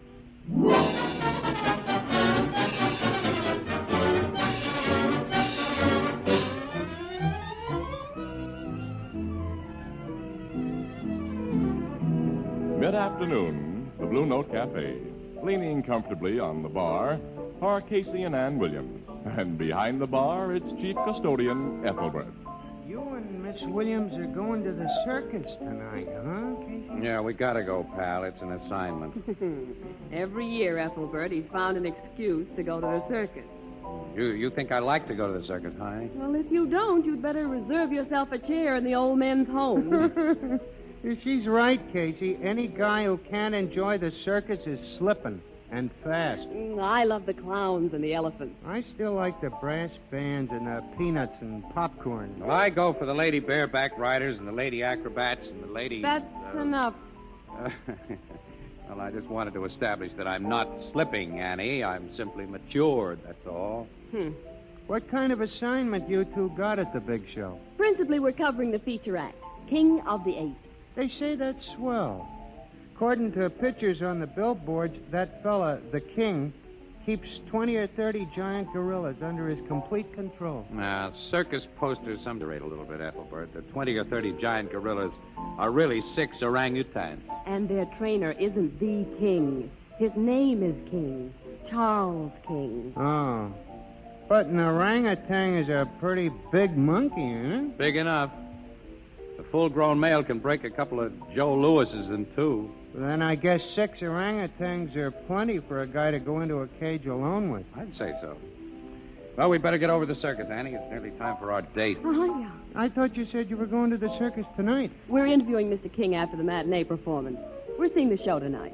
Oh. Well, so long, pal. So long, Ethelbert. Have a good time, and don't let him lock you up in the monkey cage. Nuts to you, pal, and so long. So long, Casey. And nuts to you.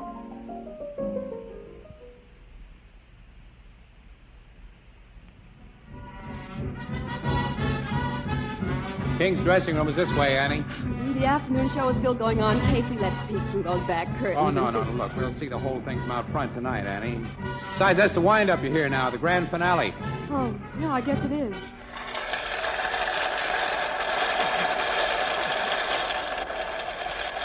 Oh, look. The clowns are coming from the ring. Oh, let's watch. Oh, I've seen clowns before. We've got a date, Oh, Annie. just a minute, Casey. Oh, okay.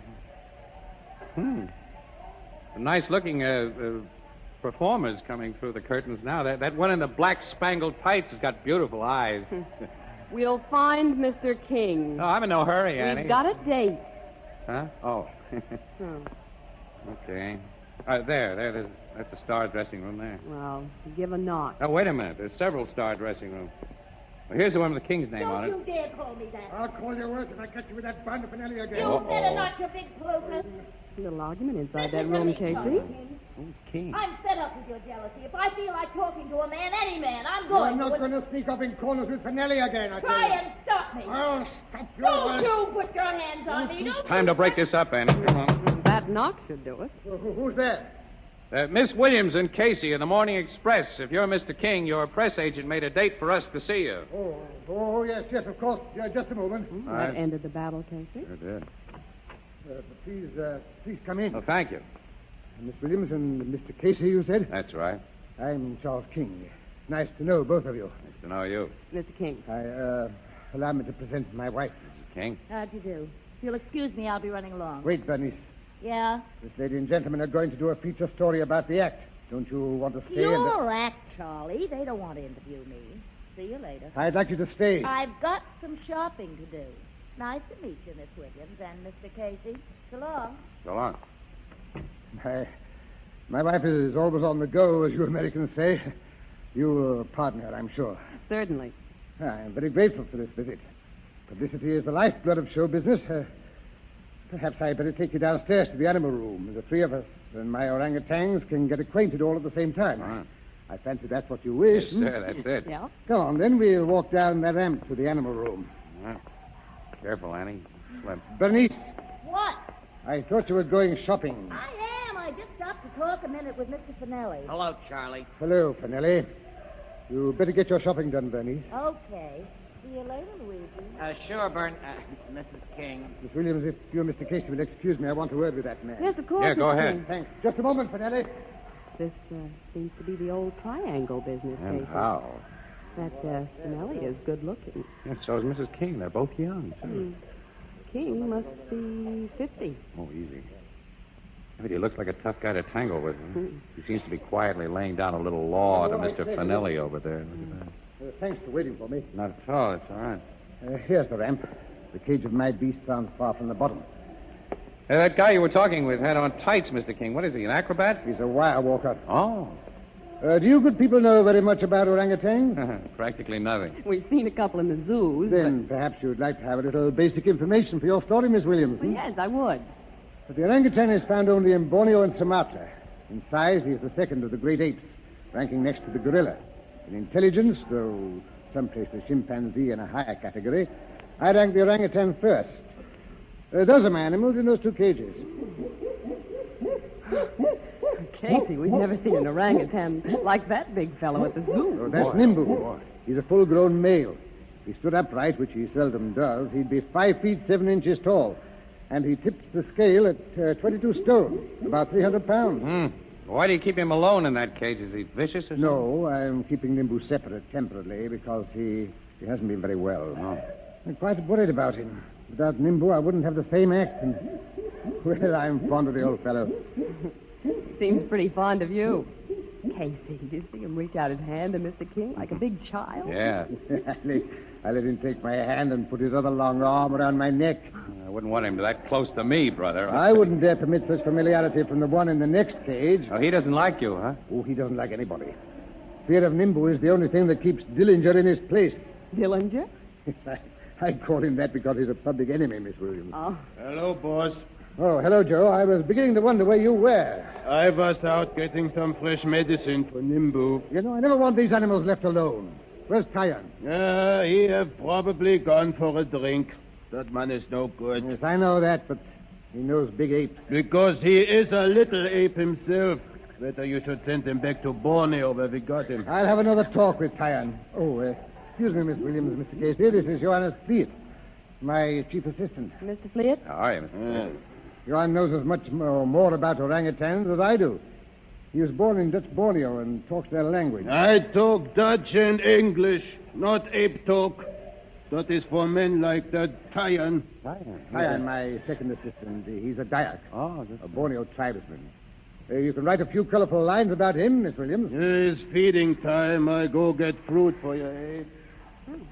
He's a pleasing character, Casey. Yeah. I heard what you said, Miss Williams.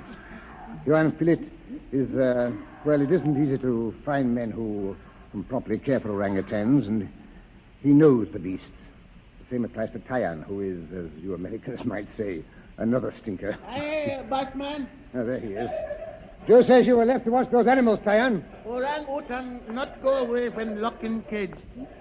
Tyan get thirsty, go for get drink. You're always getting a drink, and I'd like you to... And if Tyan don't be more good, you send him back chop quick to Borneo.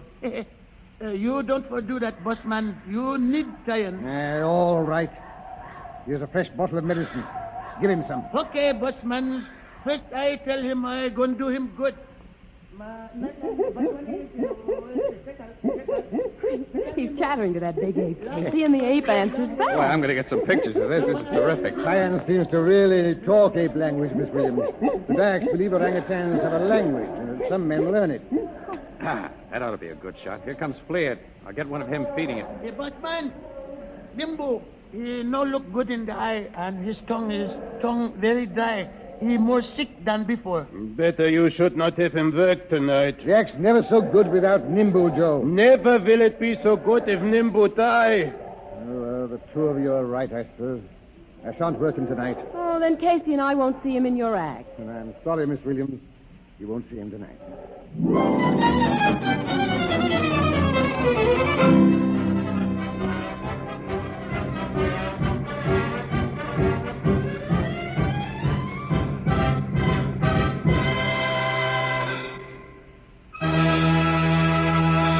Children of all ages, the biggest show in the world is proud to present the most daring, colossal, engrossing, educational exhibition of man's mastery over the savage beast that has ever been witnessed in the history of the universe. That's it, Annie. This is King The Jack. strongest, They're throwing up a cage, most Casey. ferocious, most dangerously intelligent animals known to man, orangutans. Well, that Nimbu sure looks Giant dangerous and primates wise. from the doesn't he? jungle the others we wilds saw of this afternoon. Borneo.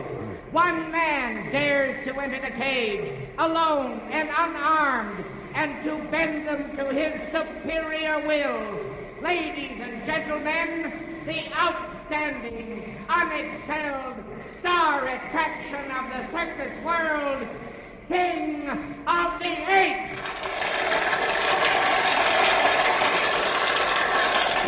Boy, that was some build-up, wasn't it, huh? The ringmaster did use a few superlatives. Oh, Mr. King looks nice in that jungle explorer's outfit, doesn't he? Yeah. His wife isn't half bad in her shorts.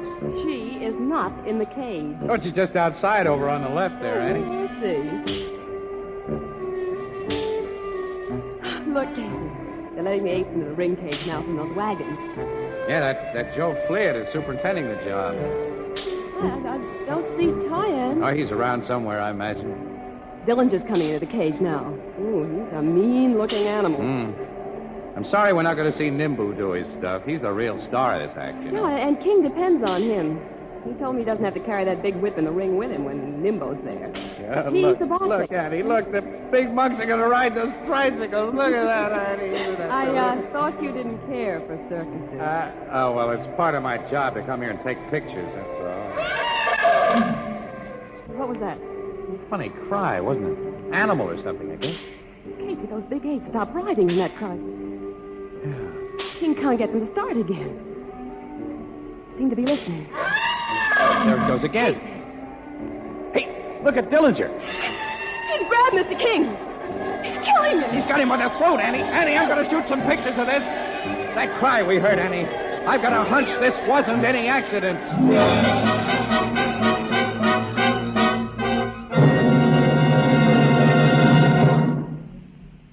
Mother's Day is a week from Sunday. Why not make this an occasion to be remembered? Make Mother queen for the day. Keep her out of the kitchen. Let the whole family pitch in and cook this Mother's Day dinner yourselves. It's not as difficult as it sounds, particularly if you rely on Fire King oven glass, the amazing oven glass which practically assures baking results. Plan your meal around a big baked casserole dish. Supplement it with hot bread or biscuit and top the meal off with a homemade pie. Why, it's easy if you follow the recipes and use Fire King oven glass casseroles, pie plates, and baking dishes.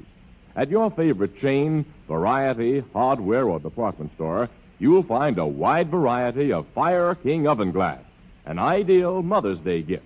Prices are amazingly low. Fire King oven glass is a product of Anchor-Hocking, the most famous name in glass.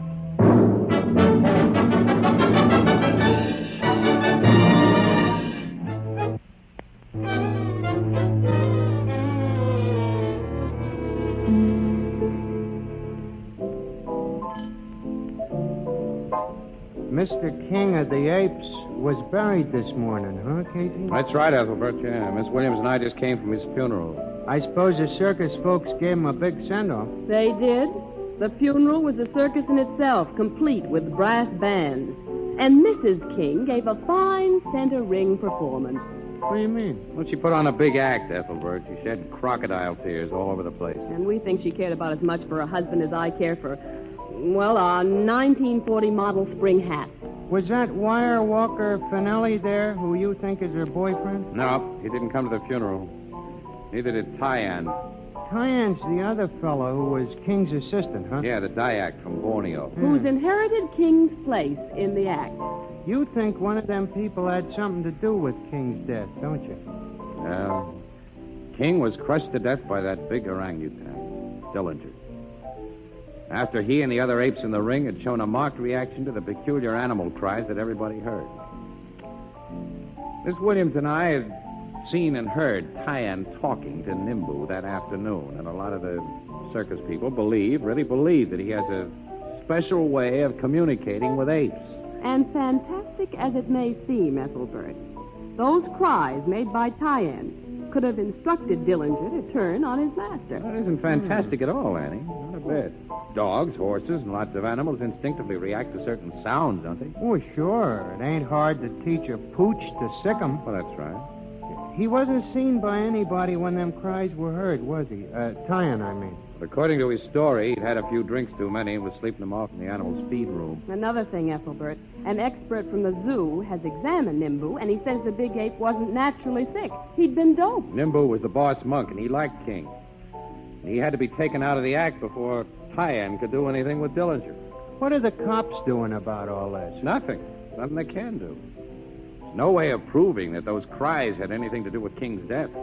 So it goes down in the books as, what do they call it, accident, incident to a hazardous profession, and that's that. And we can't even hint at our suspicions in the paper, Ethelbert, without letting the Express in for a libel suit. Yeah, but in my book, Tyan caused the death of Charles King, and I think Mrs. King put him up to it. She's now free to play around with Finelli. And Mrs. King owns the act since her husband's death.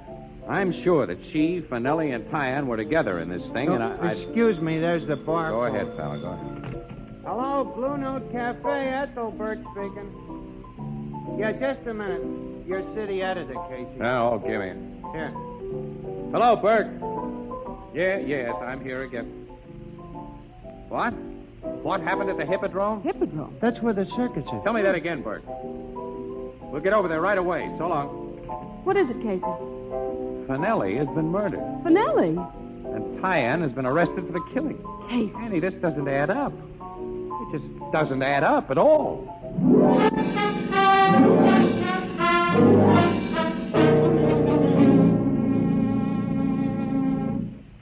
How was Finelli killed, Captain Logan? The same way Marie Antoinette was. His head was cut off. What? Oh, holy. The lethal instrument in this case was a curved, razor-edged Dyak knife. It's been identified as belonging to that Borneo native, Tyann, who was found in his dressing room, dead drunk, with the murder knife beside him shortly after the murder was discovered. Did you sober him up enough to talk? He was able to deny that he'd killed anyone. Drunk or sober, nearly all killers can do that. Yeah, but why should he have killed Finelli, though, huh? Well, the guy's only one generation out of the jungle, and he was drunk. That's two reasons. Yeah, well, wait a minute, though, Logan. Tyann had just landed himself a sweet job. He'd become the big shot in a big feature act owned by Mrs. King. Well, why should he pitch his big chance away in his life besides by killing her boyfriend? That doesn't add up. Look, this Tyann is a semi-savage from Borneo. He was lit to the skylight. Well... The murder weapon belonged to him, and we found it beside him. Now, Casey, take your little camera in hand and shoot pretty pictures for the paper. I've got important police work to do.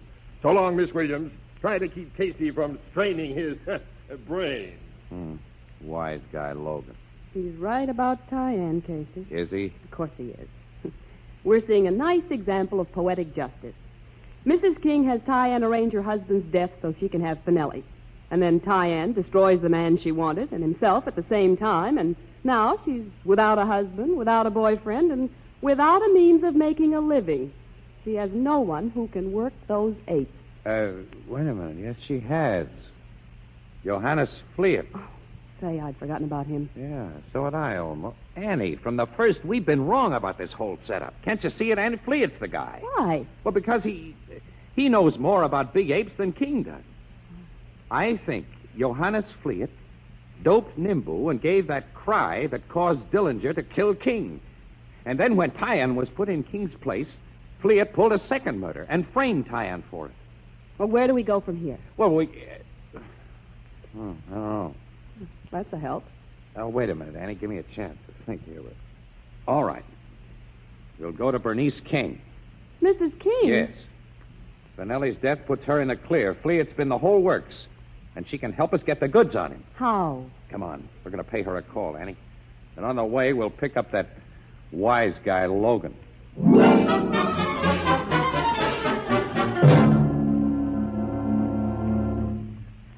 I think you're right, Mr. Casey. Thanks. You're more easily sold than I am, Mrs. King. I think he's altogether wrong. You would, Logan. Whether he's right or wrong, Captain, I'll take any chance to get the man who may have caused my husband's death.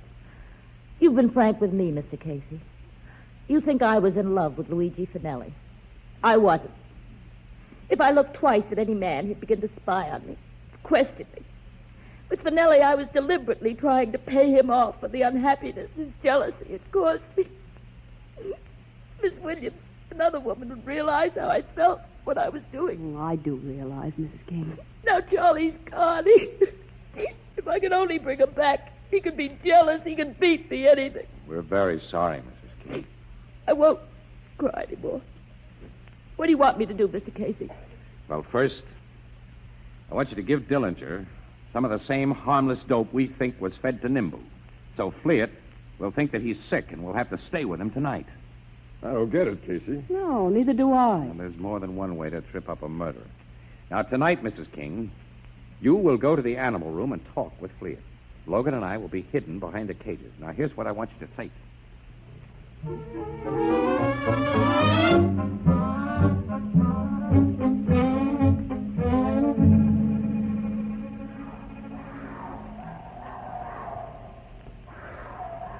she comes, Logan.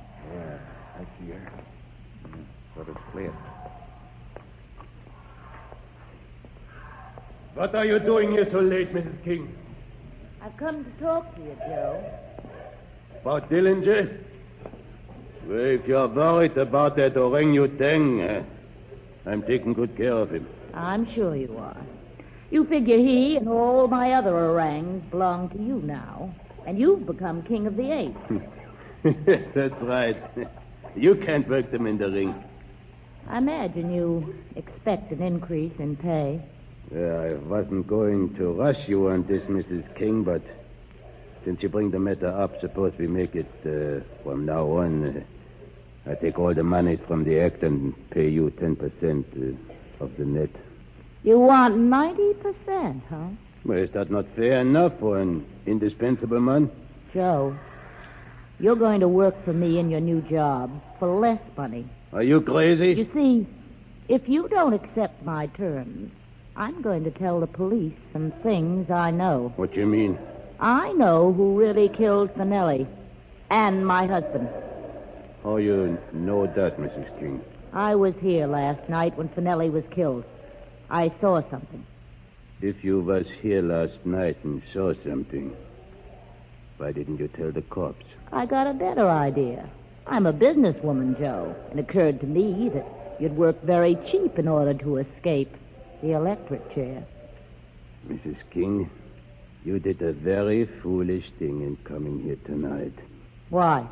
The police will think you was worried about poor sick Dillinger. You was foolish enough to enter his cage while I was out of the room. What are you talking about? I'm putting you in his cage. Dillinger will do the rest, as he did to your husband. Let me go. Oh, no. As I killed your husband, as I killed Finelli, now I kill you. That does it, Logan. Pick him up, please. Oh, cops. Pick him up and let go of that woman. Oh, so this was all a trick. Let go of Mrs. King, I say. Do what, Joe? No, cops. To get me, you got to shoot through this woman. And I got the gun, too. Captain Logan, he's holding You can't get out of here, Fleet. Look, I got my gun at this woman's back. If I do not go free, she dies. You kill me, Captain. Got us, Logan. All of you, stand over by the wall. All right. Now, Mrs. King, we go. You'll never get away with this. I take my chances on that. Now walk in front of me. Past these cages. And slow, Mrs. King. I will. That big H got him by the throat. Got too close to that cage. Come on, help me pull him away from that orang, Casey. All right. Wait, he's dropped him. Look, his neck is broken. He's dead. He saved my life. Take it easy, Mrs. King. You're safe now. Huh. I guess Annie was right. I guess there is poetic justice.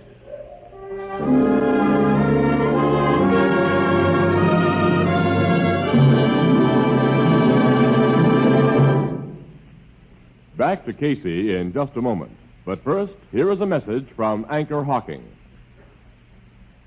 I hope that every one of our listeners will make a special point to tune in Crime Photographer next Thursday evening.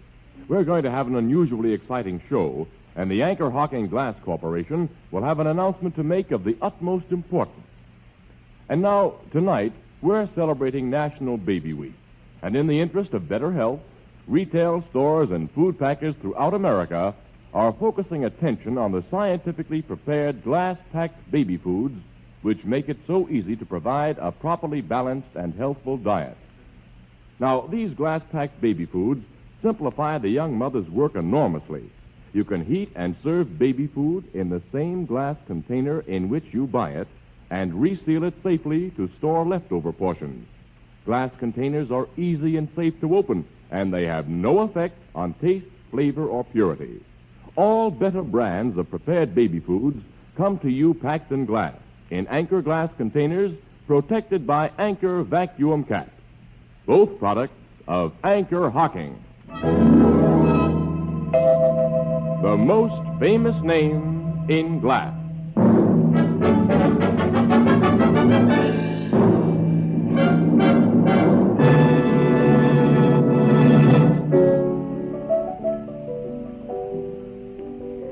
I suppose they've let that little guy Tyan out of jail now, huh, Miss Williams? Yes, Ethelbert, after Captain Logan gave him a long talk about the electric chair he'd been so close to. Yeah, it made such an impression on Tyann that he took the pledge never to drink again. And he'll be back in the act as King of the Apes tonight. And Casey and I are going to the circus again tonight to watch him work with Nimbu. Hey, as a matter of fact, the performance will start in half an hour, Annie. We'd better get over there. Huh? The ape acts don't go on till late, does it? Almost at the end of the show, Ethelbert. But you're going to see the whole show again? That's Casey's idea. Well, there's a lady acrobat I want to look at again, Anne. She has such beautiful eyes.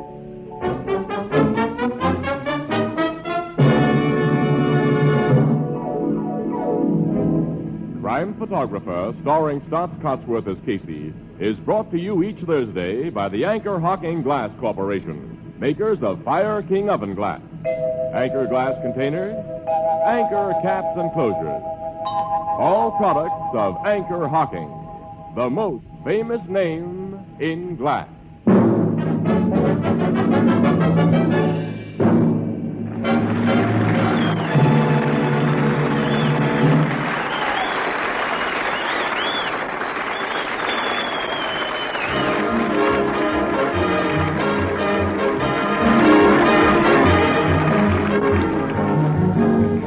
Crime Photographer is directed by John Deep.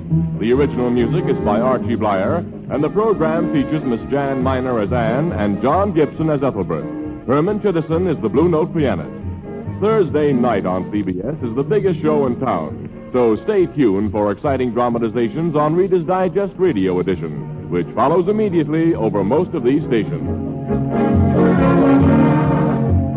This is Tony Marvin saying goodnight for the Anchor-Hocking Glass Corporation of Lancaster, Ohio, with offices in all principal cities of the United States and Canada.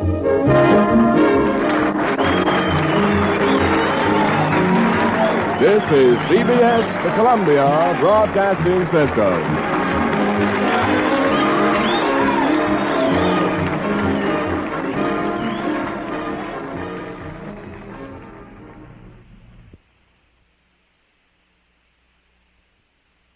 The Anchor-Hocking Glass Corporation brings you Crime Photographer.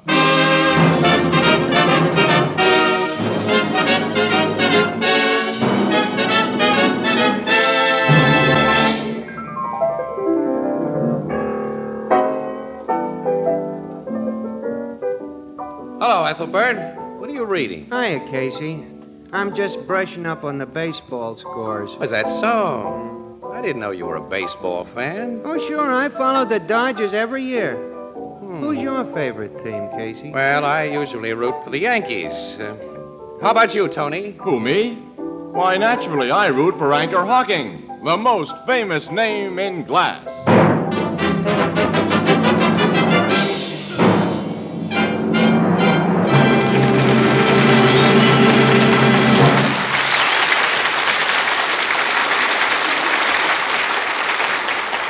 Good evening, ladies and gentlemen. This is Tony Marvin. Every week at this time, the Anchor-Hocking Glass Corporation of Lancaster, Ohio, and its more than 10,000 employees bring you another adventure of Casey, crime photographer, ace cameraman who covers the crime news of a great city. Written by Alonzo Dean Cole, our adventure for tonight, The Laughing Killer.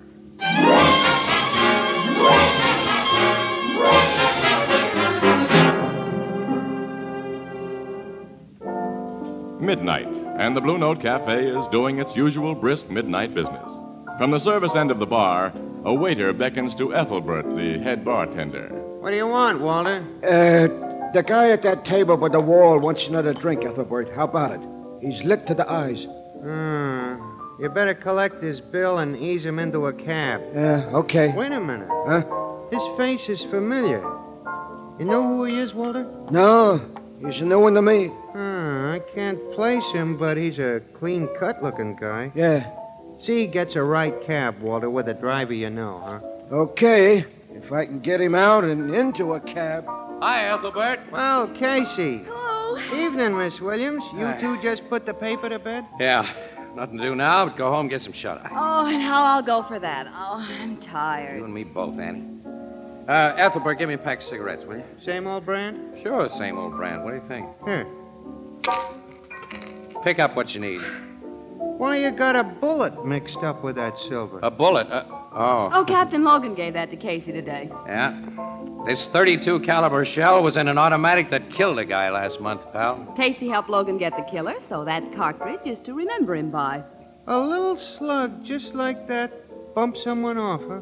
A .32 is big enough when it gets inside you. pal. Don't go into details. I can imagine. I don't want to go home. Look. I want another drink. Please, mister. Oh, no, I don't want to go home. One of your customers isn't listening to reason, Ethelbert. Ethelbert, hey. Isn't that drunk Artie Maddox? Artie Maddox? Yeah. Sure, I knew I'd seen him before. When did he get out of the big house, Casey? Last month on parole. I meant to look him up, but I haven't had time. You mean that nice-looking man is an ex-convict? Yeah, and he was sent up for murder, Miss Williams. Well, not quite. That was manslaughter. A lot of doubt that he was guilty even of that, too. That's so. What? His case was hot news before you come to this town, Miss Williams. Artie Maddox was an orchestra leader. He had one of the best sweet bands in the country, Annie. Before he met some dame who calls herself Gypsy Hibbert. Gypsy Hibbert. Oh, the big blues singer. That's right. Yeah, you can shorten the gypsy part of her name to plain Gyp. That'd describe her better, too. What happened? Well, she was singing in a roadhouse, and Artie heard her. He hired her and gave her a feature spot with his band. Then he went nuts about her and wanted to marry her.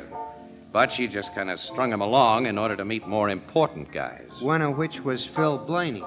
At that time, Annie, 5 years ago, Blaney was the big shot in the gambling racket here. You mean he had the spot that Lou Carboni has now? Uh-huh. Carboni then was merely Blaney's first assistant. Well, Blaney went for the gypsy gal in a big way.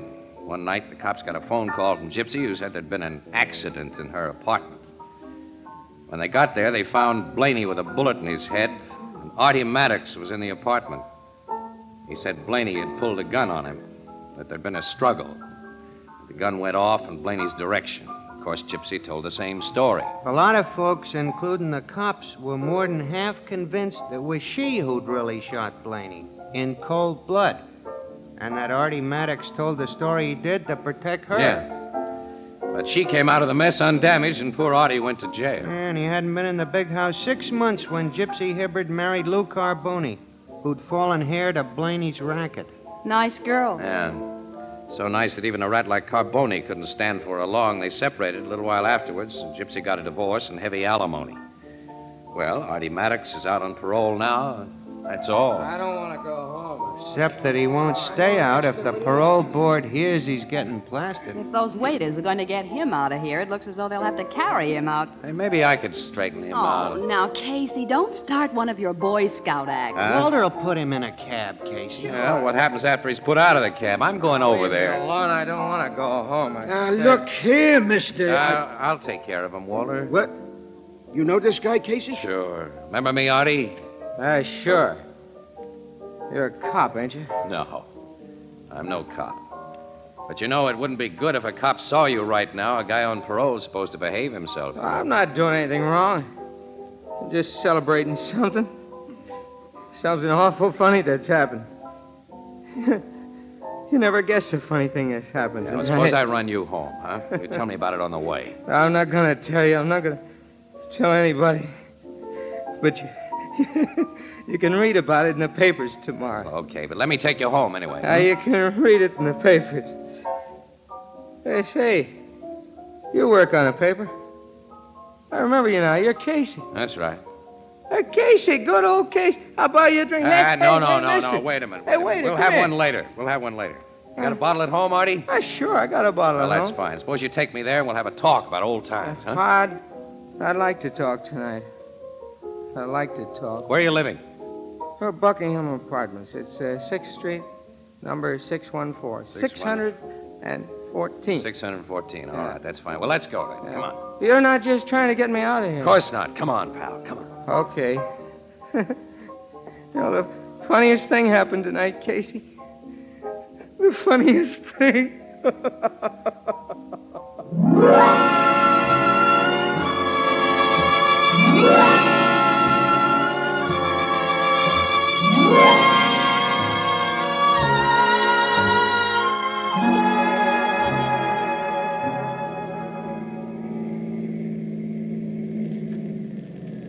Here's where he lives, Annie.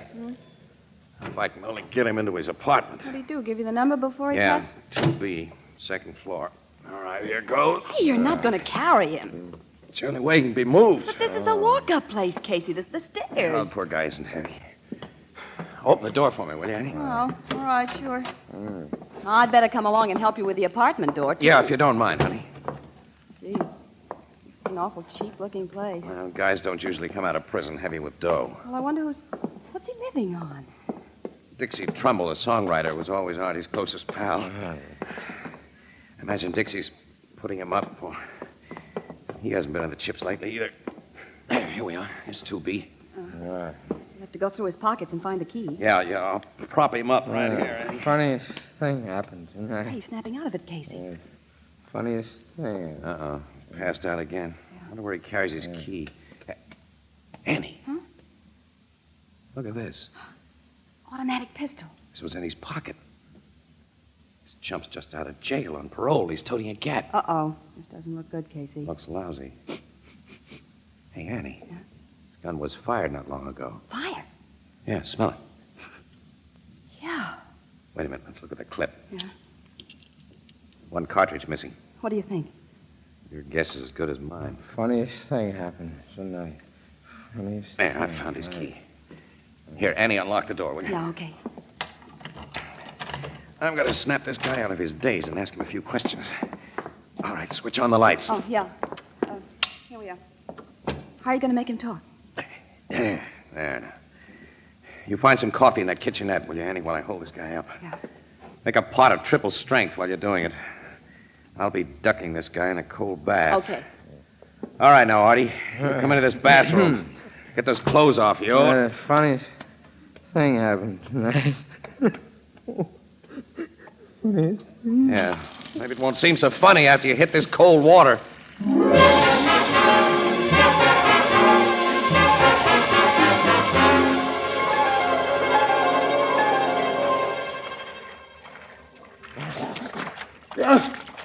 I love it, Holly. There you are. Go on, Casey. Don't push my head under. Again, you're breathing. All right, Artie. Okay. I think you're on the sober side now. Come on, get out of the tub, put on your clothes. Come out. Yeah. Lady's making you some hot coffee. Lady? Yeah, a friend of mine. Oh, I'll leave you alone now. Don't be long. 'Cause I want to have considerable talk with you. Talk? What about? Stay to your health. Get dressed and hurry. Is he okay, Casey? He knows what's going on around him now, anyway. Did he tell you anything? I haven't mentioned the gun. Let's have another look at that thing. Foreign make.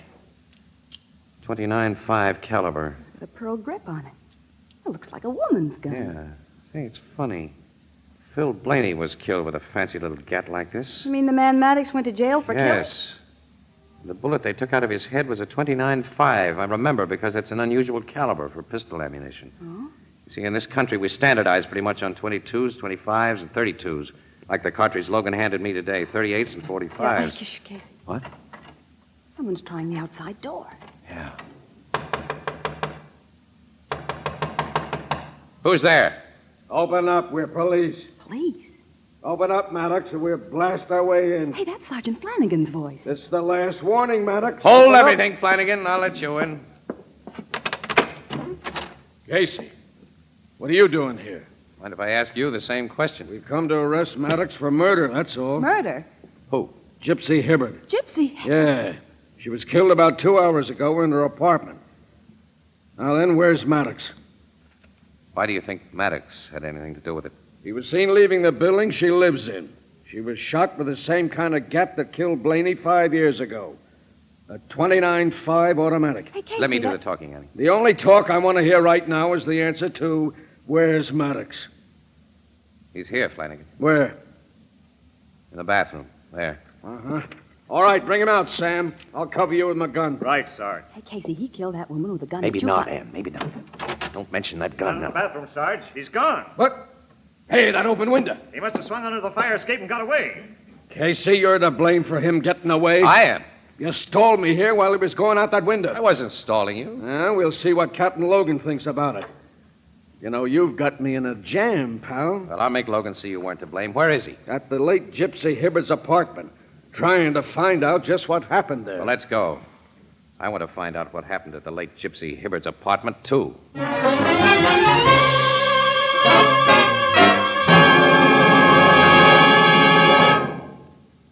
Mother's Day has become a fine American tradition, and many Americans make it a point to show their appreciation of Mother's role as homemaker by sending her bright flowers and also practical gifts, useful items to lessen her work and increase her enjoyment. And that's why a complete set of Fire King oven glass is so appropriate. As an experienced homemaker, she'll tell you how much better food tastes when baked in Fire King oven glass, and how tempting is the appetizing, clean look as the piping hot food is brought to the table. And as for cutting down her housework, well, Fire King oven glass cuts dishwashing time by a full 2/3, for you bake, serve, and reheat food in the same casserole or baking dish. Fire King oven glass has a beautiful pale blue color which adds charm to any table. Every piece is guaranteed for 2 years against oven breakage. Now, you'll find complete sets at your favorite chain, variety, hardware, or department store. The ideal gift for Mother's Day or any day. Fire King oven glass is a product of Anchor-Hocking, the most famous name in glass.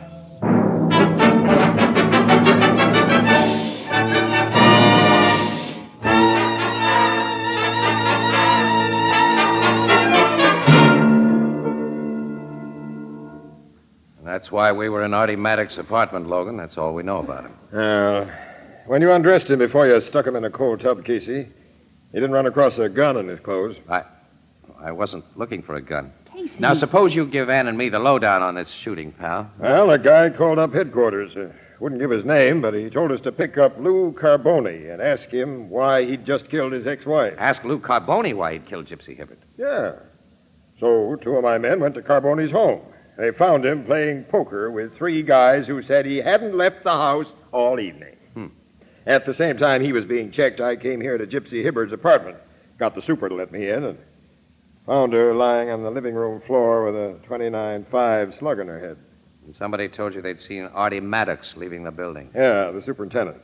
And checking the time he saw Maddox leave with the medical examiner's finding, the woman must have been shot just a few minutes before. Have you any idea who made that call to headquarters, Captain? Oh, I think Maddox made it.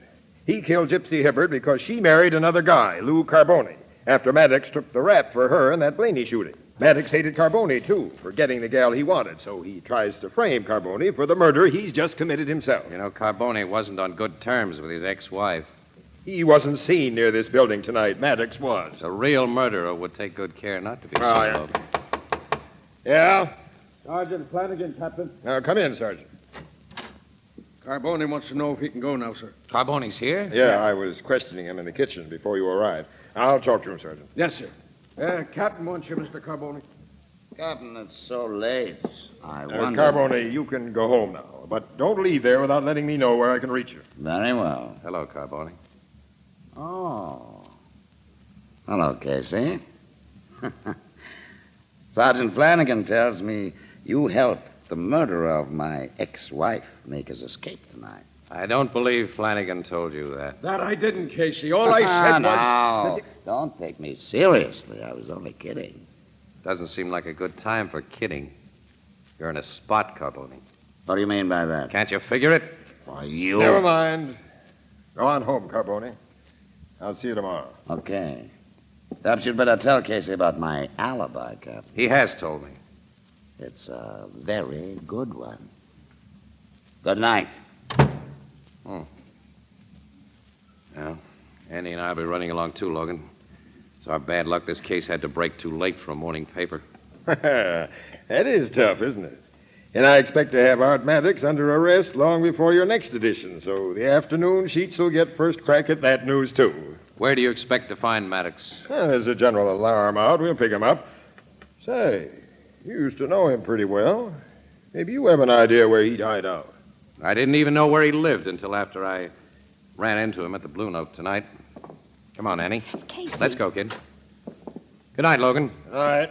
Casey, you suppressed evidence. And you didn't tell Logan about that gun you found. You were swell, kid. You didn't tell him either. Here's the outside door. But we've got to tell him. Otherwise, we're We accessories won't to... bother with the elevator, Annie. Let's walk down. We're not leaving until you give that gun to Logan. Well, yes, we are. Come on. No. Give him the gun later, after I have a talk with Maddox. Talk with... You know where he'd find it? I think so. Which makes another little item I've suppressed. Why? Well, let's call it a hunch, Annie. I have a feeling that if the cops find Artie before I do, if they have that gun that seems to clinch his guilt, he hasn't got a chance. And he didn't shoot Gypsy Hibbert any more than he killed Phil Blaney. You think Carboni did it? All I'm thinking of now is locating Maddox. Well, where are you going to look for him? Well, he needs a friend tonight, a dependable friend. His closest pal is that songwriter, Dixie Trumbull. All right, we're heading for Dixie's place.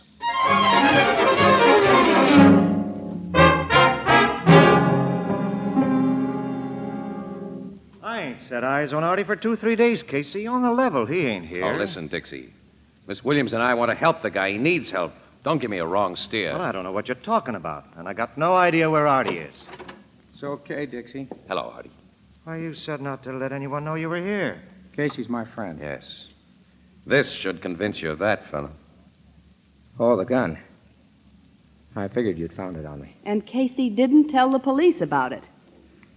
I'll take the shells out of it. Put it here on this table until you tell me what to do with it. What does the gat mean, Artie, and what's the stuff about cops? I haven't told you, Dixie, because the less you know, the less trouble you'll have. I'll go out and take a walk for half an hour. Please, Dixie. Okay, pal. Guess you've got a good reason for asking. I have.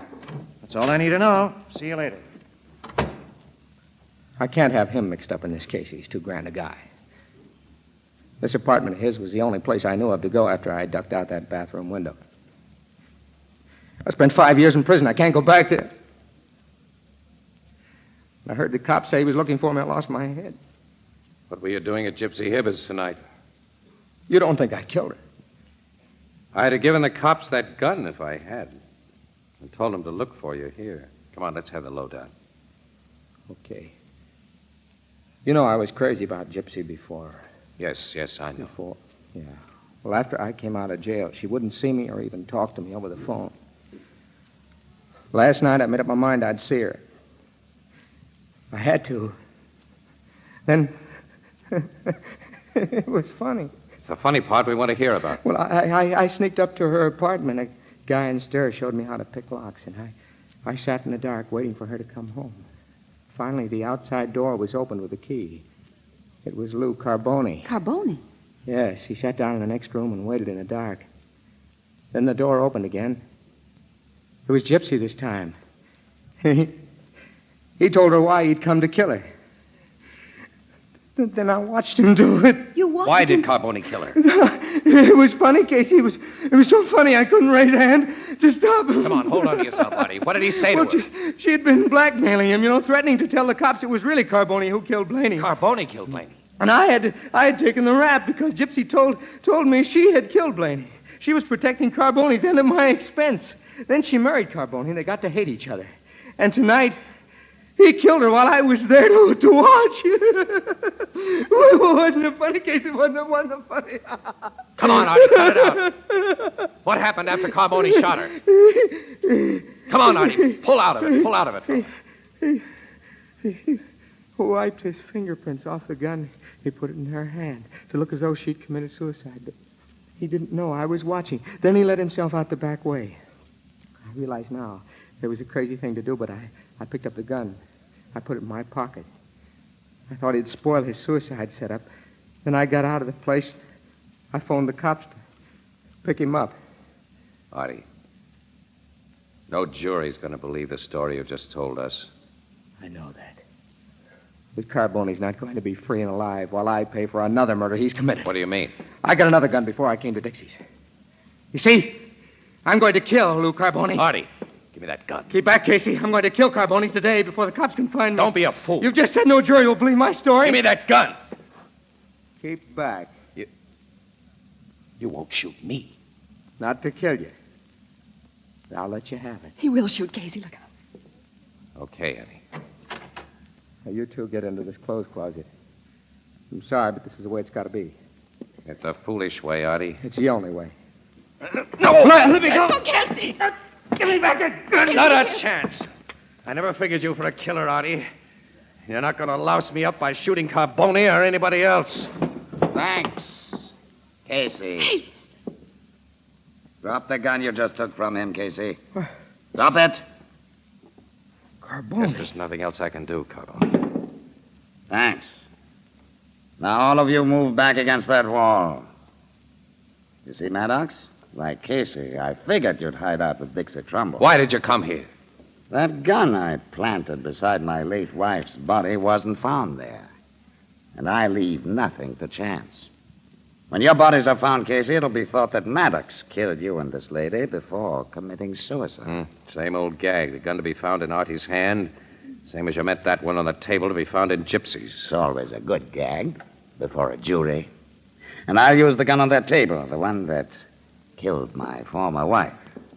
Then there'll be no doubt that you did all the shooting, Maddox. You keep quiet, Artie. He'd better. Sweet little gun, this 29.5 automatic. Always liked these imported gaps. Well, you take the first slug from it, Casey. What's wrong? That 29.5 isn't loaded, Carbone. The shells are in my pocket. Give them to me. You can't hold your other gun and load the automatic, too. You can load it. With its barrel pointed at Miss Williams. If you make a single phony move. All right. I know when I'm licked. Take the gun. Put a shell in its chamber first. Okay. Now load the clip. This suits you. Hold the gun by the barrel and slide the clip in. Now what? Put the gun on the table. Don't get your finger near the trigger. There. Nice little guns. Those 29.5s. Get ready to take it, Casey. Okay. I got you and the lady into this, Casey. You'll get the second slug, Maddox. Then Miss Williams. Well, Casey? So long. With that shell, Carbone, so long to you. Gee, the gun blew up. Yes, it exploded right in his face. Right in his face. Wasn't it funny? Huh. Wasn't it funny?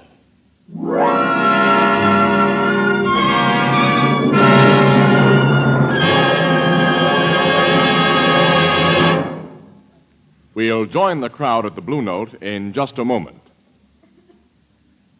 Last week, we told you about a sensational announcement from Anchor-Hocking, which was to be made on the air tonight. However, we're obliged to postpone this exciting announcement until next Thursday, so be sure to tune in Crime Photographer 1 week from tonight. Now, meanwhile, surveys show that a vast majority of women prefer to buy foods packed in crystal clear glass. They give dozens of different reasons, but practically all say they prefer glass because it lets them see exactly what they buy before they buy it.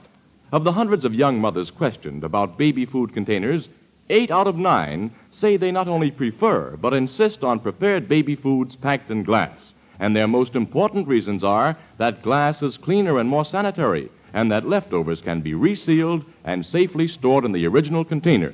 Now, you too can enjoy these advantages in buying foods. Simply demand foods packed in glass, in Anchor glass containers sealed by tamper-proof Anchor vacuum caps. Both products of Anchor-Hocking. The most famous name in glass.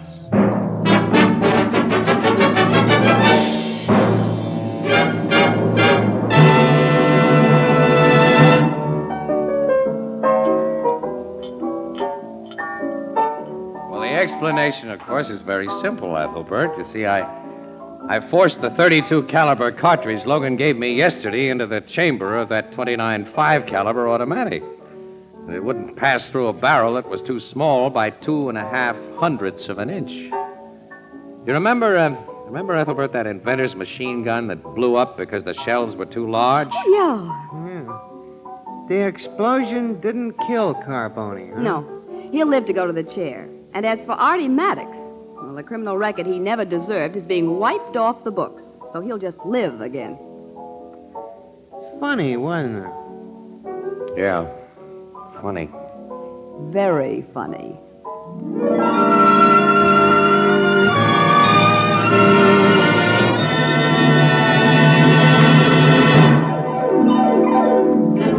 Crime Photographer, starring Stotts Cotsworth as Casey, is brought to you each Thursday by the Anchor-Hocking Glass Corporation, makers of Fire King Oven Glass.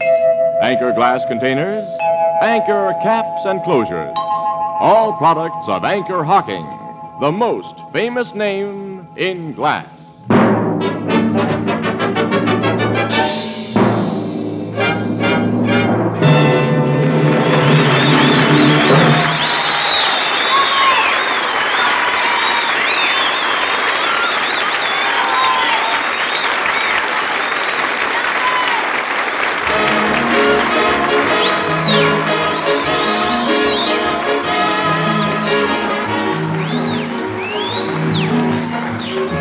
Crime Photographer is directed by John Dietz. The original music is by Archie Blyer, and the program features Miss Jan Miner as Anne and John Gibson as Ethelbert. The part of Maddox was played by Lawson Zerby, and Herman Chittison is the Blue Note pianist. If you're under 35 and are a high school graduate, you may be able to qualify for a nursing career. As the need for nurses is urgent, check with your local hospital on how to apply for training.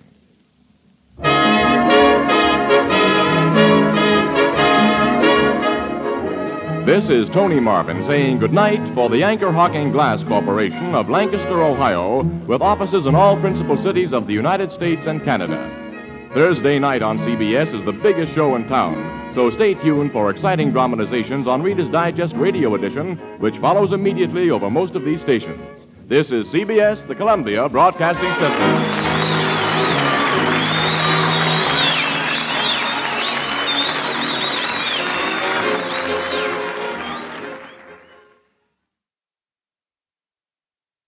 The Anchor-Hocking Glass Corporation brings you Crime Photographer.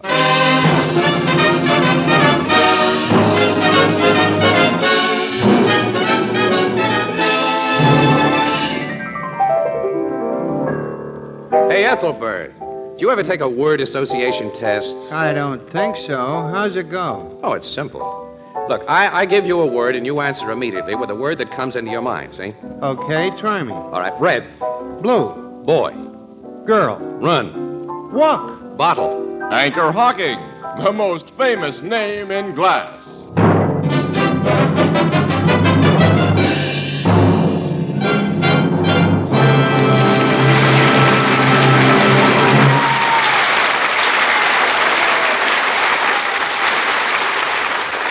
Good evening, ladies and gentlemen. This is Tony Marvin. Every week at this time, the Anchor-Hocking Glass Corporation of Lancaster, Ohio, and its more than 10,000 employees bring you another adventure of Casey, crime photographer, ace cameraman who covers the crime news of a great city. Written by Alonzo Dean Cole, our adventure for tonight, Pickup.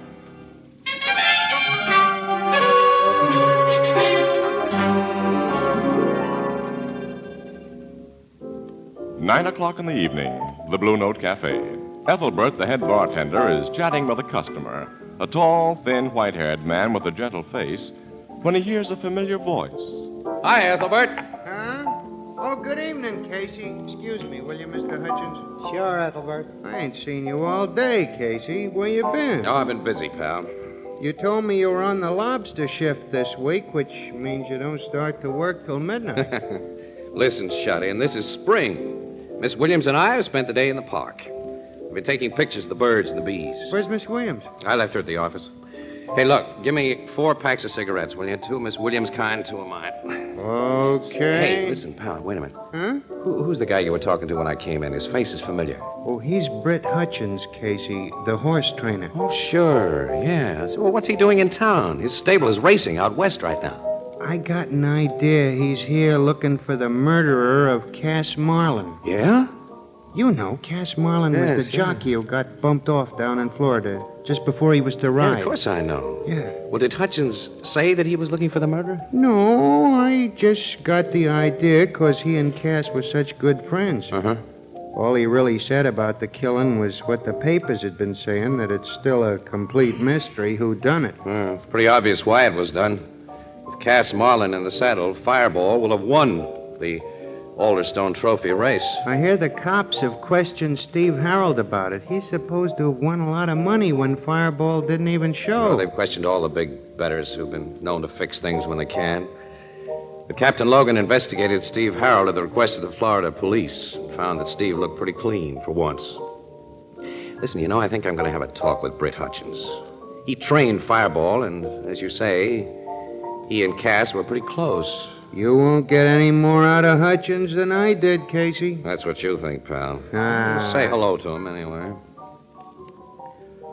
Hi, Britt. Remember me? Casey, Morning Express. Casey. Oh, yeah. Hi.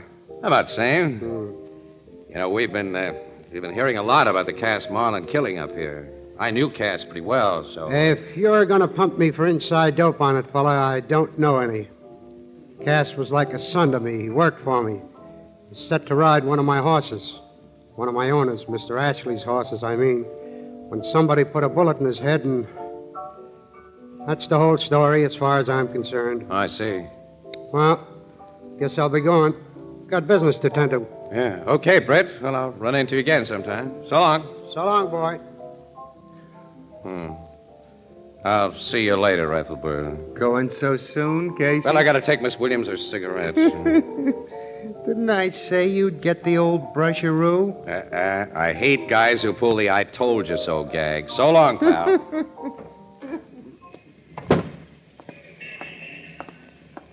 Excuse me. Huh? Yeah? Your name's Casey, isn't it? Yeah, that's right. Morning Express photographer? Right again. Let's take a walk.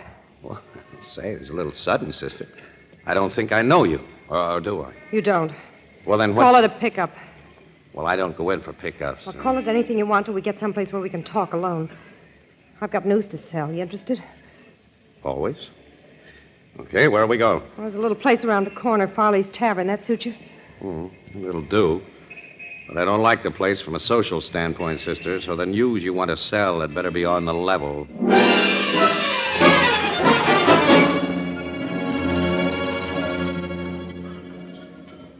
Okay, sister, now speak your piece. After the waiter leaves.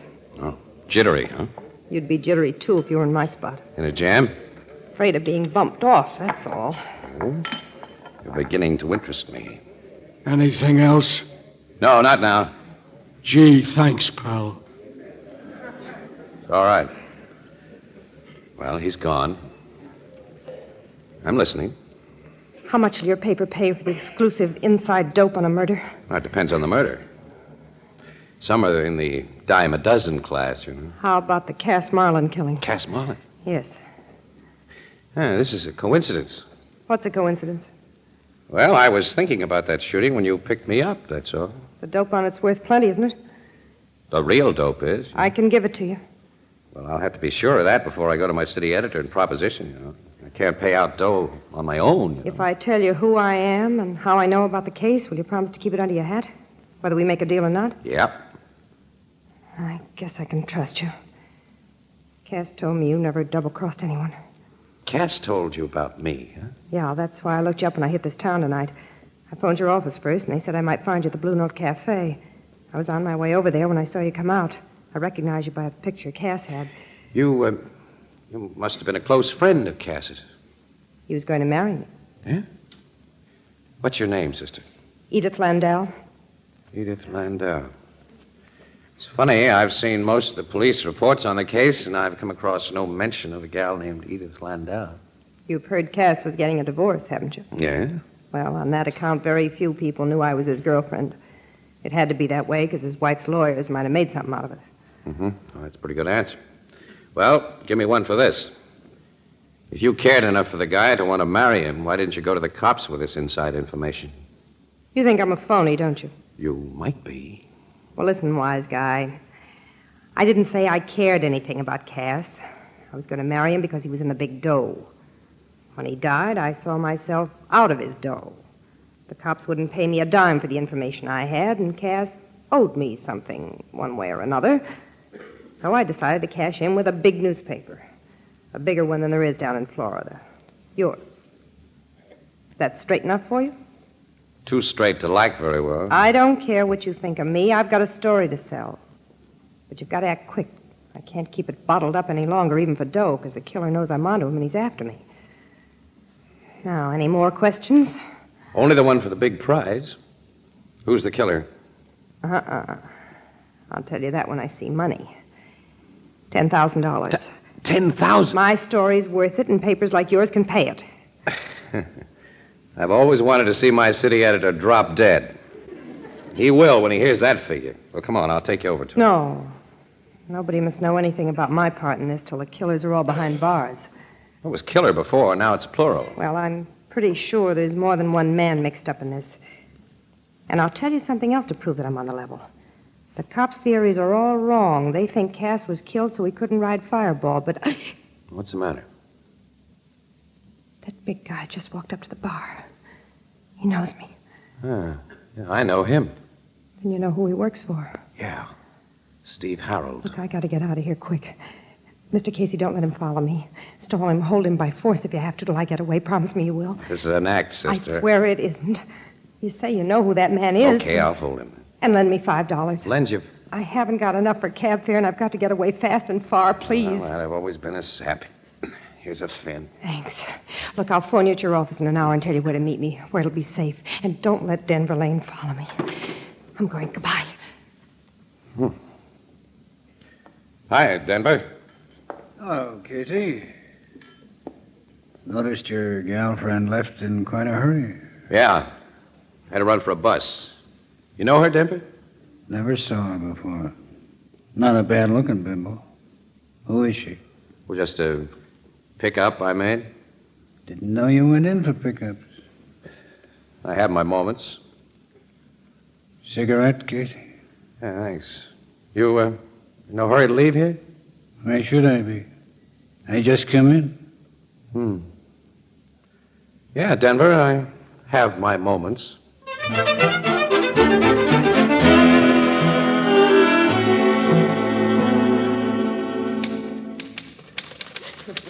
With that story, you let her take you for $5, Casey? Well, Annie, the act she put on was pretty solid. She had me hooked when she pulled a big scared act about Denver Lane. You know, the guy's a gunman, and he works for Steve Harold, who's up to his neck in the racing racket. For a moment, the parts all seemed to fit. Until Denver made no attempt to follow your little chum. He stayed in the joint for half an hour, and then he walked over here to the Express building with me. In the rain? Yeah, that's one break I got tonight anyway. We were within 10 feet of where my car was parked when it started, so I just reached in and got my raincoat. Denver got soaked. Well, put the raincoat on again. Let's go over to the Blue Note. Yeah. Yeah, I see enough of this photographer's room when I'm on duty. It's over an hour now since Edith Landau said she'd phone me in an hour, so... Have you been waiting here thinking that she might phone you? Well, Annie, her act was almost too good for a $5 take. Oh, nuts. When I start being a sap, I keep it up, I guess. Come on, let's go. Casey! Oh, hello, Moocher. Are you a guy I'm glad to see? Now, listen, Moocher, I'm short on dough Who today, wants though. dough? You don't start on the job till midnight, do you? No. Swell. You won't need your car till then. My car? Mine just had to be towed to the shop, and now City Desk has given me an assignment out in the sticks. Give me your keys, pal. No. The last time you borrowed my car... Could I help it about them two fenders? Well, you could have paid to have them fixed, Miss anyhow. Williams, I leave it to you. Shouldn't us press photographers stick together and help each other Now, out? nuts with that stuff. Now, don't... Oh, I admit Casey's a better button pusher than I am. He's a genius, the only one of his kind. Now, look here. Which is all the more reason why he should give me succor in my hour of need. Casey, can a master like you let down a bum like me? Yes. Don't say that. No. Oh, come on, give him the car keys, Casey. You know he'll get them if he has to cry real tears. Oh, I guess you're right, Annie. All right, take them, Moocher. Ah, my pal, my beloved colleague. Get out. Nay. I tarry for one further little favor. Oh, my. Yes, the weather is inclement, and I came to work without mine raincoat. All right, take mine. Ah, my friend in need. And a perfect fit. My undying gratitude, Monsieur. And can you spare a cigarette? Oh, that too. All right, here's half a pack and a book of matches. Now get out before I commit a little mayhem. I go, master. I do thou's bidding. Goodbye, Miss Williams, fair lady. Farewell. He's really a character, Casey. Oh, some character. You wouldn't think so if he was in your department. As I said before, when I start being a sap, Annie, There's your desk phone. Yeah, it might be that Edith. You know. As you said before. Yeah. Hello, Casey speaking. Oh, city desk. Listen, Burke, I don't go on duty till 12, so I'm not going to take any assignments now. Well, of course I'll let you talk. Who's stopping you? Go. Oh? Murder, huh? Strangled in a vacant lot. Sounds good. Yeah, I got the address, yeah. Here we go again. Any details? Identification found on the butt. What? What's that name again?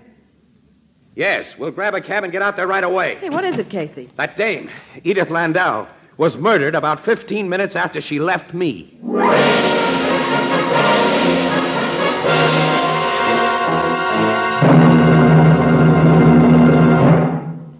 Our story will continue in just a moment. It's here. It's here. The Anchor Glass one-way, no-deposit bottle for beer and ale. You pay no deposit. You don't have to return it to the store. It holds a full 12 ounces. A full 12 ounces, just like an ordinary beer bottle. Yet it's so compact it takes up a minimum of space in your refrigerator. It's perfectly balanced and light as a feather. Easy to handle, easy to pour from, chills beer quickly, holds the chill longer. And it's easy to open, safe to open. A flick of your wrist and into your glass pours a golden stream of wholesome American beer, brewed and bottled and served the American way. In glass. Yes, in glass. Glass which brings you beer and ale brewery bright. Glass which can't affect taste or flavor. Glass, the sanitary container for beer and ale. Your favorite beer and ale is on its way to you right now in the new Anchor Glass one-way, no-deposit bottle. Another great contribution to convenience and to gracious living and entertaining. The Anchor Glass one-way, no-deposit bottle is a product of Anchor-Hocking. The most famous name in glass.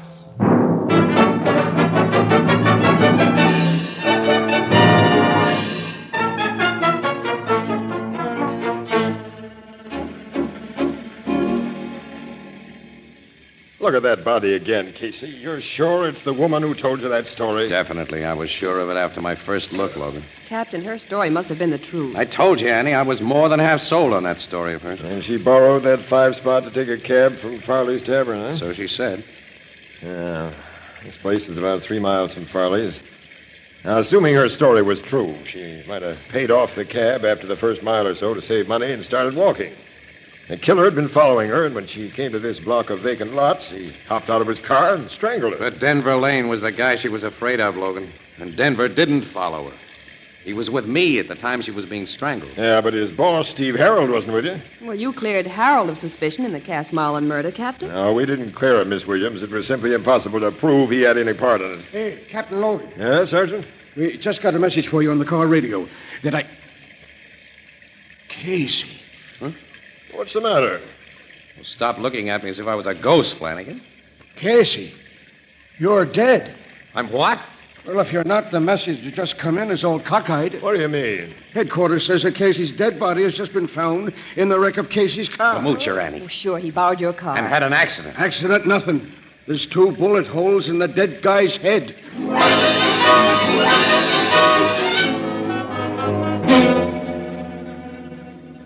Well, the thing's plain enough now, Casey. Denver Lane had spotted that girl before you and she went into Farley's. Yeah, maybe before she picked me up outside the Blue Note, Logan. He had another of Steve Harold's guys with him. And the other gunman followed Edith Landau and killed her while Denver stuck close to you. Sure, Miss Williams. Denver figured the Landau dame had given Casey the dope she had on the Marlin murder. He couldn't risk any rough stuff during our walk to the Express building, so he waited outside in a car. And when he saw a guy my size wearing my raincoat come out and get into my car... The information he thought you had to be suppressed. With you and the dame out of the way, there'd be no evidence. Now, what are you going to do, Captain? I'll show you, Miss Williams. Sergeant. Yes, sir. Get headquarters on your radio and instruct everyone concerned to let no outsider have a close look at the body found in Casey's wrecked car. And tell them to give out information that it's definitely Casey's body. Yes, sir. Wait, Sergeant. Yep. Also, I want Denver Lane and Steve Harold brought to headquarters as soon as they can be found and kept in separate rooms. And instruct arresting officers to tell them nothing about anything. That's all. Right, sir. I get it, Logan, the old surprise treatment. Huh? And a big surprise. If Sergeant Flanagan thought you were a ghost, the guys who think they killed you, they just might go to pieces and tell us what we want to know.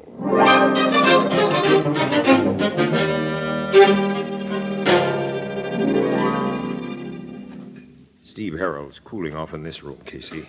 I'll go in alone, and you follow, and you hear me clear my throat. Okay, love. I hope this works. Oh, it'll work, Miss Williams. You stay here with Casey. Here goes. Hello, Harold. Oh, good evening, Captain. Good morning, rather. Well, now that you're here, perhaps I'll get some information as to why I've been rudely conducted to this, unglamorous place. My boys didn't tell you? No. All they told me was to come along, and naturally, as a law-abiding citizen, I made no resistance despite the invasion of my constitutional rights. Stop talking like a book. All right, Captain. But look, none of you cops have anything on me, and I'm definitely in the clear with your homicide bureau, so, well, what's the big idea? A girl named Edith Landau was killed tonight. Oh, really? You've never heard of her, I suppose. Yes. As a matter of fact, I have. Really? Yes. Well, Landau isn't a common name, so I presume it's the same girl I met with Cass Marlin several months before he was killed.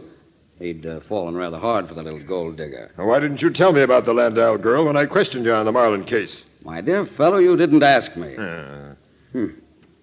Why do you suppose she was killed tonight? Because she knew too much about Cass Marlin's murder. And she told what she knew before she died, Steve. You interest me. By the way, whom did she tell? A man who also was killed. Then you're still out on a limb. Not quite. This man told the story to his newspaper associates before 2 bullets got him in the head. Their evidence will be only second-hand hearsay. It wouldn't be admitted at a murder trial. You know your law, don't you, Steve? Yeah, I know a little. Excuse me, I have a little cold. Hello, Steve. Oh, hello, Casey. Nice to see you, boy.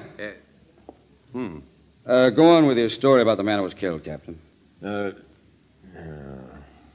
You two chaps look kind of strange. Anything upset you? Nothing at all, Steve. No, nothing at all. Denver's the guy who tried to kill you, Casey. He obviously didn't get word to Steve Harold about the things that happened tonight. And we'll work the gag on Denver now. All right, all set, pal. It ought to work on Denver.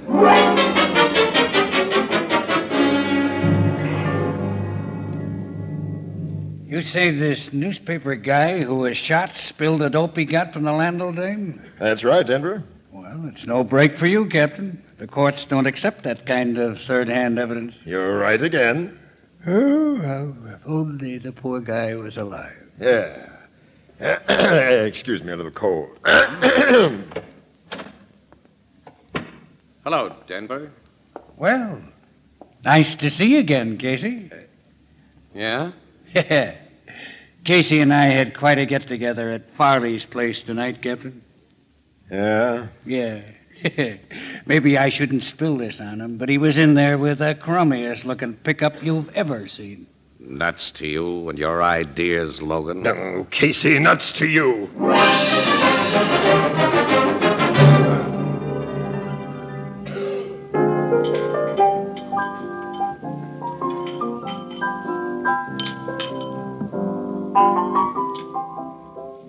Your big act fell flat with both Denver and Steve Harold, huh, Casey? Yeah, so flat it busted all over the place, Ethelbert. Well, neither of those men could have thought Casey was dead.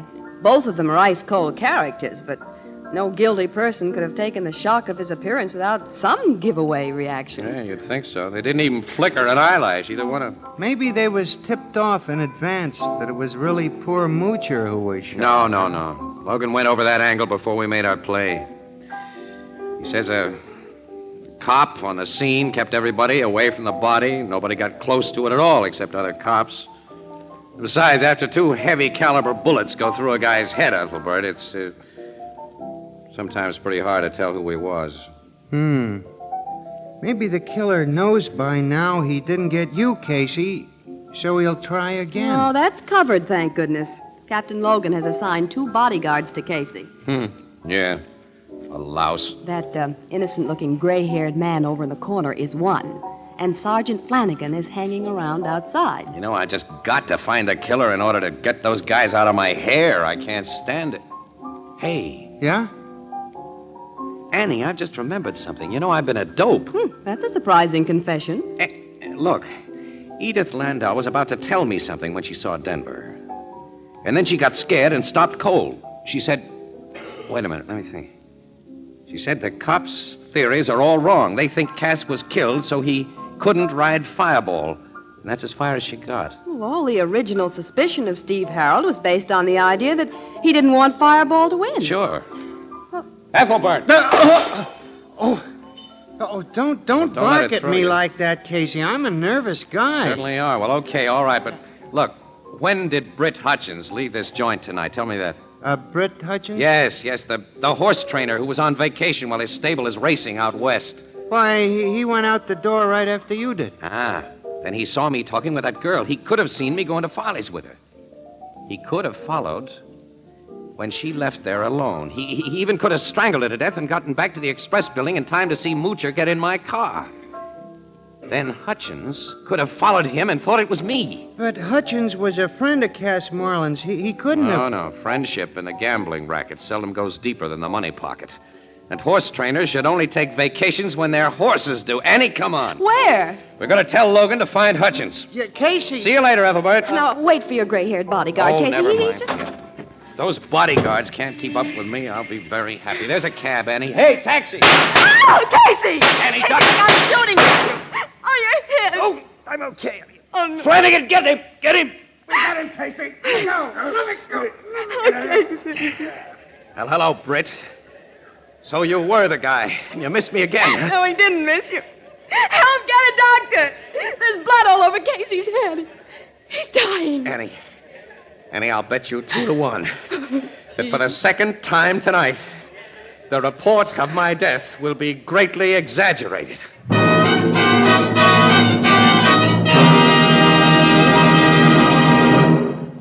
What will you have on your breakfast toast? Orange marmalade where tart and sweet commingle, or blackberry jam evoking memories of that cool early morning walk through the woods? Apple butter fragrant as an autumn orchard? The ruby flash of currant jelly or strawberry jam? But why choose only one? Serve them all. Grace the breakfast table with a symphony of delicious taste and luscious color. Stir up appetites. Start the morning right. Supply quick energy for an active day. Yes, brighten up the breakfast toast with preserves, jellies, and jams brought to you by those packers of the finest foods, the preserve industry of America. Now, naturally, these experienced packers bring you preserves packed in glass. Clean, sanitary glass safeguards wholesomeness and flavor.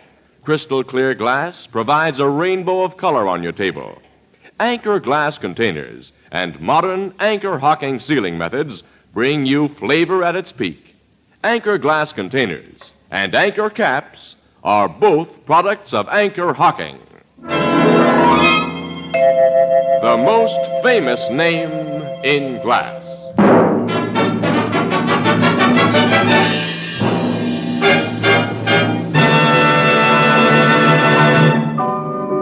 You feel okay now, Casey? Oh, sure, Ethelbert. That bullet only grazed my forehead. Yeah, well, if it had struck you only a half an inch deeper... Well, as Britt Hutchins will tell you, Annie, many a horse has lost a race by half an inch.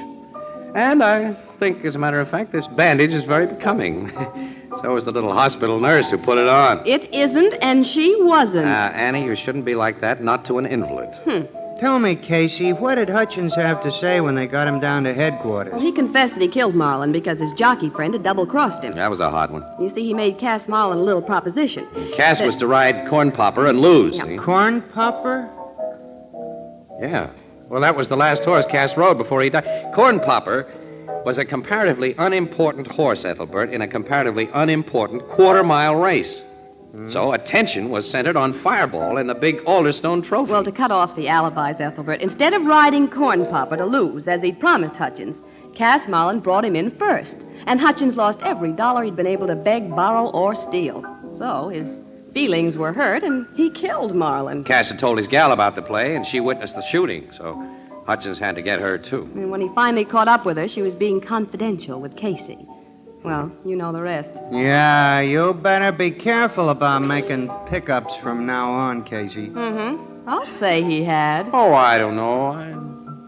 I have my moments. Yeah, but like my sister Edna says, quote, you can never tell when one moment's gonna be the next. Oh, no. Yeah, unquote.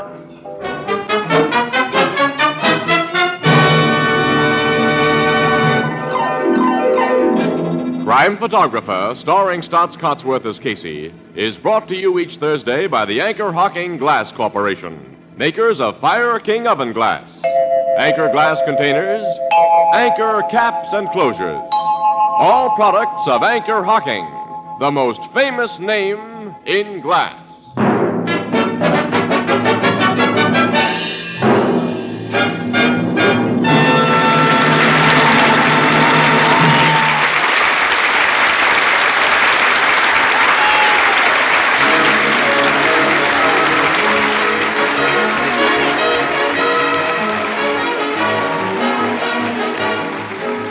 Crime Photographer is directed by John Dietz. The original music is by Archie Blyer, and the program features Miss Jan Miner as Anne and John Gibson as Ethelbert. Herman Chittison is the Blue Note pianist. This is Tony Marvin saying goodnight for the Anchor-Hocking Glass Corporation of Lancaster, Ohio, with offices in all principal cities of the United States and Canada. Thursday night on CBS is the biggest show in town. So stay tuned for exciting dramatizations on Reader's Digest Radio Edition, which follows immediately over most of these stations.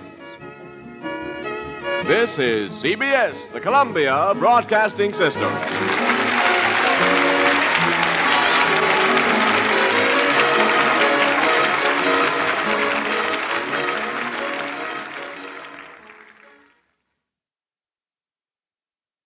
The Anchor-Hocking Glass Corporation brings you Crime Photographer.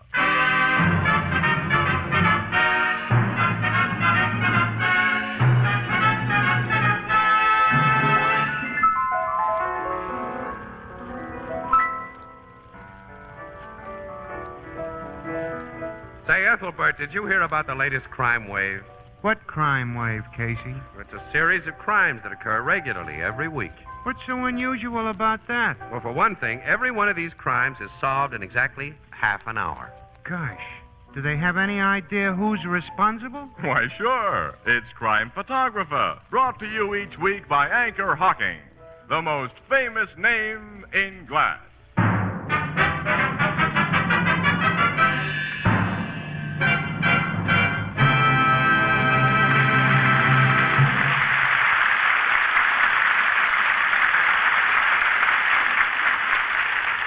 Good evening, ladies and gentlemen. This is Tony Marvin. Every week at this time, the Anchor-Hocking Glass Corporation of Lancaster, Ohio, and its more than 10,000 employees bring you another adventure of Casey, Crime Photographer, ace cameraman who covers the crime news of a great city. Written by Alonzo Dean Cole, our adventure for tonight, Acquitted.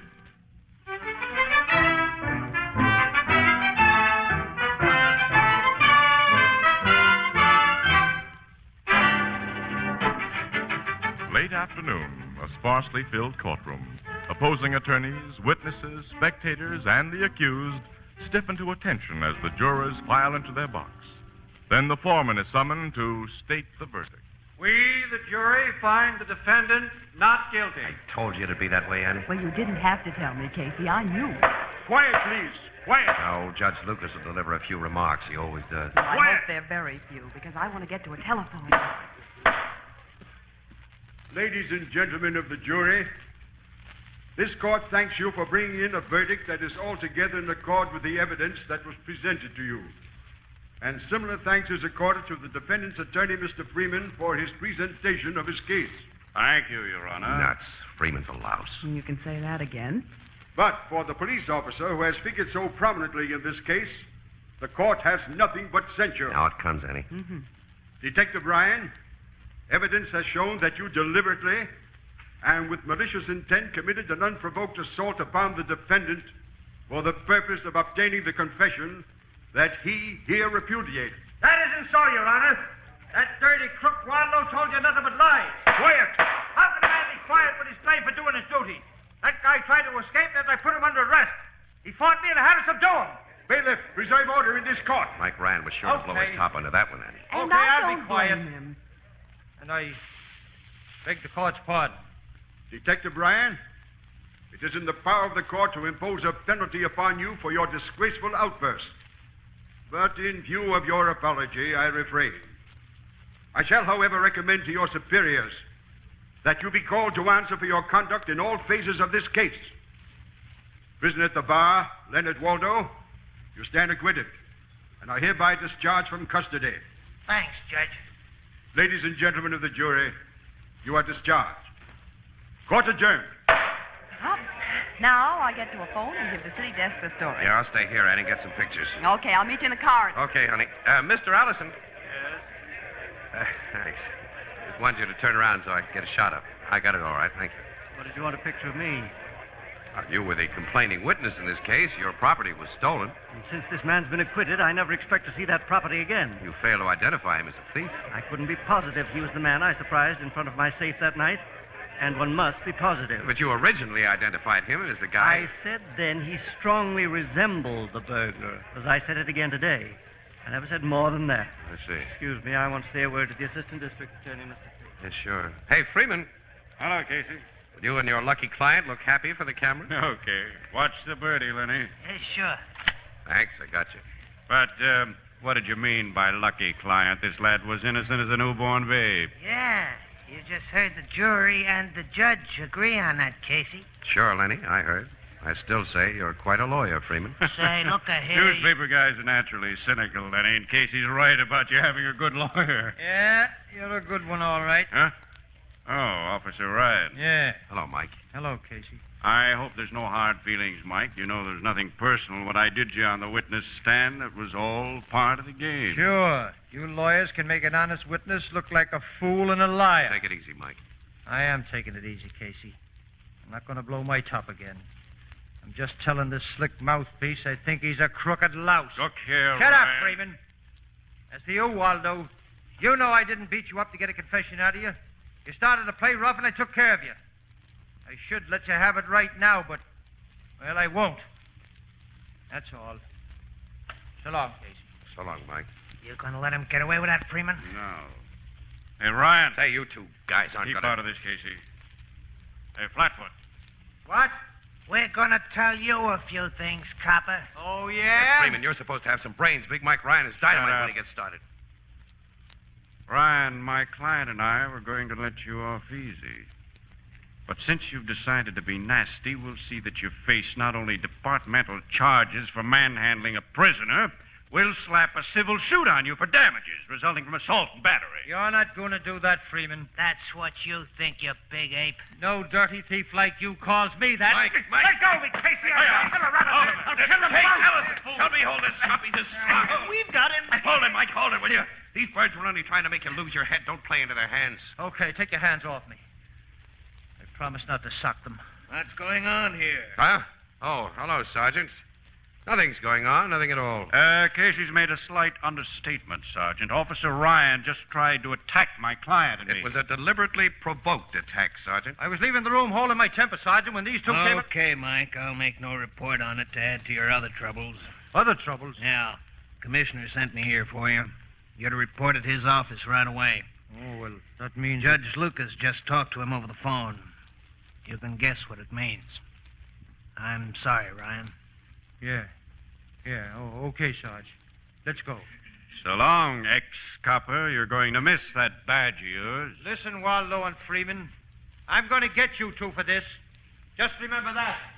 Gentlemen, you're witnesses to that man's threats. Yeah, Freeman. And Mike Ryan's not the only one who'd like to take a poke at you two.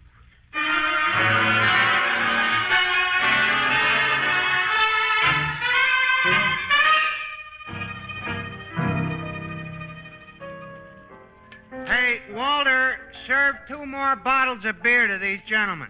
And bring up some more lemons. Well, this is the lemon season again. Now, to get back to what you and Casey was relating to me, Miss Williams, what did the commissioner do to Big Mike Ryan? Suspended him. Yeah? Yeah, and it's lousy. Mike's a swell cop, and he's got a swell record, too. You don't think he beat up that Lenny Waldo in order to get a confession, huh, Casey? Definitely not. In my book, the whole thing happened just like Mike said it did. I forgot the beginning of this case. It happened over 6 months ago, didn't it? Mm-hmm. Shortly after Christmas, Ethelbert. This Robert Alliston, who's a wholesale diamond merchant, went to his office after hours with a friend and walked in on a safecracker. Well, the burglar blackjacked him and made a getaway with around $100,000 worth of precious stones. Alliston's friend got socked before he had a good look at the guy, but Alliston himself described him to the cops. And the description fit Lenny Waldo, who, of course, has a long record for safe cracking. Mike Ryan was one of the dicks assigned to look for Waldo. He found him. Waldo tried to make a break, and there was quite a fight. Waldo came off second best. When Waldo yelled uncle, he spotted a confession along with it. Oh, which he later affirmed in writing. Yeah, but before the trial, Dan Freeman, his lawyer, smuggled a camera into the jail and got some pictures of Waldo's bruises, showed the pictures in court. And then Waldo repudiated his confession, saying that he'd been beaten into it by Officer Ryan. Well, Alliston, who was the only person who could definitely place Waldo at the scene of the burglary, wouldn't make a positive identification. He's one of those ultra-careful people. Anyway, the whole case against Waldo blew up when Freeman got Mike Ryan's goat during cross-examination. And Ryan looked like the criminal instead of Waldo. And as there was no direct evidence, none of the stolen gems had been found in the man's possession. Now the insurance companies are holding the bag. And if they try to renege, it won't hurt Alliston much. He inherited a couple of million about a month after the robbery. He did? Yeah. A rich uncle of his died. Gee, I've always wished for a rich uncle in bad health. So have we all. Well, now the only one with any trouble on his hands is poor Mike Ryan, Casey, Freeman and Waldo threatened to press charges against Ryan and to institute civil action for damages. Oh, that was just bluff, Eddie. Well, they were pretty sore at him from what you've told me. And he was pretty sore at them. I'm not sure that... All right, excuse me, there's a bar phone. Annie, look, I'll Bruno bet you Cafe, that Mike will Ethelbert be speaking. back on duty in a week. And that Yeah. Waldo and Freeman It's for you, will Casey, go... your city desk. Huh? Oh, see, give it to me. Hmm. Hello, Burke. Yes, I'm here again. Yeah. What? Gleiber's Cafe? Yeah, sure, I know where the place is. What? Wait a minute, say that again, Burke. Okay, we'll get right over there. Hey, what is it, Casey? Dan Freeman and Lenny Waldo have just been shot to death, Annie. Shot? And Mike Ryan's accused of the murders.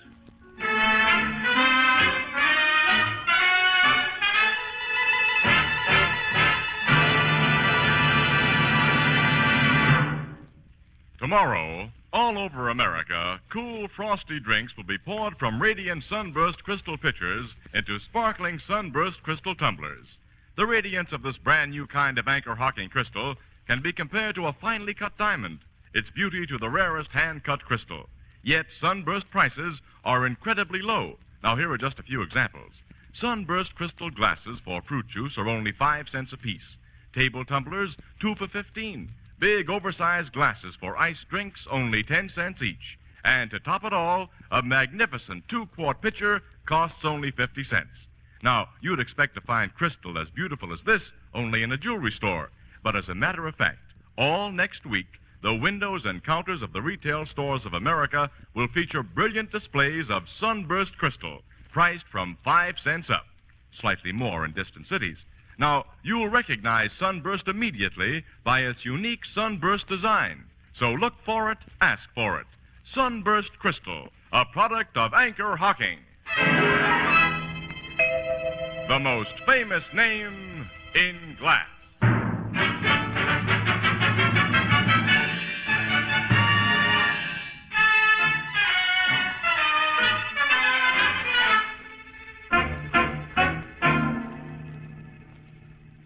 Casey, it isn't pleasant for me to tag another cop for murder, but now this job spells Mike Ryan all the way. What have we got on him, Logan? Yeah, tell us what happened, Captain. Well, Gleiber's Cafe here was a regular hangout for Freeman, Miss Williams. After he won a case, he usually brought his client here for a celebration. Yeah, I know that. So did Ryan know it, Casey. It was a cinch he'd find Freeman and Waldo together here tonight at Freeman's regular table, which is in line with that window there. You mean the two men were shot from that window? Yeah. Opens in a dark alley. Ryan took 2 quick shots apiece at Freeman and Waldo, scored clean hits, and then made his getaway through the alley. Did anyone see Ryan do the shooting? No, but he left convincing proof that he was the killer. Proof? Look at this, Oh, gold fountain pen. with his name engraved on it. Inspector Mulcahy gave it to Ryan a couple of years ago for being a top-notch cop. Where did you find it, Logan?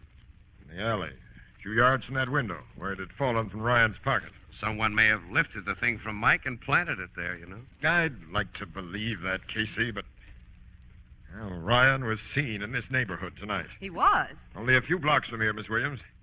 The guy lives on the other side of town, and he was under suspension, so no duty could have brought him here. Well, it's hard to picture Mike sneaking through a dark alley like a rat and shooting two guys in cold blood. He was awful sore, Casey, and he has a rotten temper. Well, it's an open, quick temper. It gets red hot in a few seconds and cools off almost as fast. Look, you or I or nobody knows how fast a temper cools off. Your guys found him yet? No, but they'll be bringing him in pretty soon. I'm going back to headquarters and wait till they do. You mind if I stick along with you? Come on. Thanks. Annie, take these exposed films back to the office for me, will you, honey? Mm-hmm. Yes, Casey. I'll meet you there later. Now I want to hear what Mike Ryan has to say.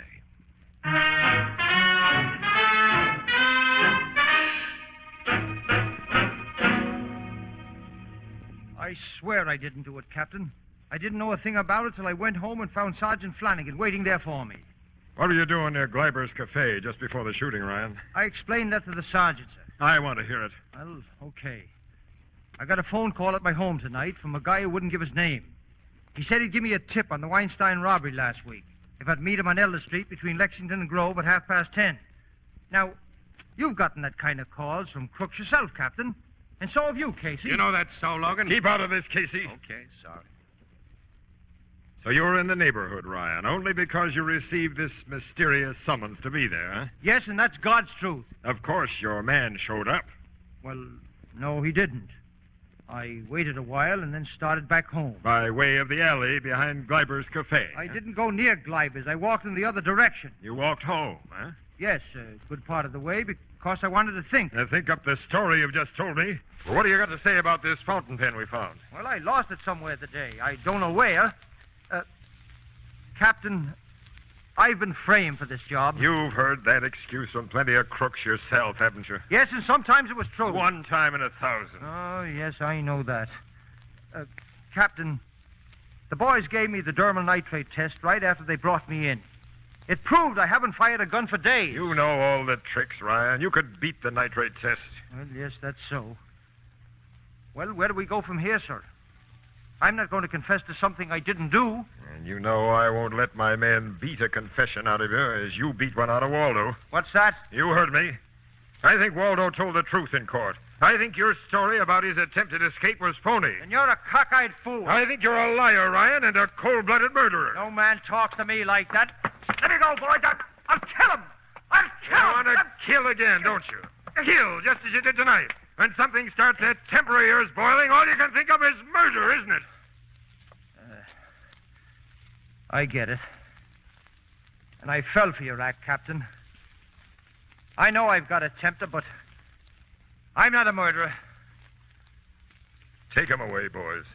Let him sit in a cell a while and think. Maybe he'll get wise to himself and tell the truth. Come on, Ryan. All right. Casey, Yeah, Mike? you're not a cop with a cop's way of thinking. Do you believe me? I think I do, Mike. Thanks. Let's go to that cell, boys. You really believe his story, Casey? Yeah. I think you do too, Logan. You were just putting on an act. I want to believe it, because he's another cop, which makes me unreliable. Mike's been a tough cop, and a lot of crooks hate his insides. The quarrel in that courtroom today was pretty public, and news travels fast. Yeah. Mike's threats did provide a swell setup for a frame. A perfect one for anyone who wanted Freeman and Waldo out of the way. Plenty of guys had it in for those two rats. Yeah? Yeah. Well, it's nearly midnight, Logan. I gotta get back to the office and check out and take Annie home. Yeah, after an hour of the Blue Note. Sure, that usually finishes up our day for us. Say, the only time you ever get a bright idea is when you're leaning against that bar. Will you stay there for a couple of hours tonight? Mike Ryan needs a break. Logan, if he's on the level as we're trying to believe, he'll get his break. Right guys do. In books written for children. Anyone ever tell you you had a grown-up brain? Well, I had sense enough not to become a lousy press photographer. So you became a lousy cop. Get out of here. I want to think. What with? Nuts to you. So long, Mug. So long, Sap. And nuts to you.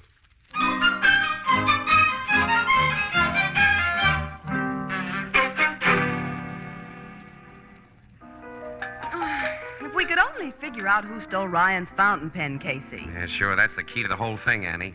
If the guy's been framed. But some dip might have let it slip out of his pocket. He may have lost it on the street. Somebody picked it up. Yeah. As soon as you get that ice chop, Joe, go down the cellar and bring up some more club soda. You hear me, Joe? Okay, Appleby. Oh, gee, I'm tired, Casey. I just had to mix up highballs for a party of 8. Party of 8 is a pretty young person to be drinking highballs. Huh? Nothing. Oh. Oh, I get it. It's not bad. Not bad at all. It was terrible. Not that Was bad, it? Annie. No. Yeah, I guess you're right, Miss Wales. You two still puzzling over that murder? I'm getting nowhere, Ethelbert. Say, ever since you come in, I meant to tell you and forgot. I heard something funny tonight about them guys who was killed. What? I got talking here at the bar with a young fella I know. He's studying to be a lawyer. Bunny Shell, his name is. And he said he sat in on Waldo's trial for a while today, you know, to kind of pick up pointers. So? Well, so he said he was very much surprised that Dan Freeman didn't tell the jury about Waldo's alibi. Well, he would have if the rat had an alibi. This young fella said he had a dandy. Oh, now, how did he know? Well, he'd seen Waldo a lot of times at a bowling alley where he goes to, and he knows Waldo was there at the time he was supposed to be robbing that safe, because Waldo picked a fight with him. Almost. Hey, wait a minute. He can't be sure. Sure he's sure. Well, okay, a good alibi would have gotten Waldo out of jail right after he got in. The guy Ethelbert talked to is nuts, Annie. No, he ain't, He's always talking to Casey. nuts. No, he's a nice fella. Smart, too. He said he got so curious about why no alibi was mentioned at the trial, he went up to the bowling alley and checked. Guys who worked there told him Dan Freeman had come around there after Waldo was arrested and got him to sign papers about him being there at such and such a time. But they didn't hear from him again. Did he tell you what bowling alley it was? Yeah, the Acme on 11th Street. Acme, all right. Annie, come on. We're going to do some checking there. Why? It may be Ryan's break. Oh, I don't get it. Annie, if this story's true, the whole thing is simple. I'll know who really killed those two guys tonight and why.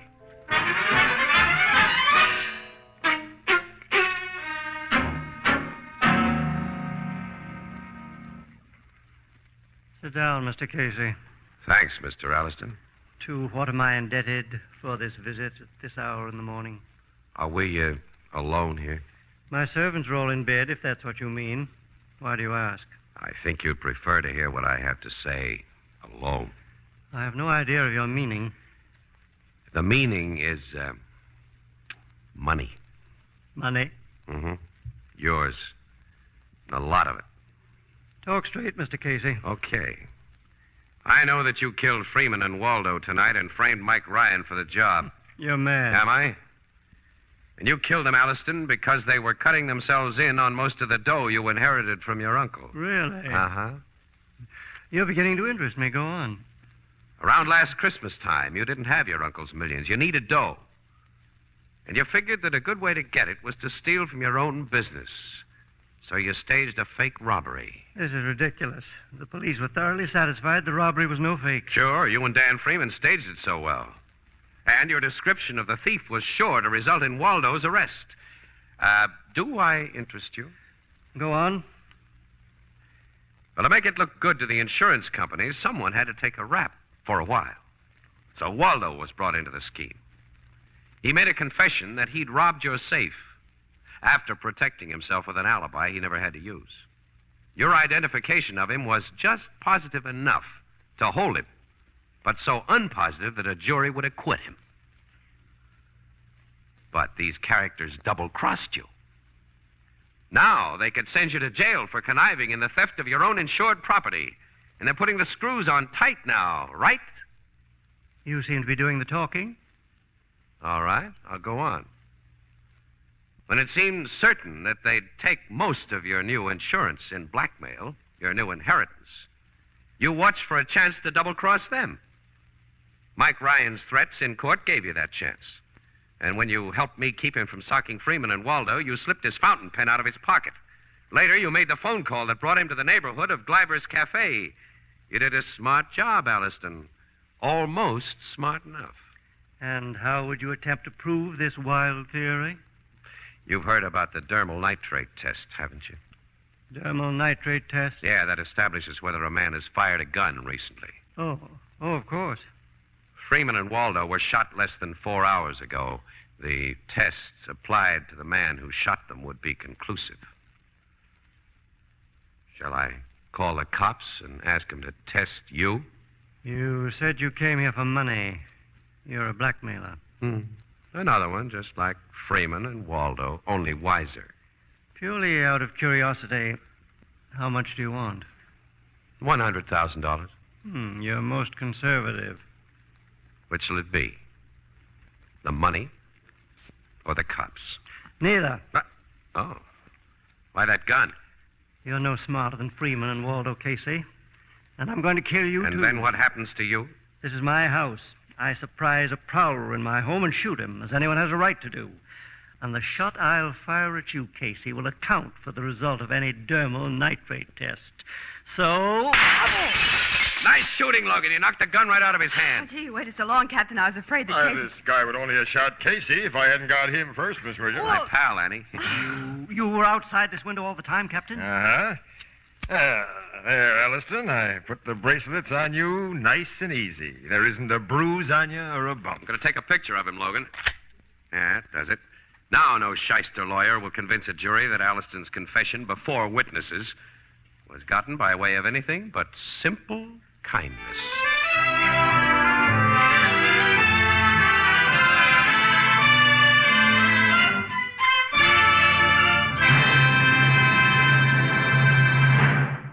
We'll join the crowd at the Blue Note in just a moment.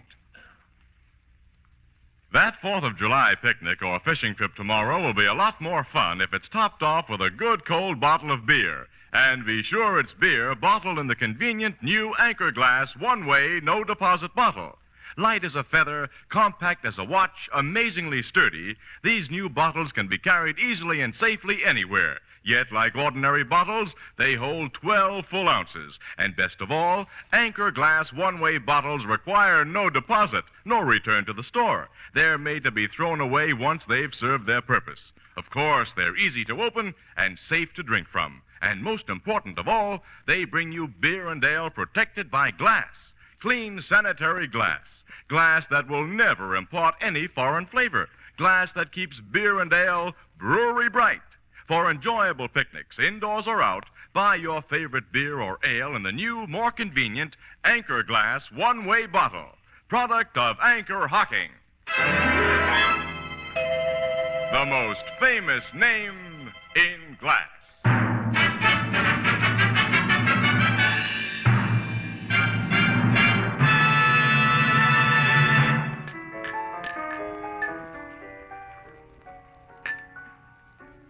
Mike Ryan's back on the force, huh, Casey? Naturally, Ethelbert. And reinstated, with apologies from the commissioner and Judge Lucas.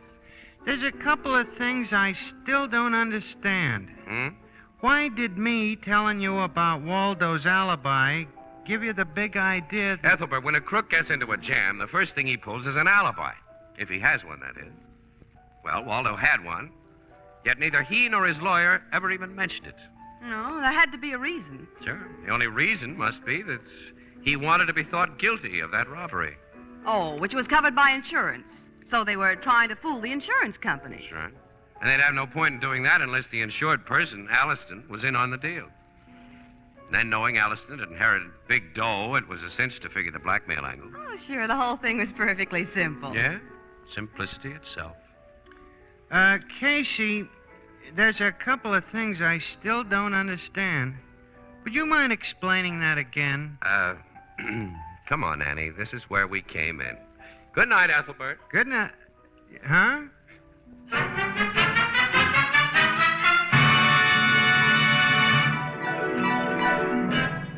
Crime Photographer, starring Stotts Cotsworth as Casey, is brought to you each Thursday by the Anchor-Hocking Glass Corporation, makers of Fire King oven glass, Anchor glass containers, Anchor caps and closures. All products of Anchor-Hocking, the most famous name in glass.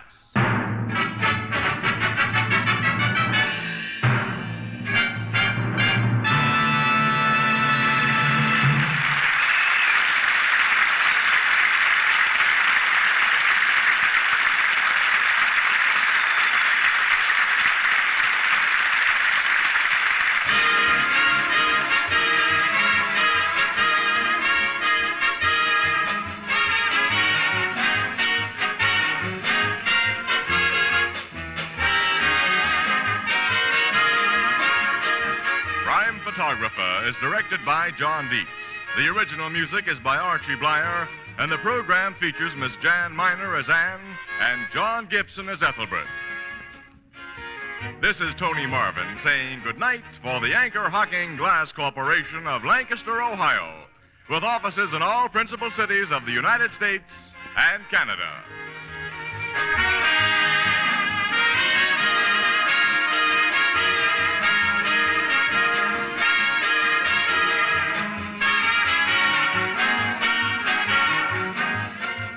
Thursday night on CBS is the biggest show in town.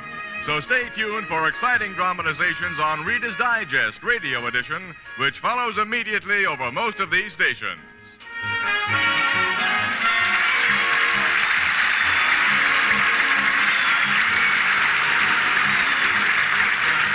This is CBS, the Columbia Broadcasting System.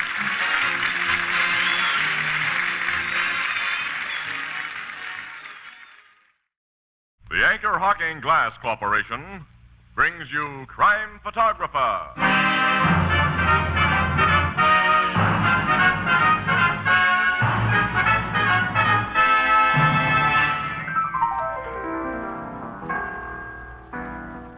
Listen, Casey, I'm a great man. Huh? What have you done now, Ethelbert? I'm the only man on the block who never saw a flying saucer. Well, that won't put you on history's pages. You mean I won't be famous? No, Ethelbert. You gotta do something. You gotta be outstanding to be famous. Sure, like Anchor-Hocking, the most famous name in glass.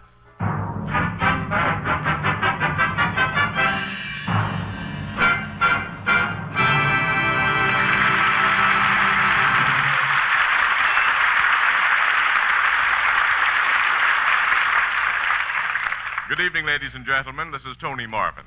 Every week at this time, the Anchor-Hocking Glass Corporation of Lancaster, Ohio, and its more than 10,000 employees bring you another adventure of Casey, crime photographer, ace cameraman who covers the crime news of a great city. Written by Alonzo Dean Cole. Our adventure for tonight, Lady Killer.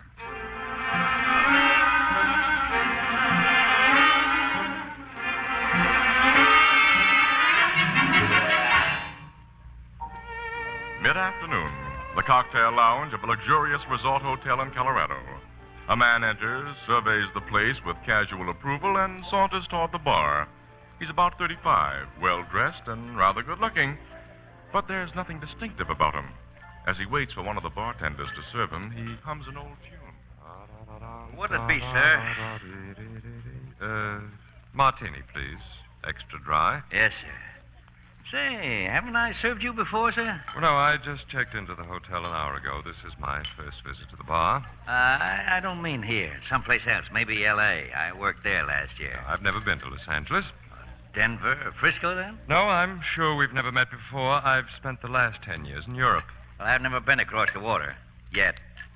I guess you just remind me of somebody. Yes, I imagine that's it. Yeah. See how this martini strikes you. Uh-huh. Oh, it's exactly right. That's how I try to make everything. Call me when you want another. My name's Frank. Frank. Yeah? I shan't want another for a while, so I'll pay you now. You are? Keep the change. Say, thanks. Quite all right. Oh, by the way, that fine-looking woman at the corner table over there, do you know her? The brunette with the big diamond rings? Uh-huh. Yeah, I know her. Her face is very familiar. I was just wondering if... You've probably seen her picture in the papers.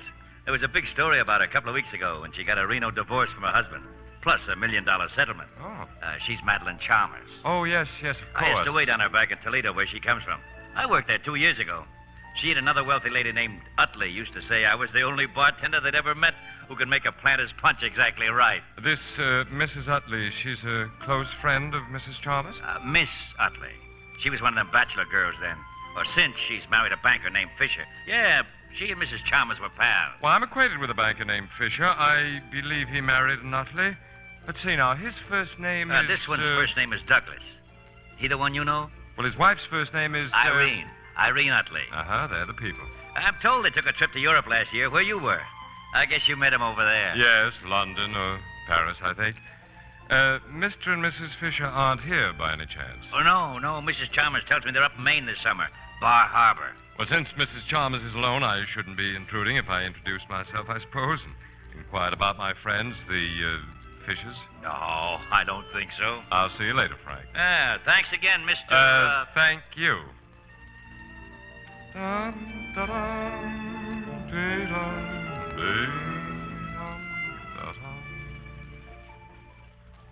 How do you do, Mrs. Chalmers? I beg your pardon? I can see you've forgotten me. Irene Utley introduced us several years ago in Toledo, I think it was, before she married Doug Fisher. Oh, you're a friend of Irene's and Doug's? Why, I spent a day with them only a week ago in Bar Harbor. How are they? Irene hasn't written to me in ages. They were fine, enjoying themselves. May I sit down and order us... I seem to remember you had a preference for Planter's Punch. Do sit down. Thank you very much. I'm terribly embarrassed. You remember even my favorite drink, and I can't recall... Well, unlike you, I have a face that people soon forget.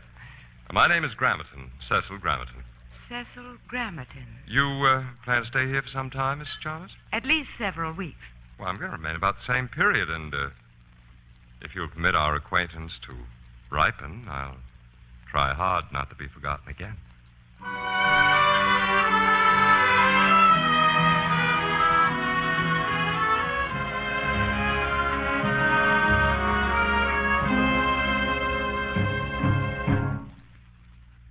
Come in, Cecil. Thank you, Madeline. Oh, you look lovely this evening. More so than usual. You like this gown? No, it isn't the gown or the perfection of your hair or those magnificent diamonds you're wearing. No, it's simply you. Cecil, you always say the right thing. I'm afraid you're what my dad used to call a lady killer. Lady killer? Or a wolf. Oh, well, now do I look like a wolf or a lady killer? No, which makes you doubly dangerous. A week ago, when you came to my table in that cocktail lounge, I thought what a mild, negative, innocuous man you were. And now? Now I'm in my suite alone with you. I sent my maid away tonight, as you requested. Which proves? I like you. Sit down. Mm-hmm. Hand me a cigarette, will you? Yes, of course. Here you are. Thanks. Light? Mm-hmm. You, only like me, Madeline? Last night I told you that I loved you. And I almost believed you. Didn't believe me? A rich divorcee should be careful, especially when she knows the man no better than I know you. You'll get better acquainted with me tonight. You sure we're really alone here? Of course, dear. Now, what do you want to know about me, hmm? I'll hold you close as I tell you. Do you suspect I'm a fortune hunter who wants to marry you for your money? That's a possibility. But I'm comfortable in your arms. It's an impossibility. I wouldn't marry you for any amount of money. You wouldn't marry me? Or anyone like you. Cecil, let go of my throat. Take your hands away. I'll tell you what I am, Madeline. Cecil! I'm really a lady killer. Really a lady killer.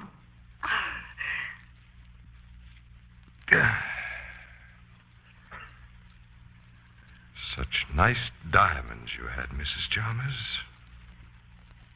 You won't need them anymore.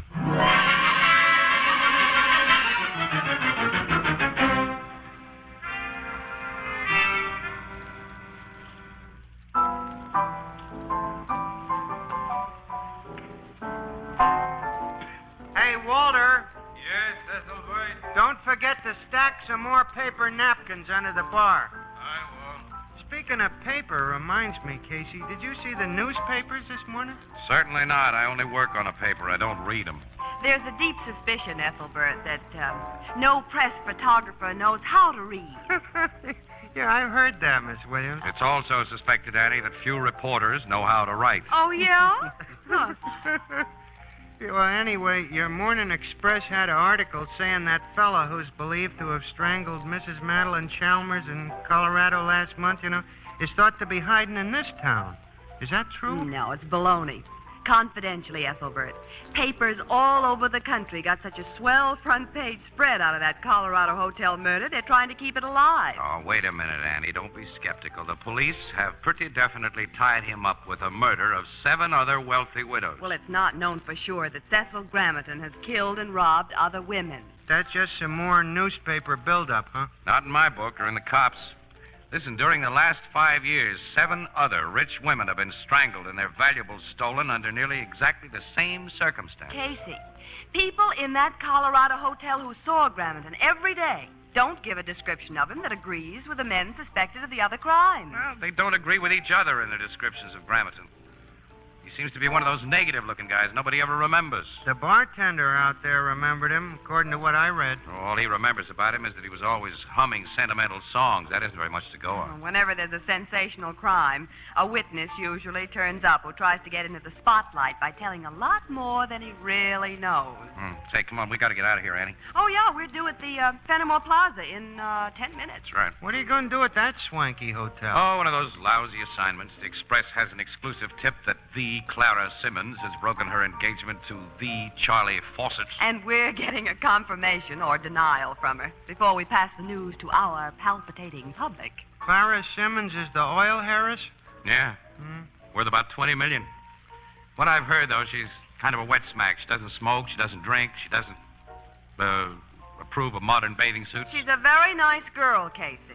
She's just a little bit old-fashioned. I've met her. I haven't met an old-fashioned girl for years. They're old-fashioned now. Yeah, Oh, well. Come on, Annie. See you later this evening, pal. So long, Ethelbert. So long, Walter. So long, Casey. Walter, where are those napkins?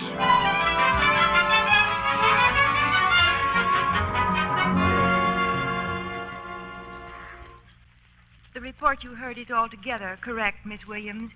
Mr. Fawcett and I have broken our engagement. Do you care to give me the reason, Miss Simmons? I can only say that he and I agreed upon the termination and that we shall remain the best of friends. Now, if you'll excuse me, I'm expecting guests.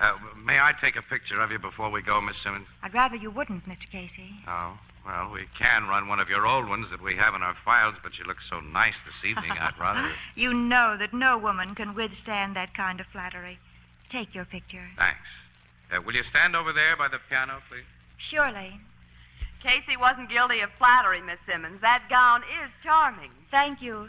Do you like the style? Uh-huh, very much. I haven't seen anything like it. It must be the latest. It was 20 years ago. My mother wore it then. Your mother? She wore it to a ball only a week before she died. I was just a child then, but I've never forgotten how pretty she looked. I kept it. I had it made over to wear tonight. Some big event must be scheduled for tonight, huh? It is, Mr. Casey. Will you take your picture now and then excuse me? Oh, sure. Oh, I'm afraid I'll have to answer that. I've given my servants the evening off. Evening, Clara. Come in, Evans. Where's your mother? Well, she phoned that she'll be delayed. She'll join us here in a little while. Oh, You have guests. this lady and gentleman are from the Morning Express. They're leaving right away. Miss Williams, Mr. Casey, this is Mr. Pentecost. How do you do, Mr. How are you? Pentecost? Pleasure. Sit down, Evans. Mr. Casey is going to take a picture of me. Very well. Will you stand by the piano again, Miss Simmons? Well, yes, of course. Like this? Yes, that's swell. Got it. Thank you. You're welcome. Now, I hope you won't think me rude if I Not at ask. all. You've been very kind. Thank you very much. Good night, Miss Simmons and Mr. Pentecost. Evans Pentecost. Good night. Good night. Oh, and thanks again. You bet. Not at all. Why were those newspaper people here, Clara? To ask me about my engagement to Charles. I told them I'd broken it. To tell them why? I didn't say a word about you. Evans, you said you were bringing your mother here to meet me. I sent the servants away, as you requested, so the three of us could be completely alone. But since your mother's been delayed, I think we should... You're worried about us being alone? Why, naturally. You're very different from other women I've known. We'll go down to the mezzanine and wait for your mother. Well, You're lovely in that gown, Clara. Don't try to change the subject, Evans. My mother once had a gown like that. Be a good boy now. Let's go down to the mezzanine. We must be alone, or you wouldn't be so insistent. Why, of course we're alone. Alone? Evans, why do you look at me like that? We're alone. Evans, you frightened me. All alone. Don't come any closer. Go away, Evans! Don't touch me!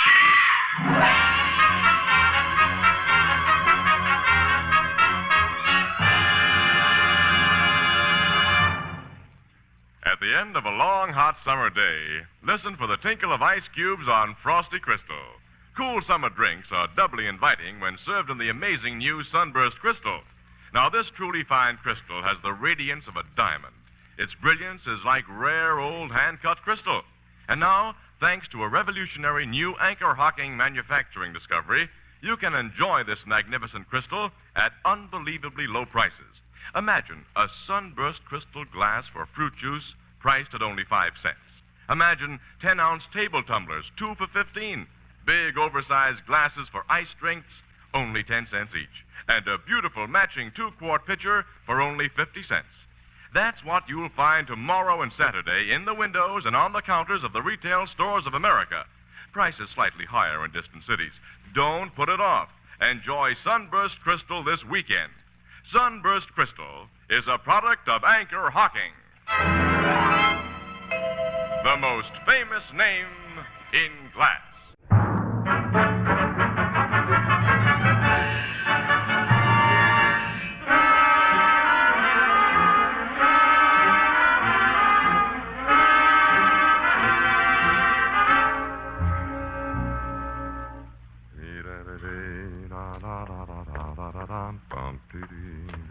I have a taxi cab for you, Mr. Pentecost. Thank you, boy. It's outside this door, sir. You've put my baggage in it? Yes, sir. Everything's all set.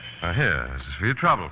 Thanks very much. I hope you'll be our guest at the Fenimore Plaza again, and very soon, sir. I don't think I shall be. Union Terminal driver? Goodbye, Mr. Pentecost. Goodbye. Bellboy! Huh? Bellboy! Yes, sir? The guy who just got into that cab. Where was he going from here? It's against Fenimore Plaza rules to give out information concerning our guests, sir. Nuts with rules. That guy's a murderer. Of what? I was bartender in the Colorado Hotel where he killed Mrs. Chalmers. That guy's Cecil Grammerton. Grammerton? The lady killer. Get the cops after him quick. Then find out what dame he strangled here.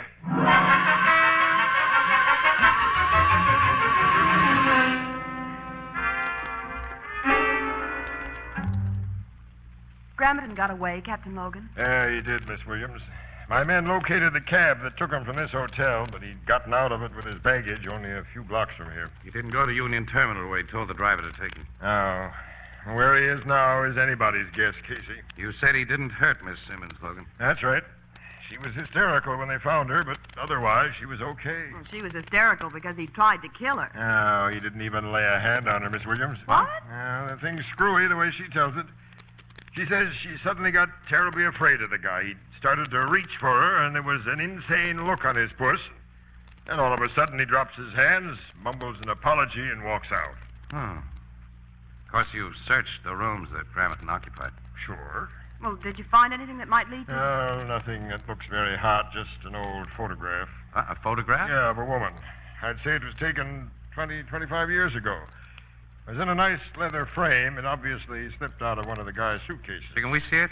Yes, but there's to be no mention of it in your paper. I'm not tipping Grammerton that we have the thing. It's off the record, Logan. Don't Yeah, of course. Okay. Here it is. Huh? Oh, she's a sweet-looking old lady. Too sweet. She's a prim and prissy type. Uh-huh. Hey, look, the name of the photographer who took this picture is here at the bottom, Logan. Perkins. Name of the town. Yeah, Perkins of Fairview. Fairview. That's only about 100 miles from here, isn't it? I'm taking a trip up there tomorrow. Oh, huh? I'll go with you. Okay, but you may be wasting your time. It's my job to go. Well, I got a hunch it won't be wasted time, Logan. And I've got another hunch. A hunch that no newspaper guy should get. Yeah, what's that? That you should kill the entire story of what happened tonight. Kill the story? Yes, Annie, every bit of it. Oh, it's big news, Casey. Front page. That doesn't matter. Put that bartender under wraps, Logan. Tell the hotel people and Miss Simmons to clam up about what they know and give all the papers a hush-hush order. Well, since this is the first time I ever got that kind of advice from a news hound, I'll take it. Oh, you should be thrown to the squirrels for this, Casey. Oh, no, Annie. The big story will be Grammerton's arrest, and we'll play for an exclusive on that. Logan, how soon can we leave for Fairview?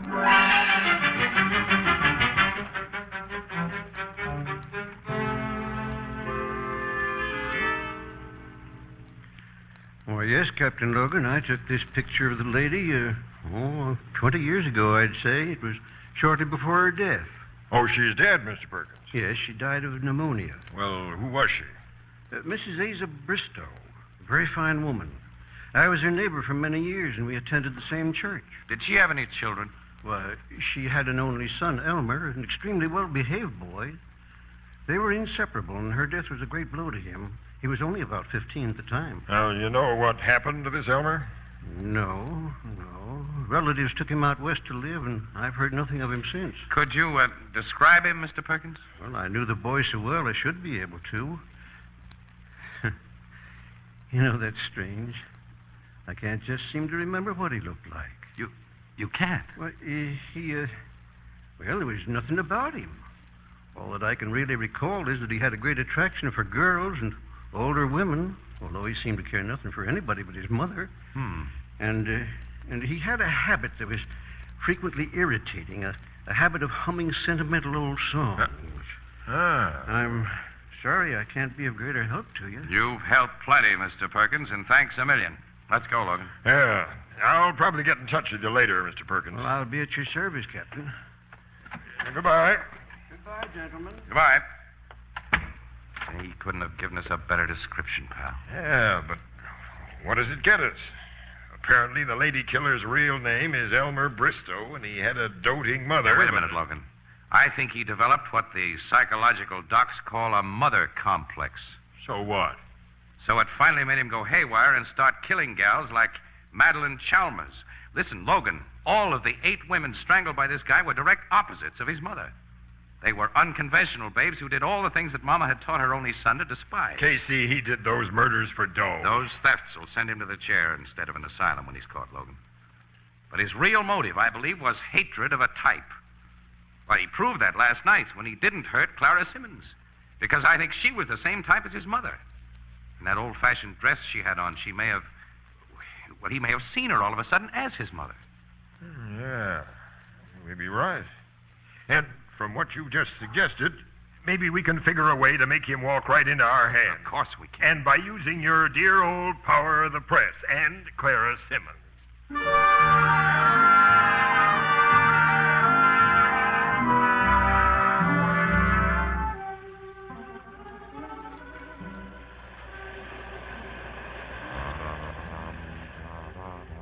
Gerard, Yes, Dorothy? must you gaze into space and hum those corny songs? I must be dreadful company. Oh, I beg your pardon, darling. I was thinking.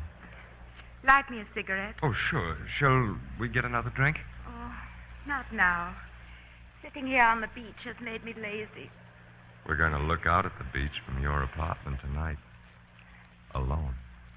Mm-hmm.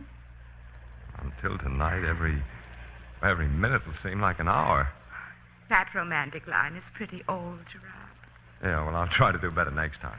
I hope you do. Oh, speaking of romance, did you see this morning's papers? No.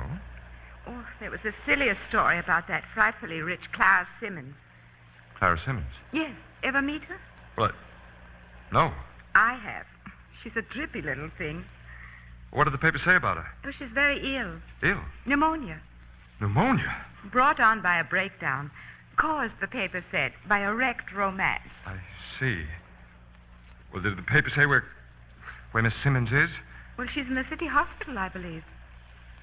Dorothy, will you excuse me? I've got to go back to the hotel. Oh, why? I've got to put through a long-distance call. Business. I may have to leave here on the very first train. Leave? What's happening about tonight? Well, nothing, to my regret. Because, Dorothy, you're just the sort of woman I love to find alone.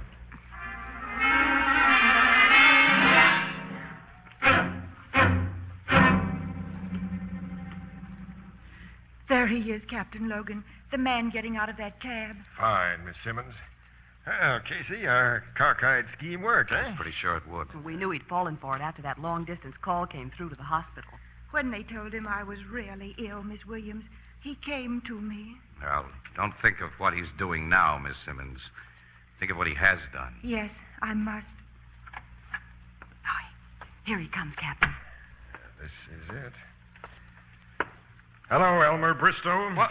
Will you let go of me? You're a collector of jewelry. Here's a pair of bracelets for you. Oh, what's the meaning of this? What? Clara! Yes. You're not ill. This was a trick. Yeah. And now a few uninhibited rich gals are going to enjoy longer lives. Take them away, man. Now, come on, Miss Simmons. I'll help you back to Annie. Miss Simmons is crying. So what has that insignificant-looking guy got? Made the women fall for him. Casey, if he wasn't on his way to jail, I think I'd try to find out. Yeah. Huh? We gals crave romance.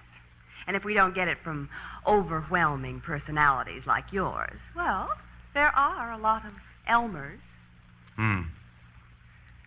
Annie, I think there's going to be some nice moonlight tonight.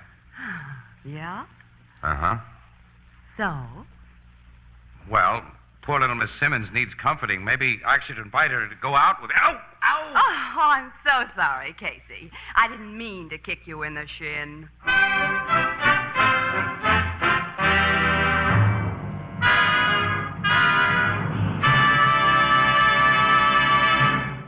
We'll join the crowd at the Blue Note in just a moment. You know, beer isn't the most important thing in the world, but it certainly is one of the pleasantest. And Anchor-Hocking's revolutionary new one-way bottle makes beer and ale easy to enjoy. You know, it took a lot of research to develop this one-way bottle. It had to be light, compact, sturdy. It had to be so low in cost that no deposit, no return to the store is necessary. And that's what it is. A little wizard at fitting into packed refrigerators. Easy and safe to open. Easy and safe to drink from. No trouble about returns. When it's empty, just throw it away. And best of all, it's glass. Glass that can't affect the flavor and purity of beer and ale. Glass that keeps your beer brewery bright. You'll find 12-ounce, no-deposit bottles of your favorite brand at your local store. For beer at its best, ask for it in the new Anchor Glass one-way bottle, a product of Anchor-Hocking. The most famous name in glass.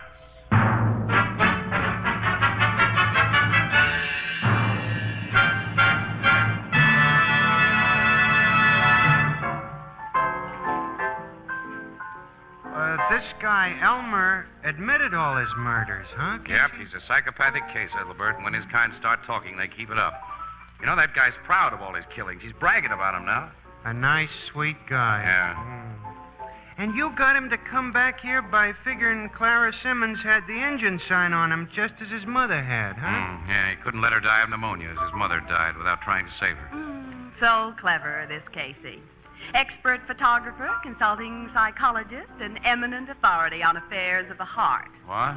You sound bitter, Miss Williams. Do I? Well, Annie, I'm not responsible for this rain tonight. Who said anything about weather? Well, if it had been a nice moonlit night, I thought... I'm not interested in what you thought. Oh. To a person with even the slightest imagination, moonlight is non-essential. Oh. Well, care to take a drive in the rain, Annie? Well, if the right person invited me properly.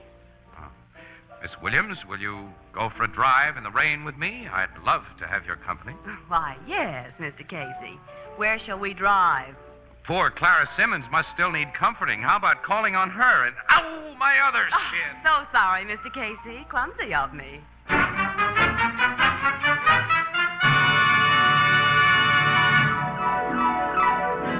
Crime Photographer, starring Stotts Cotsworth as Casey, is brought to you each Thursday by the Anchor-Hocking Glass Corporation, makers of Fire King Oven Glass, Anchor Glass Containers, Anchor Caps and Closures, all products of Anchor-Hocking, the most famous name in glass.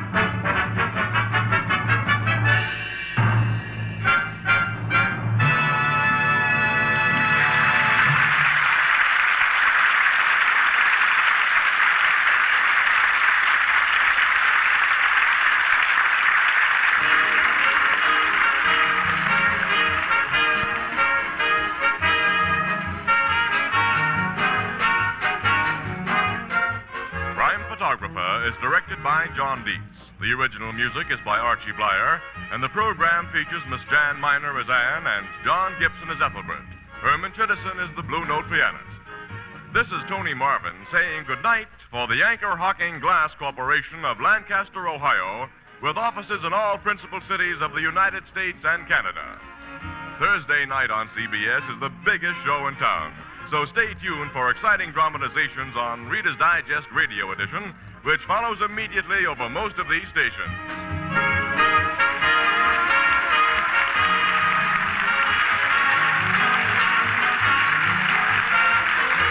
This is CBS, the Columbia Broadcasting System.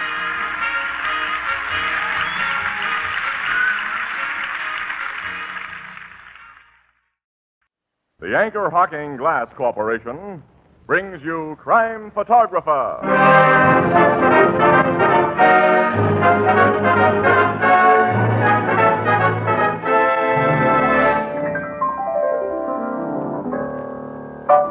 Casey, did you see where my niece got engaged last week? Oh, is her name Princess Elizabeth?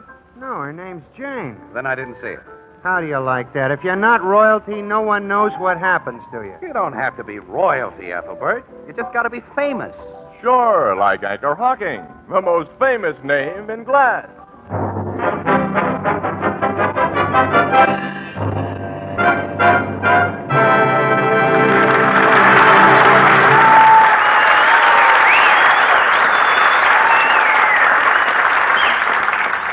Good evening, ladies and gentlemen. This is Tony Marvin. Every week at this time, the Anchor-Hocking Glass Corporation of Lancaster, Ohio, and its more than 10,000 employees bring you another adventure of Casey, crime photographer, ace cameraman who covers the crime news of a great city. Written by Alonzo Dean Cole, our adventure for tonight, Self-Made Hero.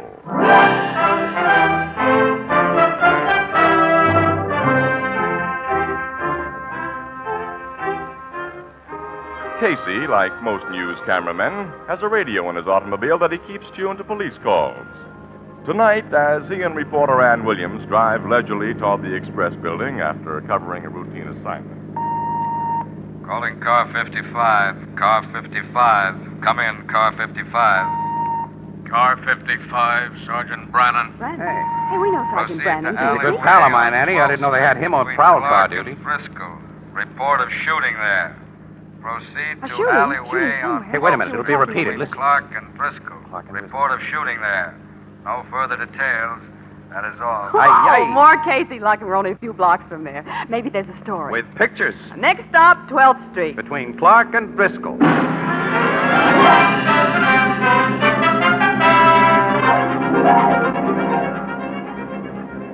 Oh, usual crowd's collected, Casey. And there comes a police car, Annie. We're getting here a jump ahead of Brannon. Get out. Come on. Okay. All right, get back, you people.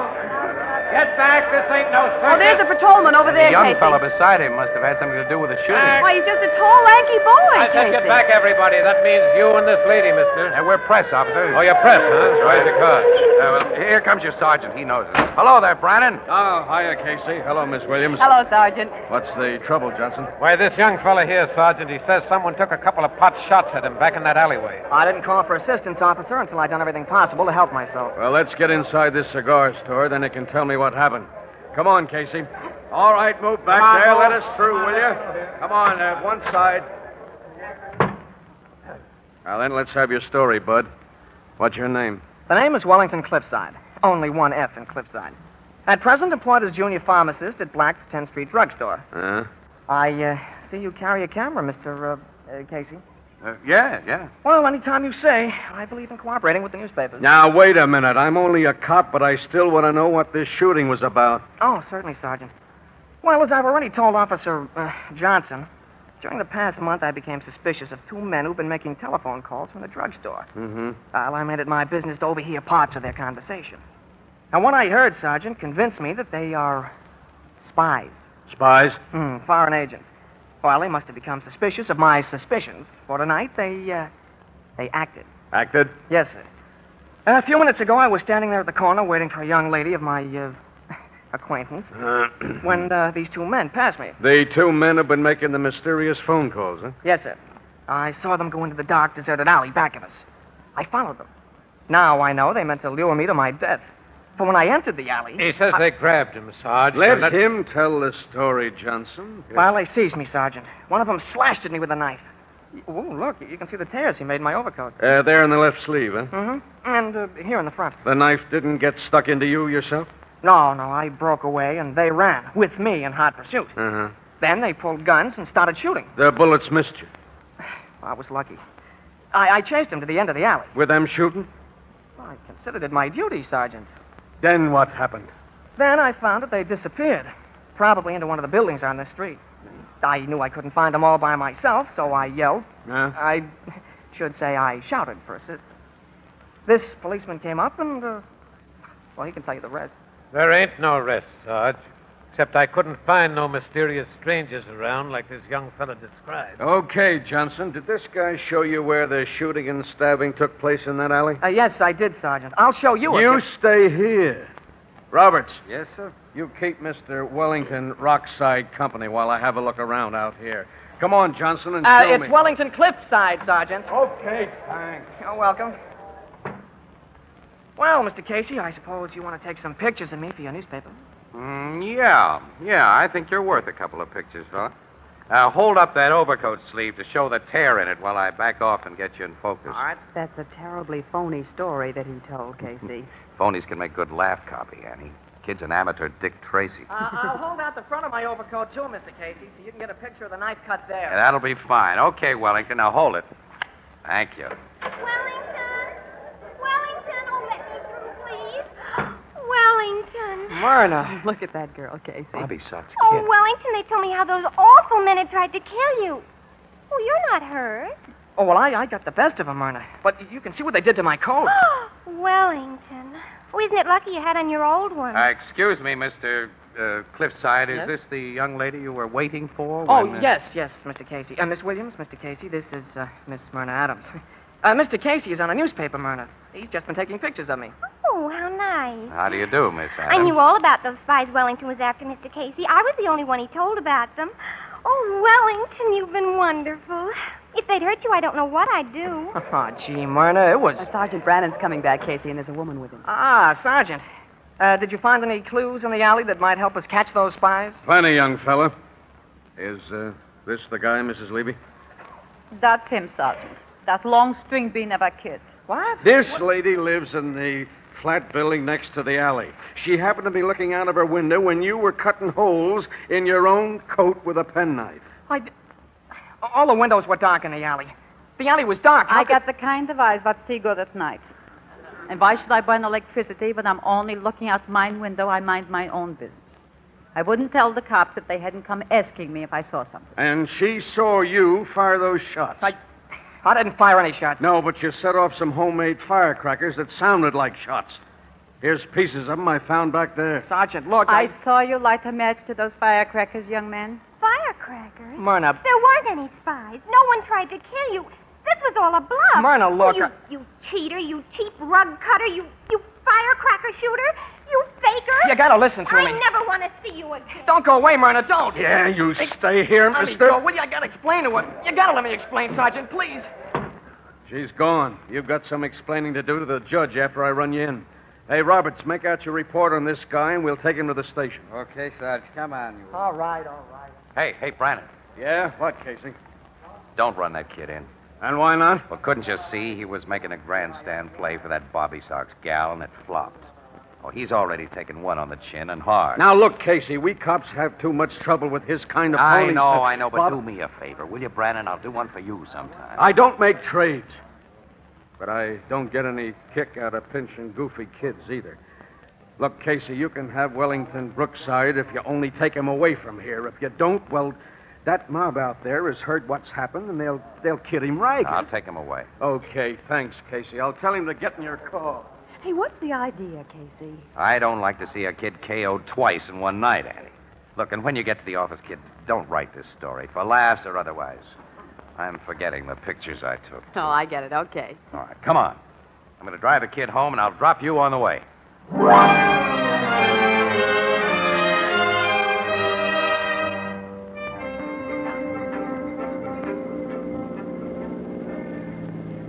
Well, here you are, Annie. Okay. So long, Casey. Goodbye, Wellington. Goodbye, Miss Williams. See you in a little while, Annie. Okay.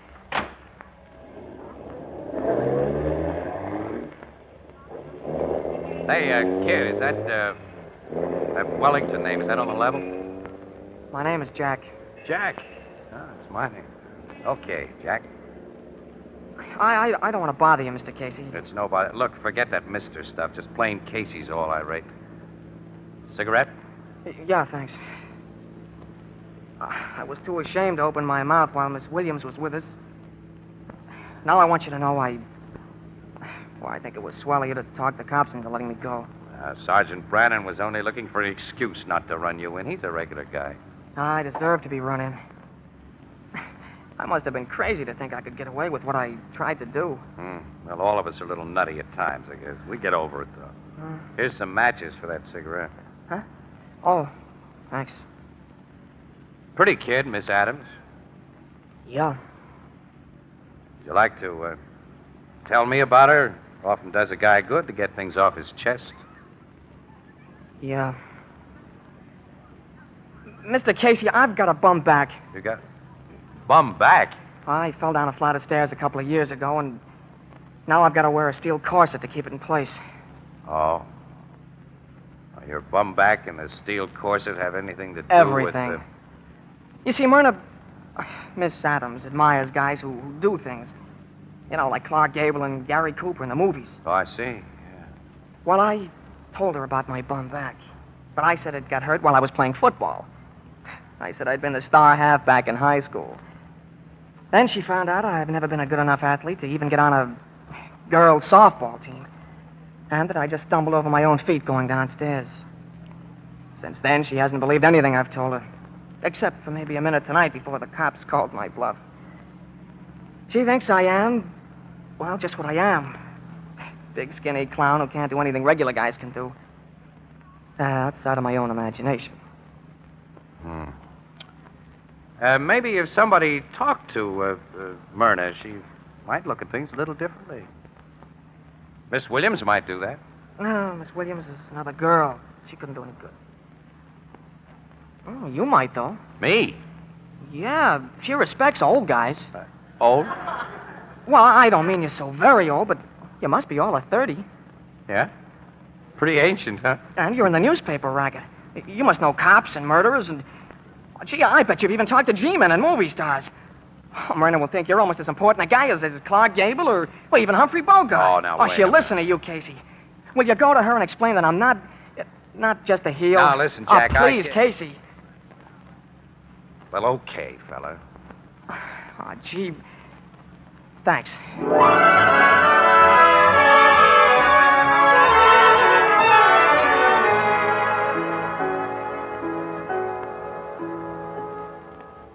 It's no use, Mr. Casey.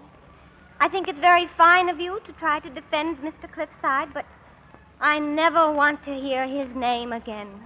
I consider him a drip. Oh, now, look, don't be like that, Miss Adams. He's a nice kid, and he's crazy about you. No, Mr. Casey. He and I are through. Forever. I'm sorry. Well, there's nothing more I can say, so I'll shove off. Oh, don't rush away. You've talked so much about Mr. Cliffside, I haven't heard a thing about you. Me? Uh-huh. You've rescued people from burning buildings and captured burglars single-handed, and you're a real hero. Whoever told you that was having a pipe dream. Oh, no, you're just being modest, like I think all men should be. Say, look, where did I put my hat, Miss Adams? Oh, come on. Please sit down, Mr. Casey. No, and let's get better acquainted. There. I've always wanted to meet a man like you.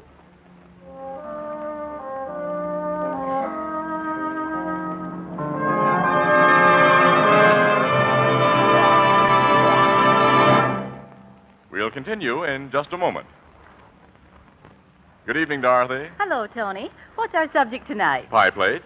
Pie plates. Mm-hmm. Pie plates. Not ordinary pie plates, but a new kind of pie plate. The biggest bargain in years. Why, it's made of glass. Well, this is the Anchor-Hocking program, and this new Fire King oven glass pie plate is something special. For instance? It bakes pie you can be proud of, not once in a while, but every time. Crusts are light, fluffy, and well-browned and never scorched. And it comes clean almost instantly without scrubbing. Well, you've sold me, Tony. Yes, this big 9-inch Fire King oven glass pie plate with a 2-year guarantee against oven breakage is being featured tomorrow and Saturday at 5 and 10 cent stores and all stores that sell household glass at a special bargain price of only 25 cents, slightly more in distant cities.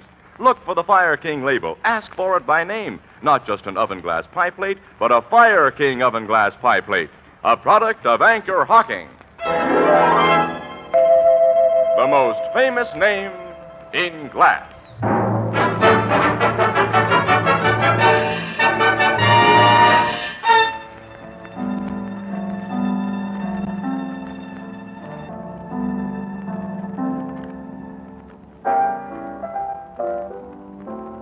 Give me a cup of black coffee, Ethelbert. Okay, Casey. You want one, Miss Williams? No, thanks, Ethelbert. Casey, you look like you got trouble. I'll say he has, Ethelbert. In a neat red-headed package, trimmed with short skirts and a pair of bobby socks, a hero worship complex, and a very unbashful personality. It isn't funny, Ann. You're talking about a woman, huh? Oh, not a woman, no. A goofy 17-year-old kid that ought to be spanked. Wish I had the nerve to do it. She's developed a crush on Casey. Phones him at the office several times a day and waits for him on the street so she can gaze at him and sigh. Casey, how did you get yourself into anything like that? You ain't no cradle snatcher. Ethelbert, all I did was to call on her one afternoon last week in order to try and square something for somebody else. She isn't the girl that Cliffside kid set off the firecrackers on account of. That too. Huh? But Cliffside doesn't know yet that Casey squared things so beautifully. Will you get it, Walter? I put off telling him that she won't listen to anything that I say in his favor because, well, he's miserable enough as it is. You know, he phones me a couple of times a day, too, Ethelbert, to ask how I'm making out with her. I can't stall him much longer. Oh, I must have been nuts to get myself mixed up in something like this. Telephone for you, Mr. Casey. What? Who is it? Mr. Cliffside, sir. I thought I was about due for my nightly call from him. He's probably been trying to get me at the office. Well, Annie. since you can't help him, you better stop stalling and tell him the truth, Casey. Oh, I can't, Annie. Excuse me. You know, Miss Williams, Casey sure has a talent for getting himself into situations that ain't too easy to get out of. Hello? Casey? Yeah, Jack, how are you, fella? Casey, I've just learned the truth Huh? about you and Myrna. What do you mean? I met her on the street a while ago. She told me nothing could ever be fixed up between her and me, and that she was in love with you. Now, listen, That kid. big swell stunt you pulled. Kidding me into thinking you were my friend and then double-crossing me. Listen to me, I've will listened to you long enough. I called up now to let you know that what you've done is the last straw. When I leave this phone, I'm going to the river. The river? I don't want to live any longer, Casey. I'm going to end it all. You young dope, where are you? Never mind where I am. Jack, I've got to meet you. I've got to talk to you. You or no one else is ever going to talk to me again. I won't be in your way after tonight, Casey. You can have Myrna. I don't want Myrna. Jack! Goodbye, listen. Casey. Jack! Hey, kid! Hey! Operator! Operator! Operator! This is the operator. Look, what was the number that just called here? You've been disconnected, sir. I know that. Oh, never mind. Annie. Yes, Casey? Annie, that darn fool kid says he's going to throw himself in the river. What? The way he sounded, I don't think he's bluffing. We got to stop him, Annie. You know where he is? No, but there's only one place that kid had picked for a suicide, the cliff at Rocky Point. You mean the place they call Lover's Leap? Yes. Oh, but Casey, that's way I out know on the how far it is, Annie. But he wasn't calling from around there because there isn't a public telephone within a mile of the place. You'll have to reach it by bus, but we've got a car. Look, Annie, I may need you to convince him that I'm not trying to steal his Myrna. Come on.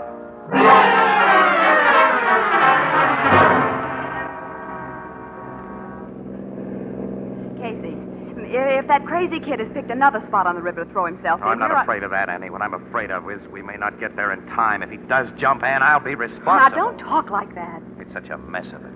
No, you have not. It was that little fool of a girl who did that. Oh, I'd like to wring her neck. Well, there's no use blaming her. Oh. This is as far as we better go with the car. I'll run it off the road among the trees here and turn off the lights.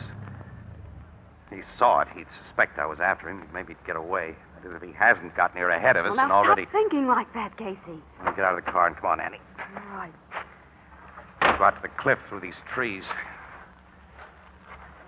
It's pretty bright. It'll be seen on the road. Oh, this is a horrible, desolate place. Yeah. Annie, we can see the edge of the cliff from here. And there's no one on it. Well, that means he hasn't gotten here yet. May mean he has gotten Now, here. will you stop imagining things? Hey, Casey, someone's coming through the trees on the other side of the road down there. Where? I see. Someone tall and lanky. It's the kid. He's going toward the edge, Annie. Yeah, he sees you. He's running, too, for the edge. Hey, wait, kid, wait! I gotta talk to you. No one's ever gonna talk to me again. Jack, you've got to let me talk Run, to you. Casey! He's almost at the edge. Kid, stop! We can't reach him in time. Oh, he stumbled. Grab him before he gets up. Jack, I got it. Let me go with you. If he hadn't stumbled, he's only a few feet away from the ledge. Casey. Young fella, for the scare you've given us, I ought to knock your teeth out. Why don't you stop me? What do you care what happens to Well, me? he shouldn't care. Can't you realize that Casey's only interested in Myrna because, well, he was trying to help you? And let this sink in. If I weren't sure that he couldn't have any romantic notions about a child like your Myrna, I wouldn't be here with him. You mean that you're Casey's real girlfriend, Miss Williams? Well, use your own judgment, if you have any. I should have figured that. I'm sorry, Casey. Well, okay, kid. Now, we're taking you back to town. We'll cut through these woods to the car. All right. I can't stop you from taking me back, but I still don't want to live, Casey. While I was wrong about you, I wasn't wrong about having lost Myrna. She told me herself tonight that she hated me. Jack, there are millions of girls in the world. Must you have just one particular one? I don't want anybody else. Ever. Brother, you're a true monogamist. Hey, car's turned into the road. Wait a minute. Wonder if the driver knows it's a dead end at the edge of the cliff.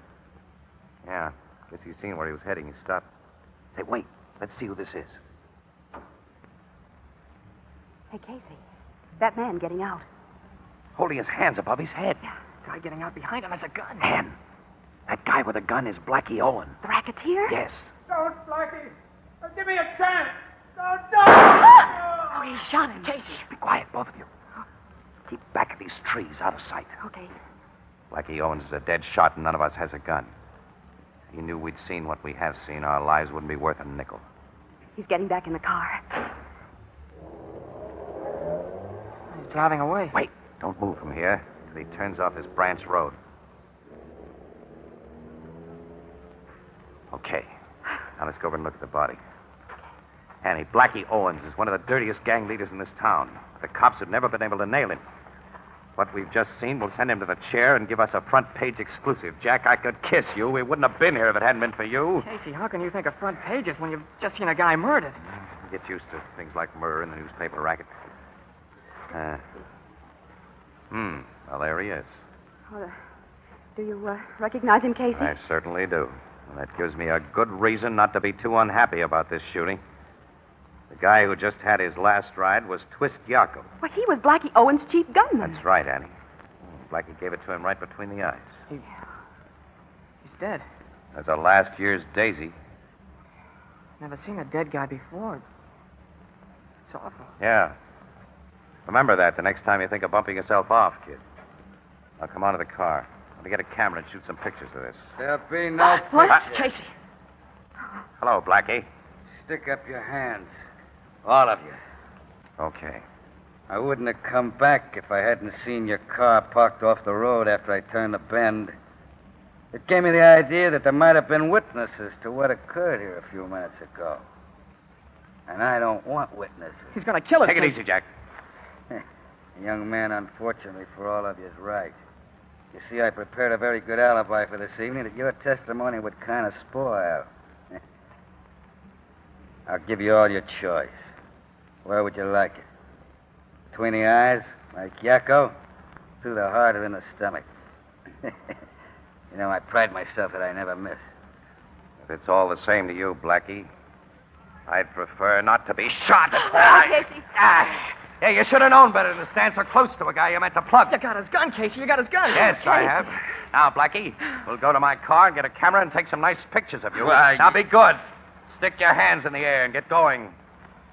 Okay, but don't you want this? What are you picking up there? Huh, can't you see? Pair of gloves. The lady dropped them when she stuck up her hands a minute ago. No use leaving them on the road. Yeah, miss. Oh, yeah, they are my gloves. Hey, Casey! He's grabbed Let it. her go! Drop that gun you took from me, Casey. If you try to shoot it, you'll have to shoot through this dame first. He's holding her in front of him. Go, let me go. I always carry 2 gats, and you gave me a chance to get the second one, sap. Go. Now drop that rod or I shoot this dame. Go on. Drop it. You win, Blackie. Ah, I thought I would. Now get over there with your friends, all right. lady. I want to see you all in line like clay pipes in a shooting gallery. You're going to be first, kid. Me? Yeah. And you get it in the belly. Jack! Killed him. Yeah, that's right. Guess I'll save you to the last, Casey. Lady, you're next. I'm going to make this shot precise. Right between the eyes. Those shots! Blackie's fallen. I shot him, Casey. I got him, Miss Williams. Jack, you shot him! The bullet he shot at me hit the steel of the corset I wear for my back. I glanced off. But I pretended I was dead, and I fell close to the gun he made you drop, Casey. I've never shot anyone before. Boy, I'm glad you shot somebody this time, kid. I am a hero. I am a hero.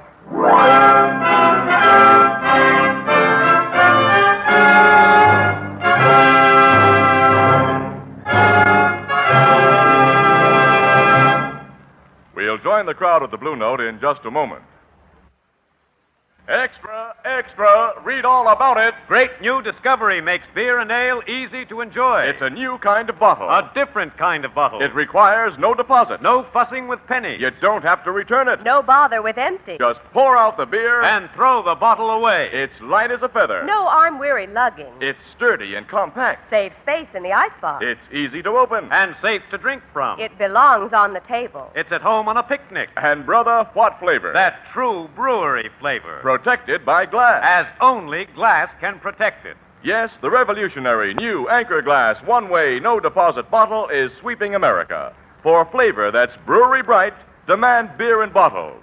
For safety and convenience, demand your favorite brand in the new Anchor Glass one-way, no-deposit bottle. Product of Anchor-Hocking. The most famous name in glass.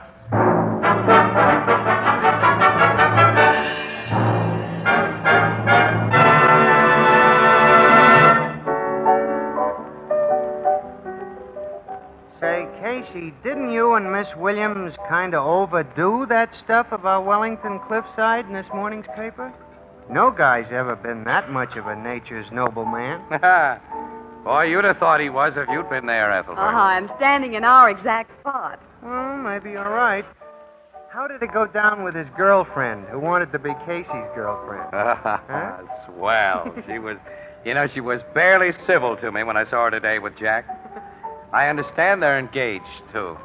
Well, as my sister Edna says, quote, the only thing wrong with the younger generation is that it grows older. Unquote. What does that mean?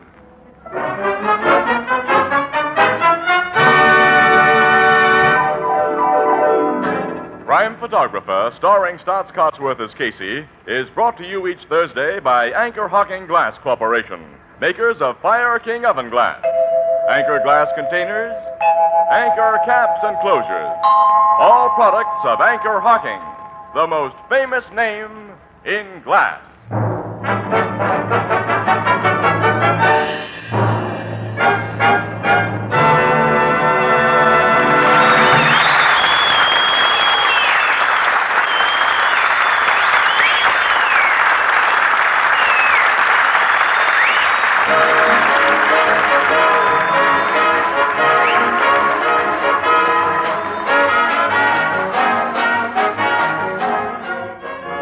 Crime Photographer is directed by John Dietz. The original music is by Archie Blyer, and the program features Miss Jan Miner as Anne and John Gibson as Ethelbert. The part of Jack Cliffside was played by Jack Grimes, and Herman Chittison is the Blue Note pianist. This is Tony Marvin saying goodnight for the Anchor-Hocking Glass Corporation of Lancaster, Ohio, with offices in all principal cities of the United States and Canada. Thursday night on CBS is the biggest show in town, so stay tuned for exciting dramatizations on Reader's Digest Radio Edition, which follows immediately over most of these stations.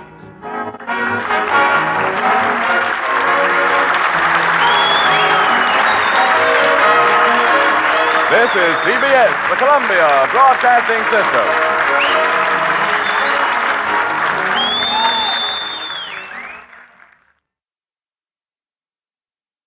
The Anchor-Hocking Glass Corporation brings you Crime Photographer.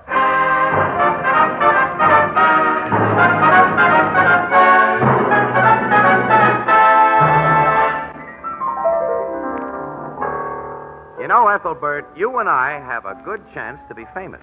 How's that, Casey? Well, I figure if a man's known by the company he keeps, Yeah? then he ought to be known by the company that keeps him.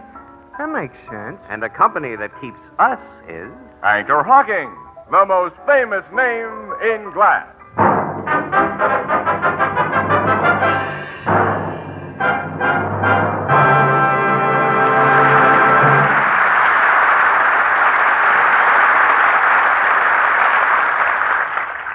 Good evening, ladies and gentlemen. This is Tony Marvin. Every week at this time, the Anchor-Hocking Glass Corporation of Lancaster, Ohio, and its more than 10,000 employees bring you another adventure of Casey, crime photographer, ace cameraman who covers the crime news of a great city.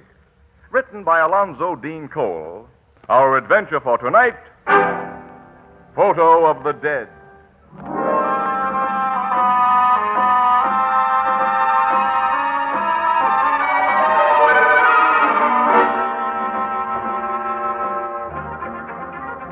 9 o'clock in the evening, the big, untidy photographer's room of the Morning Express.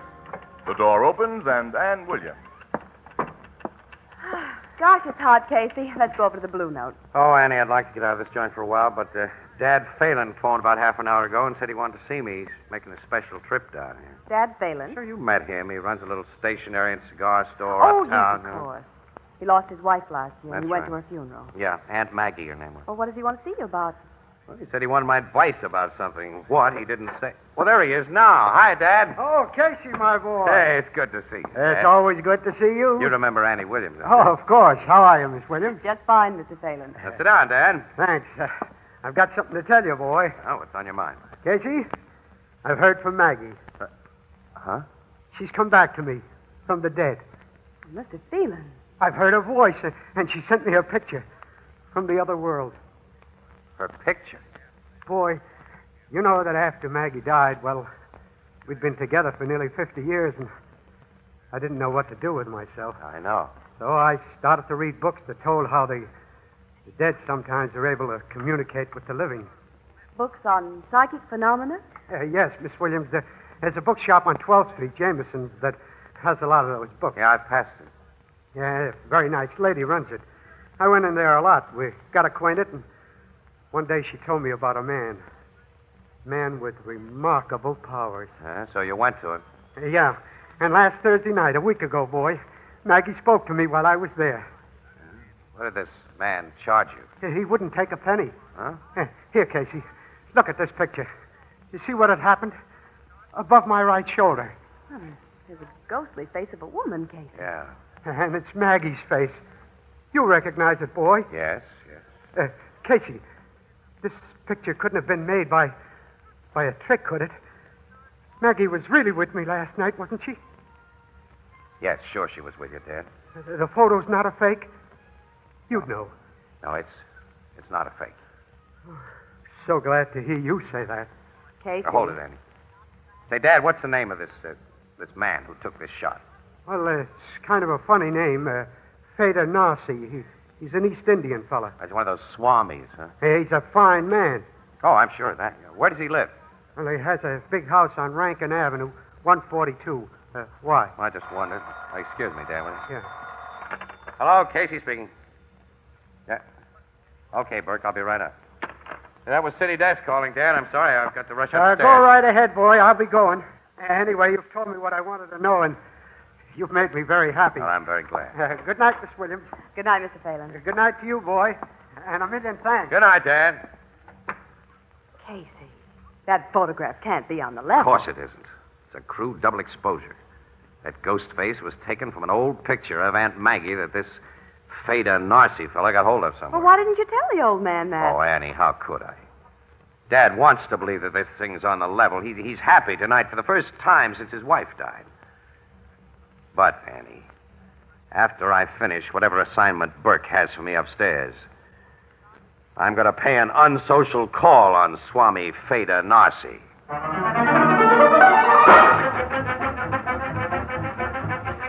Oh, hey, Burke, what do you mean? You're sending me out of town tonight? That's what I said, Casey. I just had our Detroit correspondent on the phone. He tells me a honey of a murder broke out there.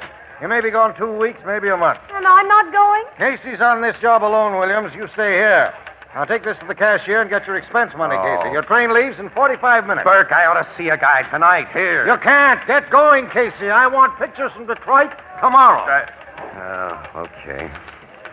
Well, Dad Phelan's been looking after himself for over 70 years. I guess he can do it without my help a few weeks longer.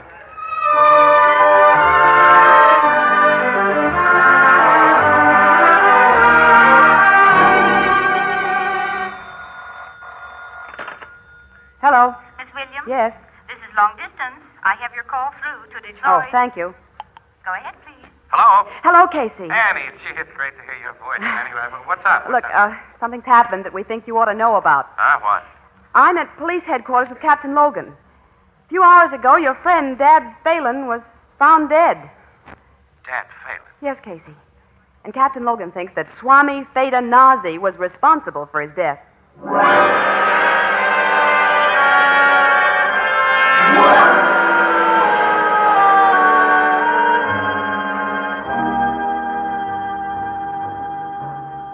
Come on, Logan, let's have a dope on it. Al Phelan didn't open his store this morning, Casey. A cop on the beat got worried, broke in, and found your friend dead in the back room. He just died in his sleep, huh? Yeah. I talked to Miss Williams after she phoned you, Casey, and we pieced the thing together. Beside the old man's body was that spirit photograph of him and his wife. And in his pocket, we found a bank book that had apparently represented his life savings. Balance was only $21. But until 4 days after Miss Williams says he called on you at the Express, the balance had been $6,021. The fake Swami got the $6,000. Yeah. The shock of losing his life savings and learning that the Swami was a fake was too much for him. The Swami gave him the usual routine. Huh? Yeah, racketeers of his type are all alike. After the victim is convinced he's in contact with the dead, he gets a spook message telling him to hand over some money, usually for an investment the ghost recommends. The dough was passed over in cash, and we cops can't do a thing. Logan, that Swami killed that old man just as surely as though he'd stuck a gun at his head and pulled the trigger. I know it, but he's not a murderer in the eyes of the law. We can't even prove him a thief. You question him? Naturally. He denied everything. Well, Logan, I'll talk to Swami Feda Narcy. It won't get you anywhere. Well, I'll see you later. Now, what are you going to do? Well, from what you say, there's only one thing I can do. Beat that guy to a pulp.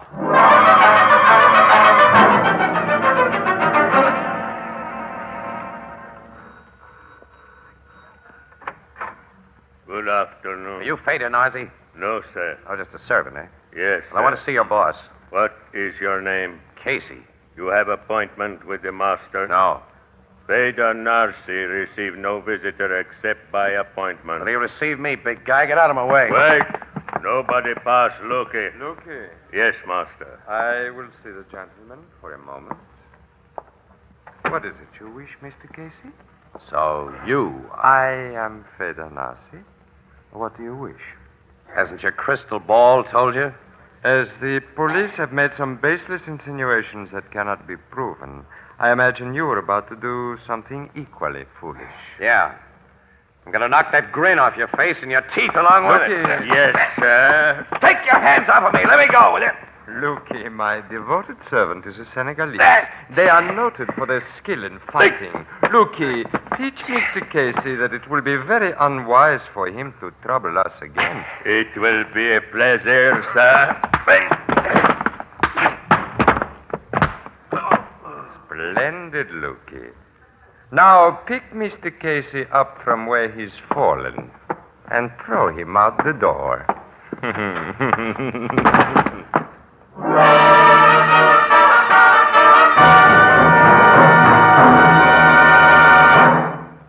Our story will continue in just a moment. Here's a bargain, a real bargain. A big 9.5-inch pie plate made of beautiful Fire King oven glass, guaranteed for 2 years against oven breakage. Its highly polished surface is as smooth as a mirror, comes clean almost instantly. It's as attractive on your table as it is sturdy and practical in your kitchen. And here's the most important point of all. This new kind of Fire King pie plate practically assures results every time. Its pale blue glass absorbs oven heat so evenly that your pies bake all the way through. The crust is light and flaky with no danger of scorching. Now, to get this new pie plate, it's not necessary to sit down and write a letter. Simply go to your favorite 5 and 10 cent store or any other store selling household glass and ask for the special Fire King oven glass pie plate being offered over the air at 25 cents, or slightly more in distant cities. Remember the name, Fire King oven glass. This new Fire King oven glass pie plate is a product of Anchor-Hocking, the most famous name in glass.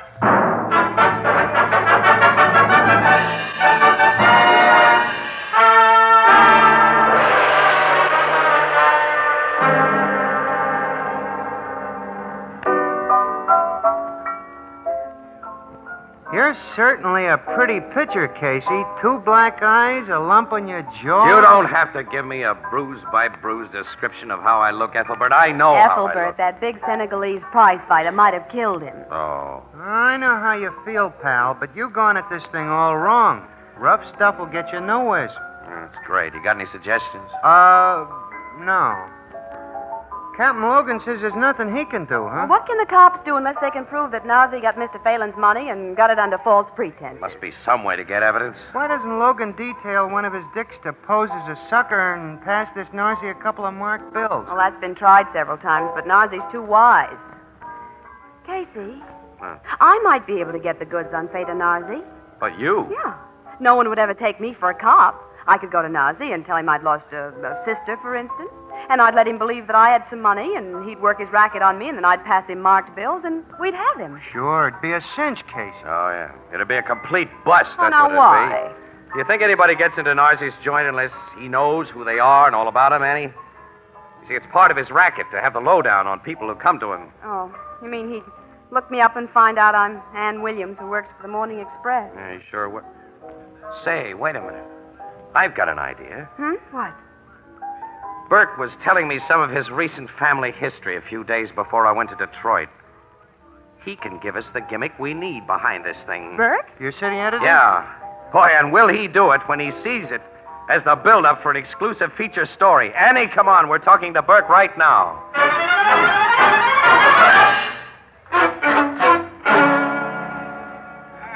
You're right, Casey. It's a natural.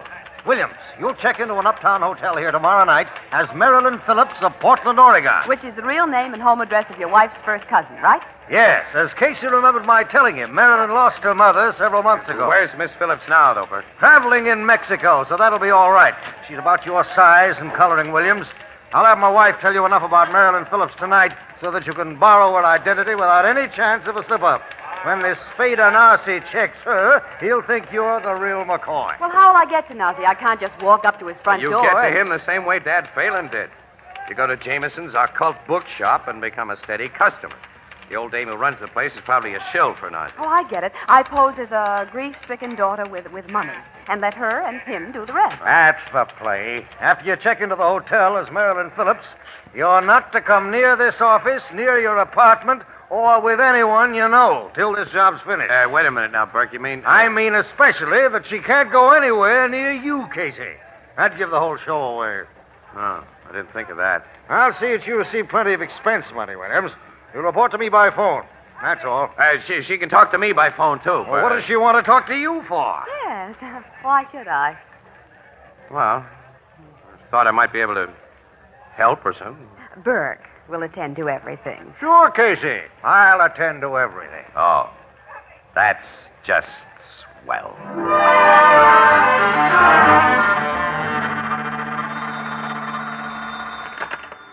City desk, Burke speaking. It's me, Burke. I'm getting acquainted with Mrs. Jameson, but she hasn't suggested I see our man yet. You've only been on the job 10 days. This'll take time. Stick with it.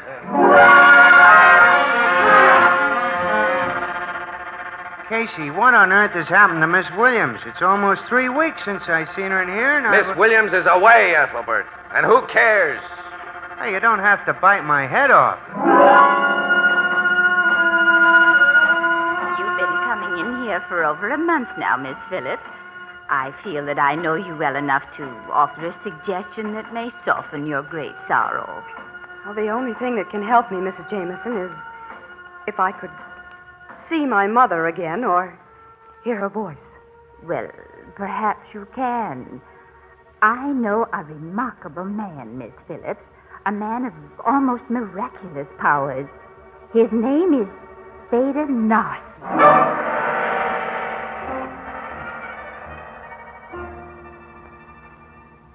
Sit down, Miss Phillips. Thank you.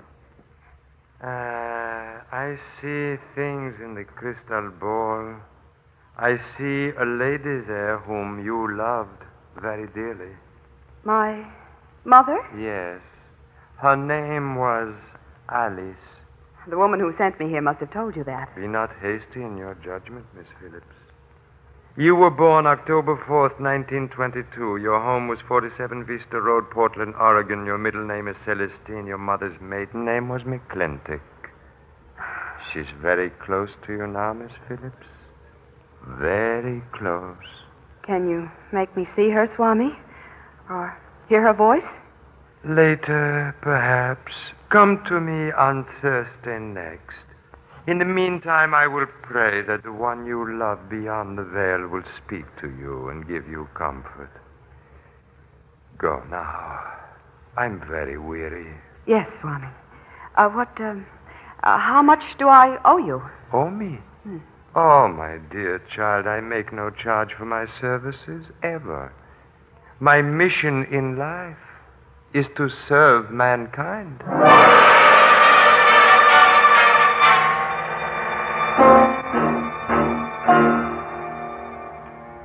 Oh, he merely gave you the old build-up today. Yes, Burke. Of course, someone in Portland sent him the information about Marilyn Phillips and her mother. Your birds in his racket have contacts all over. Call me again after you see him Thursday. Goodbye. Wait a minute, Burke. Huh?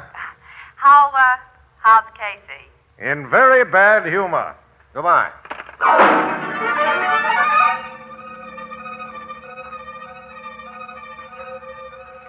Sit very still, Miss Phillips. The psychic force is strong in me tonight. I feel the spirit presence of one who has passed beyond.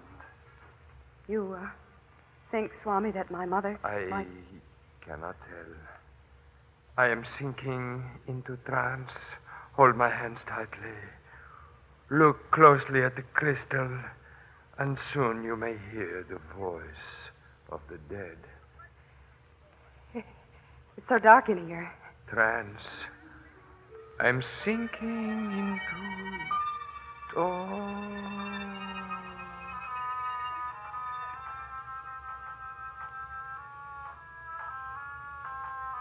Swami, what? That knocking. Something's knocking on the table, Swami, and it isn't you. Oh, that music. Where's it coming from? I'm afraid, Swami. I'm afraid. Have no fear, my daughter. That voice. It is your mother's, darling.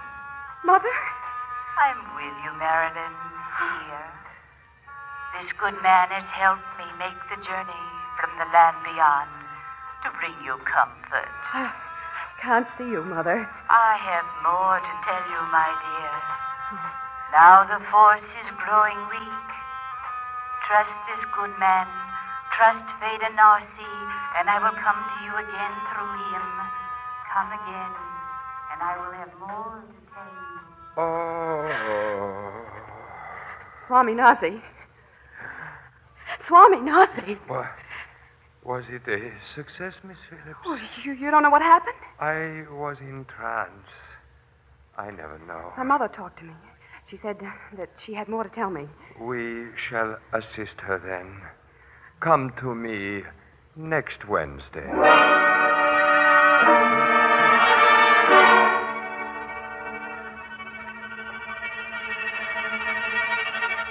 Hold my hands tightly, Miss Phillips. Yes, Swami. I am sinking into trance. Sinking into... Those knocks.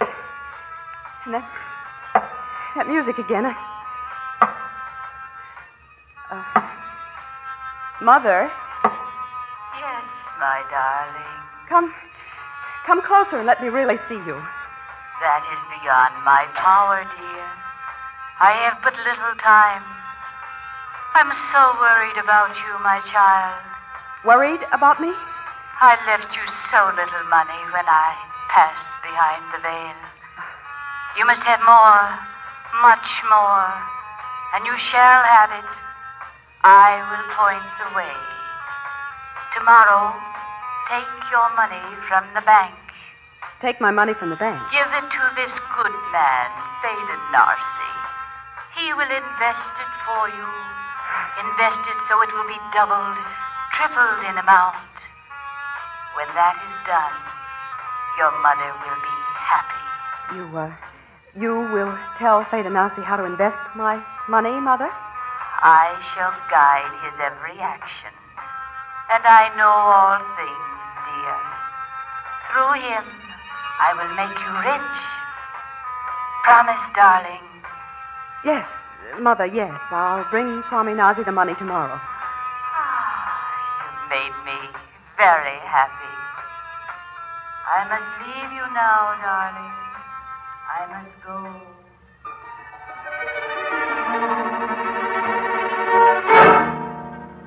So, then the ghost voice faded out, huh? Yes, Burke. And when Nazi snapped out of his trance, I told him I'd bring him $10,000 that Mother left me at 9 o'clock tomorrow morning. I'll send you the money by messenger. Call me when you get it, and we'll check on the final plan. Okay, Burke. Goodbye.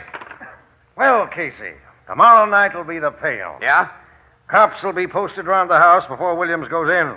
When she comes out, the cops will take it as a signal, close in, get the Swami with those marked bills in his possession, and that's that. There's also going to be a witness when that money is passed.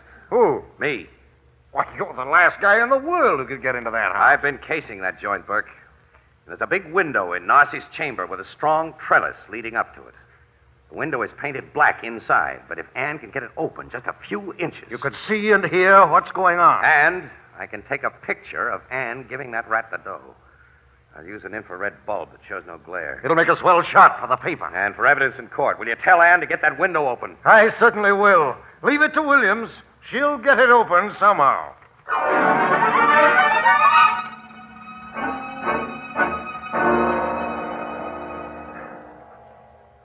I've brought the money, Swami. Oh, yes, the money. You'll return it to me, and much more besides, as Mother said. Miss Phillips, through spirit guidance, I have made many fortunes for other people. I'm not interested in money myself. Oh, there's $10,000 here.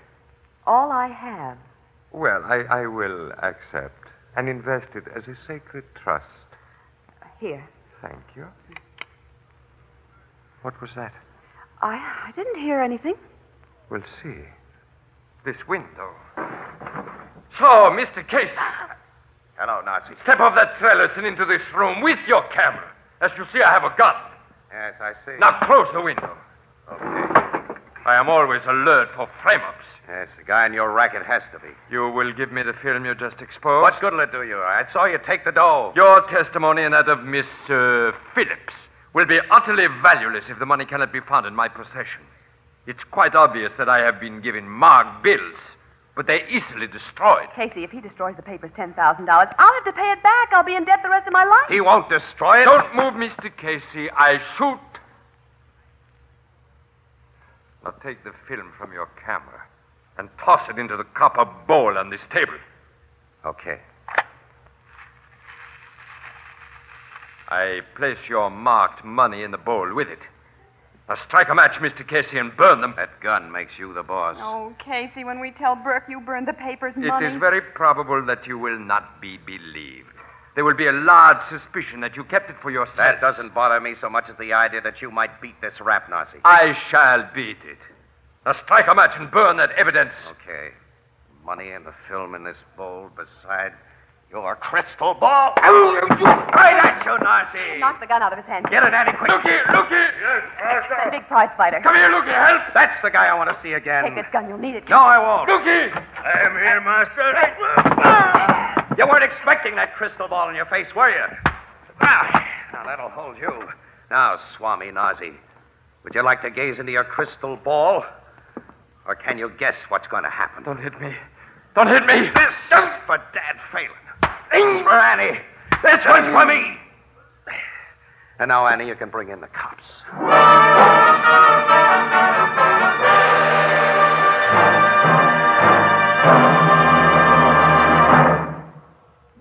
We'll join the crowd at the Blue Note in just a moment.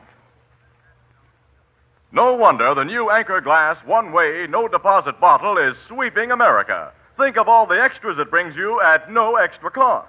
Extra number 1. It requires no deposit, no bother with pennies. Extra number 2. You don't have to return it. No trouble with empties. Extra number 3. It's light as a feather, easy to carry, unnatural for picnics. Extra number 4. It's sturdy and compact. Saves space in the icebox. Extra number 5. It's easy to open, safe to drink from. Extra number 6. It's at home on any table. Extra number 7. And, brother, what flavor? That true brewery flavor that only glass can bring you. Yes, here's the bottle that makes beer and ale easy to enjoy. The Anchor Glass one-way, no-deposit bottle. For flavor that's brewery bright, demand beer in bottles. For safety and convenience, demand your favorite brand in the new Anchor Glass one-way, no-deposit bottle. Product of Anchor-Hocking. The most famous name in glass.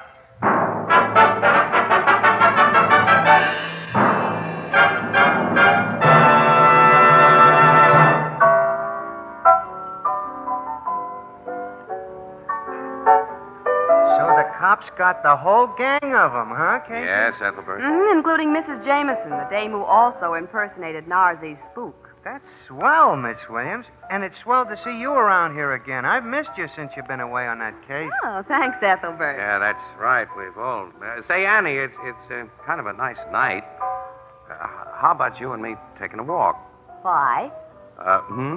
Well, just because it's kind of a nice night. So long, Ethelbert. So long, Ethelbert. So long, so long. As my sister Edna says, quote, absence makes the brain grow dumber. And a walk on a nice night may be dangerous business for an unmarried bachelor. Unquote.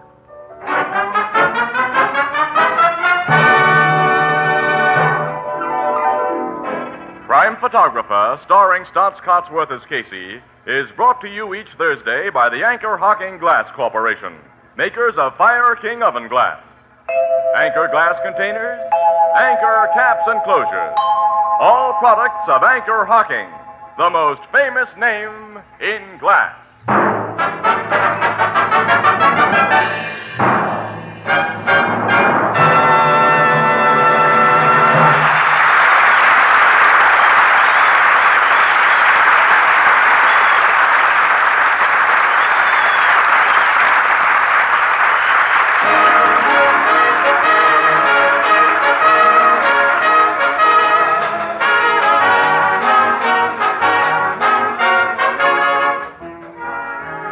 Photographer is directed by John Dietz. The original music is by Archie Blyer, and the program features Miss Jan Miner as Anne and John Gibson as Ethelbert. Herman Chittison is the Blue Note pianist. This is Tony Marvin saying goodnight for the Anchor-Hocking Glass Corporation of Lancaster, Ohio, with offices in all principal cities of the United States and Canada. Thursday night on CBS is the biggest show in town, so stay tuned for exciting dramatizations on Reader's Digest Radio Edition, which follows immediately over most of these stations.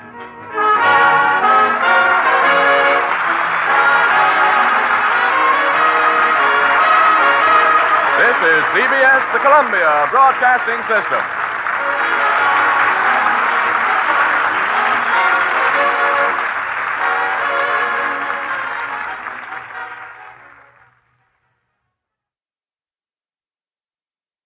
The Anchor-Hocking Glass Corporation brings you Crime Photographer.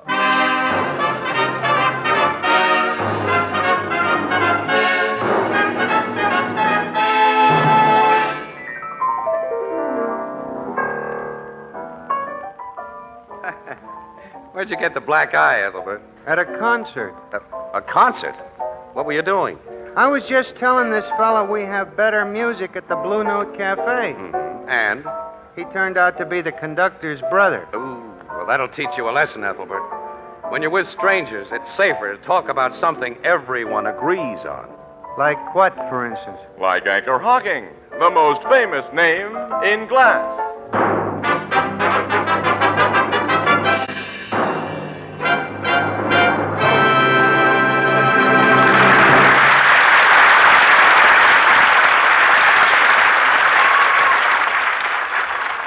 Good evening, ladies and gentlemen. This is Tony Marvin.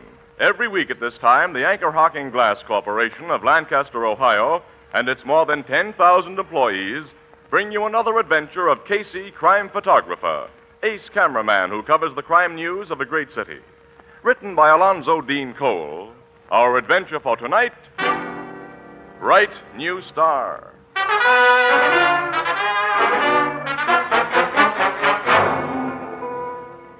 Late afternoon, a Metropolitan Theater. Its auditorium is empty and its half-lighted stage is bare, except for several dozen folding chairs and a few rough tables that have been used for a rehearsal. In the center of the stage stands a smiling young woman surrounded by newspaper reporters and photographers. Among them, Ann Williams and Casey. Tilt your head up just a little more, Miss Holliday. It'll give you a better neckline. Make the smile a little wider, please. I'll try, gentlemen. That's it. Hold it. There. Now sit down and cross your legs. Huh? Yeah, we want a little cheesecake. All right. Will this do? Pull the skirt a little higher. Like this? That's swell. Say, you photographers get out of the way and give us reporters a chance. Danny, you can take over as far as I'm concerned. I wasted enough good Super Pan press film on this publicity build-up. You think, she's pretty, Casey? Sure, but I think she'd double-cross her own mother in order to get what she wants. She'll be getting what any woman would want when this play opens tomorrow night. Her name and lights and... Well, if she's half as good as the rave notices she got on the out-of-town tryouts, she'll be the biggest smash we've had for a long time. Yeah. Well, go on over and get your interview. I'll have a gab with Hartley Owens. Oh, he's a nice old thing. I'm glad he's finally got what seems an assured success in this play. Yeah, so am I. He must have been down to his last half a shoestring when he got his mitts on this comedy. Well, I'll get over to this bright new star and hear her throbbing success story. Join you later. Okay, Annie. Hello, Mr. Owens. Hello, Casey. It was nice of all you newspaper boys and girls to come here today and give me this break. You made sure we'd give you this break. You mean the insurance story? Uh-huh. It's a corny old publicity gag, Mr. Owens, but it always works. When we got the release about you insuring your new star for $250,000 and then verified the truth of it, well, it made good copy. Well, the $250,000 life insurance policy I took out on Sandra Holliday wasn't merely a bid for publicity, Casey. Huh? With that little girl over there in my play, I've got an SRO hit that'll make me several millions. Without her, I've got another turkey. As good as all that, huh? She's sensational.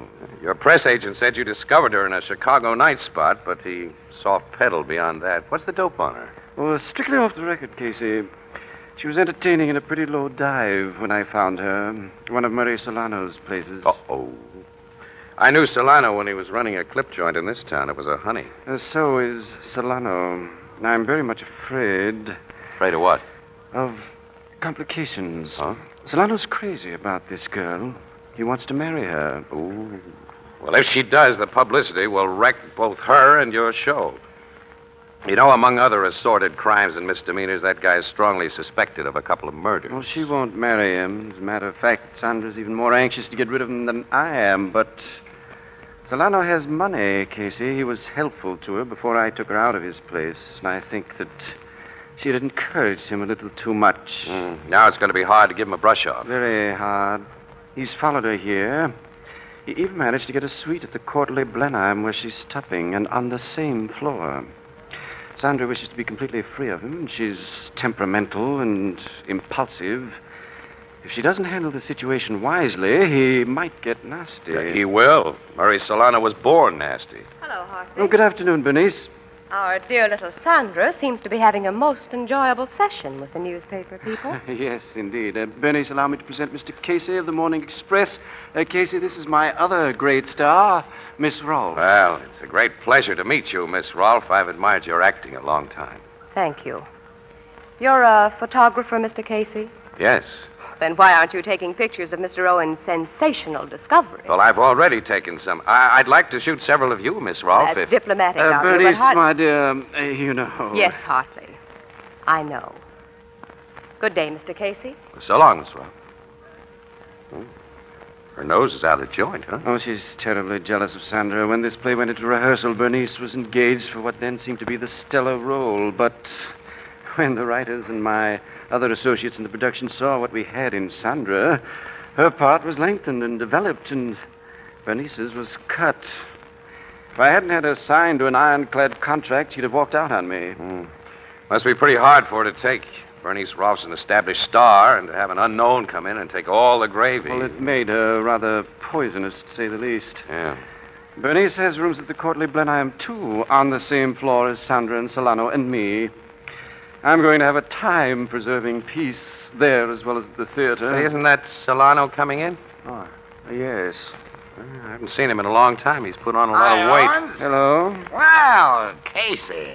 Long time no see. Yes, long time, Solano. Been shooting pictures of Sandra, huh? She's something, ain't she? A bombshell, from what I'm told. A guy with eyes shouldn't have to be told.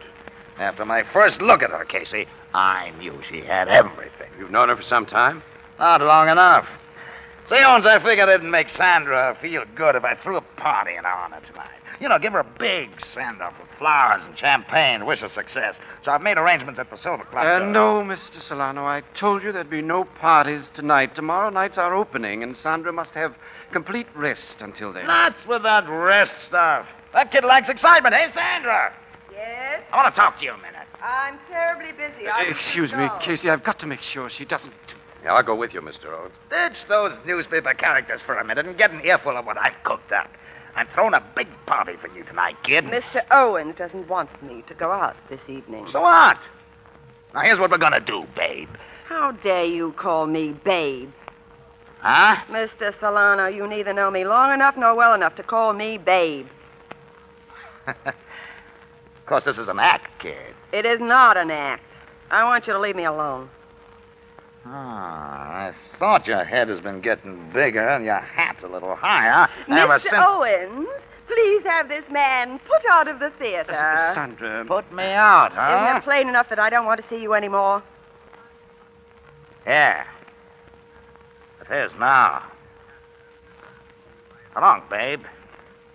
Thanks for finally giving it to me straight, just how I stand. Sandra, you shouldn't have done that. Not the way you did. I told you I was fed up with him, Mr. Owens.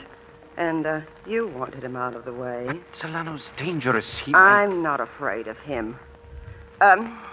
Ladies and gentlemen, I'm sorry this unpleasant scene had to occur before you. Now, as I was telling you reporters, I was brought up in an exclusive section of Pittsburgh. My father worked in a bank. Probably a gravel bank. Casey.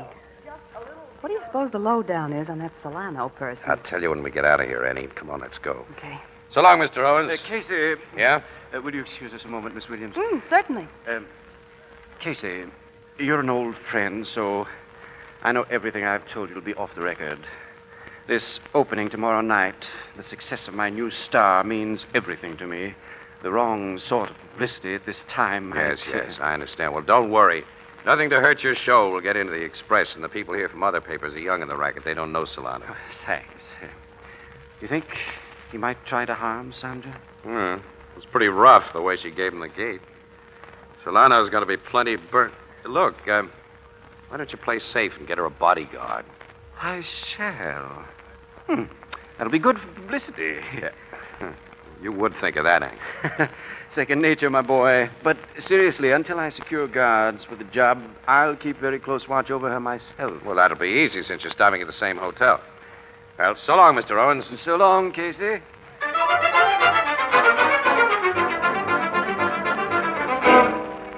I'm sorry, Mr. Owens. Miss Sandra Holliday doesn't answer her telephone. Well, I'm sure she's in her suite, operator, probably sleeping soundly. She has a breakfast appointment with me this morning, and I promised to wake her with a call, so please try again. Very well, Mr. Owens.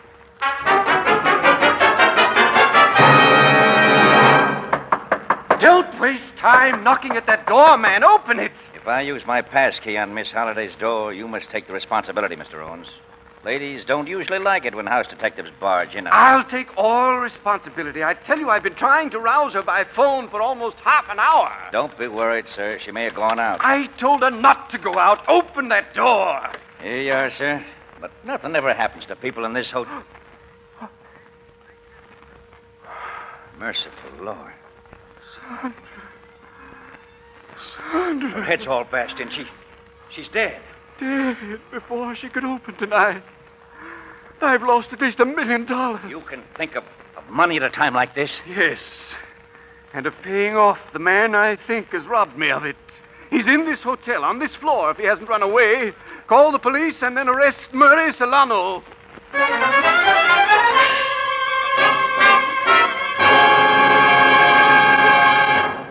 Our story will continue in just a moment.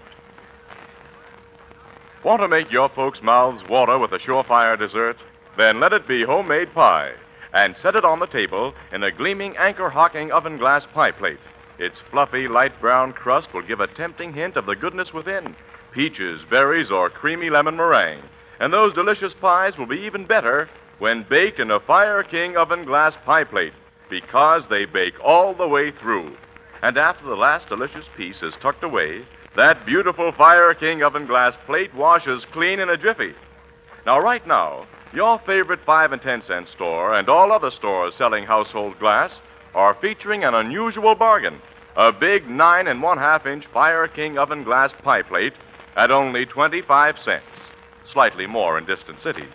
Be sure to get your Fire King oven glass pie plate now while the supply lasts. You'll enjoy it for years because, like all Fire King oven glass, it's guaranteed for 2 years against oven breakage. Ask for Fire King oven glass by name. Another product of Anchor-Hocking. The most famous name in glass.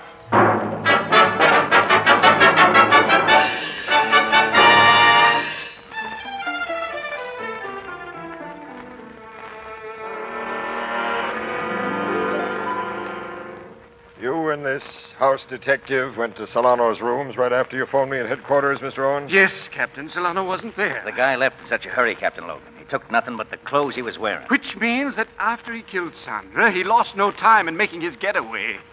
Casey, have you told Captain Logan what happened at the theater yesterday? Yes, on our way here, I happened to be in Logan's office when the murder report came in. You, house detective, what's your name? Bannon, sir. Have you made any check on Solano's movements, Bannon? Yes, Captain. He was last seen coming into the hotel about 12 o'clock last night. And no one remembers seeing him leave again after that. I'll put my men checking on that. Well, until the medical examiner gets here and gives me the lowdown, I guess this woman's been dead about 8 hours, since 2 o'clock this morning. Yeah, that's my guess, too, Logan. I'm glad to have your support, Casey. Happy to give it to you, pal. And the murder instrument was obviously that heavy brass candlestick from which somebody has carefully removed all the fingerprints. Well, a guy like Solano would remember to do that. Yeah, but would Solano have used a candlestick? Why not? I can see him giving her the business with a gun or his fist about choking her to death. If he'd used a gun, the shot would have been heard. Yes, I know that, but I don't know. The picture doesn't seem just right. And how did he get in here between midnight and 2 in the morning? Well, I think Sandra let him in herself, Casey, perhaps because I instructed her not to do so under any circumstances. You saw yesterday how headstrong she was, and she had no fear of Solano. I thought you were going to get guards for her, Mr. Owens. I did. Men from the Phoenix Detective Agency would be close to her every minute after this morning. After this morning? Well, Sandra had promised me she wouldn't leave her suite until she accompanied me to breakfast, Captain. I was foolish enough to think she'd be safe there. I'm a man who makes big mistakes. I've made nothing else during the last half-dozen years. Now, I've made my biggest and lost a fortune. Your show has no chance without Miss Holliday, huh? None whatsoever. Oh, if my stockholders insist, I'll put in another actress and give the thing a showing here, but they'll be wise if they let it drop and console themselves with the return of their investments from the insurance I took out on Sandra's life. Oh, your stockholders share in that $250,000 policy. Well, naturally. Protects them from all loss. Who are your stockholders? Why, that's a private business matter, Captain. There can be no privacy where murder is concerned. Yes, you're right. Well, as you're probably aware, Captain, conservative businessmen rarely wish it known that they invest in anything as speculative as a theatrical venture. So I must ask you and Casey to treat the information you've requested as confidential. Oh, certainly. Sure. R.G. Whipple, the banker, is my chief backer. State Senator Pearson is the other. Thanks. Now, I have to ask a lot of personal questions in a case of this sort, Mr. Owens. Well, I trust that I'm not under any suspicion, as investigation of my affairs will assure you I had every reason to keep Sandra Holliday alive. Yes, I believe that, Mr. Owens. But Murray Solano may not have been the only person who would have liked to have seen her dead. What? You think somebody else? Bernice Rolfe wasn't exactly a friend of Miss Holliday. Bernice? Jealous women can be as murderous as jilted men. Oh, Casey, I'm sure that Bernice... Hey, what's this about? Well, Mr. Owens can give you the details better than I can, Logan. And after he gets through, I think there's an actress you want to talk to. An old star who didn't like being outshone by a new one.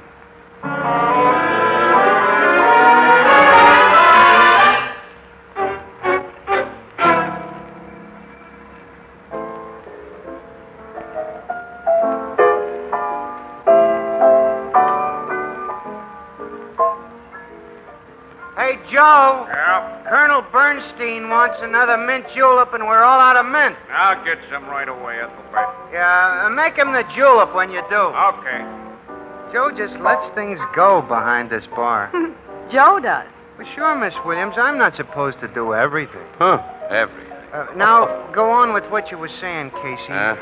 Captain Logan didn't get anything out of Bernice Rolfe, huh? No, nothing. Nothing except denials, pal. She had every opportunity last night to make a round trip from her rooms in that hotel to Miss Holliday's suite. As a member of the show, Holliday would naturally have let her come in. But Miss Rolfe says she didn't go near Sandra Holliday's suite last night, and nobody saw her go near it. Nobody saw Solano go near it either, Annie. Nobody saw anybody go near it, did they? Apparently not. Well, I think it's a waste of time to suspect anyone but Solano. The simple fact that he sneaked out of that hotel and that he's hiding from the cops now is proof of his guilt. Annie, that's circumstantial evidence. You don't believe Solano did the job, huh, Casey? Well, Ethelbert, I'm trying to keep an open mind about it. The guy, of course, is a lousy racketeer. He's a suspected killer. But he's never shown the kind of a yellow streak that a guy must have before he beats a woman's brains out and from behind her back at that. Oh, I don't know. I'm probably all wrong. Logically, he's the guy, but... Well, I have a hunch. Uh-oh. One of them things again, huh? Yeah. Placing any bets on it? I got a couple of bucks in my pocket that ain't working. Yeah, well, keep it there. My common sense tells me this hunch is wrong. I'll take that $2 bet, Ethelbert. Huh? On Casey's hunch being right, Miss Williams? On his common sense being wrong. I'll always bet on that. Annie, what do you mean by The bet's $2 his hunch is right because his common sense is wrong. That's it. It's a deal. But remember, in past experience, I think I've stuck my neck out for the losing end. Oh, yeah? Casey, as my sister Edna says, quote, people are like onions. They usually repeat. Pardon me. I mean, unquote. My admiring friend. How's Hartley Owens taking the whole thing, Casey? Everybody says he'd be riding high again if his show could have opened with that girl. Well, he's taking it like any guy would who lost a potential $1 or $2 million. He'll collect on that big insurance policy, of course. Only a small part of it, 20%. $50,000 is peanuts to what he would have made on the show with Sandra Holiday. Who gets the other 80%? His backers. Who'll make plenty on their investments. Say, maybe one of them backers figured insurance dough was more sure than that show being a hit. No. Forget it. Logan checked the backers. They're both very rich, very law-abiding guys who wouldn't have and couldn't have killed Sandra Holiday. How can you say that Big Jim Maxon is law-abiding? Why, he ain't even very rich. Big Jim Maxon? What about him? Who runs Maxon's Tavern? I know. You know, he's in the rackets, Casey. Well, and what's Big Jim Maxon got to do with it? He's one of Hartley Owens' backers. What? Big Jim? Oh, you're nuts. He told me he was. Said he bought 20% of the show for $10,000. He told you? Only a couple of nights ago. He asked me to keep it confidential, count of that hard-boiled wife of his wouldn't approve. And he said that Heine Troutman, the gambler, had 20% too. Casey, this may mean that... Annie, sure. Look, come on. We're going to find Logan. Then call on Big Jim and Heine Troutman. Why, Casey? Well, when we have time to tell you, pal, I think it'll cost $2. $2. $2? Your bet to me, Ethelbert, against Casey's hunch.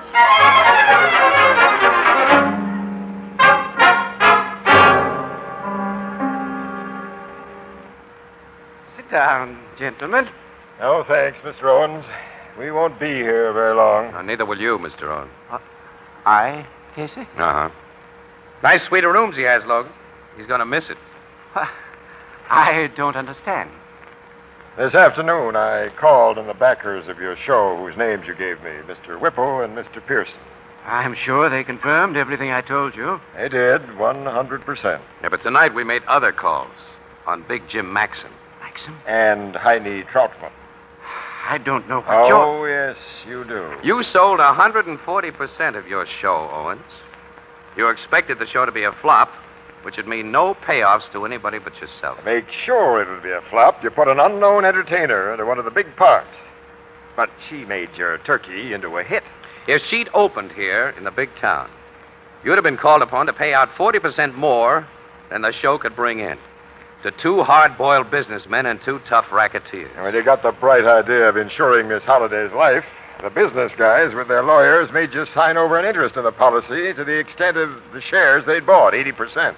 But in the deal you made with Maxon and Troutman, you merely had to return their invested dough, $20,000, if Miss Holliday's death made the insurance collectible. So, to keep yourself from being sent to jail by the business guys or being rubbed out by the racketeers when they got wise that you'd sold them watered stock... And to still make $30,000 out of your swindle that had backfired... You killed Sandra Holiday. You may as well admit it, Owens. Solano killed her. Solano did it. You made it look that way. Oh, he was to be your fall guy.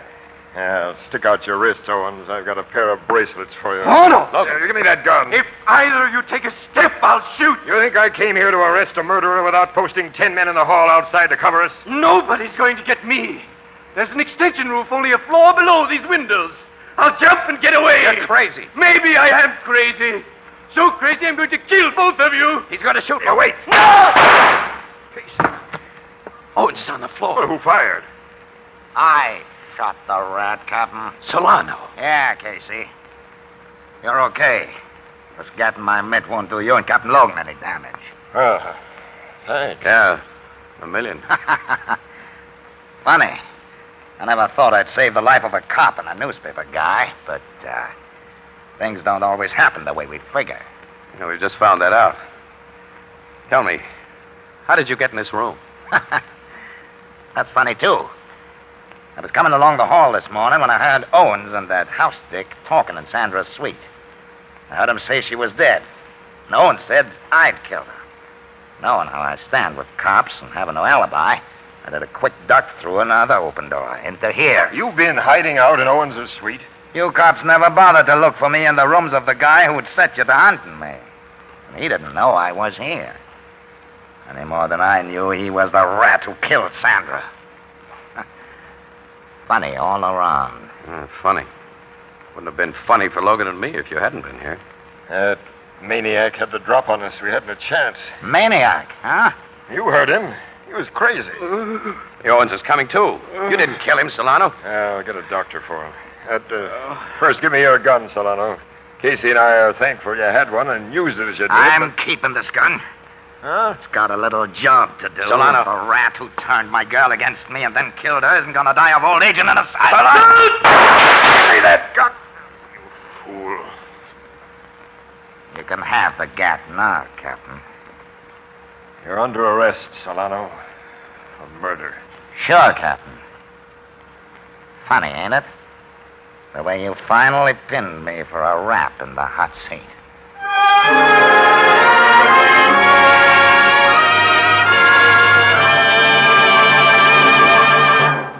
We'll join the crowd at the Blue Note in just a moment. If you enjoy really good beer, the most important thing to look for, aside from the label, is the kind of container it comes in. Be sure it's a bottle, a glass bottle, for glass and only glass can bring you beer and ale the way it's meant to taste, with no foreign flavor. Now, today, you can buy beer and ale in a brand new kind of glass bottle, so light and compact, so inexpensive to brewers, that it requires no deposit. Yes, sir, never again will you have to worry about those extra pennies or about returning empties to the store. Simply enjoy your favorite beer or ale, and when the bottle is empty, throw it away. This amazing new one-way bottle is a natural for picnics. It looks well on any table. For beer that's brewery bright, demand a glass bottle. And for convenience, demand your favorite brand in the Anchor Glass one-way, no-deposit bottle. A product of Anchor-Hocking. The most famous name in glass.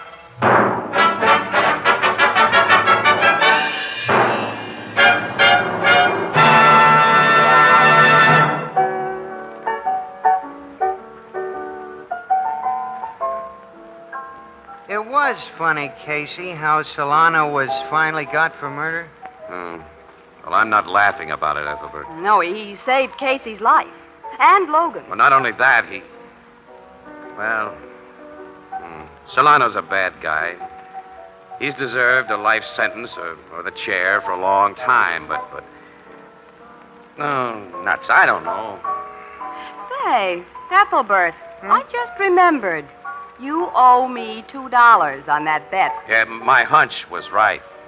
Terrible hot weather we've been having, ain't it? My $2, Ethelbert. Yeah, I hope it's cooler tomorrow. What'd you say, Miss Williams? You know, Ethelbert, a better always pays up promptly. Yeah, when it's cooler, it'll be much better.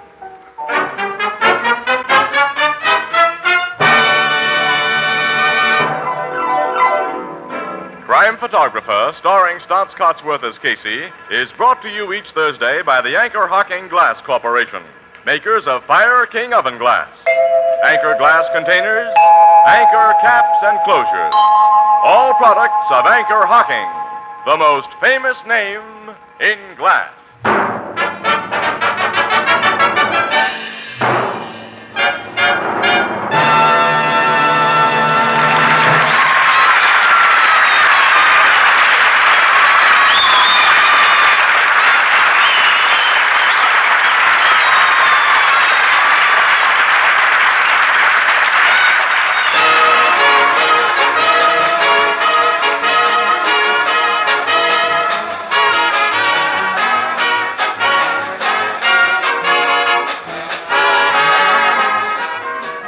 Crime Photographer is directed by John Dietz.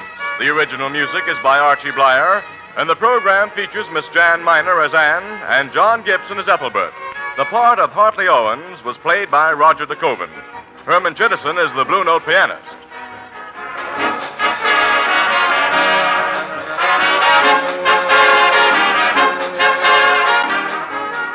Tomorrow, August 1st, is the 40th anniversary of the Army Air Forces.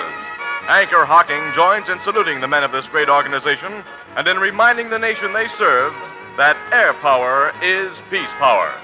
This is Tony Marvin saying goodnight for the Anchor-Hocking Glass Corporation of Lancaster, Ohio, with offices in all principal cities of the United States and Canada.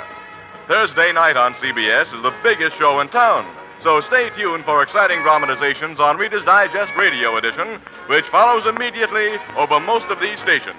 This is CBS, the Columbia Broadcasting System. The Anchor-Hocking Glass Corporation brings you Crime Photographer.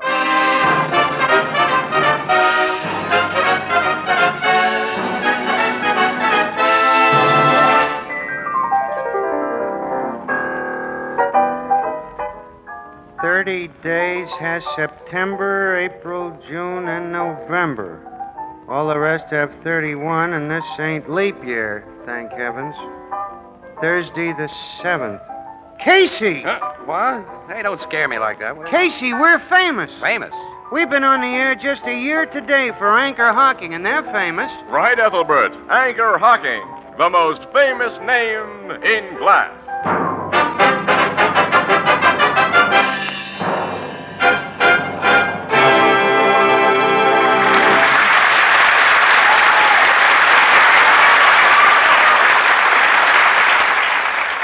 Good evening, ladies and gentlemen. This is Tony Marvin. Every week at this time, the Anchor-Hocking Glass Corporation of Lancaster, Ohio, and its more than 10,000 employees bring you another adventure of Casey, crime photographer, ace cameraman who covers the crime news of a great city. Written by Alonzo Dean Cole, our adventure for tonight, Death in Lover's Lane.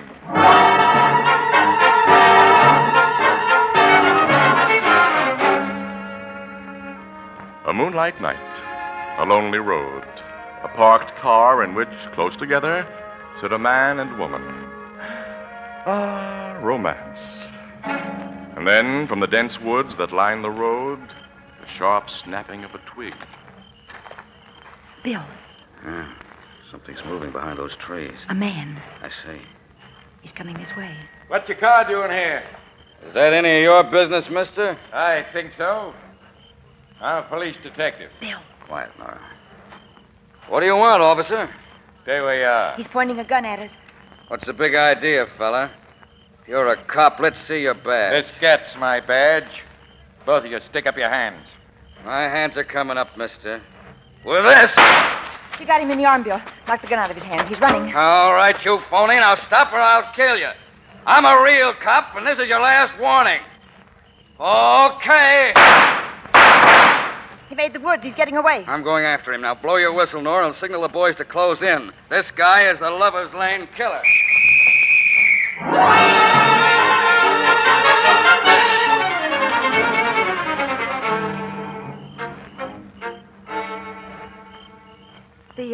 The man got away from you in those woods, officer? Yeah, that's right, Miss Williams. But Nora Ryan, the policewoman who was working this trap with me, had a prowl car here in a few minutes, and they radioed the precinct station to have the woods surrounded. The guy can't possibly get away. I wish I was sure of that, Dino. Our guys have been searching those woods for an hour now and haven't found him. You should have shot him down when he started to run. Well, I'm sorry I didn't do a better job, Captain. Logan, why do you pick on Bill Dano? Why, Casey? Yeah. He and that policewoman have been laying traps for this Lover's Lane murderer ever since he began killing people 3 or 4 months ago. Well, the guy walked right into one tonight, and Dano and Nora Ryan sprung it on him hard. They did the best they could.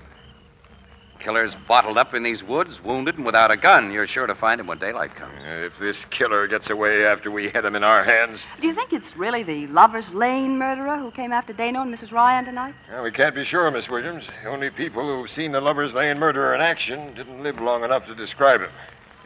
We found their bodies slumped in cars parked on lonely roads like this one. The dead bodies are 6 couples so far, with 32 slugs through their heads. And the guy who walked into one of our police traps tonight may have intended nothing more than a holdup. Well, the gun that Dano shot out of his hand was a .32. Well, there are a lot of .32 revolvers in illegal circulation, Miss Williams. Ballistics hasn't had time to compare the gun he dropped with the murder slugs. Of course not. This guy does prove to be the Lover's Lane murderer. I will have had a bum hunch. What do you mean? I've had an idea the killer was a woman. Hey, I've played around with the notion that a woman was behind these things myself. Yeah?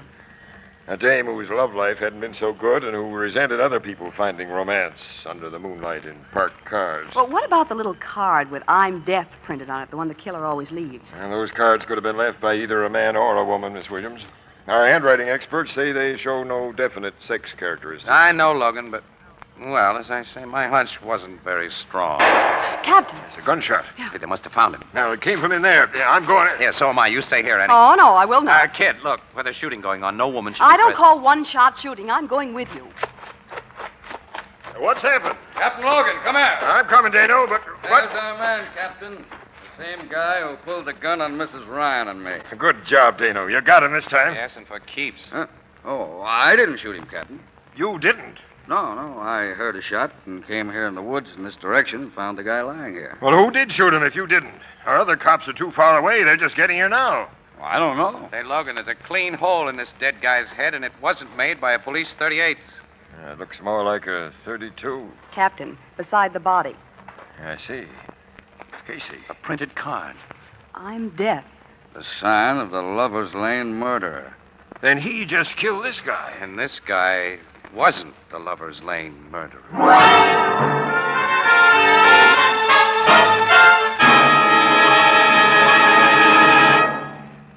Our story will continue in just a moment.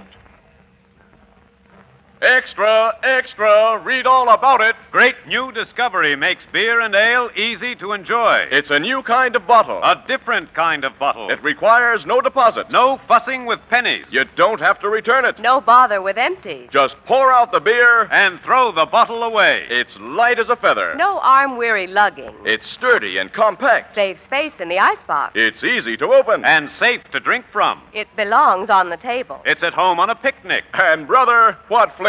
That true brewery flavor. Protected by glass. As only glass can protect it. Yes, the revolutionary new Anchor Glass one-way no-deposit bottle is sweeping America.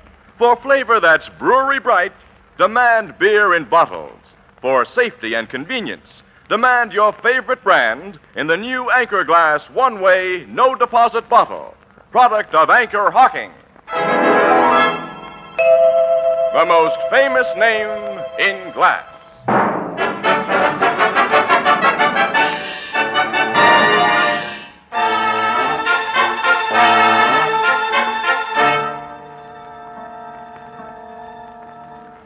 Logan, why be sore at your cops? When they heard that shot, they naturally did the same thing as you and Ann and I did. They investigated. And while all of them were making for this point where the shot came from, the killer who left that I'm Death card was making his getaway. Oh, I don't think he's gotten away, Captain. He's still trapped in the woods. You'll get him. Or her. I've still got that little hunch about a woman being the killer. Now that the guy who tried to stick up Dano and Mrs. Ryan has been put in the clear by getting shot through the head, well, maybe I'm right. Is that I'm Death card like all the others you found, Captain? Yeah, Miss Williams, they're all the same. And I think ballistics will say that the .32 slug found in this guy's head came from the same gun that killed those 6 couples. I'm betting the same way, Casey. And I have the same cockeyed theory you have about the reason for this latest killing. Now, Lover's Lane murderer, whether man or woman, must be a psychopathic case. And such people nurse terrific egos as well as terrific grudges. And he'd have gotten a kick out of shooting this man practically under the noses of you cops. Yeah, that's it, Miss Williams. And the shooting served a practical purpose, too. It drew most of the searchers to one point and enlarged the guy's chances for a getaway. Captain Logan. Yes, Sergeant? We've just found out the killer may have gotten out of these woods. What? There's an old dry culvert passes under the road on the northeast, and it's grown all over with bushes, but looks as if our killer knew about it and used it. That's just swell. I've learned something else, Captain. Maybe good news. That I'd like to hear. There's a half-crazy old guy lives in a cave in the hills just north of here. One of them hermits. Hates people, and he knows every inch of these woods. They say he especially hates young people, Captain. Huh? Hey, that sounds like a pretty good description of the Lover's Lane murderer, Captain. You say he lives in a cave, Sergeant. Yeah, the only name folks know the old guy by is Old Eve. We'll pay Old Eve a visit right away. Captain Logan. Captain Logan. Who's calling? It's me, Phil Dano. Oh. Who's that with you? A little guy, a gentleman I met out near the northeast road. He's given me some very interesting information I think you ought to know about. I'm Clarence Butterworth, Captain. Professor Clarence Butterworth. I have a little summer place near here where I relax while the college is closed. I teach psychology at Sylvester Normal. Glad to know you, Professor. Now, Captain, if I may, Like many other people of the neighborhood, I was naturally attracted by the large number of police cars and officers searching these woods tonight. And when I learned the reason for their activities, I introduced myself to this detective. Tell the captain what you told me, Professor. Yes, of course, Officer Dano. Captain, as one familiar with this section, I think I can suggest a suspect for your investigation. I've just been hearing about the hermit, Old Eve. If that's Oh, yes. Old Eve, a pronounced misanthrope. A what? A hater of mankind. He would naturally fall under suspicion, but I don't think a creature of his limited mentality capable of successfully committing such a series of crimes. You see, Captain, I'm, if I may be permitted, I'm a student of crime. Oh, you are? Yes. As a professor of psychology, the subject of crime falls naturally into my orbit. Okay, who's your suspect? A woman. A woman? Yes, Mr. Casey's the name. Tell us about this woman. Of course, Mr. Casey. She's a person of considerable wealth, and in my opinion, of strong psychopathic tendencies occasioned by an unhappy marriage. Her husband was, if this young lady will pardon me, something of a philanderer. Oh, hubby played around with other dames. Yes. According to neighborhood gossip, she surprised him in a parked car one evening with a young female person and attacked the two of them with a butcher knife. Fortunately, her husband was able to disarm her before he could do any great damage. He afterwards had her committed to a sanitarium for mental treatment. An institution from which she was released only 6 months ago, following his death. 6 months ago, Logan. Yeah, this thing checks in a lot of ways, Casey. Now, who is this woman, Professor, and where does she live? Her name is Mrs. Norma Julian, and she occupies a small estate about a half a mile northeast of these woods. That culvert's on the northeast, Captain. Sergeant, we're not overlooking any bets, so you take a detail and get that hermit, Old Eve, for questioning. And, Professor, I'll have you take me and Officer Dano to Mrs. Norma Julian. Also Miss Williams and me, Logan. Mm-hmm, definitely us, Captain. Okay. Come on, Professor. Let's go. Very well. Oh, this will be most interesting indeed to an amateur criminologist like myself. Dear me, now I have an opportunity to see how real professionals work.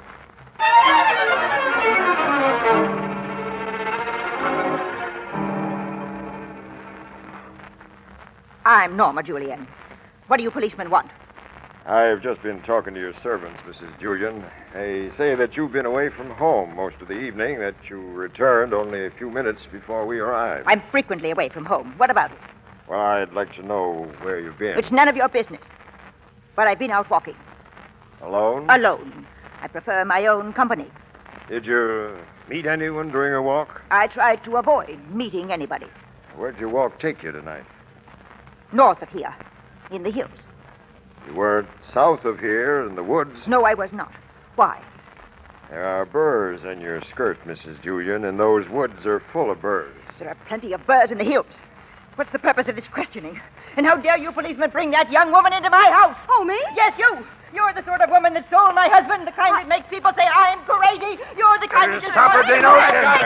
She's going to hit me with that vein. She's under control, Annie. I've got the handcuffs on her. Boy, she's crazy, all right. I'm satisfied she's the one we've been looking for. Take her to headquarters, men, and get the psychiatrist to give her a going over while I search this house for a .32 revolver. Yes, sir. Come on, Mrs. Julian. You're going to tell us. Dear me. What a violent woman. Professor, I'm very grateful to you for your tip. Well, I'm happy to have been of service, Captain. We amateur criminologists can serve a purpose, can't we? You served a double one tonight, Professor. Thank you. You made a little hunch of mine pay off. Hunch, Mr. Casey? Yes, I had a feeling that the Lover's Lane murderer was a woman. Captain Logan. Huh? Captain Logan. What are you doing here, Sergeant? I've got the Lover's Lane murder, sir. What? That is, we know who he is. We got him surrounded. What are you talking about? Yes, what do you Old mean? Eve, the hermit. I took a couple of men, went to arrest him like the captain instructed. When we got in front of his cave, he started shooting. It's already winged one of our men. I had to call in reinforcements before I came here to get your further instructions, sir. There's a regular battle going on at that cave. But why is the old fool putting up a fight? He's not the murderer. But he is, sir. When he started shooting at us, he yelled the words on them cards and kept on yelling them. He says over and over, I'm deaf, I'm deaf.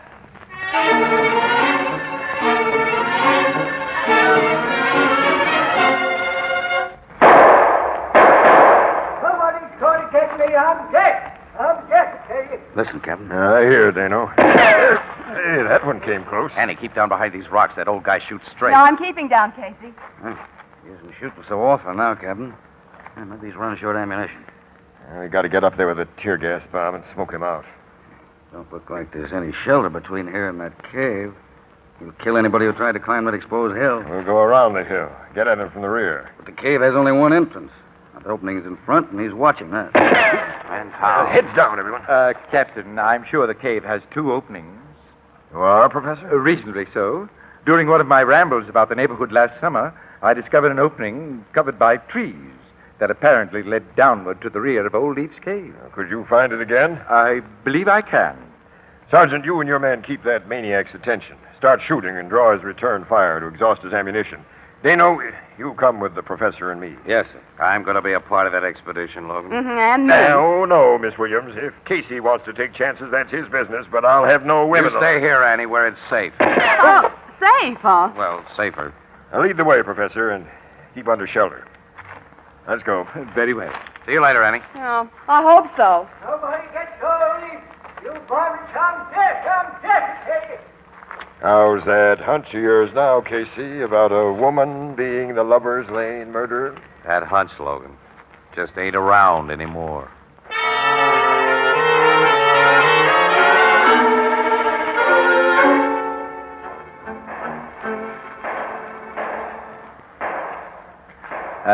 Here's the opening, gentlemen.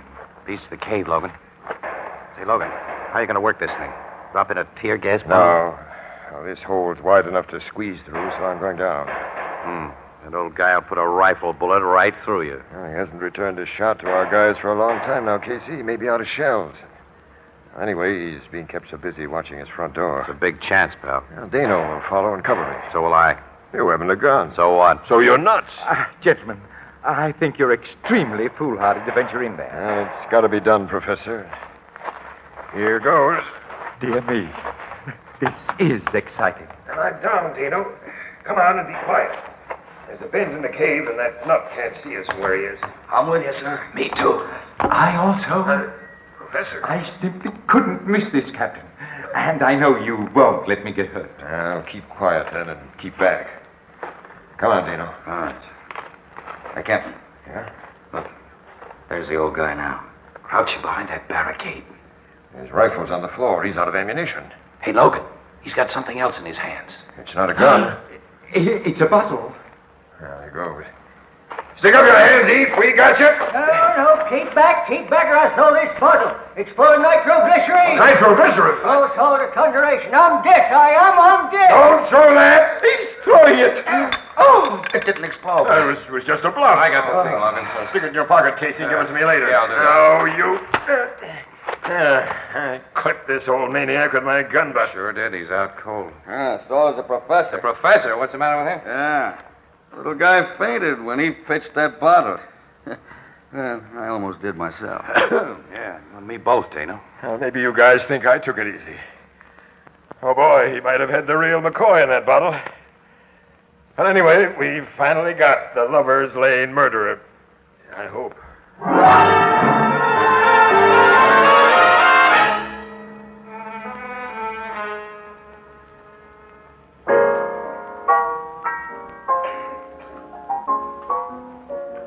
Here's another bottle of beer, Casey. You look as if you needed it. Yeah, I do, Ethelbert. This has been quite a night, Ethelbert. I should imagine, Miss Williams, from what you've told me. Is that crazy old hermit the real Lover's Lane murderer? We don't know. He's such a fruitcake, the cops don't get any sense out of him, even now that he's come to.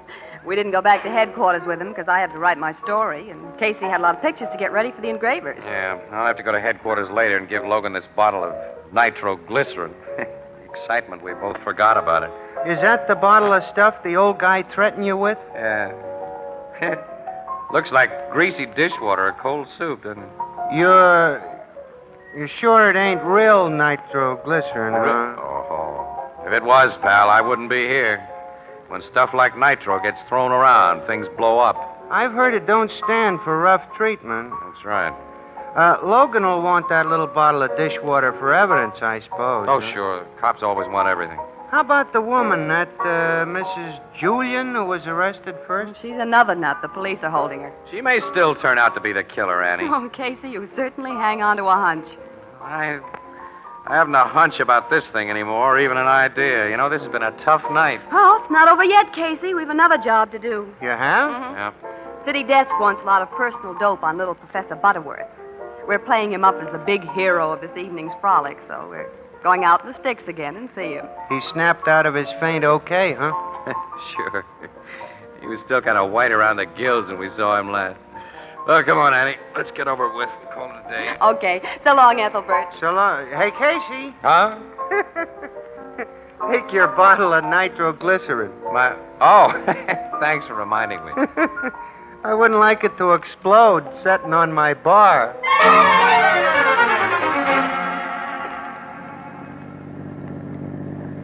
Sure you know how to find the professor's house, Casey? Well, I have the address. Told me it's only a mile back of these woods. This is a beautiful road in the moonlight. Yeah. No wonder so many couples have picked it as a lover's lane. Don't see any neckers along here tonight. Well, after what's happened, they've naturally been frightened away. I wouldn't scare away that easy. Wouldn't you? No. Not if I had a real nice gal in the car with me. Oh, is that so? Yep. I'll prove it. Here's a good parking place. Why, Mr. Casey. Nice moon. Huh, kid? Uh-huh. Well, now what? Well, suppose you tell me what you think of Philadelphia's chances against Pittsburgh for cellar position. Suppose I tell you what I think of you as a romantic character. Oh, no, you'd flatter me, Annie. Mister, I'd blister you. Annie, what do you mean? I only... Oh. Hey, wait, shh. Quiet. What? Someone in those woods. Oh, yeah, I see. Good evening, young people. The professor. Yeah, he's got a gun in his hand. Are you enjoying the moonlight? The beautiful, romantic moonlight? We were. Casey. Miss Williams. Yes, you didn't recognize us as soon as we did you, Professor. No, I didn't. That's an interesting gun you're pointing at us. It's a 32, isn't it? Yes. A 32. Then, you're You're quite right, Miss Williams. I'm dead. Don't move, Mr. Casey. Well, one up for you, Professor. They tell me, why are you a killer? And the kind of killer you are? Oh, Mr. Casey. I know you're only trying to gain time, my boy, while you strive desperately to think of a way of escape. But I can spare a little time, and it'll be interesting to observe your desperation. That's, why you kill? To observe? Exactly, Miss Williams. Oh. I'm a student of human emotions, and the only way to know them is to have them. A man cannot understand the mind of a murderer until he himself has killed, and he cannot know the feeling of power until he has killed often, until he has become as death itself. Oh, you're mad. Oh, no. Old Leaf is mad, and Mrs. Julian's mad because they hate. I hate nothing. I love nothing. I merely observe. I weigh. I'm a true scientist. See? Yes, something I've just remembered. And tell me, what is that, my boy? That guys who don't hate anything or love anything can be very much afraid of things happening to themselves. I don't understand. Maybe this will remind you. It's the bottle of nitroglycerin I took from old Eve. No, put that down. I'll put it down at your feet if you fire that gun. No. Drop that gun. Yes, I will. He dropped the gun, Casey, and fainted.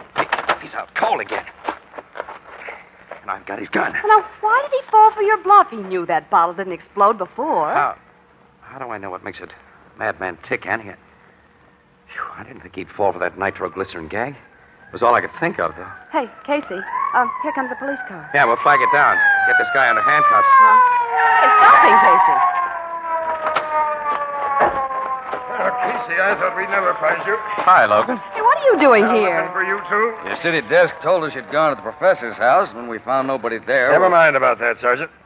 Say, here's the professor. Never mind about that, Logan. Tell me. Give me that bottle. Bottle? Yeah, the one you took from old Eve. Huh? Oh, sure. Here it is. Catch. No!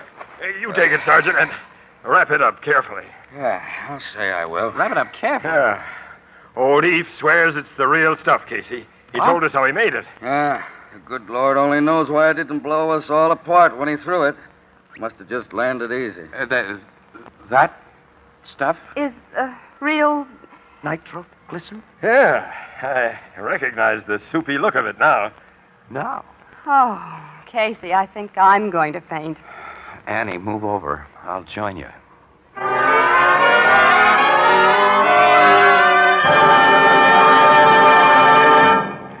We'll join the crowd at the Blue Note in just a moment. How long has it been since you baked or even tasted a real homemade huckleberry or blueberry pie?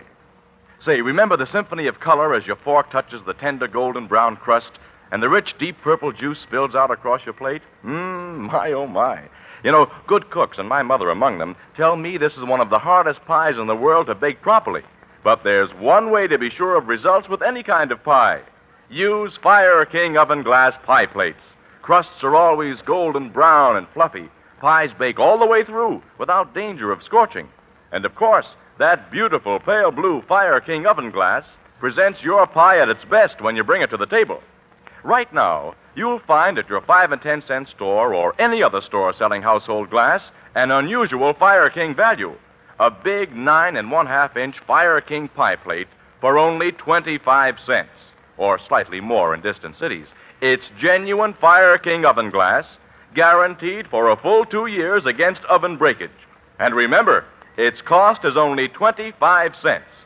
This Fire King oven glass pie plate is another product of Anchor-Hocking, the most famous name in glass.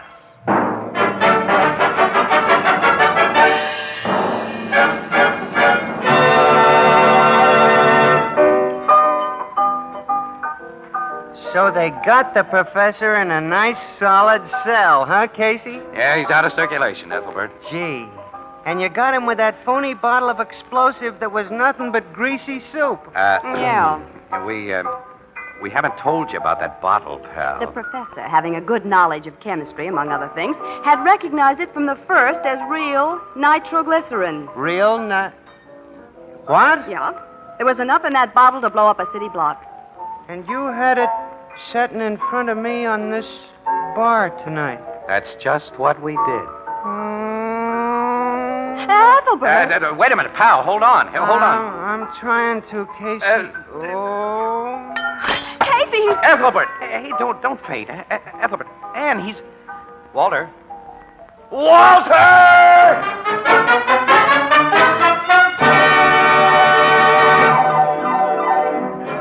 Crime Photographer, starring Stotts Cotsworth as Casey, is brought to you each Thursday by the Anchor-Hocking Glass Corporation, makers of Fire King oven glass, Anchor glass containers, Anchor caps and closures, all products of Anchor-Hocking, the most famous name in glass.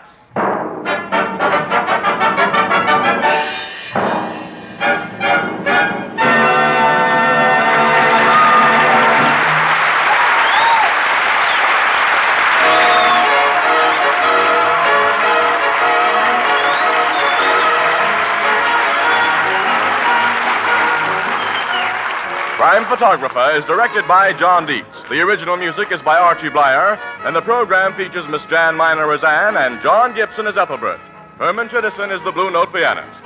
This is Tony Marvin saying goodnight for the Anchor-Hocking Glass Corporation of Lancaster, Ohio, with offices in all principal cities of the United States and Canada. Thursday night on CBS is the biggest show in town, so stay tuned for exciting dramatizations on Reader's Digest Radio Edition, which follows immediately over most of these stations.